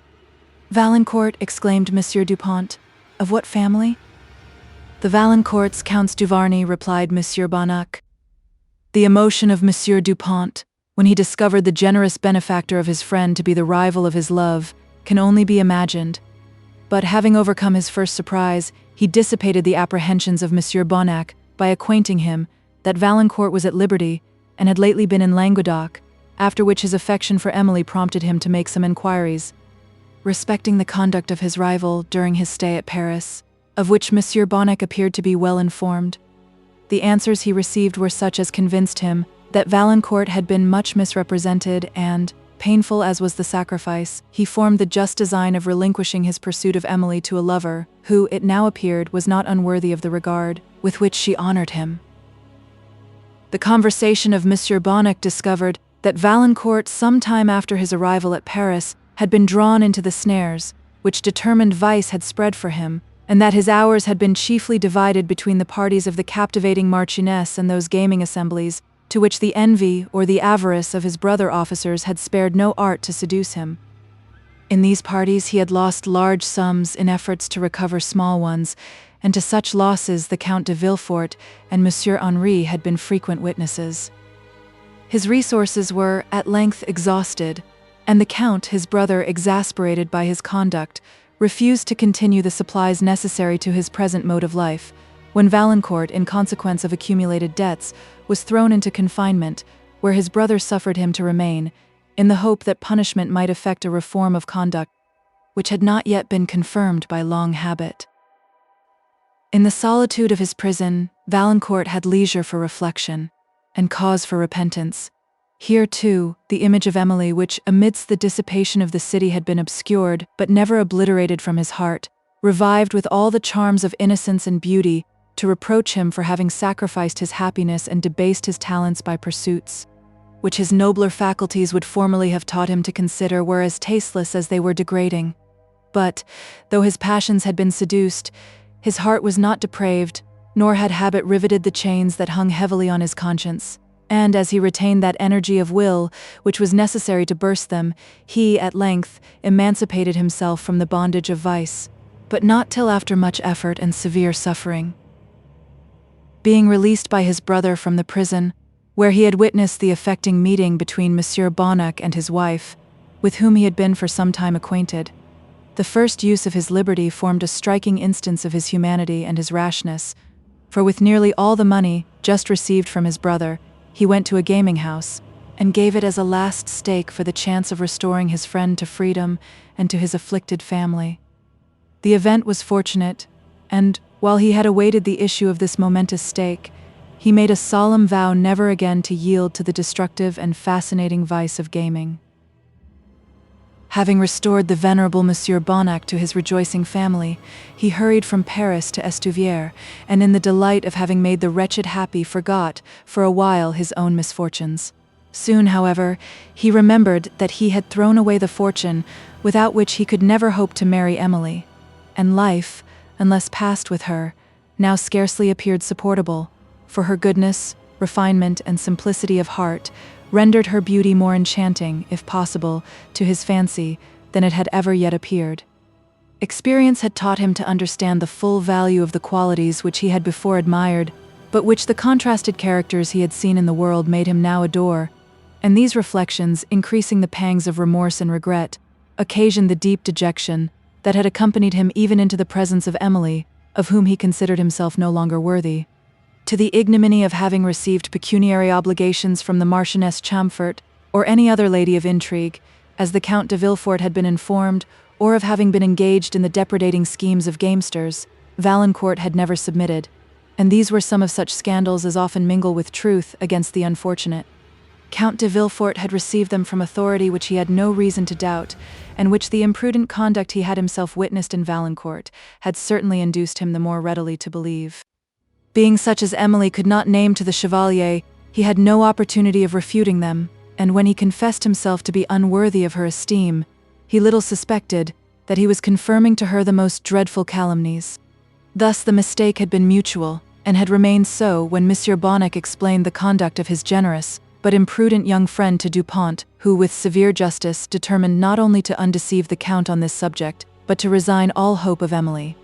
Such a sacrifice as his love rendered this was deserving of a noble reward, and Monsieur Bonnac, if it had been possible for him to forget the benevolent Valancourt, would have wished that Emily might accept the just Dupont. When the Count was informed of the error he had committed, he was extremely shocked at the consequence of his credulity, and the account which Monsieur Bonnac gave of his friend's situation while at Paris convinced him that Valancourt had been entrapped by the schemes of a set of dissipated young men, with whom his profession had partly obliged him to associate, rather than by an inclination to vice, and charmed by the humanity, and noble, though rash generosity, which his conduct towards Monsieur Bonnac exhibited, he forgave him the transient errors that had stained his youth, and restored him to the high degree of esteem with which he had regarded him during their early acquaintance. But as the least reparation he could now make Valancourt was to afford him an opportunity of explaining to Emily his former conduct, he immediately wrote to request his forgiveness of the unintentional injury he had done him, and to invite him to Château Leblanc. Motives of delicacy withheld the Count from informing Emily of this letter, and of kindness from acquainting her with the discovery respecting Valancourt, till his arrival should save her from the possibility of anxiety as to its event, and this precaution spared her even severer inquietude than the Count had foreseen, since he was ignorant of the symptoms of despair which Valancourt's late conduct had betrayed. Chapter 17. But in these cases we still have judgment here, that we but teach bloody instructions which, being taught, return to plague the inventor. Thus even-handed justice commends the ingredients of our poisoned chalice to our own lips. Macbeth. Some circumstances of an extraordinary nature now withdrew Emily from her own sorrows, and excited emotions which partook of both surprise and horror. A few days followed that on which Signora Laurentini died. Her will was opened at the monastery, in the presence of the superiors and Monsieur Bonnac, when it was found that 1/3 of her personal property was bequeathed to the nearest surviving relative of the late Marchioness de Villeroi, and that Emily was the person. With the secret of Emily's family the abbess had long been acquainted, and it was in observance of the earnest request of Saint Aubert, who was known to the friar, that attended him on his deathbed, that his daughter had remained in ignorance of her relationship to the Marchioness. But some hints which had fallen from Signora Laurentini during her last interview with Emily, and a confession of a very extraordinary nature given in her dying hours, had made the abbess think it necessary to converse with her young friend on the topic she had not before ventured to introduce, and it was for this purpose that she had requested to see her on the morning that followed her interview with the nun. Emily's indisposition had then prevented the intended conversation, but now, after the will had been examined, she received a summons which she immediately obeyed and became informed of circumstances that powerfully affected her.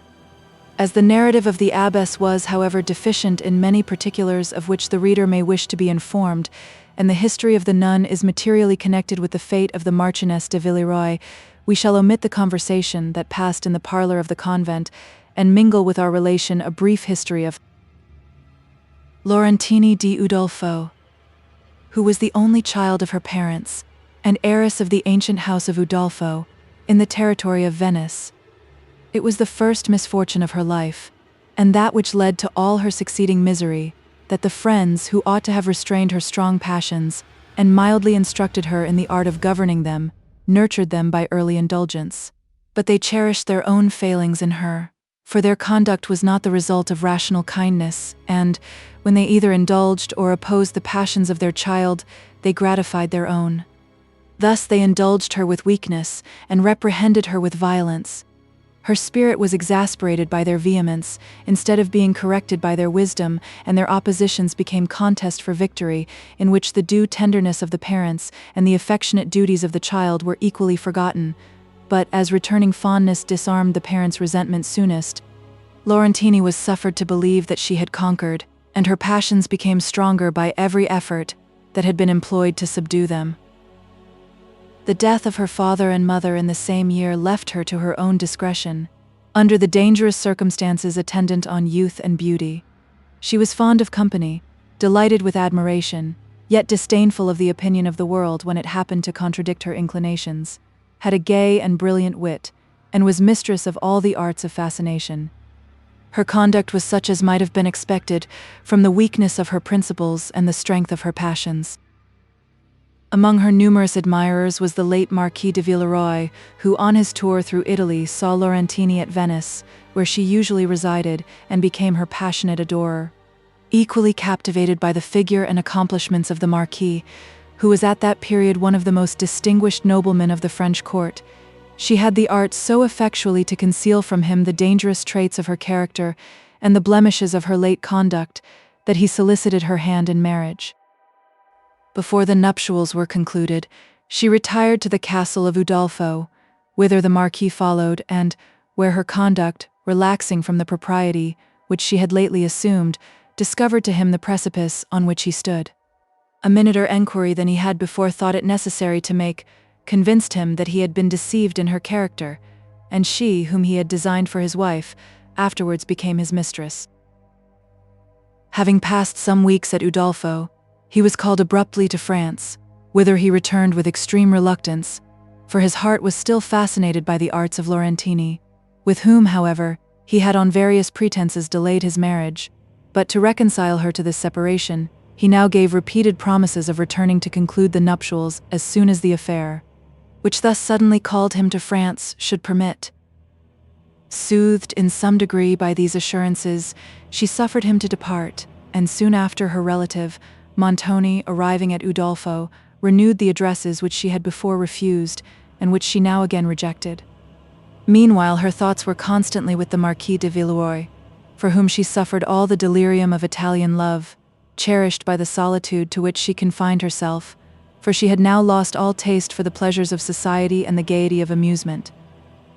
Her only indulgences were to sigh and weep over a miniature of the Marquis, to visit the scenes that had witnessed their happiness, to pour forth her heart to him in writing, and to count the weeks, the days which must intervene before the period that he had mentioned as probable for his return. But this period passed without bringing him, and week after week followed in heavy and almost intolerable expectation. During this interval, Laurentini's fancy, occupied incessantly by one idea, became disordered, and her whole heart being devoted to one object, life became hateful to her, when she believed that object lost. Several months passed, during which she heard nothing from the Marquise de Villeroy, and her days were marked at intervals with the frenzy of passion and the sullenness of despair. She secluded herself from all visitors and sometimes remained in her apartment for weeks together, refusing to speak to every person except her favorite female attendant, writing scraps of letters, reading, again and again, those she had received from the Marquis, weeping over his picture, and speaking to it, for many hours, upbraiding, reproaching, and caressing it alternately. At length, a report reached her that the Marquis had married in France, and after suffering all the extremes of love, jealousy, and indignation, she formed the desperate resolution of going secretly to that country, and if the report proved true, of attempting a deep revenge. To her favorite woman only she confided the plan of her journey, and she engaged her to partake of it. Having collected her jewels, which, descending to her from many branches of her family, were of immense value, and all her cash to a very large amount, they were packed in a trunk, which was privately conveyed to a neighboring town, whither Laurentini, with this only servant, followed, and thence proceeded secretly to Leghorn, where they embarked for France. When, on her arrival in Languedoc, she found that the Marquise de Villeroy had been married for some months, her despair almost deprived her of reason, and she alternately projected and abandoned the horrible design of murdering the Marquise, his wife, and herself. At length she contrived to throw herself in his way, with an intention of reproaching him for his conduct, and of stabbing herself in his presence, but, when she again saw him, who so long had been the constant object of her thoughts and affections, resentment yielded to love. Her resolution failed, she trembled with the conflict of emotions that assailed her heart, and fainted away. The Marquis was not proof against her beauty and sensibility. All the energy with which he had first loved returned, for his passion had been resisted by prudence rather than overcome by indifference, and since the honor of his family would not permit him to marry her, he had endeavored to subdue his love, and had so far succeeded as to select the then Marchioness for his wife, whom he loved at first with a tempered and rational affection. But the mild virtues of that amiable lady did not recompense him for her indifference, which appeared, notwithstanding her efforts to conceal it, and he had for some time suspected that her affections were engaged by another person, when Laurentini arrived in Languedoc. This artful Italian soon perceived that she had regained her influence over him, and soothed by the discovery, she determined to live, and to employ all her enchantments to win his consent to the diabolical deed, which she believed was necessary to the security of her happiness. She conducted her scheme with deep dissimulation and patient perseverance, and, having completely estranged the affections of the Marquis from his wife, whose gentle goodness and unimpassioned manners had ceased to please, when contrasted with the captivations of the Italian, she proceeded to awaken in his mind the jealousy of pride, for it was no longer that of love, and even pointed out to him the person to whom she affirmed the Marchioness had sacrificed her honor. But Laurentini had first extorted from him a solemn promise to forbear avenging himself upon his rival. This was an important part of her plan, for she knew that if his desire of vengeance was restrained towards one party, it would burn more fiercely towards the other, and he might then perhaps be prevailed on to assist in the horrible act, which would release him from the only barrier that withheld him from making her his wife. The innocent Marchioness meanwhile observed with extreme grief the alteration in her husband's manners. He became reserved and thoughtful in her presence. His conduct was austere, and sometimes even rude, and he left her, for many hours together, to weep for his unkindness, and to form plans for the recovery of his affection. His conduct afflicted her the more, because, in obedience to the command of her father, she had accepted his hand, though her affections were engaged to another, whose amiable disposition she had reason to believe would have ensured her happiness. This circumstance Laurentini had discovered soon after her arrival in France, and had made ample use of it in assisting her designs upon the Marquis, to whom she adduced such seeming proof of his wife's infidelity, that in the frantic rage of wounded honor he consented to destroy his wife. A slow poison was administered, and she fell a victim to the jealousy and subtlety of Laurentini, and to the guilty weakness of her husband. But the moment of Laurentini's triumph, the moment to which she had looked forward for the completion of all her wishes, proved only the commencement of a suffering that never left her to her dying hour. The passion of revenge, which had in part stimulated her to the commission of this atrocious deed, died even at the moment when it was gratified, and left her to the horrors of unavailing pity and remorse, which would probably have empoisoned all the years she had promised herself with the Marquis de Villeroi, had her expectations of an alliance with him been realized. But he too had found the moment of his revenge to be that of remorse, as to himself, and detestation, as to the partner of his crime. The feeling which he had mistaken for conviction was no more, and he stood astonished and aghast that no proof remained of his wife's infidelity, now that she had suffered the punishment of guilt. Even when he was informed that she was dying, he had felt suddenly and unaccountably reassured of her innocence, nor was the solemn assurance she made him in her last hour capable of affording him a stronger conviction of her blameless conduct. In the first horrors of remorse and despair, he felt inclined to deliver up himself and the woman who had plunged him into this abyss of guilt into the hands of justice, but when the paroxysm of his suffering was over, his intention changed. Laurentini, however, he saw only once afterwards, and that was to curse her as the instigator of his crime, and to say that he spared her life only on condition that she passed the rest of her days in prayer and penance. Overwhelmed with disappointment, on receiving contempt and abhorrence from the man, for whose sake she had not scrupled to stain her conscience with human blood, and, touched with horror of the unavailing crime she had committed, she renounced the world and retired to the monastery of St. Clare, a dreadful victim to unresisted passion. The Marquis, immediately after the death of his wife, quitted Chateau Leblanc, to which he never returned, and endeavored to lose the sense of his crime amidst the tumult of war or the dissipations of a capital, but his efforts were vain. A deep dejection hung over him ever after, for which his most intimate friend could not account, and he at length died, with a degree of horror nearly equal to that which Laurentini had suffered. The physician who had observed the singular appearance of the unfortunate Marchioness after death had been bribed to silence, and as the surmises of a few of the servants had proceeded no further than a whisper, the affair had never been investigated. Whether this whisper ever reached the father of the Marchioness, and if it did, whether the difficulty of obtaining proof deterred him from prosecuting the Marquis de Villeroi, is uncertain, but her death was deeply lamented by some part of her family, and particularly by her brother, Monsieur Saint-Aubert, for that was the degree of relationship which had existed between Emily's father and the Marchioness, and there is no doubt that he suspected the manner of her death. Many letters passed between the Marquis and him, soon after the decease of his beloved sister, the subject of which was not known, but there is reason to believe that they related to the cause of her death, and these were the papers, together with some letters of the Marchioness, who had confided to her brother the occasion of her unhappiness, which Saint-Aubert had so solemnly enjoined his daughter to destroy, and anxiety for her peace had probably made him forbid her to inquire into the melancholy story to which they alluded. Such, indeed, had been his affliction, on the premature death of this his favorite sister, whose unhappy marriage had from the first excited his tenderest pity, that he never could hear her named, or mention her himself after her death, except to Madame Saint-Aubert.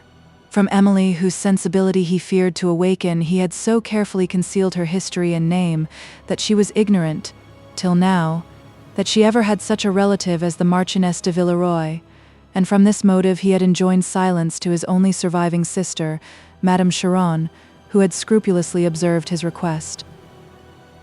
It was over some of the last pathetic letters of the Marchioness that Saint-Aubert was weeping when he was observed by Emily, on the eve of her departure from La Vallée, and it was her picture which he had so tenderly caressed. Her disastrous death may account for the emotion he had betrayed on hearing her named by La Voisin, and for his request to be interred near the monument of the Villeroi, where her remains were deposited, but not those of her husband, who was buried where he died in the north of France. The confessor who attended Saint Aubert in his last moments recollected him to be the brother of the late Marchioness, when Saint Aubert, from tenderness to Emily, had conjured him to conceal the circumstance, and to request that the abbess, to whose care he particularly recommended her, would do the same, a request which had been exactly observed. Laurentini, on her arrival in France, had carefully concealed her name and family, and the better to disguise her real history had, on entering the convent, caused the story to be circulated which had imposed on Sister Frances, and it is probable that the abbess who did not preside in the convent at the time of her novitiation was also entirely ignorant of the truth. The deep remorse that seized on the mind of Laurentini, together with the sufferings of disappointed passion, for she still loved the Marquis, again unsettled her intellects, and after the first paroxysms of despair were past, a heavy and silent melancholy had settled upon her spirits, which suffered few interruptions from fits of frenzy till the time of her death. During many years it had been her only amusement to walk in the woods near the monastery, in the solitary hours of night, and to play upon a favorite instrument, to which she sometimes joined the delightful melody of her voice, in the most solemn and melancholy airs of her native country, modulated by all the energetic feeling that dwelt in her heart. The physician who had attended her recommended it to the superior to indulge her in this whim as the only means of soothing her distempered fancy, and she was suffered to walk in the lonely hours of night, attended by the servant who had accompanied her from Italy, but as the indulgence transgressed against the rules of the convent, it was kept as secret as possible. And thus the mysterious music of Laurentini had combined with other circumstances to produce a report that not only the chateau, but its neighborhood, was haunted. Soon after her entrance into this holy community, and before she had shown any symptoms of insanity there, she made a will, in which, after bequeathing a considerable legacy to the convent, she divided the remainder of her personal property, which her jewels made very valuable, between the wife of Monsieur Bonnac, who was an Italian lady in her relation, and the nearest surviving relative of the late Marchioness de Villeroy. As Emily St. Aubert was not only the nearest, but the sole relative, this legacy descended to her, and thus explained to her the whole mystery of her father's conduct. The resemblance between Emily and her unfortunate aunt had frequently been observed by Laurentini, and had occasioned the singular behavior which had formerly alarmed her, but it was in the nun's dying hour, when her conscience gave her perpetually the idea of the Marchioness, that she became more sensible than ever of this likeness, and, in her frenzy, deemed it no resemblance of the person she had injured, but the original herself. The bold assertion that had followed, on the recovery of her senses, that Emily was the daughter of the Marchioness de Villeroy, arose from a suspicion that she was so, for knowing that her rival, when she married the Marquise, was attached to another lover, she had scarcely scrupled to believe that her honor had been sacrificed, like her own, to an unresisted passion. Of a crime, however, to which Emily had suspected, from her frenzied confession of murder, that she had been instrumental in the castle of Udolpho, Laurentini was innocent, and she had herself been deceived concerning the spectacle that formerly occasioned her so much terror, and had since compelled her, for a while, to attribute the horrors of the nun to a consciousness of a murder committed in that castle. It may be remembered that, in a chamber of Udolpho hung a black veil, whose singular situation had excited Emily's curiosity, and which afterwards disclosed an object that had overwhelmed her with horror, for, on lifting it, there appeared, instead of the picture she had expected, within a recess of the wall, a human figure of ghastly paleness, stretched at its length, and dressed in the habiliments of the grave. What added to the horror of the spectacle was that the face appeared partly decayed and disfigured by worms, which were visible on the features and hands. On such an object, it will be readily believed that no person could endure to look twice. Emily, it may be recollected, had, after the first glance, let the veil drop, and her terror had prevented her from ever after provoking a renewal of such suffering as she had then experienced. Had she dared to look again, her delusion and her fears would have vanished together, and she would have perceived that the figure before her was not human, but formed of wax. The history of it is somewhat extraordinary, though not without example in the records of that fierce severity which monkish superstition has sometimes inflicted on mankind. A member of the house of Udolpho, having committed some offense against the prerogative of the Church, had been condemned to the penance of contemplating, during certain hours of the day, a waxen image, made to resemble a human body in the state to which it is reduced after death. This penance, serving as a memento of the condition at which he must himself arrive, had been designed to reprove the pride of the Marquis of Udolpho, which had formerly so much exasperated that of the Romish Church, and he had not only superstitiously observed this penance himself, which, he had believed, was to obtain a pardon for all his sins, but had made it a condition in his will, that his descendants should preserve the image, on pain of forfeiting to the Church a certain part of his domain, that they also might profit by the humiliating moral it conveyed. The figure, therefore, had been suffered to retain its station in the wall of the chamber, but his descendants excused themselves from observing the penance to which he had been enjoined. This image was so horribly natural that it is not surprising Emily should have mistaken it for the object it resembled, nor, since she had heard such an extraordinary account concerning the disappearing of the late lady of the castle, and had such experience of the character of Montoni, that she should have believed this to be the murdered body of the Lady Laurentini, and that he had been the contriver of her death. The situation in which she had discovered it occasioned her at first much surprise and perplexity, but the vigilance with which the doors of the chamber where it was deposited were afterwards secured had compelled her to believe that Montoni, not daring to confide the secret of her death to any person, had suffered her remains to decay in this obscure chamber. The ceremony of the veil, however, and the circumstance of the doors having been left open, even for a moment, had occasioned her much wonder and some doubts, but these were not sufficient to overcome her suspicion of Montoni, and it was the dread of his terrible vengeance that had sealed her lips in silence concerning what she had seen in the West Chamber. Emily, in discovering the Marchioness de Villeroy to have been the sister of Monsieur Saint Aubert, was variously affected, but, amidst the sorrow which she suffered for her untimely death, she was released from an anxious and painful conjecture, occasioned by the rash assertion of Signora Laurentini concerning her birth and the honor of her parents. Her faith in Saint Aubert's principles would scarcely allow her to suspect that he had acted dishonorably, and she felt such reluctance to believe herself the daughter of any other than her, whom she had always considered and loved as a mother, that she would hardly admit such a circumstance to be possible, yet the likeness which it had frequently been affirmed she bore to the late Marchioness, the former behavior of Dorothée the old housekeeper, the assertion of Laurentini, and the mysterious attachment, which Saint Aubert had discovered, awakened doubts as to his connection with the Marchioness, which her reason could neither vanquish nor confirm.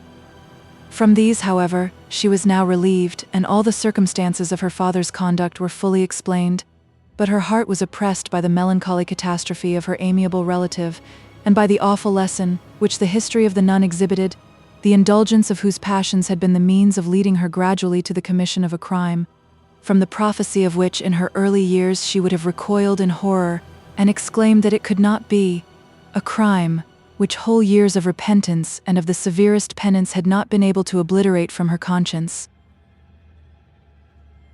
Chapter 18. Then fresh tears stood on her cheek as doth the honey-dew upon a gathered lily almost withered Shakespeare. After the late discoveries, Emily was distinguished at the chateau by the Count and his family as a relative of the house of Villeroy, and received, if possible, more friendly attention than had yet been shown her. Count de Villefort's surprise at the delay of an answer to his letter, which had been directed to Valancourt, at Estuvière, was mingled with satisfaction for the prudence, which had saved Emily from a share of the anxiety he now suffered, though when he saw her still drooping under the effect of his former error, all his resolution was necessary to restrain him from relating the truth, that would afford her a momentary relief. The approaching nuptials of the Lady Blanche now divided his attention with this subject of his anxiety, for the inhabitants of the chateau were already busied in preparations for that event, and the arrival of Monsieur Saint-Foix was daily expected. In the gaiety which surrounded her, Emily vainly tried to participate, her spirits being depressed by the late discoveries and by the anxiety concerning the fate of Valancourt that had been occasioned by the description of his manner when he had delivered the ring. She seemed to perceive in it the gloomy wildness of despair, and when she considered to what that despair might have urged him, her heart sunk with terror and grief. The state of suspense as to his safety to which she believed herself condemned till she should return to La Vallée appeared insupportable, and in such moments she could not even struggle to assume the composure that had left her mind, but would often abruptly quit the company she was with, and endeavor to soothe her spirits in the deep solitudes of the woods that overbrowed the shore. Here the faint roar of foaming waves that beat below, and the sullen murmur of the wind among the branches around were circumstances in unison with the temper of her mind, and she would sit on a cliff or on the broken steps of her favorite watchtower, observing the changing colors of the evening clouds and the gloom of twilight draw over the sea till the white tops of billows, riding towards the shore, could scarcely be discerned amidst the darkened waters. The lines engraved by Valancourt on this tower she frequently repeated with melancholy enthusiasm, and then would endeavor to check the recollections and the grief they occasioned, and to turn her thoughts to indifferent subjects. One evening, having wandered with her lute to this her favorite spot, she entered the ruined tower and ascended a winding staircase that led to a small chamber which was less decayed than the rest of the building, and whence she had often gazed with admiration on the wide prospect of sea and land that extended below. The sun was now setting on that tract of the Pyrenees, which divided Languedoc from Roussillon, and, placing herself opposite to a small grated window, which, like the wood tops beneath and the waves lower still, gleamed with the red glow of the west, she touched the chords of her lute in solemn symphony, and then accompanied it with her voice, in one of the simple and affecting airs to which, in happier days, Valancourt had often listened in rapture, and which she now adapted to the following lines. To melancholy, spirit of love and sorrow, hail! Thy solemn voice from far I hear, mingling with evening's dying gale, hail with this sadly pleasing tear. Oh, at this still, this lonely hour, thine own sweet hour of closing day, awake thy lute, whose charmful power shall call up fancy to obey, to paint the wild romantic dream that meets the poet's musing eye, as, on the bank of shadowy stream, he breathes to her the fervid sigh. O lonely spirit, let thy song lead me through all thy sacred haunt, the minister's moonlight aisles along, where spectres raise the midnight chaunt. I hear their dirges faintly swell, then sink at once in silence drear, while from the pillared cloister's cell dimly their gliding forms appear. Lead where the pine woods wave on high, whose pathless sod is darkly seen, as the cold moon with trembling eye darts her long beams the leaves between. Lead to the mountain's dusky head, where, far below, in shade profound, wide forests, plains, and hamlets spread, and sad the chimes of vesper sound. Or guide me, where the dashing oar just breaks the stillness of the vale, as slow it tracks the winding shore, to meet the ocean's distant sail, to pebbly banks, that Neptune laves, with measured surges, loud and deep, where the dark cliff bends o'er the waves, and wild the winds of autumn sweep. There pause at midnight's spectred hour, and list the long resounding gale, and catch the fleeting moonlight's power o'er foaming seas and distant sail. The soft tranquility of the scene below, where the evening breeze scarcely curled the water, or swelled the passing sail that caught the last gleam of the sun, and where now and then a dipping oar was all that disturbed the trembling radiance, conspired with the tender melody of her lute to lull her mind into a state of gentle sadness, and she sung the mournful songs of past times, till the remembrances they awakened were too powerful for her heart. Her tears fell upon the lute, over which she drooped, and her voice trembled, and was unable to proceed. Though the sun had now sunk behind the mountains, and even his reflected light was fading from their highest points, Emily did not leave the watchtower, but continued to indulge her melancholy reverie, till a footstep at a little distance startled her, and, on looking through the grate, she observed a person walking below, whom, however, soon perceiving to be Monsieur Bonnac, she returned to the quiet thoughtfulness his step had interrupted. After some time, she again struck her lute, and sung her favorite air, but again a step disturbed her, and, as she paused to listen, she heard it ascending the staircase of the tower. The gloom of the hour, perhaps, made her sensible to some degree of fear, which she might not otherwise have felt, for, only a few minutes before, she had seen Monsieur Bonnac pass. The steps were quick and bounding, and, in the next moment, the door of the chamber opened, and a person entered, whose features were veiled in the obscurity of twilight, But his voice could not be concealed, for it was the voice of Valancourt. At the sound, never heard by Emily without emotion, she started in terror, astonishment, and doubtful pleasure, and had scarcely beheld him at her feet, when she sunk into a seat, overcome by the various emotions that contended at her heart, and almost insensible to that voice whose earnest and trembling calls seemed as if endeavoring to save her. Valancourt, as he hung over Emily, deplored his own rash impatience in having thus surprised her, for when he had arrived at the chateau, too anxious to await the return of the Count, who, he understood, was in the grounds, he went himself to seek him, when, as he passed the tower, he was struck by the sound of Emily's voice and immediately ascended. It was a considerable time before she revived, but, when her recollection returned, she repulsed his attentions with an air of reserve, and inquired, with as much displeasure as it was possible she could feel in these first moments of his appearance, the occasion of his visit. "Ah, Emily," said Valancourt, "that air, those words, alas, I have, then, little to hope. When you ceased to esteem me, you ceased also to love me." "Most true, sir," replied Emily, endeavouring to command her trembling voice, "and if you had valued my esteem, you would not have given me this new occasion for uneasiness." Valancourt's countenance changed suddenly from the anxieties of doubt to an expression of surprise and dismay. He was silent a moment, and then said, "I had been taught to hope for a very different reception. Is it, then, true, Emily, that I have lost your regard forever? Am I to believe that, though your esteem for me may return, your affection never can? Can the Count have meditated the cruelty, which now tortures me with a second death?" The voice in which he spoke this alarmed Emily as much as his words surprised her, and, with trembling impatience, she begged that he would explain them. "Can any explanation be necessary?" said Valancourt. "Do you not know how cruelly my conduct has been misrepresented?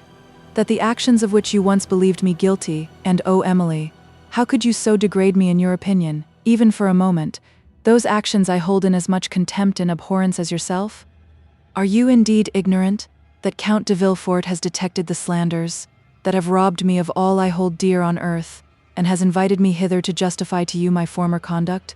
It is surely impossible you can be uninformed of these circumstances, and I am again torturing myself with a false hope."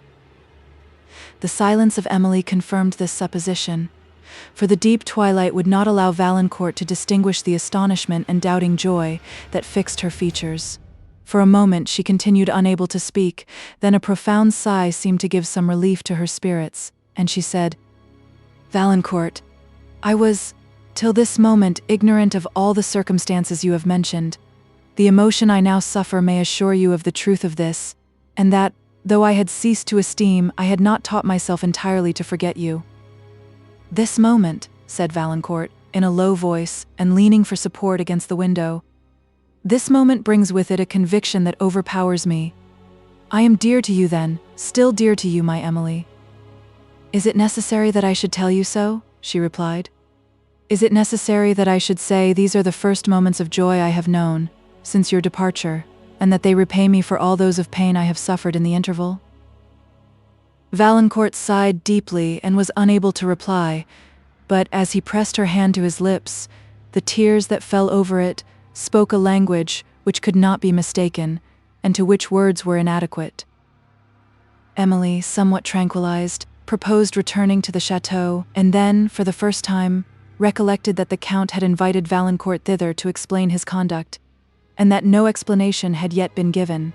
But, while she acknowledged this, her heart would not allow her to dwell, for a moment, on the possibility of his unworthiness. His look, his voice, his manner, all spoke the noble sincerity which had formerly distinguished him, and she again permitted herself to indulge the emotions of a joy more surprising and powerful than she had ever before experienced.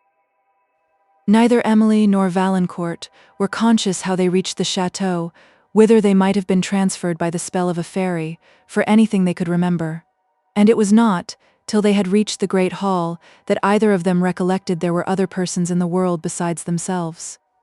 The Count then came forth with surprise and with the joyfulness of pure benevolence, to welcome Valancourt, and to entreat his forgiveness of the injustice he had done him. Soon after which, Monsieur Bonnac joined this happy group, in which he and Valancourt were mutually rejoiced to meet. when the first congratulations were over, and the general joy became somewhat more tranquil. The Count withdrew with Valancourt to the library, where a long conversation passed between them, in which the latter so clearly justified himself of the criminal parts of the conduct imputed to him, and so candidly confessed, and so feelingly lamented the follies which he had committed, that the Count was confirmed in his belief of all he had hoped, and, while he perceived so many noble virtues in Valancourt, and that experience had taught him to detest the follies, which before he had only not admired, he did not scruple to believe that he would pass through life with the dignity of a wise and good man, or to entrust to his care the future happiness of Emily St. Aubert, for whom he felt the solicitude of a parent. Of this he soon informed her, in a short conversation, when Valancourt had left him. While Emily listened to a relation of the services that Valancourt had rendered Monsieur Bonnac, her eyes overflowed with tears of pleasure, and the further conversation of Count de Villefort perfectly dissipated every doubt as to the past and future conduct of him, to whom she now restored, without fear, the esteem and affection with which she had formerly received him. When they returned to the supper-room, the Countess and Lady Blanche met Valancourt with sincere congratulations, and Blanche, indeed, was so much rejoiced to see Emily return to happiness, as to forget, for a while, that Monsieur Saint Foix was not yet arrived at the château, though he had been expected for some hours, but her generous sympathy was, soon after, rewarded by his appearance. He was now perfectly recovered from the wounds received during his perilous adventure among the Pyrenees, the mention of which served to heighten to the parties, who had been involved in it, the sense of their present happiness. New congratulations passed between them, and round the supper table appeared a group of faces, smiling with felicity, but with a felicity which had in each a different character. The smile of Blanche was frank and gay, that of Emily tender and pensive. Valancourt's was rapturous, tender and gay alternately. Monsieur Saint Foix's was joyous, and that of the Count, as he looked on the surrounding party, expressed the tempered complacency of benevolence, while the features of the Countess, Henri, and Monsieur Bonnac discovered fainter traces of animation. Poor Monsieur Dupont did not, by his presence, throw a shade of regret over the company, for, when he had discovered that Valancourt was not unworthy of the esteem of Emily, he determined seriously to endeavour at the conquest of his own hopeless affection, and had immediately withdrawn from Château le Blanc, a conduct which Emily now understood and rewarded with her admiration and pity. The Count and his guests continued together till a late hour, yielding to the delights of social gaiety and to the sweets of friendship. When Annette heard of the arrival of Valancourt, Ludovico had some difficulty to prevent her going into the supper-room, to express her joy, for she declared that she had never been so rejoiced at any accident as this, since she had found Ludovico himself. Chapter 19. Now my task is smoothly done, I can fly, or I can run quickly to the green earth's end, where the bowed welkin low doth bend, and from thence can soar as soon to the corners of the moon. Milton. The marriages of the Lady Blanche and Emily St. Aubert were celebrated, on the same day, and with the ancient baronial magnificence at Château le Blanc. The feasts were held in the great hall of the castle, which on this occasion was hung with superb new tapestry, representing the exploits of Charlemagne and his 12 peers. Here were seen the Saracens, with their horrible visors, advancing to battle, and there were displayed the wild solemnities of incantation and the necromantic feats exhibited by the magician Jarl before the emperor. The sumptuous banners of the family of Villeroy, which had long slept in dust, were once more unfurled, to wave over the Gothic points of painted casements, and music echoed in many a lingering close through every winding gallery and colonnade of that vast edifice. As Annette looked down from the corridor upon the hall, whose arches and windows were illuminated with brilliant festoons of lamps, and gazed on the splendid dresses of the dancers, the costly liveries of the attendants, the canopies of purple velvet and gold, and listened to the gay strains that floated along the vaulted roof, she almost fancied herself in an enchanted palace, and declared that she had not met with any place which charmed her so much since she read the fairy tales. Nay, that the fairies themselves at their nightly revels in this old hall could display nothing finer, while old Dorothée, as she surveyed the scene, sighed and said, "The castle looked as it was wont to do in the time of her youth." After gracing the festivities of Château le Blanc for some days, Valancourt and Emily took leave of their kind friends, and returned to La Vallée, where the faithful Teresa received them with unfeigned joy, and the pleasant shades welcomed them with 1,000 tender and affecting remembrances, and, while they wandered together over the scenes, so long inhabited by the late Monsieur and Madame Saint Aubert, and Emily pointed out, with pensive affection, their favourite haunts, her present happiness was heightened, by considering that it would have been worthy of their approbation, could they have witnessed it. Valancourt led her to the plane tree on the terrace, where he had first ventured to declare his love, and where now the remembrance of the anxiety he had then suffered, and the retrospect of all the dangers and misfortunes they had each encountered, since last they sat together beneath its broad branches, exalted the sense of their present felicity, which on this spot, sacred to the memory of Saint Aubert, they solemnly vowed to deserve as far as possible, by endeavouring to imitate his benevolence, by remembering that superior attainments of every sort bring with them duties of superior exertion, and by affording to their fellow beings, together with that portion of ordinary comforts which prosperity always owes to misfortune, the example of lives passed in happy thankfulness to God, and therefore in careful tenderness to his creatures.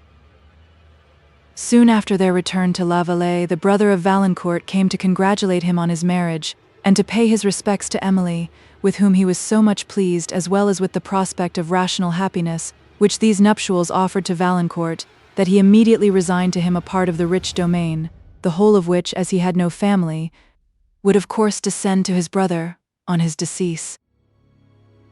The estates at Toulouse were disposed of, and Emily purchased of Monsieur Quesnel the ancient domain of her late father, where, having given Annette a marriage portion, she settled her as the housekeeper, and Ludovico as the steward.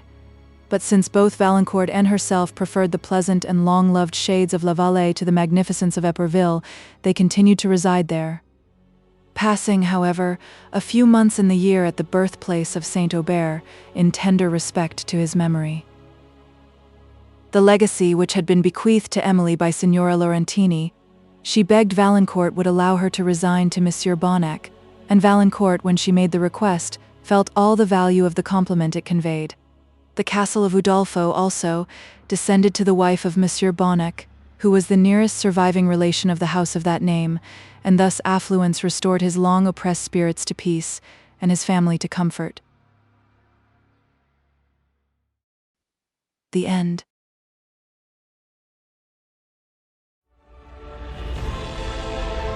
A whole galaxy to go.